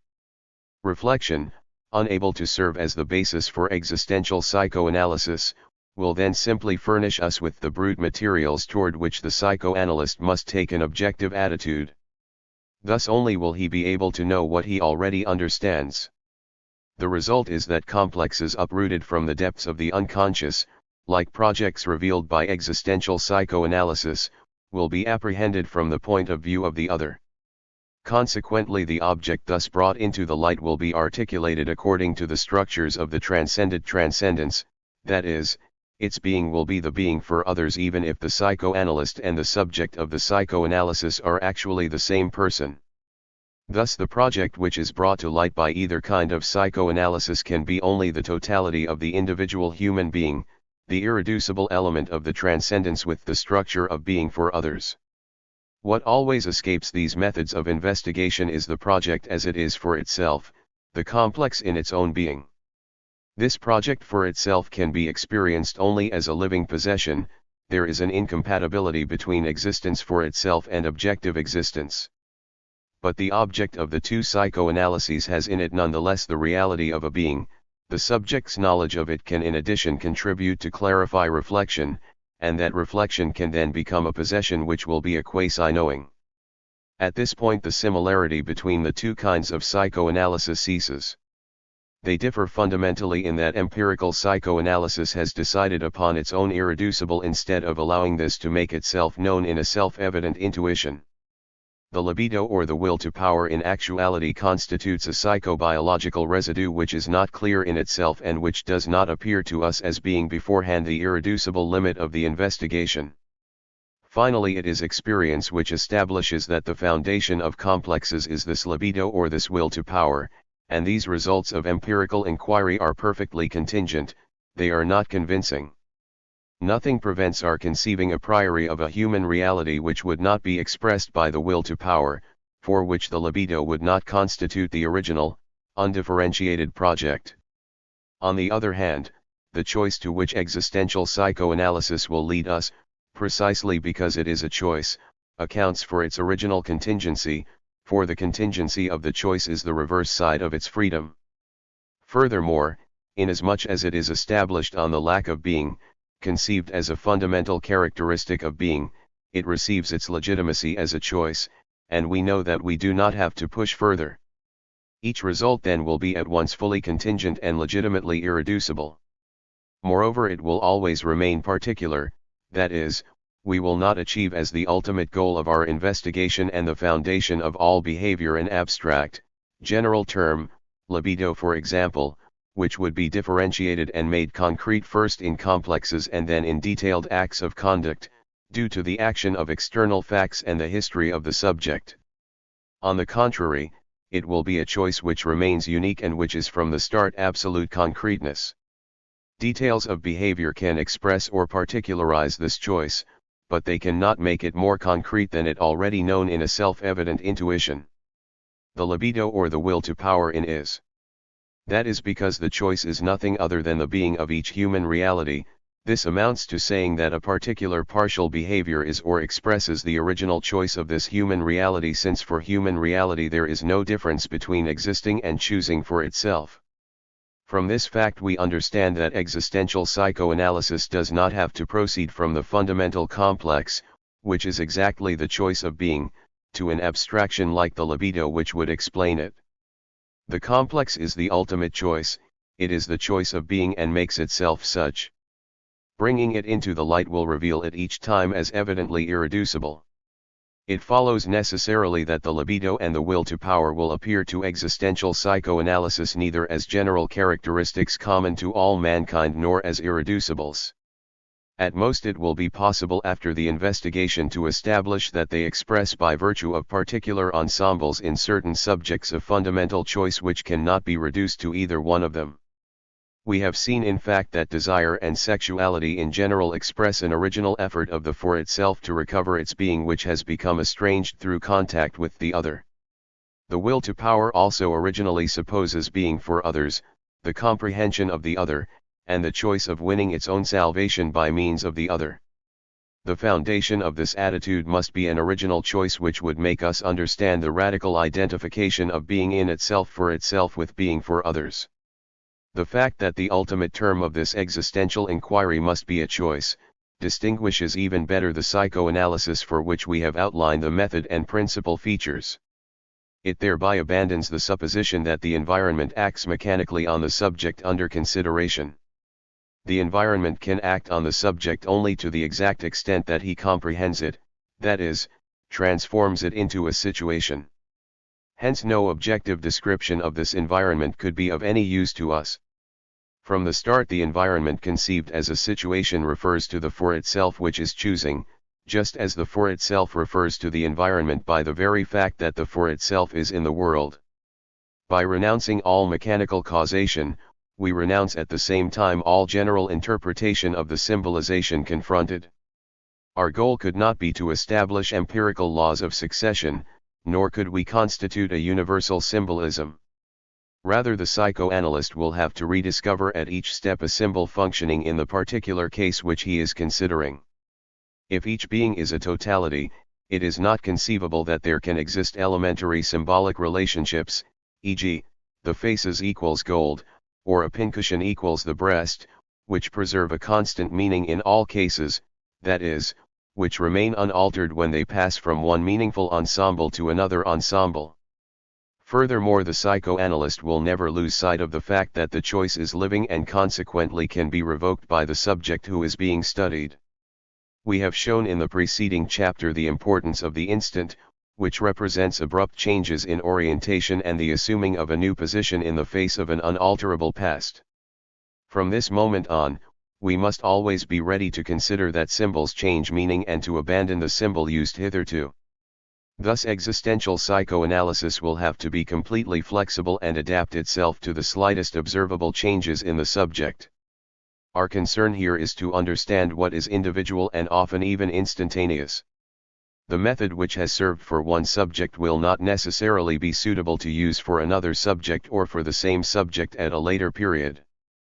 Precisely because the goal of the inquiry must be to discover a choice and not a state, the investigator must recall on every occasion that his object is not a datum buried in the darkness of the unconscious but a free, conscious determination which is not even resident in consciousness, but which is one with this consciousness itself.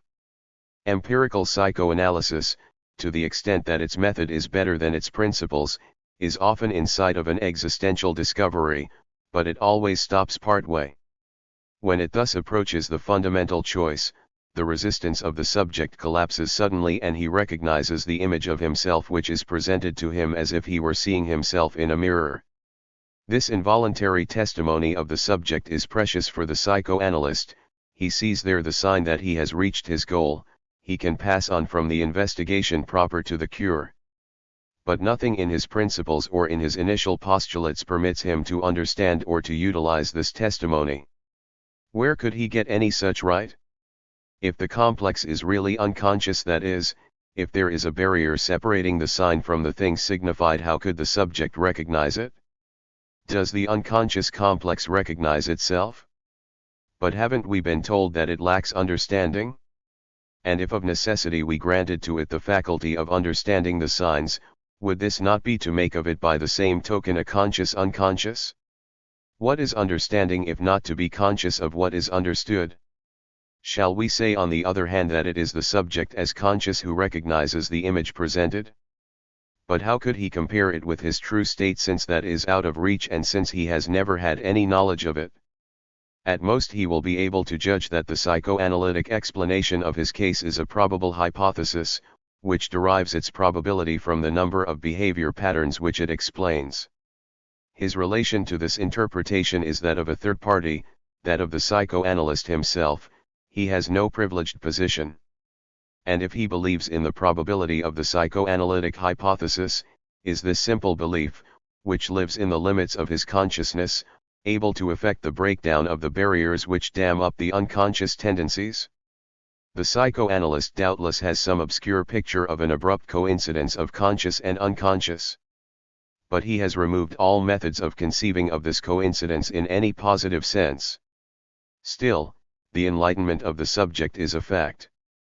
There is an intuition here which is accompanied by evidence. The subject guided by the psychoanalyst does more and better than to give his agreement to an hypothesis, he touches it, he sees what it is. This is truly understandable only if the subject has never ceased being conscious of his deep tendencies, better yet, only if these drives are not distinguished from his conscious self. In this case, as we have seen, the traditional psychoanalytic interpretation does not cause him to attain consciousness of what he is, it causes him to attain knowledge of what he is. It is existential psychoanalysis then which claims the final intuition of the subject as decisive. This comparison allows us to understand better what an existential psychoanalysis must be if it is entitled to exist. It is a method destined to bring to light, in a strictly objective form, the subjective choice by which each living person makes himself a person, that is, makes known to himself what he is. Since what the method seeks is a choice of being at the same time as a being, it must reduce particular behavior patterns to fundamental relations not of sexuality or of the will to power, but of being which are expressed in this behavior. It is then guided from the start toward a comprehension of being and must not assign itself any other goal than to discover being and the mode of the being confronting this being. It is forbidden to stop before attaining this goal. It will utilize the comprehension of being which characterizes the investigator inasmuch as he is himself a human reality, and as it seeks to detach being from its symbolic expressions, it will have to rediscover each time on the basis of a comparative study of acts and attitudes, a symbol destined to decipher them. Its criterion of success will be the number of facts which its hypothesis permits it to explain and to unify, as well as the self-evident intuition of the irreducibility of the end attained. To this criterion will be added in all cases where it is possible, the decisive testimony of the subject. The results thus achieved, that is, the ultimate ends of the individual, can then become the object of a classification, and it is by the comparison of these results that we will be able to establish general considerations about human reality as an empirical choice of its own ends. The behavior studied by the psychoanalysis will include not only dreams, failures, obsessions, and neuroses, but also and especially the thoughts of waking life, successfully adjusted acts, style, etc. This psychoanalysis has not yet found its Freud. At most we can find the foreshadowing of it in certain particularly successful biographies. We hope to be able to attempt elsewhere 2 examples in relation to Flaubert and Dostoevsky. But it matters little to us whether it now exists, the important thing is that it is possible. 2. Doing and having, possession. The information which ontology can furnish concerning behavior patterns and desire must serve as the basic principles of existential psychoanalysis. This does not mean that there is an overall pattern of abstract desires common to all men, it means that concrete desires have structures which emerge during the study of ontology, because each desire, the desire of eating or of sleeping as well as the desire of creating a work of art, expresses all human reality. As I have shown elsewhere, 3. The knowledge of man must be a totality. Empirical, partial pieces of knowledge on this level lack all significance. We shall succeed in our task if we utilize the pieces of knowledge achieved up to this point, for laying down the basis of existential psychoanalysis. Indeed, this is the point where ontology must stop. Its final discoveries are the first principles of psychoanalysis. Henceforth we must have another method, since the object is different. What then does ontology teach us about desire, since desire is the being of human reality? Desire is a lack of being. As such, it is directly supported by the being of which it is a lack. This being, as we have said, is the in itself for itself. Consciousness becomes substance, substance become the cause of itself, the man-God. Thus the being of human reality is originally not a substance but a lived relation.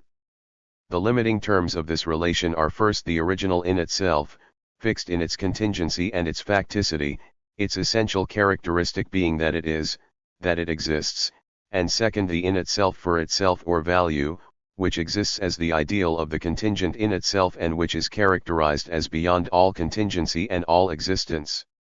Man is neither the one nor the other of these beings, for strictly speaking, we should never say of him that he is at all. He is what he is not, and he is not what he is the nihilation of the contingent in itself, in so far as the self of this nihilation is its flight ahead toward the in itself as self-cause. Human reality is the pure effort to become God without there being any given substratum for that effort, without there being anything which so endeavors. Desire expresses this endeavor. Nevertheless, desire is not defined solely in relation to the in itself as self-cause. It is also relative to a brute, concrete existent which we commonly call the object of the desire. This object may be now a slice of bread, now an automobile, now a woman, now an object not yet realized and yet defined as when the artist desires to create a work of art. Thus by its very structure desire expresses a man's relation to one or several objects in the world. It is one of the aspects of being in the world. From this point of view we see first that this relation is not of a unique type. It is only by a sort of abbreviation that we speak of the desire of something. Actually 1,000 empirical examples show that we desire to possess this object or to do that thing or to be someone. If I desire this picture, it means that I desire to buy it, to appropriate it for myself. If I desire to write a book, to go for a walk, it means that I desire to do this book, to do this walk. If I dress up, it is because I desire to be well groomed. I train myself in order to be a scientist, etc. Thus from the outset, the three big categories of concrete human existence appear to us in their original relation: to do, to have, to be. Point 4. It is easy to see, however, that the desire to do is not irreducible. One does, equals makes, an object in order to enter into a certain relation with it. This new relation can be immediately reducible to having. For example, I cut a cane from a branch of a tree, I do a cane out of a branch, in order to have this cane. The doing is reduced to a mode of having. This is the most common example. But it can also happen that my activity does not appear on the surface as reducible. It can appear gratuitous, as in the case of scientific research, or sport, or aesthetic creation.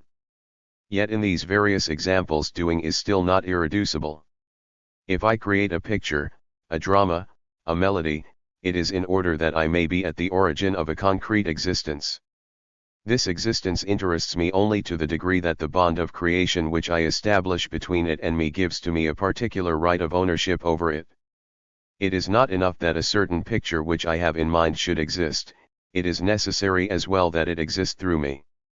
Evidently, in one sense the ideal would be that I should sustain the picture in being by a sort of continuous creation, and that consequently it should be mine as though by a perpetually renewed emanation.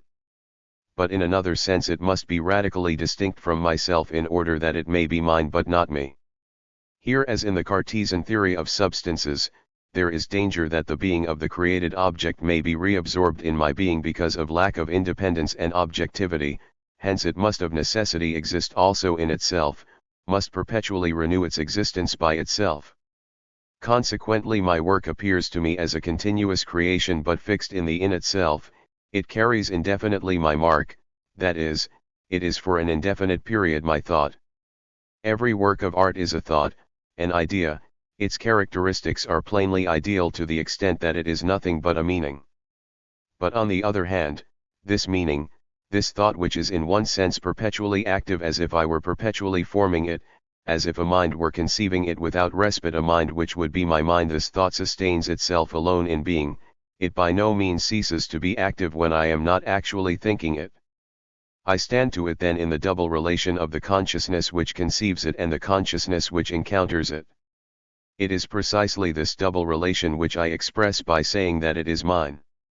We shall see the meaning of it when we have defined precisely the significance of the category to have. It is in order to enter into this double relation in the synthesis of appropriation that I create my work. In fact, it is the synthesis of self and not self, the intimacy and translucency of thought on the one hand and the opacity and indifference of the in itself on the other, that I am aiming at and which will establish my ownership of the work. In this sense it is not only strictly artistic works which I appropriate in this manner. This cane which I have cut from the branch is also destined to belong to me in this double relation, first as an object for everyday use, which is at my disposition and which I possess as I possess my clothes or my books, and second as my own work. Thus people who like to surround themselves with everyday objects which they themselves have made, are enjoying subtleties of appropriation. They unite in a single object and in one syncretism, the appropriation by enjoyment and the appropriation by creation. We find this same uniting into a single project everywhere, from artistic creation to the cigarette which is better when I roll it myself. Later we shall meet this project in connection with a special type of ownership which stands as the degradation of it luxury, for we shall see that luxury is distinguished not as a quality of the object possessed but as a quality of possession. Knowing also, as we showed in the introduction to Part 4, is a form of appropriation. That is why scientific research is nothing other than an effort to appropriate. The truth discovered, like the work of art, is my knowledge. It is the noema of a thought which is discovered only when I form the thought and which consequently appears in a certain way as maintained in existence by me. It is through me that a facet of the world is revealed, it is to me that it reveals itself. In this sense I am creator and possessor, not that I consider the aspect of being which I discover, as a pure representation, but on the contrary, because this aspect, although it is revealed only by me, exists profoundly and really. I can say only that I manifest it in the sense that Gide tells us that we always ought to manifest. But I find again an independence analogous to that of the work of art in the character of the truth of my thought, that is, in its objectivity. This thought which I form and which derives its existence from me pursues at the same time its own independent existence to the extent that it is thought by everybody. It is doubly I, it is the world revealing itself to me, and it is I in relation to others, I forming my thought with the mind of others. At the same time it is doubly closed against me, it is the being which I am not, inasmuch as it reveals itself to me, and since it is thought by all from the moment of its appearance, it is a thought devoted to anonymity. This synthesis of self and not self can be expressed here by the term mine. In addition, the idea of discovery, of revelation, includes an idea of appropriative enjoyment. What is seen is possessed, to see is to deflower. If we examine the comparisons ordinarily used to express the relation between the knower and the known, we see that many of them are represented as being a kind of violation by sight. The unknown object is given as immaculate, as virgin, comparable to a whiteness. It has not yet delivered up its secret, man has not yet snatched its secret away from it. All these images insist that the object is ignorant of the investigations and the instruments aimed at it, it is unconscious of being known, it goes about its business without noticing the glance which spies on it, like a woman whom a passerby catches unaware at her bath. Figures of speech, sometimes vague and sometimes more precise, like that of the unviolated depths of nature, suggest the idea of sexual intercourse more plainly. We speak of snatching away her veils from nature, of unveiling her, cf. Schiller's veiled image of Sais. Every investigation implies the idea of a nudity which one brings out into the open by clearing away the obstacles which cover it, just as Actaeon clears away the branches so that he can have a better view of Diana at her bath. More than this, knowledge is a hunt. Bacon called it the hunt of Pan. The scientist is the hunter who surprises a white nudity and who violates by looking at it. Thus the totality of these images reveals something which we shall call the Actaeon complex. By taking this idea of the hunt as a guiding thread, we shall discover another symbol of appropriation, perhaps still more primitive: a person hunts for the sake of eating. Curiosity in an animal is always either sexual or alimentary. To know is to devour with the eyes. 5 In fact, we can note here, so far as knowledge through the senses is concerned, a process the reverse of that which was discovered in connection with the work of art. We remarked that the work of art is like a fixed emanation of the mind. The mind is continually creating it, and yet it stands alone and indifferent in relation to that creation. This same relation exists in the act of knowing, but its opposite is not excluded. In knowing, consciousness attracts the object to itself and incorporates it in itself. Knowledge is assimilation. The writings of French epistemology swarm with alimentary metaphors: absorption, digestion, assimilation. There is a movement of dissolution which passes from the object to the knowing subject. The known is transformed into me, it becomes my thought and thereby consents to receive its existence from me alone. But this movement of dissolution is fixed by the fact that the known remains in the same place, indefinitely absorbed, devoured, and yet indefinitely intact, wholly digested and yet wholly outside, as indigestible as a stone. For naive imaginations, the symbol of the digested indigestible is very important: for example, the stone in the stomach of the ostrich or Jonah in the stomach of the whale. The symbol represents the dream of a non-destructive assimilation. It is an unhappy fact, as Hegel noted, that desire destroys its object. In this sense, he said, desire is the desire of devouring. In reaction against this dialectical necessity, the for itself dreams of an object which may be entirely assimilated by me, which would be me, without dissolving into me but still keeping the structure of the in itself, for what I desire exactly is this object, and if I eat it, I do not have it any more, I find nothing remaining except myself.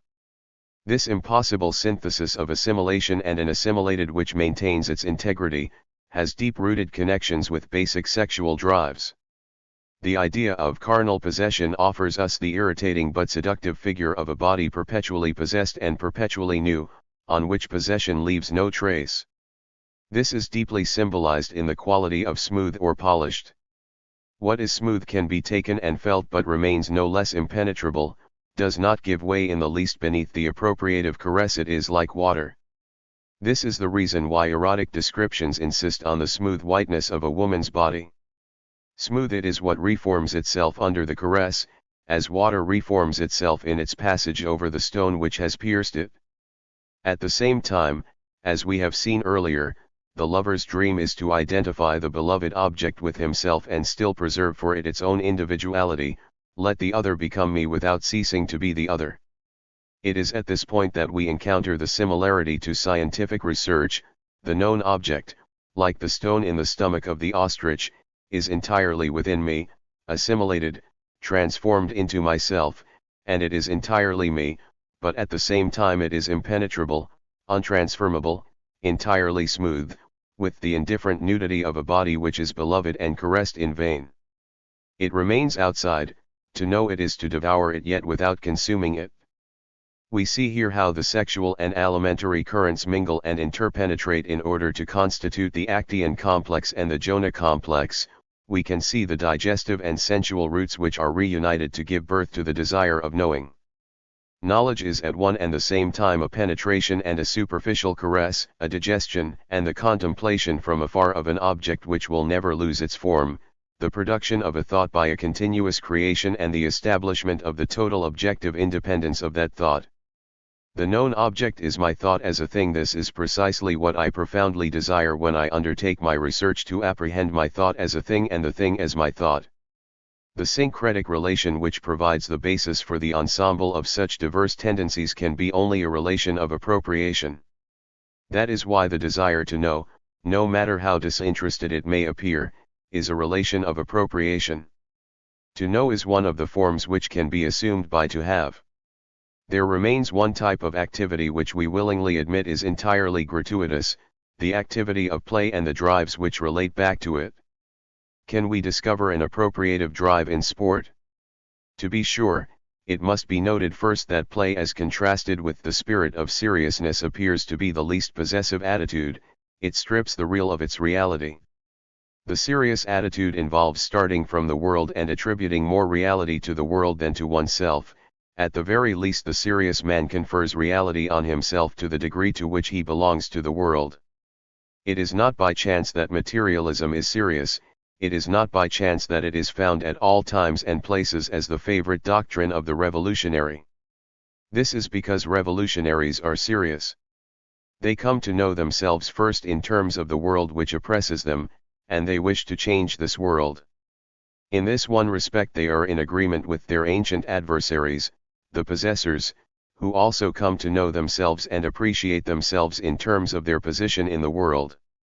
Thus all serious thought is thickened by the world, it coagulates, it is a dismissal of human reality in favor of the world. The serious man is of the world and has no resource in himself. He does not even imagine any longer the possibility of getting out of the world, for he has given to himself the type of existence of the rock, the consistency, the inertia, the opacity of being in the midst of the world. It is obvious that the serious man at bottom is hiding from himself the consciousness of his freedom, he is in bad faith and his bad faith aims at presenting himself to his own eyes as a consequence, everything is a consequence for him, and there is never any beginning. That is why he is so concerned with the consequences of his acts. Marx proposed the original dogma of the serious when he asserted the priority of object over subject. Man is serious when he takes himself for an object. Play, like Kierkegaard's irony, releases subjectivity. What is play indeed if not an activity of which man is the first origin, for which man himself sets the rules, and which has no consequences except according to the rules posited? As soon as a man apprehends himself as free and wishes to use his freedom, a freedom, by the way, which could just as well be his anguish, then his activity is play. The first principle of play is man himself, through it he escapes his natural nature, he himself sets the value and rules for his acts and consents to play only according to the rules which he himself has established and defined. As a result, there is in a sense little reality in the world. It might appear then that when a man is playing, bent on discovering himself as free in his very action, he certainly could not be concerned with possessing a being in the world. His goal, which he aims at through sports or pantomime or games, is to attain himself as a certain being, precisely the being which is in question in his being. The point of these remarks, however, is not to show us that in play the desire to do is irreducible. On the contrary, we must conclude that the desire to do is here reduced to a certain desire to be. The act is not its own goal for itself, neither does its explicit end represent its goal and its profound meaning, but the function of the act is to make manifest and to present to itself the absolute freedom which is the very being of the person. This particular type of project, which has freedom for its foundation and its goal, deserves a special study. It is radically different from all others in that it aims at a radically different type of being. It would be necessary to explain in full detail its relations with the project of being God, which has appeared to us as the deep-seated structure of human reality. But such a study cannot be made here, it belongs rather to an ethics, and it supposes that there has been a preliminary definition of nature and the role of purifying reflection. Our descriptions have hitherto aimed only at accessory reflection. It supposes in addition taking a position which can be moral only in the face of values which haunt the for itself. Nevertheless, the fact remains that the desire to play is fundamentally the desire to be. Thus the three categories to be, to do, and to have are reduced here as everywhere to do is purely transitional. Ultimately a desire can be only the desire to be or the desire to have. On the other hand, it is seldom that play is pure of all appropriative tendency. I am passing over the desire of achieving a good performance or of beating a record which can act as a stimulant for the sportsman. I am not even speaking of the desire to have a handsome body and harmonious muscles, which springs from the desire of appropriating objectively to myself my own being for others. These desires do not always enter in, and besides they are not fundamental. But there is always in sport an appropriative component. In reality, sport is a free transformation of the worldly environment into the supporting element of the action. This fact makes it creative like art. The environment may be a field of snow, an alpine slope. To see it is already to possess it.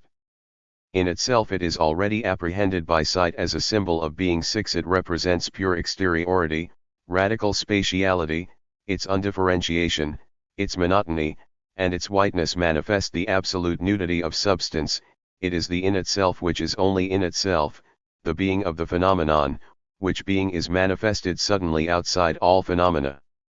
At the same time its solid immobility expresses the permanence and the objective resistance of the in itself, its opacity and its impenetrability. Yet this first intuitive enjoyment cannot suffice me. That pure in itself, comparable to the absolute, intelligible plenum of Cartesian extension, fascinates me as the pure appearance of the not me. What I wish precisely is that this in itself might be a sort of emanation of myself while still remaining in itself. This is the meaning even of the snowmen and snowballs which children make. The goal is to do something out of snow, that is, to impose on it a form which adheres so deeply to the matter that the matter appears to exist for the sake of the form. But if I want to establish an appropriative contact with the field of snow, everything is changed. Its scale of being is modified, it exists bit by bit instead of existing in vast spaces. Stains, brush, and crevices come to individualize each square inch. At the same time its solidity melts into water. I sink into the snow up to my knees. If I pick some up with my hands, it turns to liquid in my fingers, it runs off, there is nothing left of it. The in itself is transformed into nothingness. My dream of appropriating the snow vanishes at the same moment. Moreover, I do not know what to do with the snow which I have just come to see close at hand. I cannot get hold of the field, I cannot even reconstitute it as that substantial total which offered itself to my eyes and which has abruptly, doubly collapsed. To ski means not only to enable me to make rapid movements and to acquire a technical skill, nor is it merely to play by increasing according to my whim the speed or difficulties of the course, it is also to enable me to possess this field of snow. At present I am doing something to it. That means that by my very activity as a skier, I am changing the matter and meaning of the snow. From the fact that now in my course it appears to me as a slope to go down, it finds again a continuity and a unity which it had lost. It is at the moment connective tissue. It is included between two limiting terms, it unites the point of departure with the point of arrival. Since in the descent I do not consider it in itself, bit by bit, but am always fixing on a point to be reached beyond the position which I now occupy, it does not collapse into an infinity of individual details but is traversed toward the point which I assign myself. This traversal is not only an activity of movement, it is also and especially a synthetic activity of organization and connection. I spread the skiing field before me in the same way that the geometrician, according to Kant, can apprehend a straight line only by drawing one. Furthermore, this organization is marginal and not focal, it is not for itself and in itself that the field of snow is unified, the goal, posited and clearly perceived, the object of my attention is the spot at the edge of the field where I shall arrive. The snowy space is massed underneath implicitly, its cohesion is that of the blank space understood in the interior of a circumference, for example, when I look at the black line of the circle without paying explicit attention to its surface.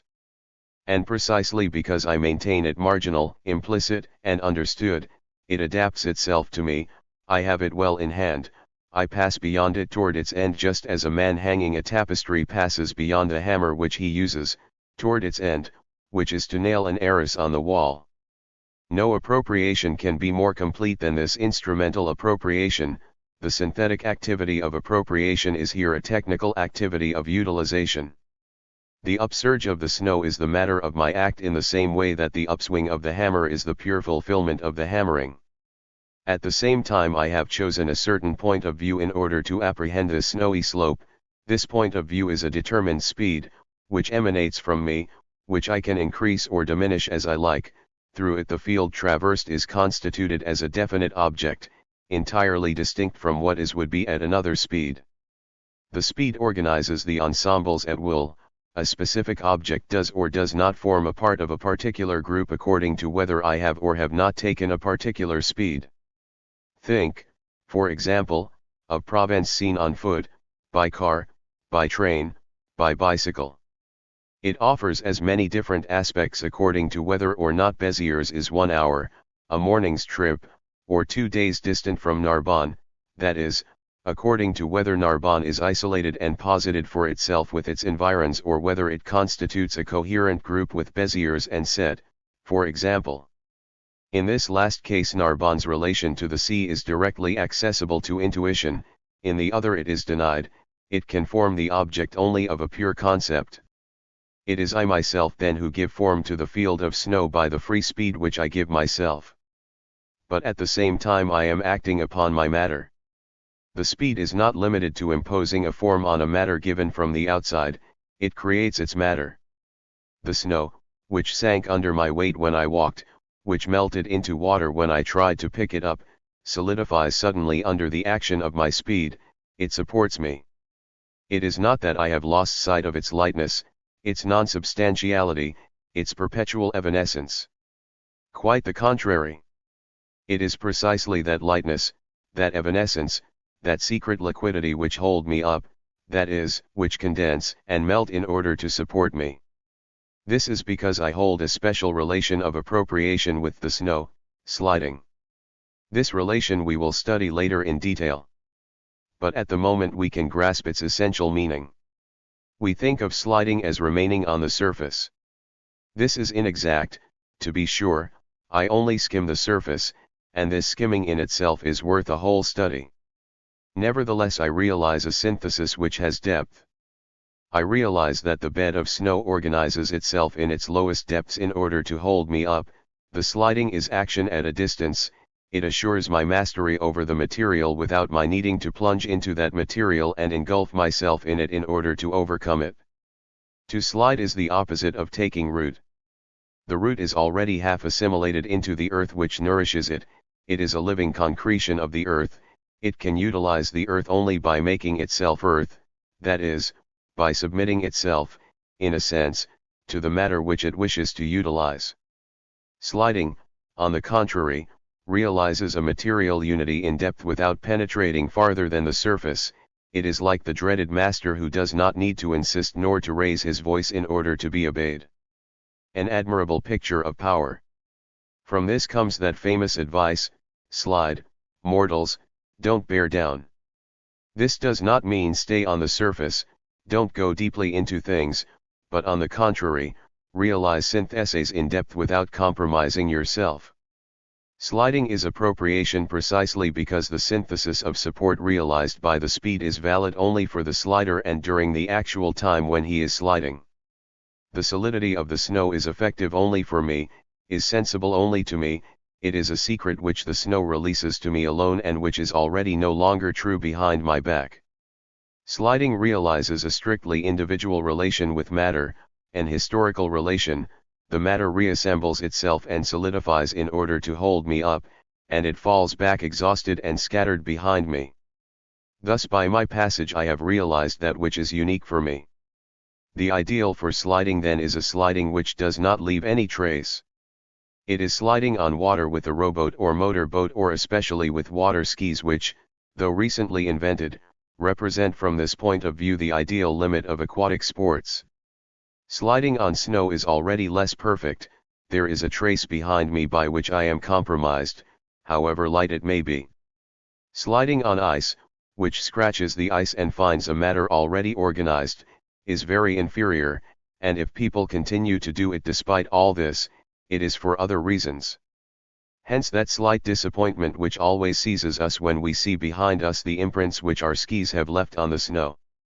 How much better it would be if the snow reformed itself as we passed over it. Besides, when we let ourselves slide down the slope, we are accustomed to the illusion of not making any mark. We ask the snow to behave like that water which secretly it is. Thus the sliding appears as identical with a continuous creation.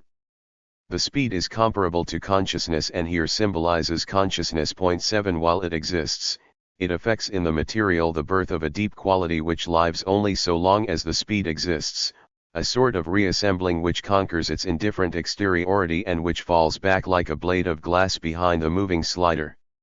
The informing unification and synthetic condensation of the field of snow, which masses itself into an instrumental organization, which is utilized, like the hammer or the anvil, and which docilely adapts itself to an action which understands it and fulfills it, a continued and creative action on the very matter of the snow, the solidification of the snowy mass by the sliding, the similarity of the snow to the water which gives support, docile and without memory, or to the naked body of the woman, which the caress leaves intact and troubled in its inmost depths. Such is the action of the skier on the reel.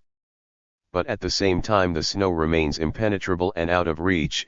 In one sense the action of the skier only develops its potentialities. The skier makes it produce what it can produce. The homogeneous, solid matter releases for him a solidity and homogeneity only through the act of the sportsman, but this solidity and this homogeneity dwell as properties enclosed in the matter.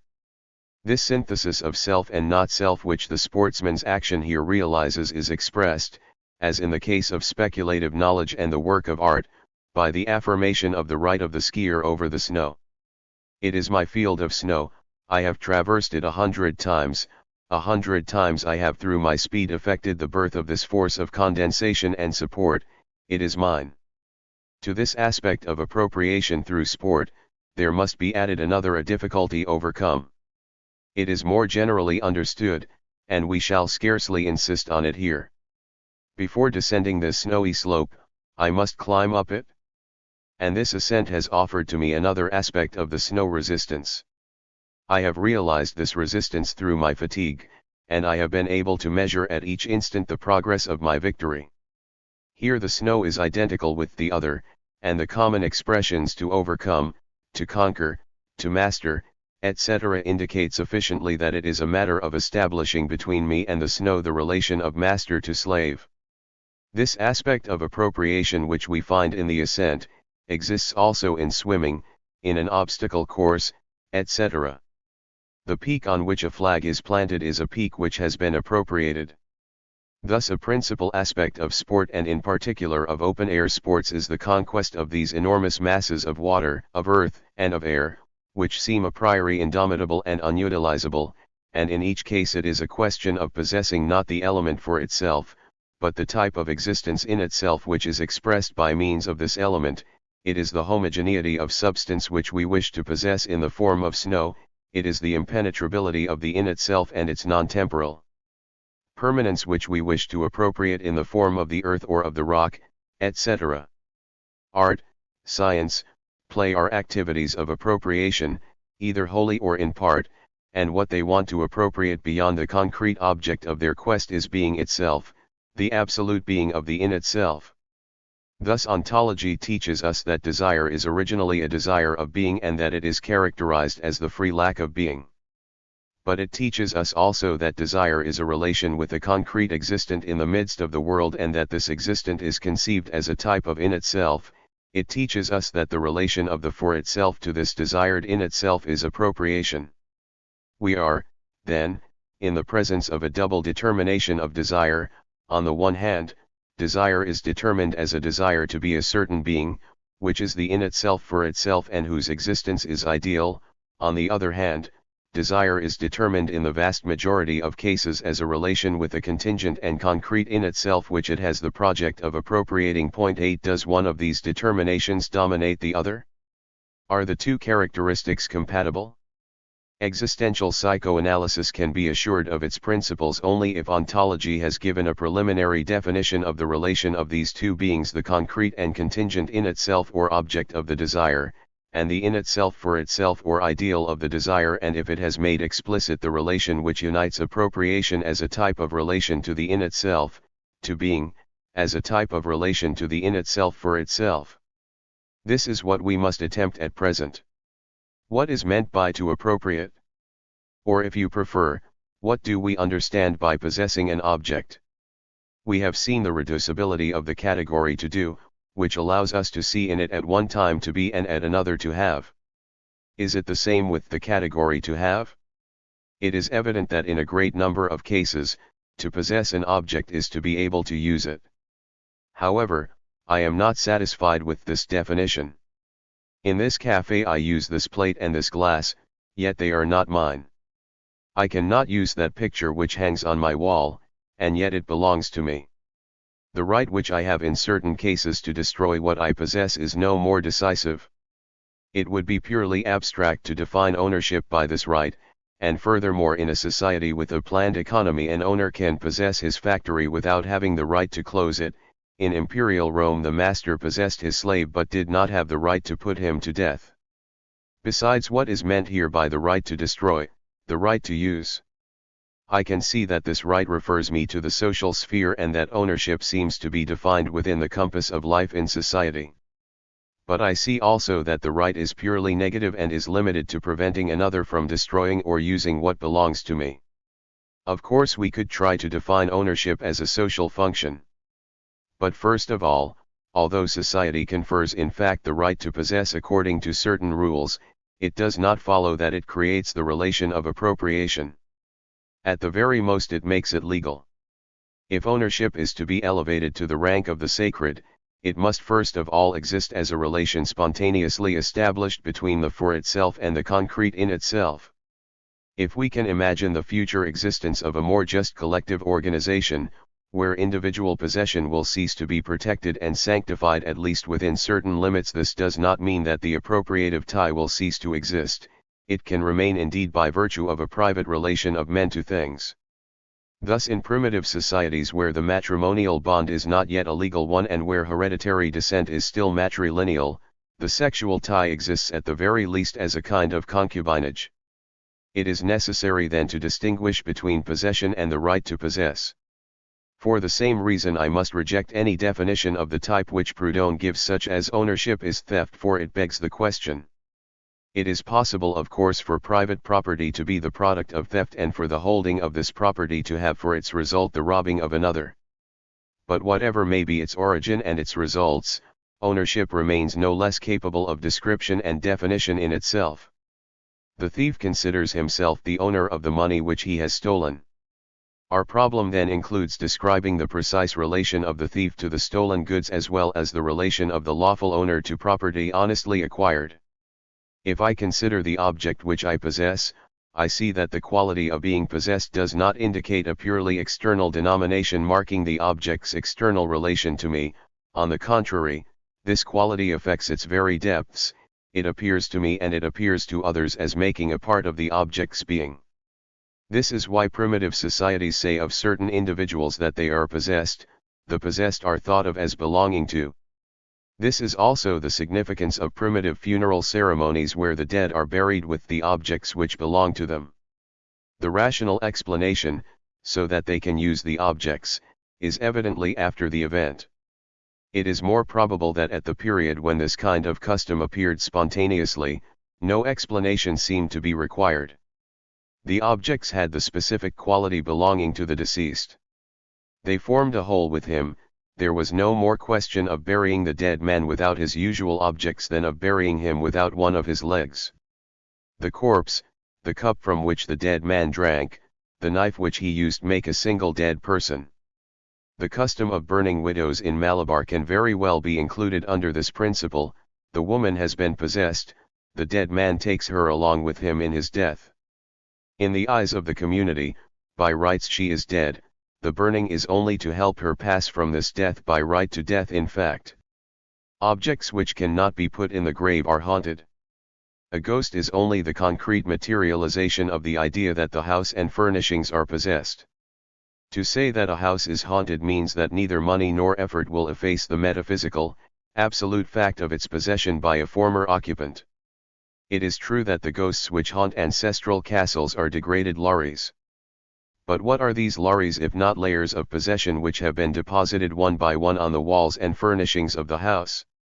The very expression which designates the relation of the object to its owner indicates sufficiently the deep penetration of the appropriation. To be possessed means to be for someone, etc. This means that the possessed object is touched in its being. We have seen moreover that the destruction of the possessor involves the destruction of the right of the possessed, and inversely the survival of the possessed involves the survival of the right of the possessor. The bond of possession is an internal bond of being.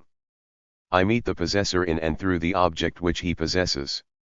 This is evidently the explanation of the importance of relics, and we mean by this not only religious relics, but also and especially the totality of the property of a famous man in which we try to rediscover him, the souvenirs of the beloved dead which seem to perpetuate his memory. Consider, for example, the Victor Hugo Museum, or the objects which belonged to Balzac, to Flaubert. This internal, ontological bond between the possessed and the possessor, which customs like branding have often attempted to materialize, cannot be explained by a realistic theory of appropriation. If we are right in defining realism as a doctrine which makes subject and object two independent substances possessing existence for themselves and by themselves, then a realistic theory can no more account for appropriation than it can for knowledge, which is one of the forms of appropriation. Both remain external relations uniting temporarily subject and object. But we have seen that a substantial existence must be attributed to the object known. It is the same with ownership in general. The possessed object exists in itself, is defined by permanence, non-temporality, a sufficiency of being, in a word by substantiality. Therefore we must put Unsubstantigkeit on the side of the possessing subject. A substance cannot appropriate another substance, and if we apprehend in things a certain quality of being possessed, it is because originally the internal relation of the for itself to the in itself, which is ownership, derives its origin from the insufficiency of being in the for itself. It is obvious that the object possessed is not really affected by the act of appropriation, any more than the object known is affected by knowledge. It remains untouched, except in cases where the possessed is a human being, like a slave or a prostitute. But this quality on the part of the possessed does not affect its meaning ideally in the least. In a word, its meaning is to reflect this possession to the for itself. If the possessor and the possessed are united by an internal relation based on the insufficiency of being in the for itself, we must try to determine the nature and the meaning of the dyad which they form. In fact, the internal relation is synthetic and affects the unification of the possessor and the possessed. This means that the possessor and the possessed constitute ideally a unique reality. To possess is to be united with the object possessed in the form of appropriation. To wish to possess is to wish to be united to an object in this relation. Thus the desire of a particular object is not the simple desire of this object, it is the desire to be united with the object in an internal relation, in the mode of constituting with it the unity possessor-possessed. The desire to have is at bottom reducible to the desire to be related to a certain object in a certain relation of being. In determining this relation, observations made earlier on the behavior of the scientist, the artist, and the sportsman will be very useful to us. We discovered in the behavior of each one a certain appropriative attitude, and the appropriation in each case was marked by the fact that the object appeared simultaneously to be a kind of subjective emanation of ourselves and yet to remain in an indifferently external relation with us.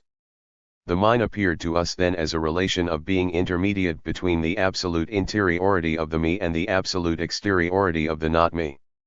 There is within the same syncretism a self becoming not self and a not self becoming self. But we must describe this relation more carefully. In the project of possession we meet a for itself which is unsubstantig, separated by a nothingness from the possibility which it is. This possibility is the possibility of appropriating the object. We meet in addition a value which haunts the for itself and which stands as the ideal indication of the total being which would be realized by the union in identity of the possible and the for itself which is its possible.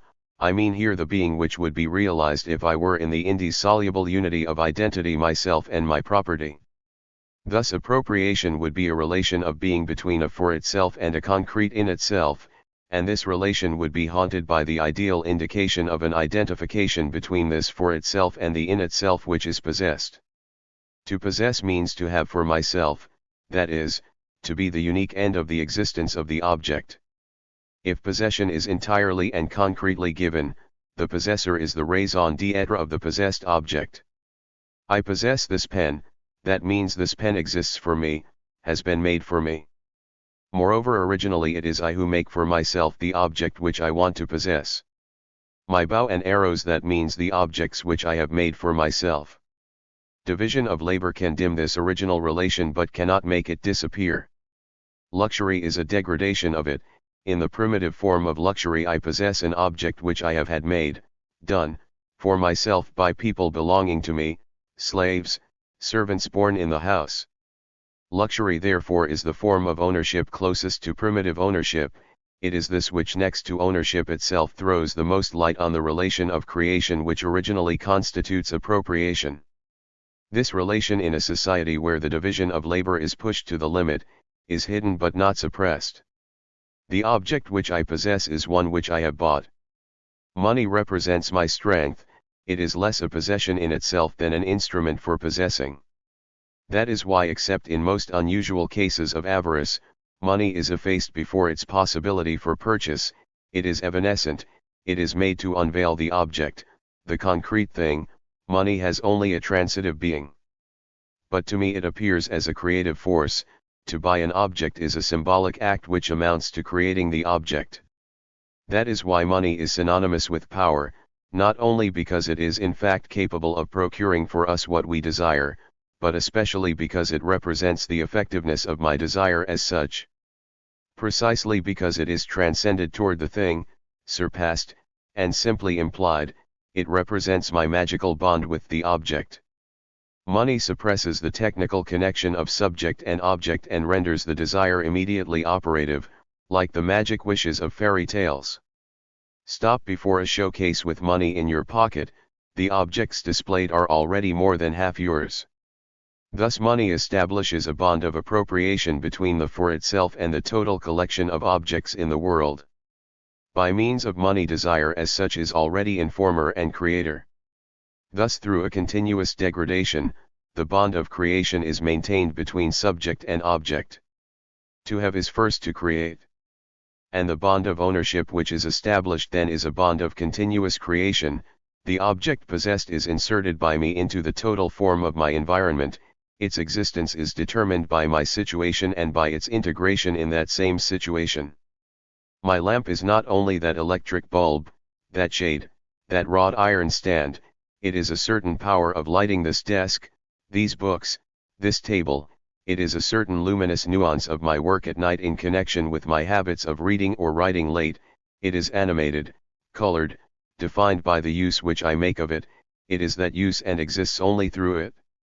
If isolated from my desk, from my work, and placed in a lot of objects on the floor of a sales room, my lamp is radically extinguished. It is no longer my lamp, instead, merely a member of the class of lamps. It has returned to its original matter. Thus I am responsible for the existence of my possessions in the human order. Through ownership I raise them up to a certain type of functional being, and my simple life appears to me as creative exactly because by its continuity it perpetuates the quality of being possessed in each of the objects in my possession. I draw the collection of my surroundings into being along with myself.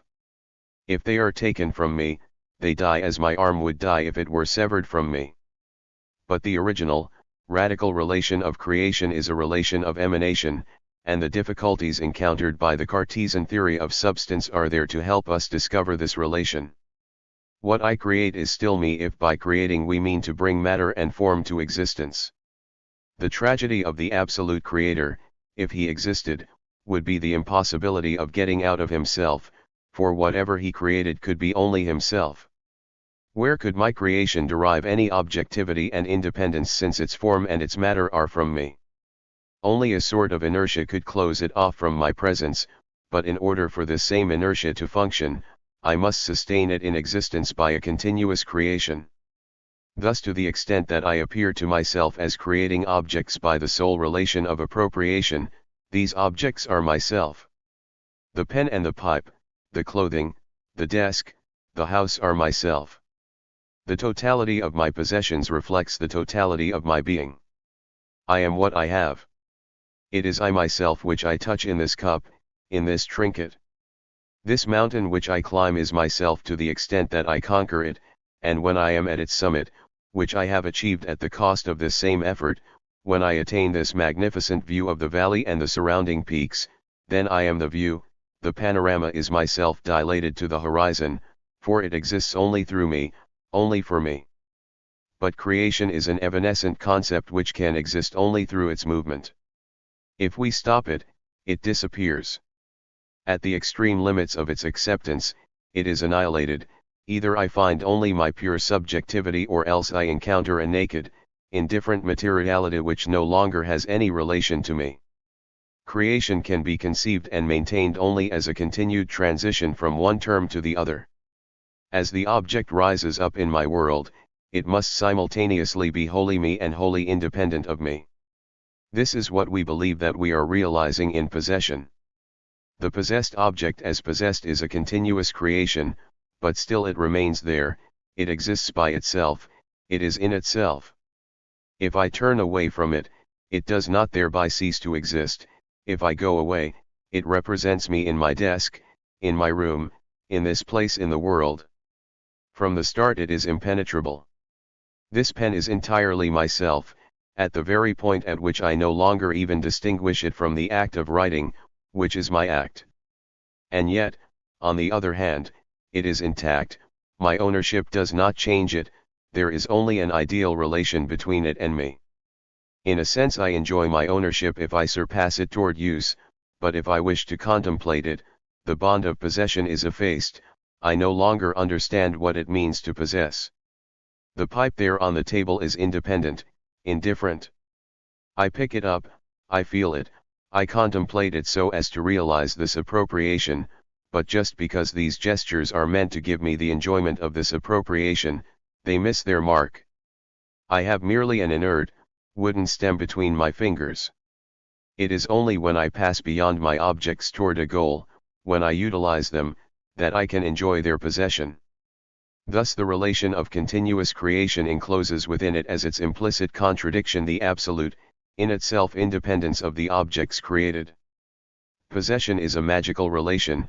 I am these objects which I possess, but outside, so to speak, facing myself, I create them as independent of me. What I possess is mine outside of me, outside all subjectivity, as an in itself which escapes me at each instant and whose creation at each instant I perpetuate. But precisely because I am always somewhere outside of myself, as an incompleteness which makes its being known to itself by what it is not, now when I possess, I transfer myself to the object possessed. In the relation of possession the dominant term is the object possessed, without it I am nothing save a nothingness which possesses, nothing other than pure and simple possession, an incompleteness, an insufficiency, whose sufficiency and completion are there in that object. In possession, I am my own foundation in so far as I exist in and in itself. In so far as possession is a continuous creation, I apprehend the possessed object as founded by me in its being. On the other hand, in so far as creation is emanation, this object is reabsorbed in me, it is only myself. Finally, in so far as it is originally in itself, it is not me, it is myself facing myself, objective, in itself, permanent, impenetrable, existing in relation to me in the relation of exteriority, of indifference. Thus I am the foundation for myself in so far as I exist as an indifferent in itself in relation to myself. But this is precisely the project of the in itself for itself. For this ideal being is defined as an in itself which, for itself, would be its own foundation, or as a for itself whose original project would not be a mode of being, but a being precisely the being in itself which it is. We see that appropriation is nothing save the symbol of the ideal of the for itself or value. The dyad, for itself possessing and in itself possessed, is the same as that being which is in order to possess itself and whose possession is in its own creation God. Thus the possessor aims at enjoying his being in itself, his being outside. Through possession I recover an object being identical with my being for others. Consequently the other cannot surprise me, the being which he wishes to bring into the world, which is myself for the other, this being I already enjoy possessing. Thus possession is in addition a defense against others. What is mine is myself in a non-subjective form inasmuch as I am its free foundation. We cannot insist too strongly on the fact that this relation is symbolic and ideal. My original desire of being my own foundation for myself is never satisfied through appropriation any more than Freud's patient satisfies his Oedipus complex when he dreams that a soldier kills the Tsar, i.e., his father. This is why ownership appears to the owner simultaneously as something given at one stroke in the eternal and as requiring an infinite time to be realized. No particular act of utilization really realizes the enjoyment of full possession, but it refers to other appropriative acts, each one of which has the value of an incantation. To possess a bicycle is to be able first to look at it, then to touch it. But touching is revealed as being insufficient. What is necessary is to be able to get on the bicycle and take a ride. But this gratuitous ride is likewise insufficient. It would be necessary to use the bicycle to go on some errands. And this refers us to longer uses and more complete, to long trips across France. But these trips themselves disintegrate into 1,000 appropriative behavior patterns, each one of which refers to others. Finally, as one could foresee, handing over a banknote is enough to make the bicycle belong to me, but my entire life is needed to realize this possession. In acquiring the object, I perceive that possession is an enterprise which death always renders still unachieved. Now we can understand why. It is because it is impossible to realize the relation symbolized by appropriation. In itself, appropriation contains nothing concrete. It is not a real activity, such as eating, drinking, sleeping, which could serve in addition as a symbol for a particular desire. It exists, on the contrary, only as a symbol. It is its symbolism which gives it its meaning, its coherence, its existence. There can be found in it no positive enjoyment outside its symbolic value. It is only the indication of a supreme enjoyment of possession, that of the being which would be its own foundation, which is always beyond all the appropriative conduct meant to realize it. This is precisely why the recognition that it is impossible to possess an object involves for itself a violent urge to destroy it. To destroy is to reabsorb into myself. It is to enter along with the being in itself of the destroyed object into a relation as profound as that of creation. The flames which burn the farm which I myself have set on fire, gradually effect the fusion of the farm with myself. In annihilating it I am changing it into myself. Suddenly I rediscover the relation of being found in creation, but in reverse, I am the foundation of the barn which is burning. I am this barn since I am destroying its being. Destruction realizes appropriation perhaps more keenly than creation does, for the object destroyed is no longer there to show itself impenetrable. It has the impenetrability and the sufficiency of being of the in itself which it has been, but at the same time it has the invisibility and translucency of the nothingness which I am, since it no longer exists. This glass which I have broken and which was on this table, is there still, but as an absolute transparency. I see all beings superimposed. This is what movie producers have attempted to render by overprinting the film. The destroyed object resembles a consciousness although it has the irreparability of the in itself. At the same time it is positively mine because the mere fact that I have to be what I was keeps the destroyed object from being annihilated. I recreate it by recreating myself. Thus to destroy is to recreate by assuming oneself as solely responsible for the being of what existed for all. Destruction then is to be given a place among appropriative behaviors. Moreover, many kinds of appropriative conduct have a destructive structure along with other structures. To utilize is to use. In making use of my bicycle, I use it up wear it out, that is, continuous appropriative creation is marked by a partial destruction.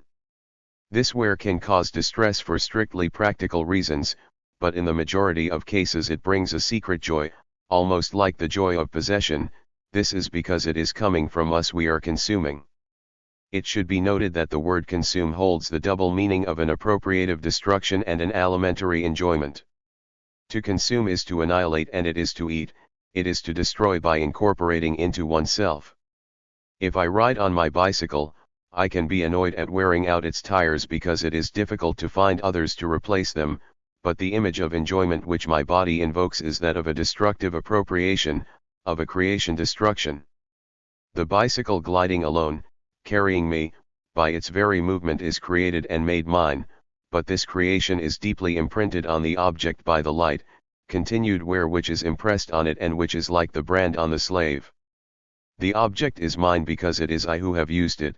The using up of what is mine is the reverse side of my life. 9.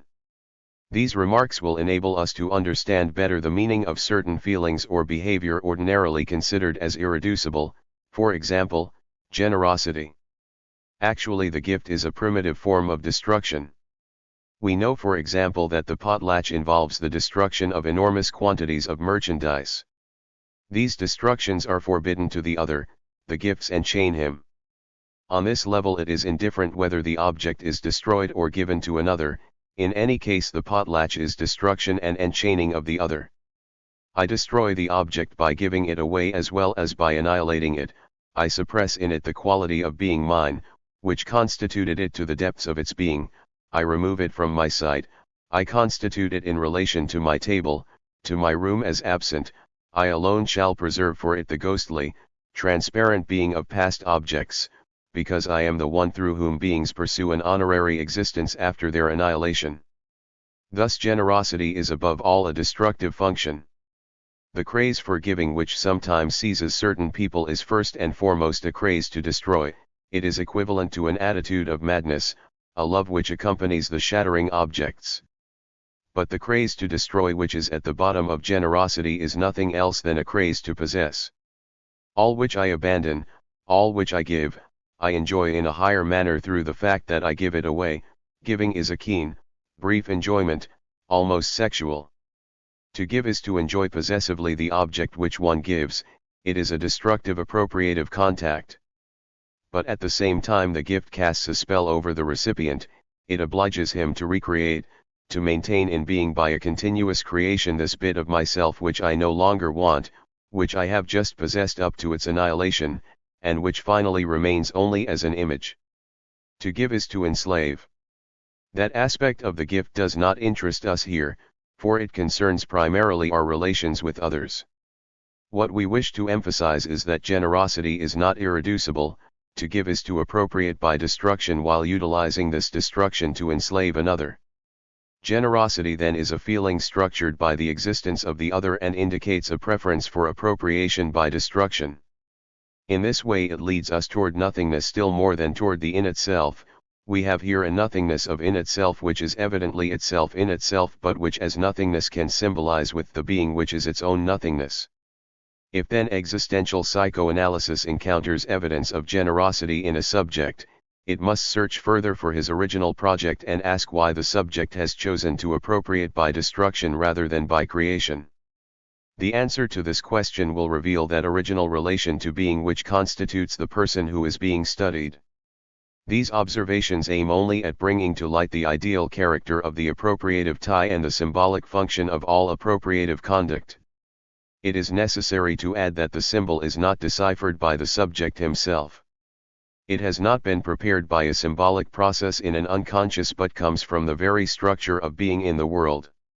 We have seen in the chapter devoted to transcendence that the order of instruments in the world is the result of my projecting into the in itself the image of my possibilities, that is, of what I am, but that I could never decipher this worldly image since it would require nothing less than reflective scissiparity to enable me to consider myself in the pattern of an object. Thus, since the circuit of selfness is non-thetic and consequently the identification of what I am remains non-thematic, this being in itself of myself which the world refers to as me is necessarily hidden from my knowledge. I can only adapt myself to it in and through the approximative action which gives it birth. Consequently, to possess does not mean to know that one holds with the object possessed a relation identified as creation-destruction, rather to possess means to be in this relation, or better yet to be this relation.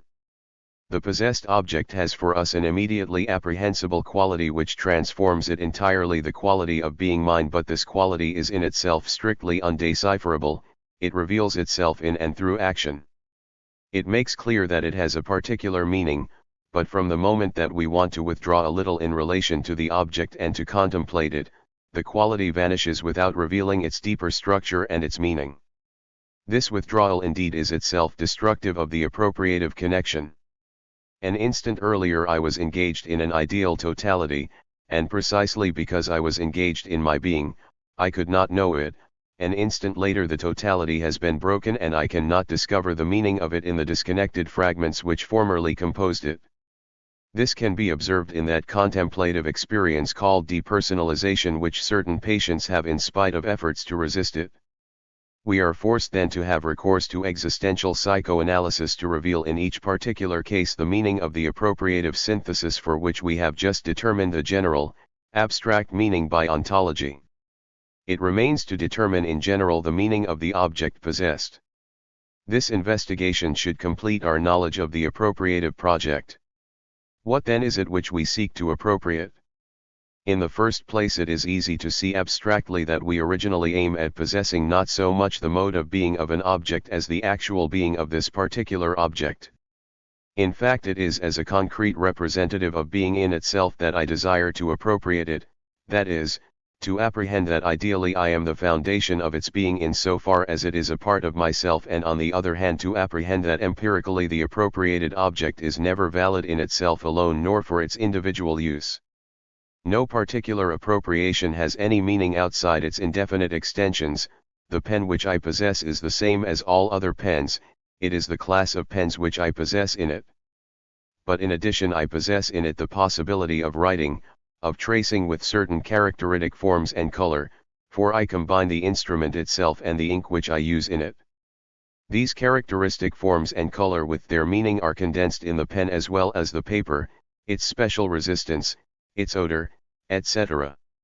With all possession there is made the crystallizing synthesis which Stendhal has described for the one case of love. Each possessed object which raises itself on the foundation of the world, manifests the entire world, just as a beloved woman manifests the sky, the shore, the sea which surrounded her when she appeared. To appropriate this object is then to appropriate the world symbolically. Each one can recognize it by referring to his own experience. For myself, I shall cite a personal example, not to prove the point but to guide the reader in his inquiry. Some years ago I brought myself to the decision not to smoke any more. The struggle was hard, and in truth, I did not care so much for the taste of the tobacco which I was going to lose, as for the meaning of the act of smoking. A complete crystallization had been formed. I used to smoke at the theater, in the morning while working, in the evening after dinner, and it seemed to me that in giving up smoking I was going to strip the theater of its interest, the evening meal of its savor, the morning work of its fresh animation. Whatever unexpected happening was going to meet my eye, it seemed to me that it was fundamentally impoverished from the moment that I could not welcome it while smoking. To be capable of being met by me smoking, such was the concrete quality which had been spread over everything. It seemed to me that I was going to snatch it away from everything, and that in the midst of this universal impoverishment, life was scarcely worth the effort. But to smoke is an appropriative, destructive action. Tobacco is a symbol of appropriated being, since it is destroyed in the rhythm of my breathing, in a mode of continuous destruction, since it passes into me and its change in myself is manifested symbolically by the transformation of the consumed solid into smoke. The connection between the landscape scene while I was smoking and this little crematory sacrifice was such that, as we have just seen, the tobacco symbolized the landscape. This means then that the act of destructively appropriating the tobacco was the symbolic equivalent of destructively appropriating the entire world. Across the tobacco which I was smoking was the world which was burning, which was going up in smoke, which was being reabsorbed into vapor so as to re-enter into me. In order to maintain my decision not to smoke, I had to realize a sort of decrystallization, that is, without exactly accounting to myself for what I was doing, I reduced the tobacco to being nothing but itself an herb which burns. I cut its symbolic ties with the world. I persuaded myself that I was not taking anything away from the play at the theater, from the landscape, from the book which I was reading, if I considered them without my pipe, that is, I rebuilt my possession of these objects in modes other than that sacrificial ceremony. As soon as I was persuaded of this, my regret was reduced to a very small matter. I deplored the thought of not perceiving the odor of the smoke, the warmth of the bowl between my fingers and so forth. But suddenly my regret was disarmed and quite bearable. Thus what fundamentally we desire to appropriate in an object is its being, and it is the world. These two ends of appropriation are in reality only one. I search behind the phenomenon to possess the being of the phenomenon. But this being, as we have seen, is very different from the phenomenon of being. It is being in itself, and not only the being of a particular thing. It is not because there is here a passage to the universal, but rather the being considered in its concrete nudity becomes suddenly the being of the totality. Thus the relation of possession appears to us clearly. To possess is to wish to possess the world across a particular object. And as possession is defined as the effort to apprehend ourselves as the foundation of a being in so far as it is ourselves ideally, every possessive project aims at constituting the for itself as the foundation of the world or a concrete totality of the in itself, and this totality is, as totality, the for itself existing in the mode of the in itself. To be in the world is to form the project of possessing the world, that is, to apprehend the total world as that which is lacking to the for itself in order that it may become in itself for itself. It is to be engaged in a totality which is precisely the ideal or value or totalized totality, and which would be ideally constituted by the fusion of the for itself as a detotalized totality which has to be what it is, with the world, as the totality of the in itself which is what it is. It must be understood, of course, that the project of the for itself is not to establish a being of reason, that is, a being which the for itself would first conceive form and matter and then endow with existence. Such a being actually would be a pure abstraction, a universal. Its conception could not be prior to being in the world. On the contrary, its conception would presuppose being in the world, as it supposes the pre-ontological comprehension of a being which is eminently concrete and present at the start, which is the there of the first being there of the for itself, that is the being of the world. The for itself does not exist so as first to think a universal and then determine itself in terms of concepts. It is its choice, and its choice cannot be abstract without making the very being of the for itself abstract. The being of the for itself is an individual venture, and the choice must be an individual choice of a concrete being. This applies, as we have seen, to the situation in general. The choice of the for itself is always a choice of a concrete situation in its incomparable uniqueness. But it is true as well for the ontological meaning of this choice. When we say that the for itself is a project of being, we do not mean that the being in itself which it forms the project of being, is conceived by the for itself as a structure common to all existence of a certain type. Its project is in no way a conception, as we have seen. That which it forms the project of being appears to it as an eminently concrete totality. It is this particular being. Of course, we can foresee in this project the possibilities of a universalizing development, but it is in the same way as we say of a lover that he loves all women or all womankind in one woman. The for itself has the project of being the foundation of this concrete being, which, as we have just seen, cannot be conceived for the very reason that it is concrete, neither can it be imagined, for the imaginary is nothingness and this being is eminently being. It must exist, that is, it must be encountered, but this encounter is identical with the choice which the for itself makes. The for itself is an encountered choice, that is, it is defined as a choice of founding the being which it encounters. This means that the for itself as an individual enterprise is a choice of this world, as an individual totality of being. It does not surpass it towards a logical universal but towards a new concrete state of the same world, in which being would be an in itself founded by the for itself, that is, it surpasses it towards a concrete being beyond the concrete existing being. Thus being in the world is a project of possessing this world, and the value which haunts the for itself is the concrete indication of an individual being constituted by the synthetic function of this for itself and this world.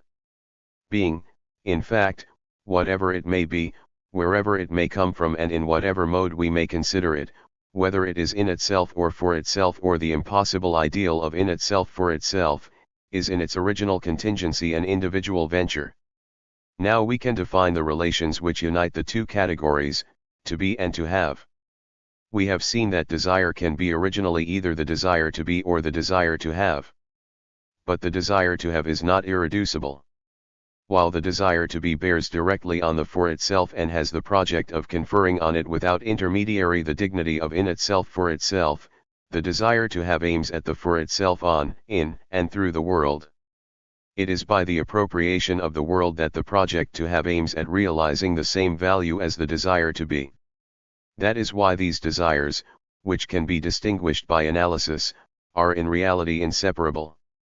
It is impossible to find a desire to be which is not accompanied by a desire to have, and conversely. Fundamentally we have to do with two ways of looking toward a single goal, or if you prefer, with two interpretations of the same fundamental situation, the one tending to confer being on the for itself without detour, the other establishing the circuit of selfness, that is, inserting the world between the for itself and its being. As for the original situation, it is the lack of being which I am, that is, which I make myself be. But the being of which I make myself a lack is strictly individual and concrete, it is the being which exists already and in the midst of which I arise as being its lack. Thus the very nothingness which I am is individual and concrete, as being this nihilation and not any other. Every for itself is a free choice, each of its acts the most insignificant as well as the most weighty expresses this choice and emanates from it. This is what we have called our freedom. We have now grasped the meaning of this choice, it is a choice of being, either directly or by the appropriation of the world, or rather by both at once. Thus my freedom is a choice of being God and all my acts, all my projects translate this choice and reflect it in 1,001 ways, for there is an infinity of ways of being and of ways of having. The goal of existential psychoanalysis is to rediscover through these empirical, concrete projects the original way in which each man has chosen his being. It remains to explain, someone will say, why I choose to possess the world through this particular object rather than another. We shall reply that here we see the peculiar character of freedom. Yet the object itself is not irreducible. In it we aim at its being through its mode of being or quality. Quality, particularly a material quality like the fluidity of water or the density of a stone, is a mode of being and so can only present being in one certain way. What we choose is a certain way in which being reveals itself and lets itself be possessed. The yellow and red, the taste of a tomato, or the wrinkled softness of split peas are by no means irreducible givens according to our view. They translate symbolically to our perception a certain way which being has of giving itself, and we react by disgust or desire, according to how we see being spring forth in one way or another from their surface. Existential psychoanalysis must bring out the ontological meaning of qualities. It is only thus and not by considerations of sexuality that we can explain, for example, certain constants in poetic imaginations, Rimbaud's geological, Poe's fluidity of water, or simply the tastes of each one, those famous tastes which we are forbidden to discuss without taking into account that they symbolize in their own way a whole Weltanschauung, a whole choice of being, and that hence comes their self-evidence to the eyes of the man who has made them his. Our next procedure then is to sketch in outline this particular attempt of existential psychoanalysis, for the sake of making suggestions for further research. For it is not on the level of a taste for sweetness or for bitterness and the like that the free choice is irreducible, but on the level of the choice of the aspect of being which is revealed through and by means of sweetness, bitterness, and the rest. 3. Quality as a revelation of being. What we must do is to attempt a psychoanalysis of things. M. Bachelard has tried this and shown much talent in his last book, Water and Dreams. There is great promise in this work. In particular, the author has made a real discovery in his material imagination. Yet in truth this term imagination does not suit us, and neither does that attempt to look behind things and their gelatinous, solid, or fluid matter, for the images which we project there. Perception, as I have shown elsewhere, has nothing in common with imagination. On the contrary, each strictly excludes the other. To perceive does not mean to assemble images by means of sensations. This thesis, originating with the association theory in psychology, must be banished entirely. Consequently, psychoanalysis will not look for images but rather will seek to explain the meaning which really belongs to things. Of course, the human meaning of sticky, of slimy, etc. does not belong to the in itself. But potentialities do not belong to it either, as we have seen, and yet it is these which constitute the world. Material meanings, the human sense of needles, snow, grained wood, of crowded, of greasy, etc., are as real as the world, neither more nor less, and to come into the world means to rise up in the midst of these meanings. But no doubt we have to do here with a simple difference in terminology. M. Bachelard appears bolder and seems to reveal the basis of his thought when he speaks in his studies of psychoanalyzing plants, or when he entitles one of his works The Psychoanalysis of Fire. Actually, he is applying not to the subject but to things a method of objective interpretation which does not suppose any previous reference to the subject. When, for instance, I wish to determine the objective meaning of snow, I see, for example, that it melts at certain temperatures and that this melting of the snow is its death. Here we merely have to do with objective confirmation.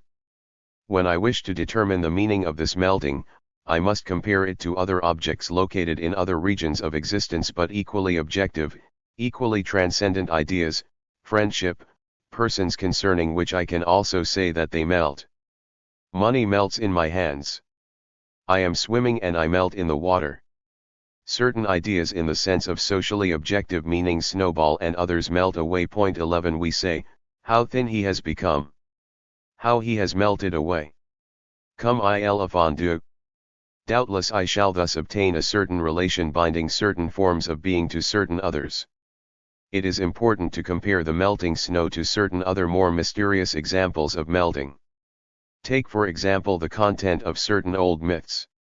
The tailor in Grimm's fairy tales takes a piece of cheese in his hands, pretends it is a stone, squeezes it so hard that the whey oozes out of it. His assistants believe that he has made a stone drip, that he is extracting the liquid from it. Such a comparison informs us of a secret liquid quality in solids, in the sense in which Audi by a happy inspiration spoke of the secret blackness of milk. This liquidity, which ought to be compared to the juice of fruits and to human blood, which is to man something like his own secret and vital liquidity, this liquidity refers us to a certain permanent possibility which the granular compact, designating a certain quality of the being of the pure in itself, possesses of changing itself into homogeneous, undifferentiated fluidity, another quality of the being of the pure in itself. We apprehend here in its origin and with all its ontological significance the polarity of the continuous and discontinuous, the feminine and masculine poles of the world, for which we shall subsequently see the dialectical development all the way to the quantum theory and wave mechanics.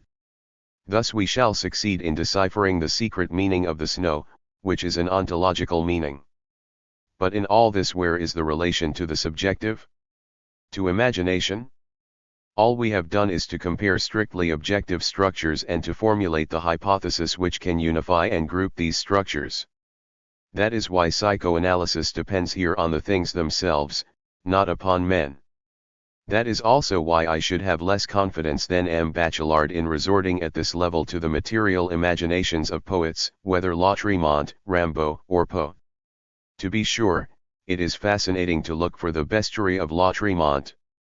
But actually, if in this research we have returned to the subjective, we shall attain results truly significant only if we consider Lautréamont as an original and pure preference for animality, and if we have first determined the objective meaning of animality. 12. In fact, if Lautréamont is what he prefers, it is necessary first to understand the nature of what he prefers. To be sure, we know well that he is going to put into the animal world something different and more than I put into it. but the subjective enrichments which inform us about Lautréamont are polarized by the objective structure of animality. This is why the existential psychoanalysis of Lautréamont supposes first an interpretation of the objective meaning of animal. Similarly, I have thought for a long time of establishing a lapidary for Rimbaud. But what meaning would it have unless we had previously established the significance of the geological in general? It will be objected that a meaning presupposes man. We do not deny this. But man, being transcendence, establishes the meaningful by his very coming into the world, and the meaningful because of the very structure of transcendence is a reference to other transcendence which can be interpreted without recourse to the subjectivity which has established it. The potential energy of a body is an objective quality of that body which can be objectively calculated while taking into account unique objective circumstances. And yet this energy can come to dwell in a body only in a world whose appearance is a correlate of that of a for itself. Similarly, a rigorously objective psychoanalysis will discover that deeply engaged in the matter of things there are other potentialities which remain entirely transcendent even though they correspond to a still more fundamental choice of human reality, a choice of being. That brings us to the second point in which we differ with M. Bachelard. Certainly any psychoanalysis must have its principles a priori. In particular, it must know what it is looking for, or how will it be able to find it. But since the goal of its research cannot itself be established by the psychoanalysis, without falling into a vicious circle, such an end must be the object of a postulate. Either we seek it in experience, or we establish it by means of some other discipline. The Freudian libido is obviously a simple postulate. Adler's will to power seems to be an unmethodical generalization from empirical data, and in fact it is this very lack of method which allows him to disregard the basic principles of a psychoanalytic method. M. Bachelard seems to rely upon these predecessors. The postulate of sexuality seems to dominate his research. At other times we are referred to death, to the trauma of birth, to the will to power. In short, his psychoanalysis seems more sure of its method than of its principles, and doubtless will count on its results to enlighten it concerning the precise goal of its research. But this is to put the cart before the horse. Consequences will never allow us to establish the principle, any more than the summation of finite modes will permit us to grasp substance. It appears to us therefore that we must here abandon these empirical principles or these postulates which would make man a priori a sexuality or a will to power, and that we should establish the goal of psychoanalysis strictly from the standpoint of ontology. This is what we have just attempted. We have seen that human reality, far from being capable of being described as libido or will to power, is a choice of being, either directly or through appropriation of the world. And we have seen when the choice is expressed through appropriation that each thing is chosen in the last analysis, not for its sexual potential but depending on the mode in which it renders being, depending on the manner in which being springs forth from its surface. A psychoanalysis of things and of their matter ought above all to be concerned with establishing the way in which each thing is the objective symbol of being and of the relation of human reality to this being. We do not deny that we should discover afterwards a whole sexual symbolism in nature, but it is a secondary and reducible stratum, which supposes first a psychoanalysis of presexual structures.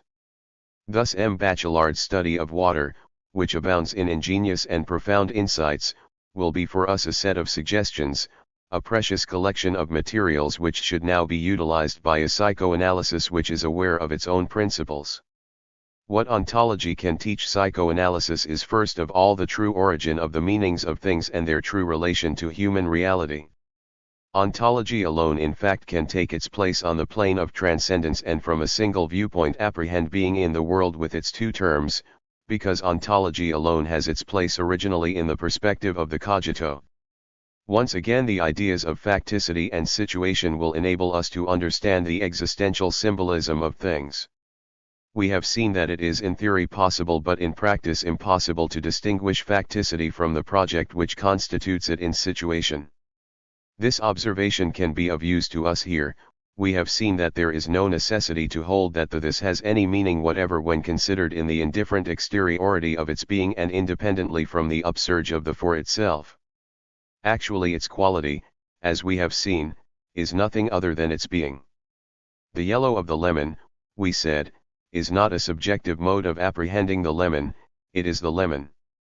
We have shown also that the whole lemon extends throughout its qualities and that each one of the qualities is spread over the others.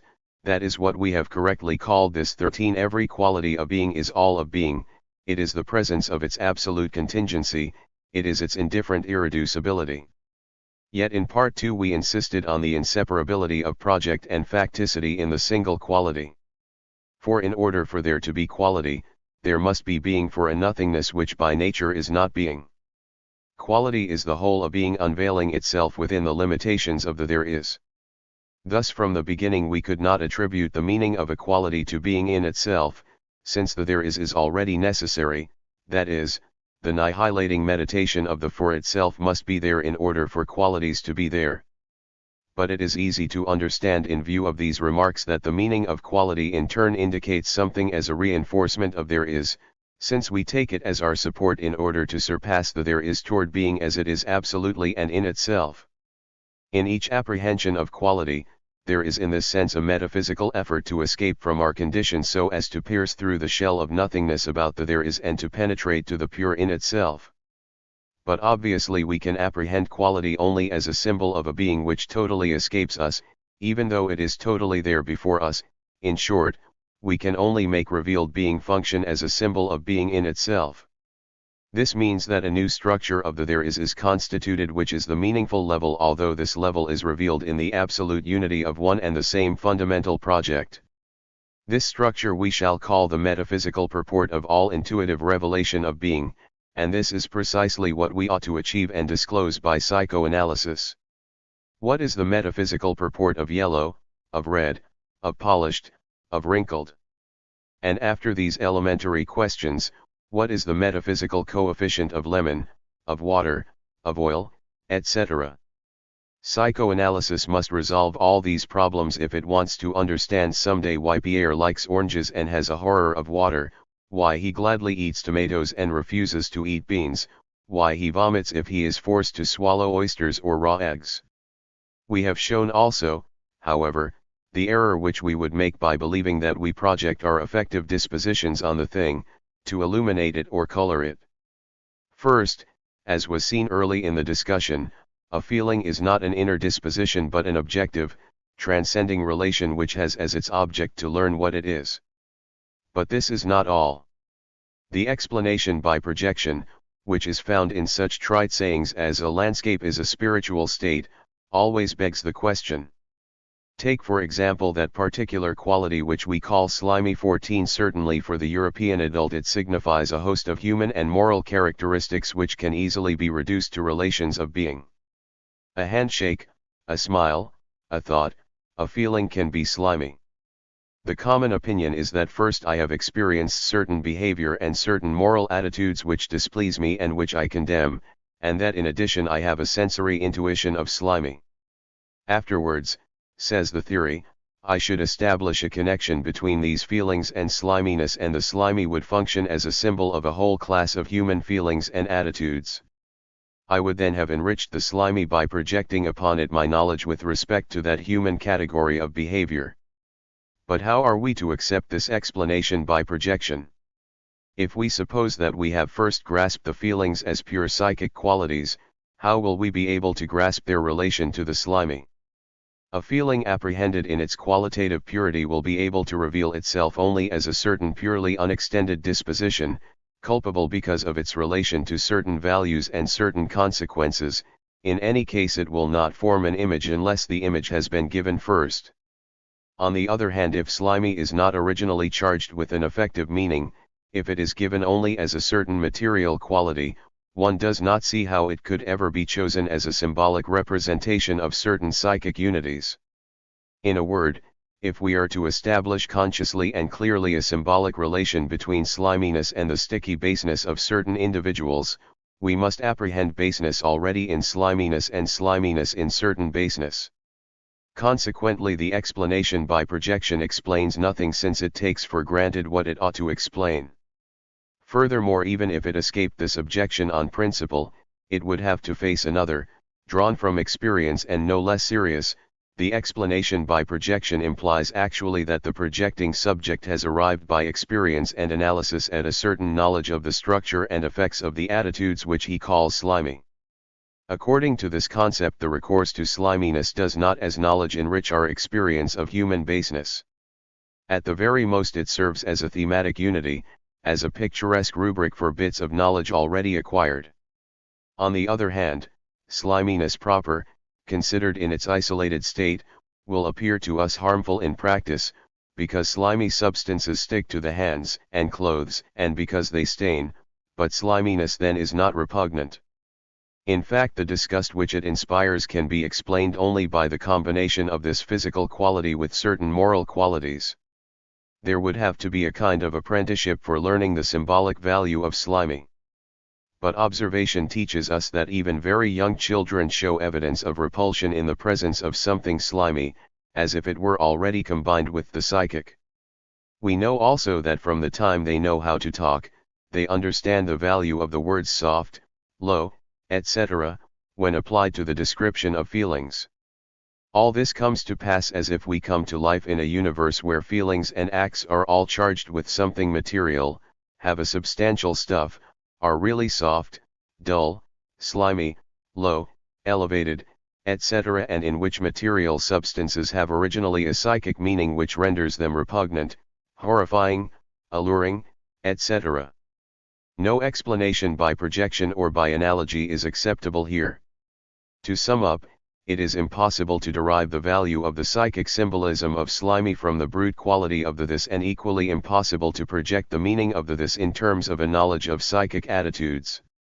How then are we to conceive of this immense and universal symbolism which is translated by our repulsion, our hates, our sympathies, our attractions toward objects whose materiality must on principle remain non-meaningful? To progress in this study it is necessary to abandon a certain number of postulates. In particular, we must no longer postulate a priori that the attribution of sliminess to a particular feeling is only an image and not knowledge. We must also refuse to admit until getting fuller information that the psychic allows us to view the physical matter symbolically, or that our experience with human baseness has any priority over the apprehension of the slimy as meaningful. Let us return to the original project. It is a project of appropriation. It compels the slimy to reveal its being, since the upsurge of the for itself into being is appropriative. The slimy when perceived is a slimy to be possessed, that is, the original bond between the slimy and myself is that I form the project of being the foundation of its being, inasmuch as it is myself ideally. From the start then it appears as a possible myself to be established, from the start it has a psychic quality. This definitely does not mean that I endow it with a soul in the manner of primitive animism, nor with metaphysical virtues, but simply that even its materiality is revealed to me as having a psychic meaning. This psychic meaning, furthermore, is identical with the symbolic value which the slimy has in relation to being in itself. This appropriative way of forcing the slimy to produce all its meanings can be considered as a formal a priori, although it is a free project and although it is identified with the being of the for itself. In fact, the appropriative mode does not depend originally on the mode of being of the slimy but only on its brute being there, on its pure encountered existence. It is like any other encounter since it is a simple project of appropriation, since it is not distinguished in any way from the pure there is, and since it is, according to whether we consider it from one point of view or the other, either pure freedom or pure nothingness. But it is precisely within the limits of this appropriative project that the slimy reveals itself and develops its sliminess. From the first appearance of the slimy, this sliminess is already a response to a demand, already a bestowal of self. The slimy appears as already the outline of a fusion of the world with myself. What it teaches me about the world, that it is like a leech sucking me, is already a reply to a concrete question. It responds with its very being, with its mode of being, with all its matter. The response which it gives is at the same time fully appropriate to the question and yet opaque and indecipherable, for it is rich with all its inexpressible materiality. It is clear inasmuch as the reply is exactly appropriate. The slimy lets itself be apprehended as that which I lack, it lets itself be examined by an appropriative inquiry, it allows its sliminess to be revealed to this outline of appropriation. Yet it is opaque because if the meaningful form is evoked in the slimy by the for itself, all its sliminess comes to succor and replenish it. We are referred then to a meaning which is full and dense, and this meaning releases for us first being in itself in so far as the slimy is at the moment that which is manifesting the world, and second an outline of ourselves, in so far as the appropriation outlines something like a founding act on the part of the slimy. What comes back to us then as an objective quality is a new nature which is neither material, and physical, nor psychic, but which transcends the opposition of the psychic and the physical, by revealing itself to us as the ontological expression of the entire world, that is, which offers itself as a rubric for classifying all the this in the world, so that we have to deal with material organizations or transcended transcendences. This means that the apprehension of the slimy as such has, by the same stroke, created for the in itself of the world a particular mode of giving itself. In its own way it symbolizes being, that is, so long as the contact with the slimy endures, everything takes place for us as if sliminess were the meaning of the entire world or the unique mode of being in itself, in the same way as for the primitive clan of lizards all objects are lizards. What mode of being is symbolized by the slimy? I see first that it is the homogeneity and the imitation of liquidity. A slimy substance like pitch is an aberrant fluid. At first, with the appearance of a fluid it manifests to us a being which is everywhere fleeing and yet everywhere similar to itself, which on all sides escapes yet on which one can float, a being without danger and without memory, which eternally is changed into itself, on which one leaves no mark and which could not leave a mark on us, a being which slides and on which one can slide, which can be possessed by something sliding, by a rowboat, a motorboat, or water ski, and which never possesses because it rolls over us, a being which is eternity and infinite temporality because it is a perpetual change without anything which changes, a being which best symbolizes in the synthesis of eternity and temporality, a possible fusion of the for itself as pure temporality and the in itself as pure eternity. But immediately the slimy reveals itself as essentially ambiguous because its fluidity exists in slow motion, there is a sticky thickness in its liquidity, it represents in itself a dawning triumph of the solid over the liquid, that is, a tendency of the indifferent in itself, which is represented by the pure solid, to fix the liquidity, to absorb the for itself which ought to dissolve it. Slime is the agony of water. It presents itself as a phenomenon in process of becoming, it does not have the permanence within change that water has, but on the contrary represents an accomplished break in a change of state. This fixed instability in the slimy discourages possession. Water is more fleeting, but it can be possessed in its very flight as something fleeting. The slimy flees with a heavy flight which has the same relation to water as the unwieldy earthbound flight of the chicken has to that of the hawk. Even this flight cannot be possessed because it denies itself as flight. It is already almost a solid permanence. Nothing testifies more clearly to its ambiguous character as a substance in between two states than the slowness with which the slimy melts into itself. A drop of water touching the surface of a large body of water is instantly transformed into the body of water. We do not see the operation as buccal absorption, so to speak, of the drop of water by the body of water, but rather as a spiritualizing and breaking down of the individuality of a single being which is dissolved in the great all from which it had issued. The symbol of the body of water seems to play a very important role in the construction of pantheistic systems. It reveals a particular type of relation of being to being. But if we consider the slimy 15, we note that it presents a constant hysteresis in the phenomenon of being transmuted into itself. The honey which slides off my spoon onto the honey contained in the jar first sculptures the surface by fastening itself on it in relief, and its fusion with the whole is presented as a gradual sinking, a collapse which appears at once as a deflation. Think for example of children's pleasure in playing with a toy which whistles when inflated and groans mournfully when deflating. 16, and as display like the flattening out of the full breasts of a woman who is lying on her back.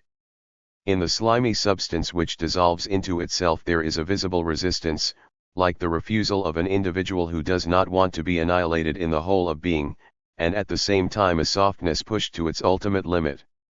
For the soft is only an annihilation which is stopped halfway. The soft is what furnishes us with the best image of our own destructive power and its limitations. The slowness of the disappearance of the slimy drop in the bosom of the whole is grasped first in softness, which is like a retarded annihilation and seems to be playing for time, but this softness lasts up to the end. The drop is sucked into the body of the slimy substance. This phenomenon gives rise to several characteristics of the slimy. First, it is soft to touch. Throw water on the ground, it runs. Throw a slimy substance, it draws itself out, it displays itself, it flattens itself out, it is soft. Touch the slimy, it does not flee, it yields. There is in the very fact that we cannot grasp water a pitiless hardness which gives to it a secret sense of being metal. Finally, it is incompressible like steel. The slimy is compressible. It gives us at first the impression that it is a being which can be possessed. Doubly so, its sliminess, its adherence to itself prevent it from escaping. I can take it in my hands, separate a certain quantity of honey or of pitch from the rest in the jar, and thereby create an individual object by a continuous creation, but at the same time the softness of this substance which is squashed in my hands gives me the impression that I am perpetually destroying it. Actually, we have here the image of destruction creation. The slimy is docile. Only at the very moment when I believe that I possess it, behold, by a curious reversal, it possesses me. Here appears its essential character. Its softness is leech-like. If an object which I hold in my hands is solid, I can let go when I please. Its inertia symbolizes for me my total power. I give it its foundation, but it does not furnish any foundation for me.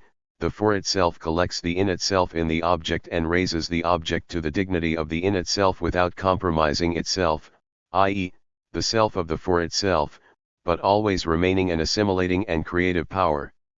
It is the for itself which absorbs the in itself. In other words, possession asserts the primacy of the for itself in the synthetic being in itself for itself. Yet here is the slimy reversing the terms. The for itself is suddenly compromised. I open my hands, I want to let go of the slimy and it sticks to me, it draws me, it sucks at me.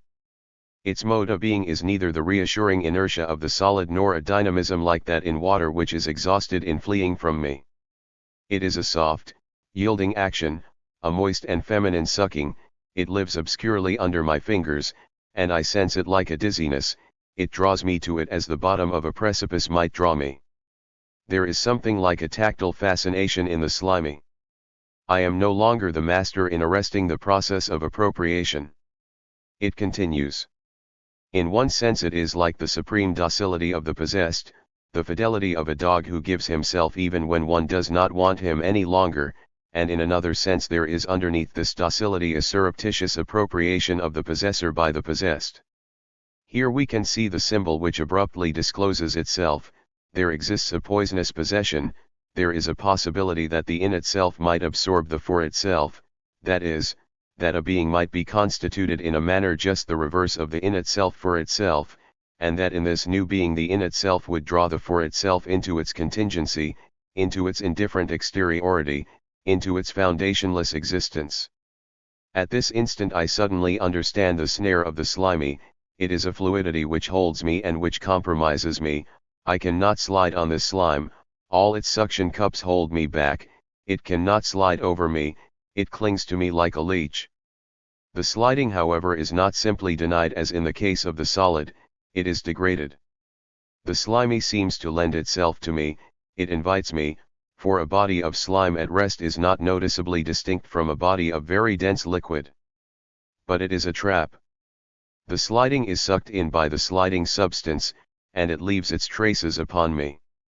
The slime is like a liquid seen in a nightmare, where all its properties are animated by a sort of life and turn back against me. Slime is the revenge of the in itself. A sickly sweet, feminine revenge which will be symbolized on another level by the quality sugary. This is why the sugar-like sweetness to the taste, an indelible sweetness, which remains indefinitely in the mouth even after swallowing, perfectly completes the essence of the slimy. A sugary sliminess is the ideal of the slimy. It symbolizes the sugary death of the for itself, like that of the wasp which sinks into the jam and drowns in it. But at the same time the slimy is myself, by the very fact that I outline an appropriation of the slimy substance. That sucking of the slimy which I feel on my hands outlines a kind of continuity of the slimy substance in myself. These long, soft strings of substance which fall from me to the slimy body, when, for example, I plunge my hand into it and then pull it out again, symbolize a rolling off of myself in the slime. And the hysteresis which I establish in the fusion of the ends of these strings with the larger body, symbolizes the resistance of my being to absorption into the in itself. If I dive into the water, if I plunge into it, if I let myself sink in it, I experience no discomfort, for I do not have any fear whatsoever that I may dissolve in it, I remain a solid in its liquidity. If I sink in the slimy, I feel that I am going to be lost in it, that is, that I may dissolve in the slime precisely because the slimy is in process of solidification. The sticky would present the same aspect as the slimy from this point of view, but it does not have the same fascination, it does not compromise because it is inert. In the very apprehension of the slimy there is a gluey substance, compromising and without equilibrium, like the haunting memory of a metamorphosis. To touch the slimy is to risk being dissolved in sliminess. Now this dissolution by itself is frightening enough, because it is the absorption of the for itself by the in itself as ink is absorbed by a blotter. But it is still more frightening in that the metamorphosis is not just into a thing, bad as that would be, but into slime.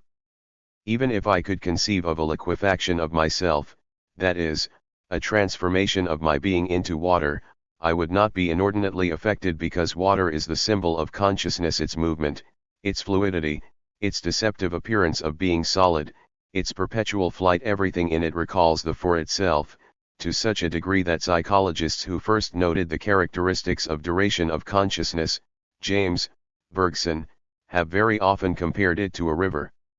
A river best evokes the image of the constant interpenetration of the parts by a whole and their perpetual dissociation and free movement. But the slimy offers a horrible image. It is horrible in itself for a consciousness to become slimy. This is because the being of the slimy is a soft clinging, there is a sly solidarity and complicity of all its leech-like parts, a vague, soft effort made by each to individualize itself, followed by a falling back and flattening out that is emptied of the individual, sucked in on all sides by the substance. A consciousness which became slimy would be transformed by the thick stickiness of its ideas. From the time of our upsurge into the world, we are haunted by the image of a consciousness which would like to launch forth into the future, toward a projection of self, and which at the very moment when it was conscious of arriving there would be slyly held back by the invisible suction of the past, and which would have to assist in its own slow dissolution in this past which it was fleeing, would have to aid in the invasion of its project by 1,000 parasites until finally it completely lost itself. The flight of ideas found in the psychosis of influence gives us the best image of this horrible condition. But what is it then which is expressed by this fear on the ontological level if not exactly the flight of the for itself before the in itself of facticity, that is, exactly temporalization? The horror of the slimy is the horrible fear that time might become slimy, that facticity might progress continually and insensibly and absorb the for itself which exists it. It is the fear not of death, not of the pure in itself, not of nothingness, but of a particular type of being, which does not actually exist any more than the in itself for itself and which is only represented by the slimy. It is an ideal being which I reject with all my strength and which haunts me as value haunts my being, an ideal being in which the foundationless in itself has priority over the for itself. We shall call it an anti-value. Thus in the project of appropriating the sliminess is revealed suddenly as a symbol of an anti-value. It is a type of being not realized but threatening which will perpetually haunt consciousness as the constant danger which it is fleeing, and hence will suddenly transform the project of appropriation into a project of flight. Something has appeared which is not the result of any prior experience but only of the pre-ontological comprehension of the in itself and the for itself, and this is the peculiar meaning of the slimy. In one sense it is an experience since sliminess is an intuitive discovery, in another sense it is like the discovery of an adventure of being. Henceforth for itself there appears a new danger, a threatening mode of being which must be avoided, a concrete category which it will discover everywhere. The slimy does not symbolize any psychic attitude a priori, it manifests a certain relation of being with itself, and this relation has originally a psychic quality because I have discovered it in a plan of appropriation and because the sliminess has returned my image to me. Thus I am enriched from my first contact with the slimy, by a valid ontological pattern beyond the distinction between psychic and non-psychic, which will interpret the meaning of being and of all the existence of a certain category, this category arising, moreover, like an empty skeletal framework before the experience with different kinds of sliminess. I have projected it into the world by my original project when faced with the slimy. It is an objective structure of the world and at the same time an anti-value, that is, it determines an area where slimy objects will arrange themselves. Henceforth each time that an object will manifest to me this relation of being, whether it is a matter of a handshake, of a smile, or of a thought, it will be apprehended by definition as slimy, that is, beyond its phenomenal context, it will appear to me as constituting along with pitch, glue, honey, etc. the great ontological region of sliminess. Conversely, to the extent that the this which I wish to appropriate, represents the entire world, the slimy, from my first intuitive contact, appears to me rich with a host of obscure meanings and references which surpass it. The slimy is revealed in itself as much more than the slimy. From the moment of its appearance it transcends all distinctions between psychic and physical, between the brute existent and the meanings of the world, it is a possible meaning of being. The first experience which the infant can have with the slimy enriches him psychologically and morally. He will not need to reach adulthood to discover the kind of sticky baseness which we figuratively name slimy, it is there near him in the very sliminess of honey or of glue. What we say concerning the slimy is valid for all the objects which surround the child. The simple revelation of their matter extends his horizon to the extreme limits of being and bestows upon him at the same stroke a collection of clues for deciphering the being of all human facts. This certainly does not mean that he knows from the start the ugliness, the characteristics, or the beauties of existence. He is merely in possession of all the meanings of being of which ugliness and beauty, attitudes, psychic traits, sexual relations, etc. will never be more than particular exemplifications. The gluey, the sticky, the hazy, etc., holes in the sand and in the earth, caves, the light, the night, etc. all reveal to him modes of pre-psychic and pre-sexual being which he will spend the rest of his life explaining. There is no such thing as an innocent child. We will gladly recognize along with the Freudians the innumerable relations existing between sexuality and certain matter and forms in the child's environment. But we do not understand by this that a sexual instinct already constituted has charged them with a sexual significance. On the contrary, it seems to us that this matter and these forms are apprehended in themselves, and they reveal to the child the for itself's modes of being and relations to being which will illuminate and shape his sexuality. To cite only one example, many psychoanalysts have been struck by the attraction which all kinds of holes exert on the child, whether holes in the sand or in the ground, crypts, caves, hollows, or whatever, and they have explained this attraction either by the anal character of infant sexuality, or by prenatal shock, or by a presentiment of the adult sexual act. But we cannot accept any of these explanations. The idea of birth trauma is highly fantastic. The comparison of the whole to the feminine sexual organ supposes in the child an experience which he cannot possibly have had or a presentiment which we cannot justify. As for the child's anal sexuality, we would not think of denying it, but if it is going to illuminate the holes which he encounters in the perceptual field and charge them with symbolism, then it is necessary that the child apprehend his anus as a whole. To put it more clearly, the child would have to apprehend the essence of the whole, of the orifice, as corresponding to the sensation which he receives from his anus. But we have demonstrated sufficiently the subjective character of my relation with my body so that we can understand the impossibility of saying that the child apprehends a particular part of his body as an objective structure of the universe. It is only to another person that the anus appears as an orifice. The child himself can never have experienced it as such. Even the intimate care which the mother gives the child could not reveal the anus in this aspect, since the anus as an erogenous zone, or a zone of pain, is not provided with tactile nerve endings. On the contrary, it is only through another, through the words which the mother uses to designate the child's body, that he learns that his anus is a hole.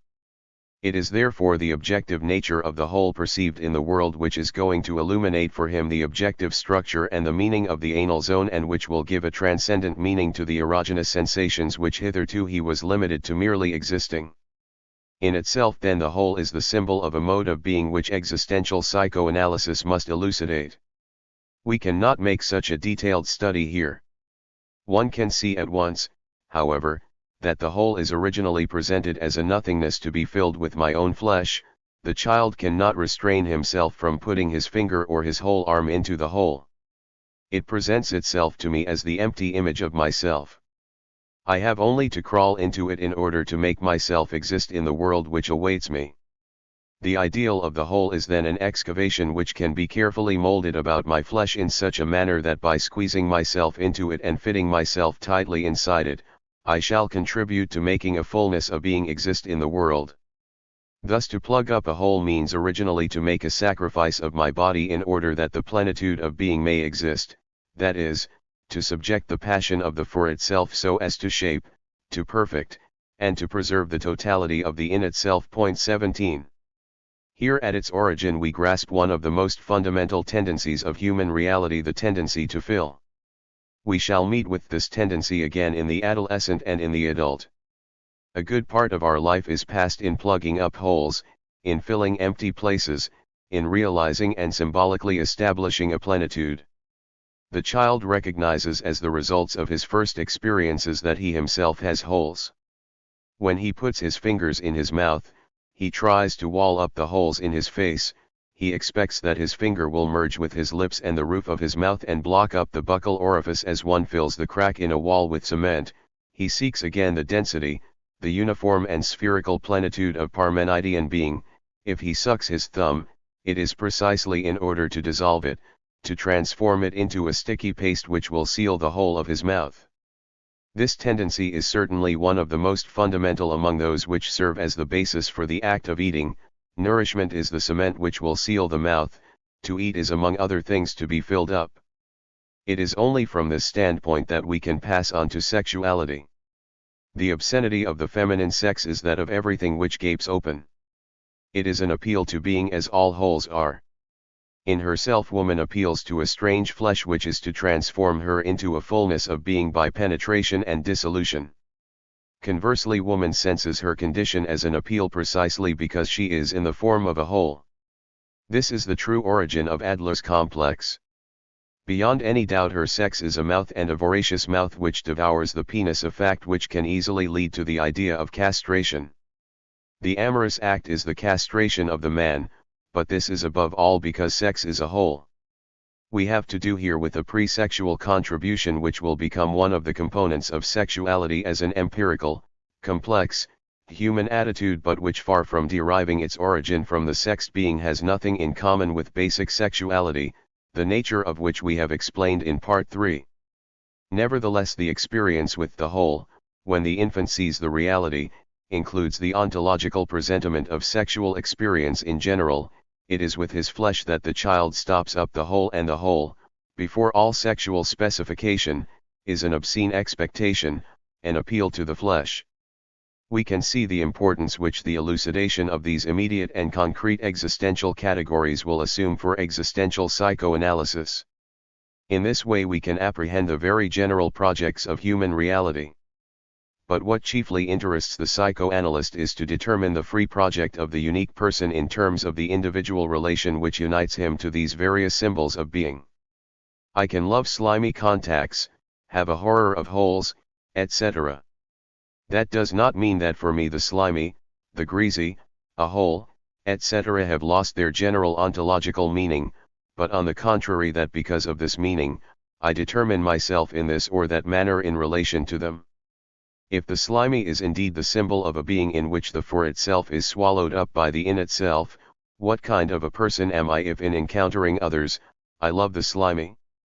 To what fundamental project of myself am I referred if I want to explain this love of an ambiguous, sucking in itself? In this way tastes do not remain irreducible givens. If one knows how to question them, they reveal to us the fundamental projects of the person. Down to even our alimentary preferences, they all have a meaning. We can account for this fact if we will reflect that each taste is presented, not as an absurd datum which we must excuse but as an evident value. If I like the taste of garlic, it seems irrational to me that other people cannot like it. To eat is to appropriate by destruction, it is at the same time to be filled up with a certain being. And this being is given as a synthesis of temperature, density, and flavor proper. In a word, this synthesis signifies a certain being, and when we eat, we do not limit ourselves to knowing certain qualities of this being through taste. By tasting them we appropriate them. Taste is assimilation. By the very act of biting, the tooth reveals the density of a body which it is transforming into gastric contents. Thus the synthetic intuition of food is in itself an assimilative destruction. It reveals to me the being which I am going to make my flesh. Henceforth, what I accept or what I reject with disgust is the very being of that existent, or if you prefer, the totality of the food proposes to me a certain mode of being of the being which I accept or refuse. This totality is organized as a form in which less intense qualities of density and of temperature are effaced behind the flavor proper which expresses them. The sugary, for example, expresses the slimy when we eat a spoonful of honey or molasses, just as an analytical function expresses a geometric curve. This means that all qualities which are not strictly speaking flavor but which are masked, melted, buried in the flavor, represent the matter of the flavor. The piece of chocolate which at first offers a resistance to my tooth, soon abruptly gives way and crumbles. Its resistance first, then its crumbling is chocolate. In addition, they are united to certain temporal characteristics of flavor, that is, to its mode of temporalization. Certain tastes give themselves all at once, some are like delayed action fuses, some release themselves by degrees, certain ones dwindle slowly until they disappear, and still others vanish at the very moment one thinks to possess them. These qualities are organized along with density and temperature. In addition, on another level they express the visual aspect of the food. If I eat a pink cake, the taste of it is pink, the light sugary perfume, the oiliness of the buttercream are the pink. Thus I eat the pink as I see the sugary. We conclude that flavor, due to this fact, has a complex architecture and differentiated matter. It is this structured matter which represents for us a particular type of being that we can assimilate or reject with nausea, according to our original project. It is not a matter of indifference whether we like oysters or clams, snails or shrimp, if only we know how to unravel the existential significance of these foods. Generally speaking, there is no irreducible taste or inclination. They all represent a certain appropriative choice of being. It is up to existential psychoanalysis to compare and classify them. Ontology abandons us here. It has merely enabled us to determine the ultimate ends of human reality, its fundamental possibilities, and the value which haunts it. Each human reality is at the same time a direct project to metamorphose its own for itself into an in itself for itself, and a project of the appropriation of the world as a totality of being in itself, in the form of a fundamental quality. Every human reality is a passion in that it projects losing itself so as to found being, and by the same stroke to constitute the in itself which escapes contingency by being its own foundation, the ens causa sui, which religions call God. Thus the passion of man is the reverse of that of Christ, for man loses himself as man in order that God may be born. But the idea of God is contradictory, and we lose ourselves in vain. Man is a useless passion. Conclusion. I in itself and for itself, metaphysical implications. We are finally in a position to form conclusions. Already in the introduction we discovered consciousness as an appeal to being, and we showed that the cogito refers immediately to a being in itself which is the object of consciousness. But after our description of the in itself and the for itself, it appeared to us difficult to establish a bond between them, and we feared that we might fall into an insurmountable dualism. This dualism threatened us again in another way. In fact, to the extent that it can be said of the for itself that it is, we found ourselves confronting two radically distinct modes of being, that of the for itself which has to be what it is, i.e., which is what it is not and which is not what it is, and that of the in itself which is what it is. We asked then if the discovery of these two types of being had resulted in establishing an hiatus which would divide being, as a general category belonging to all existence, into two incommunicable regions, in each one of which the notion of being must be taken in an original and unique sense. Our research has enabled us to answer the first of these questions. The for itself and the in itself are reunited by a synthetic connection which is nothing other than the for itself itself. The for itself, in fact, is nothing but the pure annihilation of the in itself. It is like a whole of being at the heart of being. One may be reminded here of that convenient fiction by which certain popularizers are accustomed to illustrate the principle of the conservation of energy. If, they say, a single one of the atoms which constitute the universe were annihilated, there would result a catastrophe which would extend to the entire universe, and this would be, in particular, the end of the Earth and of the solar system. This metaphor can be of use to us here. The for itself is like a tiny annihilation which has its origin at the heart of being, and this annihilation is sufficient to cause a total upheaval to happen to the in itself. This upheaval is the world. The for itself has no reality save that of being the annihilation of being. Its sole qualification comes to it from the fact that it is the annihilation of an individual and particular in itself and not of a being in general. The for itself is not nothingness in general but a particular privation. It constitutes itself as the privation of this being. Therefore we have no business asking about the way in which the for itself can be united with the in itself, since the for itself is in no way an autonomous substance. As annihilation it is made to be by the in itself. As an internal negation it must by means of the in itself make known to itself what it is not and consequently what it has to be. If the cogito necessarily leads outside the self, if consciousness is a slippery slope on which one cannot take one's stand without immediately finding oneself tipped outside onto being in itself, this is because consciousness does not have by itself any sufficiency of being as an absolute subjectivity. From the start it refers to the thing. For consciousness there is no being except for this precise obligation to be a revealing intuition of something. What does this mean except that consciousness is the Platonic other?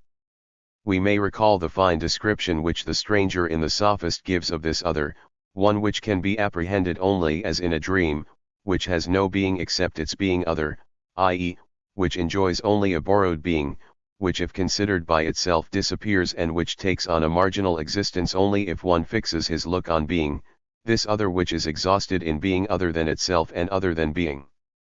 It even seems that Plato perceived the dynamic character which the otherness of the other presented in relation to itself, for in certain passages he sees in this the origin of motion. But he could have gone still further. He would have seen then that the other, or relative non-being, could have a semblance of existence only by virtue of consciousness. To be other than being is to be self-consciousness in the unity of the temporalizing ecstasies.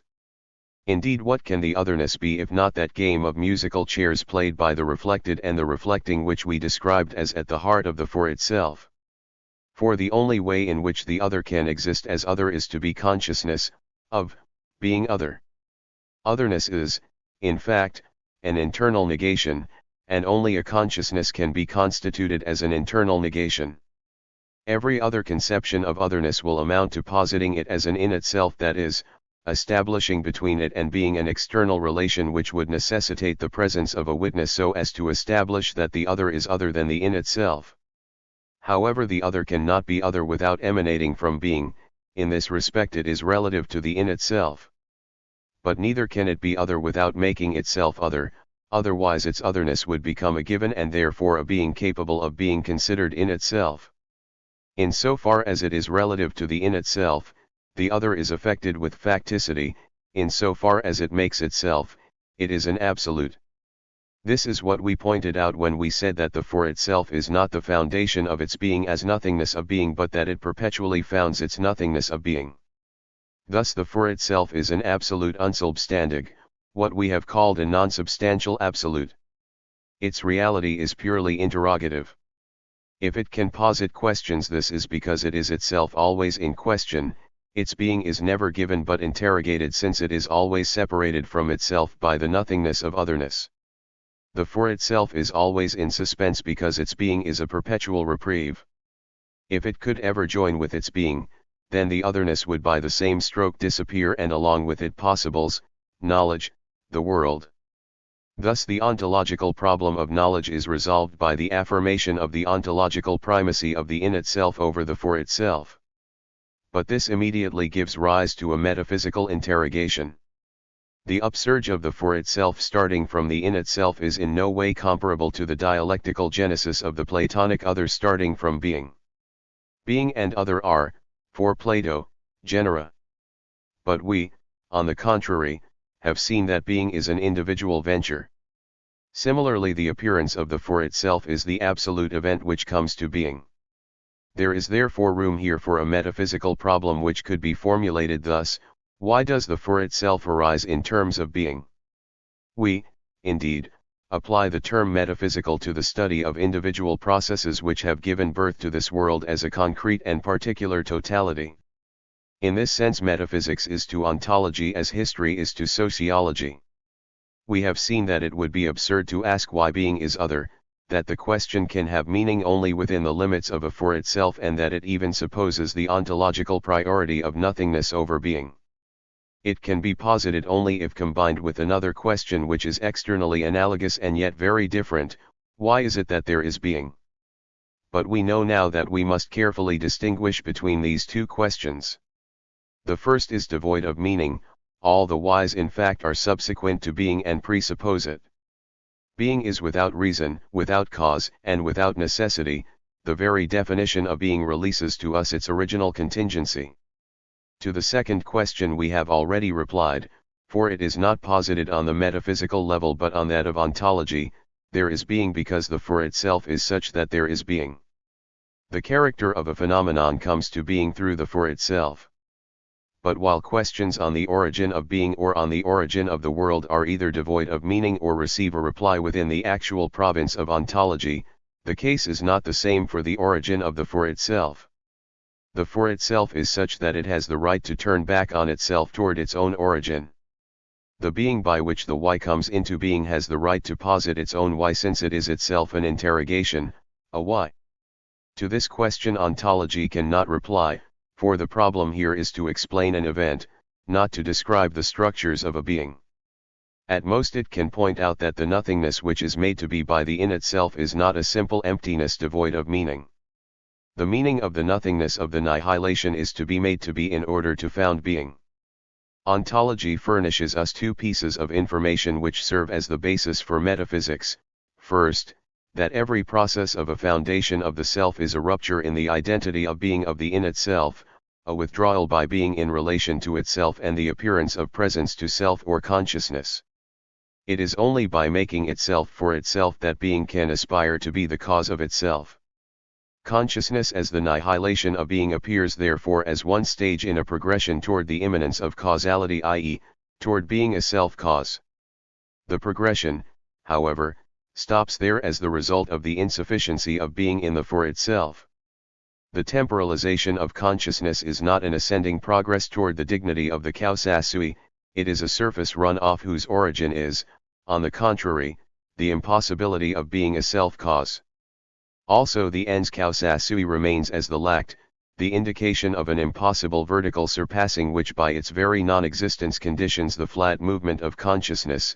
In the same way the vertical attraction which the moon exercises on the ocean has for its result the horizontal displacement which is the tide. The second piece of information which metaphysics can draw from ontology is that the for itself is effectively a perpetual project of founding itself qua being and a perpetual failure of this project.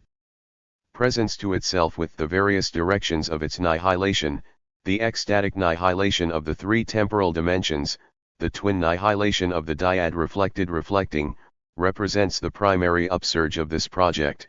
Reflection represents the splitting of the project which turns back on itself in order to found itself at least as a project, and the aggravation of the annihilating hiatus by the failure of this project itself. Doing and having, the cardinal categories of human reality, are immediately or mediately reduced to the project of being. Finally, the plurality of both can be interpreted as human reality's final attempt to found itself, resulting in the radical separation of being and the consciousness of being. Thus ontology teaches us two things: 1, if the in itself were to found itself, it could attempt to do so only by making itself consciousness, that is, the concept of causa sui includes within it that of presence to self, i.e., the annihilating decompression of being. 2, consciousness is in fact a project of founding itself, that is, of attaining to the dignity of the in itself for itself or in itself as self-cause. But we cannot derive anything further from this. Nothing allows us to affirm on the ontological level that the annihilation of the in itself in for itself has for its meaning from the start and at the very heart of the in itself the project of being its own self-cause. Quite the contrary. Ontology here comes up against a profound contradiction, since it is through the for itself that the possibility of a foundation comes to the world.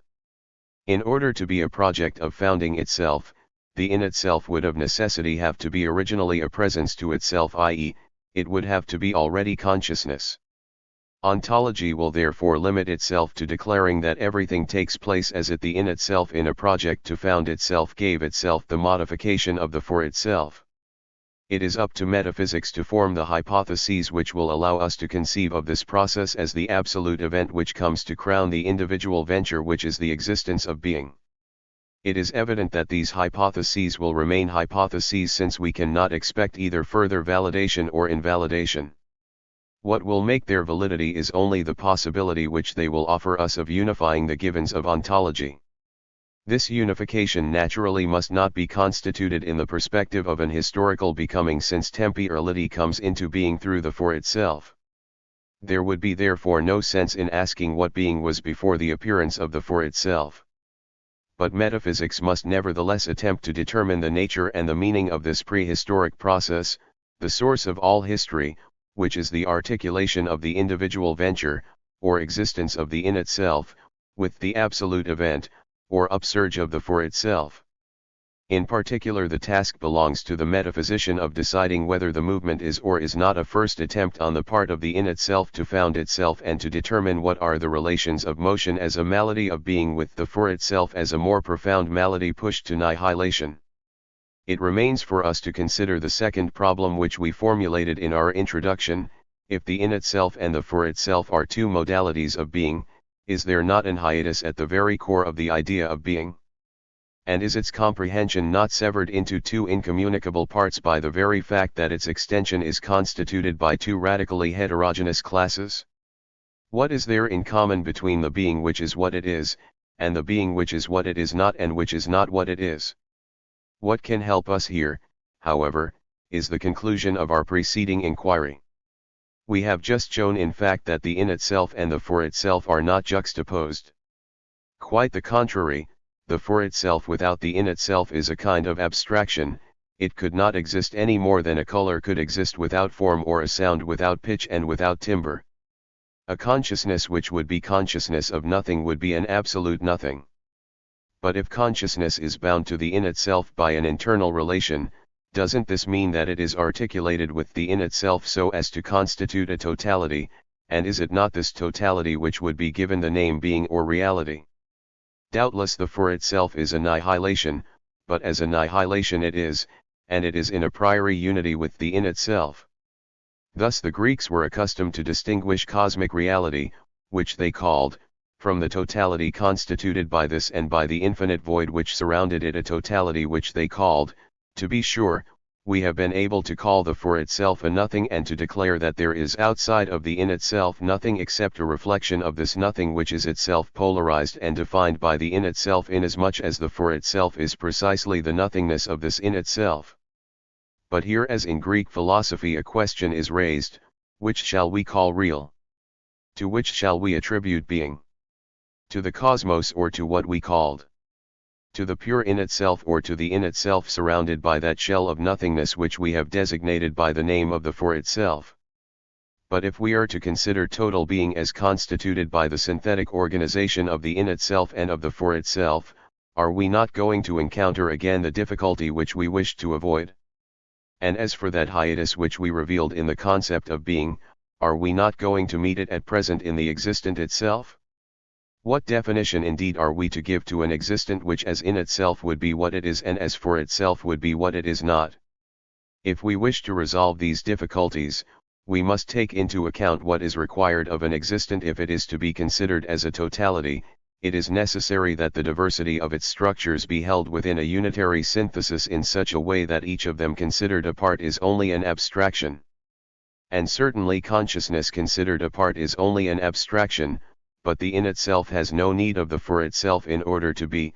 The passion of the for itself only causes there to be in itself. The phenomenon of in itself is an abstraction without consciousness, but its being is not an abstraction. If we wish to conceive of a synthetic organization such that the for itself is inseparable from the in itself and conversely such that the in itself is indissolubly bound to the for itself, we must conceive of the synthesis in such a way that the in itself would receive its existence from the nihilation which caused there to be consciousness of it. What does this mean if not that the indissoluble totality of in itself and for itself is conceivable only in the form of a being which is its own self-cause? It is this being and no other which could be valid absolutely as that of which we spoke earlier. And if we can raise the question of the being of the for itself articulated in the in itself, it is because we define ourselves a priori by means of a pre-ontological comprehension of the ens causa sui. Of course this ens causa sui is impossible, and the concept of it, as we have seen, includes a contradiction. Nevertheless the fact remains that since we raise the question of the being of the by adopting the point of view of the ens causa sui, it is from this point of view that we must set about examining the credentials of this. Has it not appeared due to the mere fact of the upsurge of the for itself, and is not the for itself originally a project of being its own self-cause? Thus we begin to grasp the nature of total reality. Total being, the concept of which would not be cleft by an hiatus and which would nevertheless not exclude the nihilated being of the for itself, that being whose existence would be a unitary synthesis of the in itself and of consciousness. This ideal being would be the in itself founded by the for itself and identical with the for itself which founds it, i.e., the ens causa sui. But precisely because we adopt the point of view of this ideal being in order to judge the real being which we call, we must establish that the real is an abortive effort to attain to the dignity of the self-cause. Everything happens as if the world, man, and men in the world succeeded in realizing only a missing God. Everything happens therefore as if the in itself and the for itself were presented in a state of disintegration in relation to an ideal synthesis. Not that the integration has ever taken place, but on the contrary, precisely because it is always indicated and always impossible. It is this perpetual failure which explains both the indissolubility of the in itself and of the for itself, and at the same time their relative independence. Similarly, when the unity of the cerebral functions is shattered, phenomena are produced which simultaneously present a relative autonomy and which at the same time can be manifested only on the ground of the disintegration of a totality. It is this failure which explains the hiatus which we encounter both in the concept of being and in the existent. If it is impossible to pass from the notion of being in itself to that of being for itself and to reunite them in a common genus, this is because the passage in fact from the one to the other and their reuniting cannot be effected. We know that for Spinoza and for Hegel, for example, if a synthesis is arrested before its completion and the terms fixed in a relative dependence and at the same time in a relative independence, then the synthesis is constituted suddenly as an error.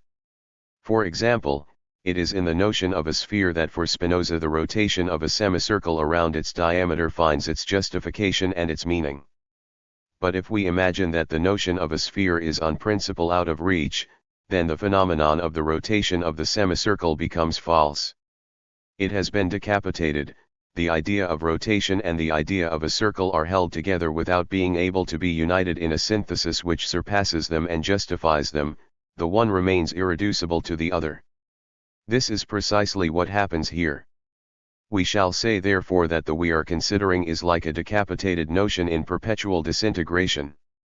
and it is in the form of a disintegrated ensemble that it presents itself to us in its ambiguity, that is, so that one can ad libitum insist on the dependence of the beings under consideration or on their independence. There is here a passage which is not completed, a short circuit. On this level we find again that notion of a detotalized totality which we have already met in connection with the for itself and in connection with the consciousnesses of others. But this is a third type of detotalization. In the simply detotalized totality of reflection, the reflective had to be reflected on, and the reflected on had to be the reflected. The double negation remained evanescent. In the case of the for others, the reflection reflecting, reflected was distinguished from the reflection reflecting, reflecting in that each one had to not be the other. Thus the for itself and the other for itself constitute a being in which each one confers the being other on the other by making himself other. As for the totality of the for itself and the in itself, this has for its characteristic the fact that the for itself makes itself other in relation to the in itself, but that the in itself is in no way other than the for itself in its being. The in itself purely and simply is. If the relation of the in itself to the for itself were the reciprocal of the relation of the for itself to the in itself, we should fall into the case of being for others. But this is definitely not the case, and it is this absence of reciprocity which characterizes the of which we spoke earlier. To this extent it is not absurd to raise the question of the totality. In fact, when we studied the for others, we established that it was necessary that there be a being which was an other me and which had to be the reflective scissiparity of the for others. But at the same time this being which is an other me appeared to us as being able to exist only if it included an inapprehensible non-being of exteriority. We asked then if the paradoxical character of the totality was in itself an irreducible, and if we could posit the mind as the being which is and which is not. But we decided that the question of the synthetic unity of consciousnesses had no meaning, for it presupposed that it was possible for us to assume a point of view on the totality. Actually we exist on the foundation of this totality and as engaged in it.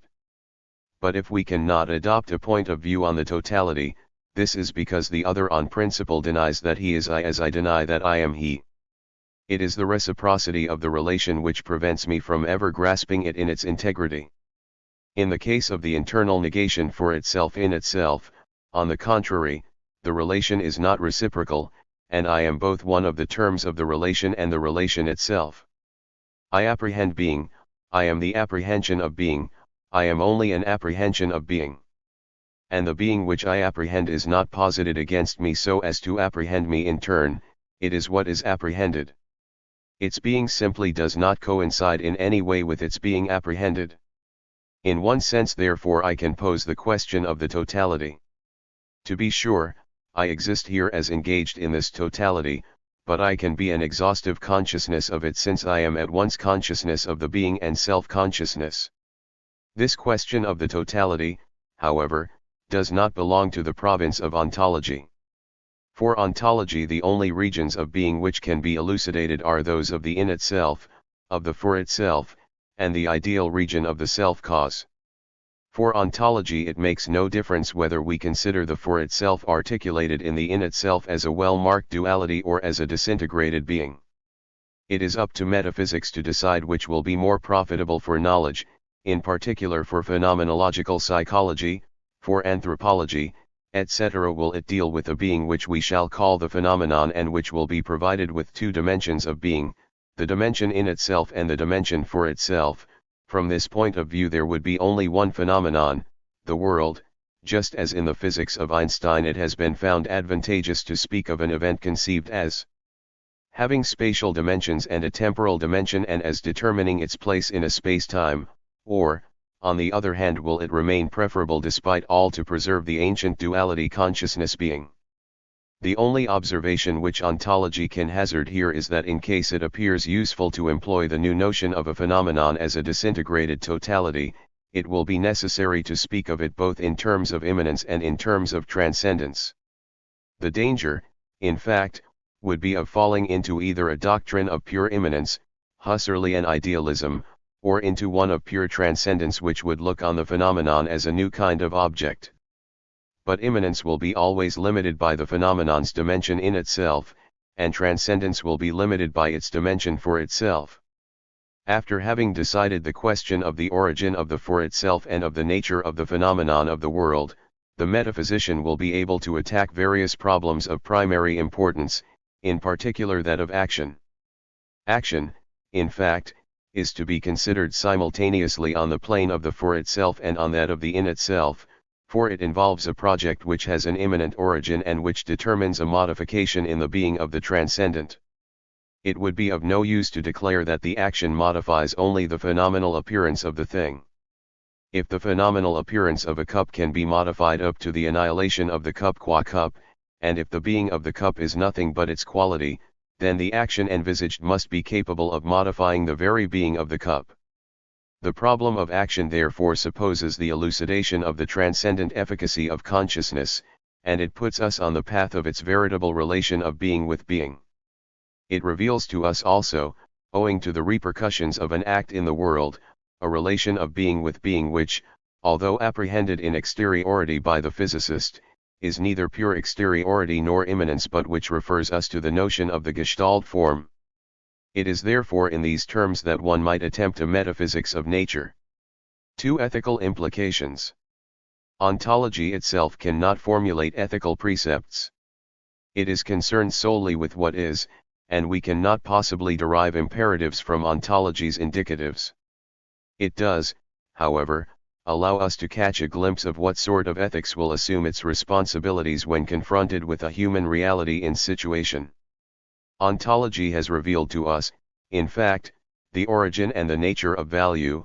We have seen that value is the lack in relation to which the for itself determines its being as a lack. By the very fact that the for itself exists, as we have seen, value arises to haunt its being for itself. It follows that the various tasks of the for itself can be made the object of an existential psychoanalysis, for they all aim at producing the missing synthesis of consciousness and being in the form of value or self-cause. Thus existential psychoanalysis is moral description, for it releases to us the ethical meaning of various human projects. It indicates to us the necessity of abandoning the psychology of interest along with any utilitarian interpretation of human conduct by revealing to us the ideal meaning of all human attitudes. These meanings are beyond egoism and altruism, beyond also any behavior which is called disinterested. Man makes himself man in order to be God, and selfness considered from this point of view can appear to be an egoism, but precisely because there is no common measure between human reality and the self-cause which it wants to be, one could just as well say that man loses himself in order that the self-cause may exist. We will consider then that all human existence is a passion, the famous self-interest being only one way freely chosen among others to realize this passion. But the principal result of existential psychoanalysis must be to make us repudiate the spirit of seriousness. The spirit of seriousness has two characteristics: it considers values as transcendent givens independent of human subjectivity, and it transfers the quality of desirable from the ontological structure of things to their simple material constitution. For the spirit of seriousness, for example, bread is desirable because it is necessary to live, a value written in an intelligible heaven, and because bread is nourishing. The result of the serious attitude, which as we know rules the world, is to cause the symbolic values of things to be drunk in by their empirical idiosyncrasy as ink by a blotter. It puts forward the opacity of the desired object and posits it in itself as a desirable irreducible. Thus we are already on the moral plane but concurrently on that of bad faith, for it is an ethics which is ashamed of itself and does not dare speak its name. It has obscured all its goals in order to free itself from anguish. Man pursues being blindly by hiding from himself the free project which is this pursuit. He makes himself such that he is waited for by all the tasks placed along his way. Objects are mute demands, and he is nothing in himself but the passive obedience to these demands.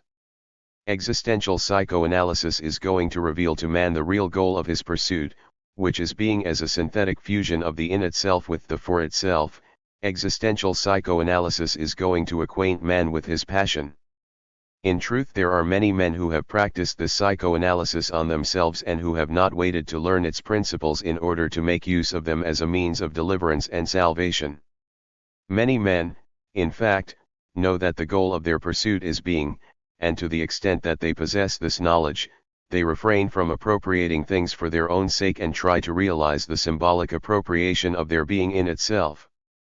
But to the extent that this attempt still shares in the spirit of seriousness, and that these men can still believe that their mission of affecting the existence of the in itself for itself is written in things, they are condemned to despair, for they discover at the same time that all human activities are equivalent, for they all tend to sacrifice man in order that the self-cause may arise, and that all are on principle doomed to failure. Thus it amounts to the same thing whether one gets drunk alone or is a leader of nations. If one of these activities takes precedence over the other, this will not be because of its real goal but because of the degree of consciousness which it possesses of its ideal goal, and in this case it will be the quietism of the solitary drunkard which will take precedence over the vain agitation of the leader of nations. But ontology and existential psychoanalysis, or the spontaneous and empirical application which men have always made of these disciplines, must reveal to the moral agent that he is the being by whom values exist.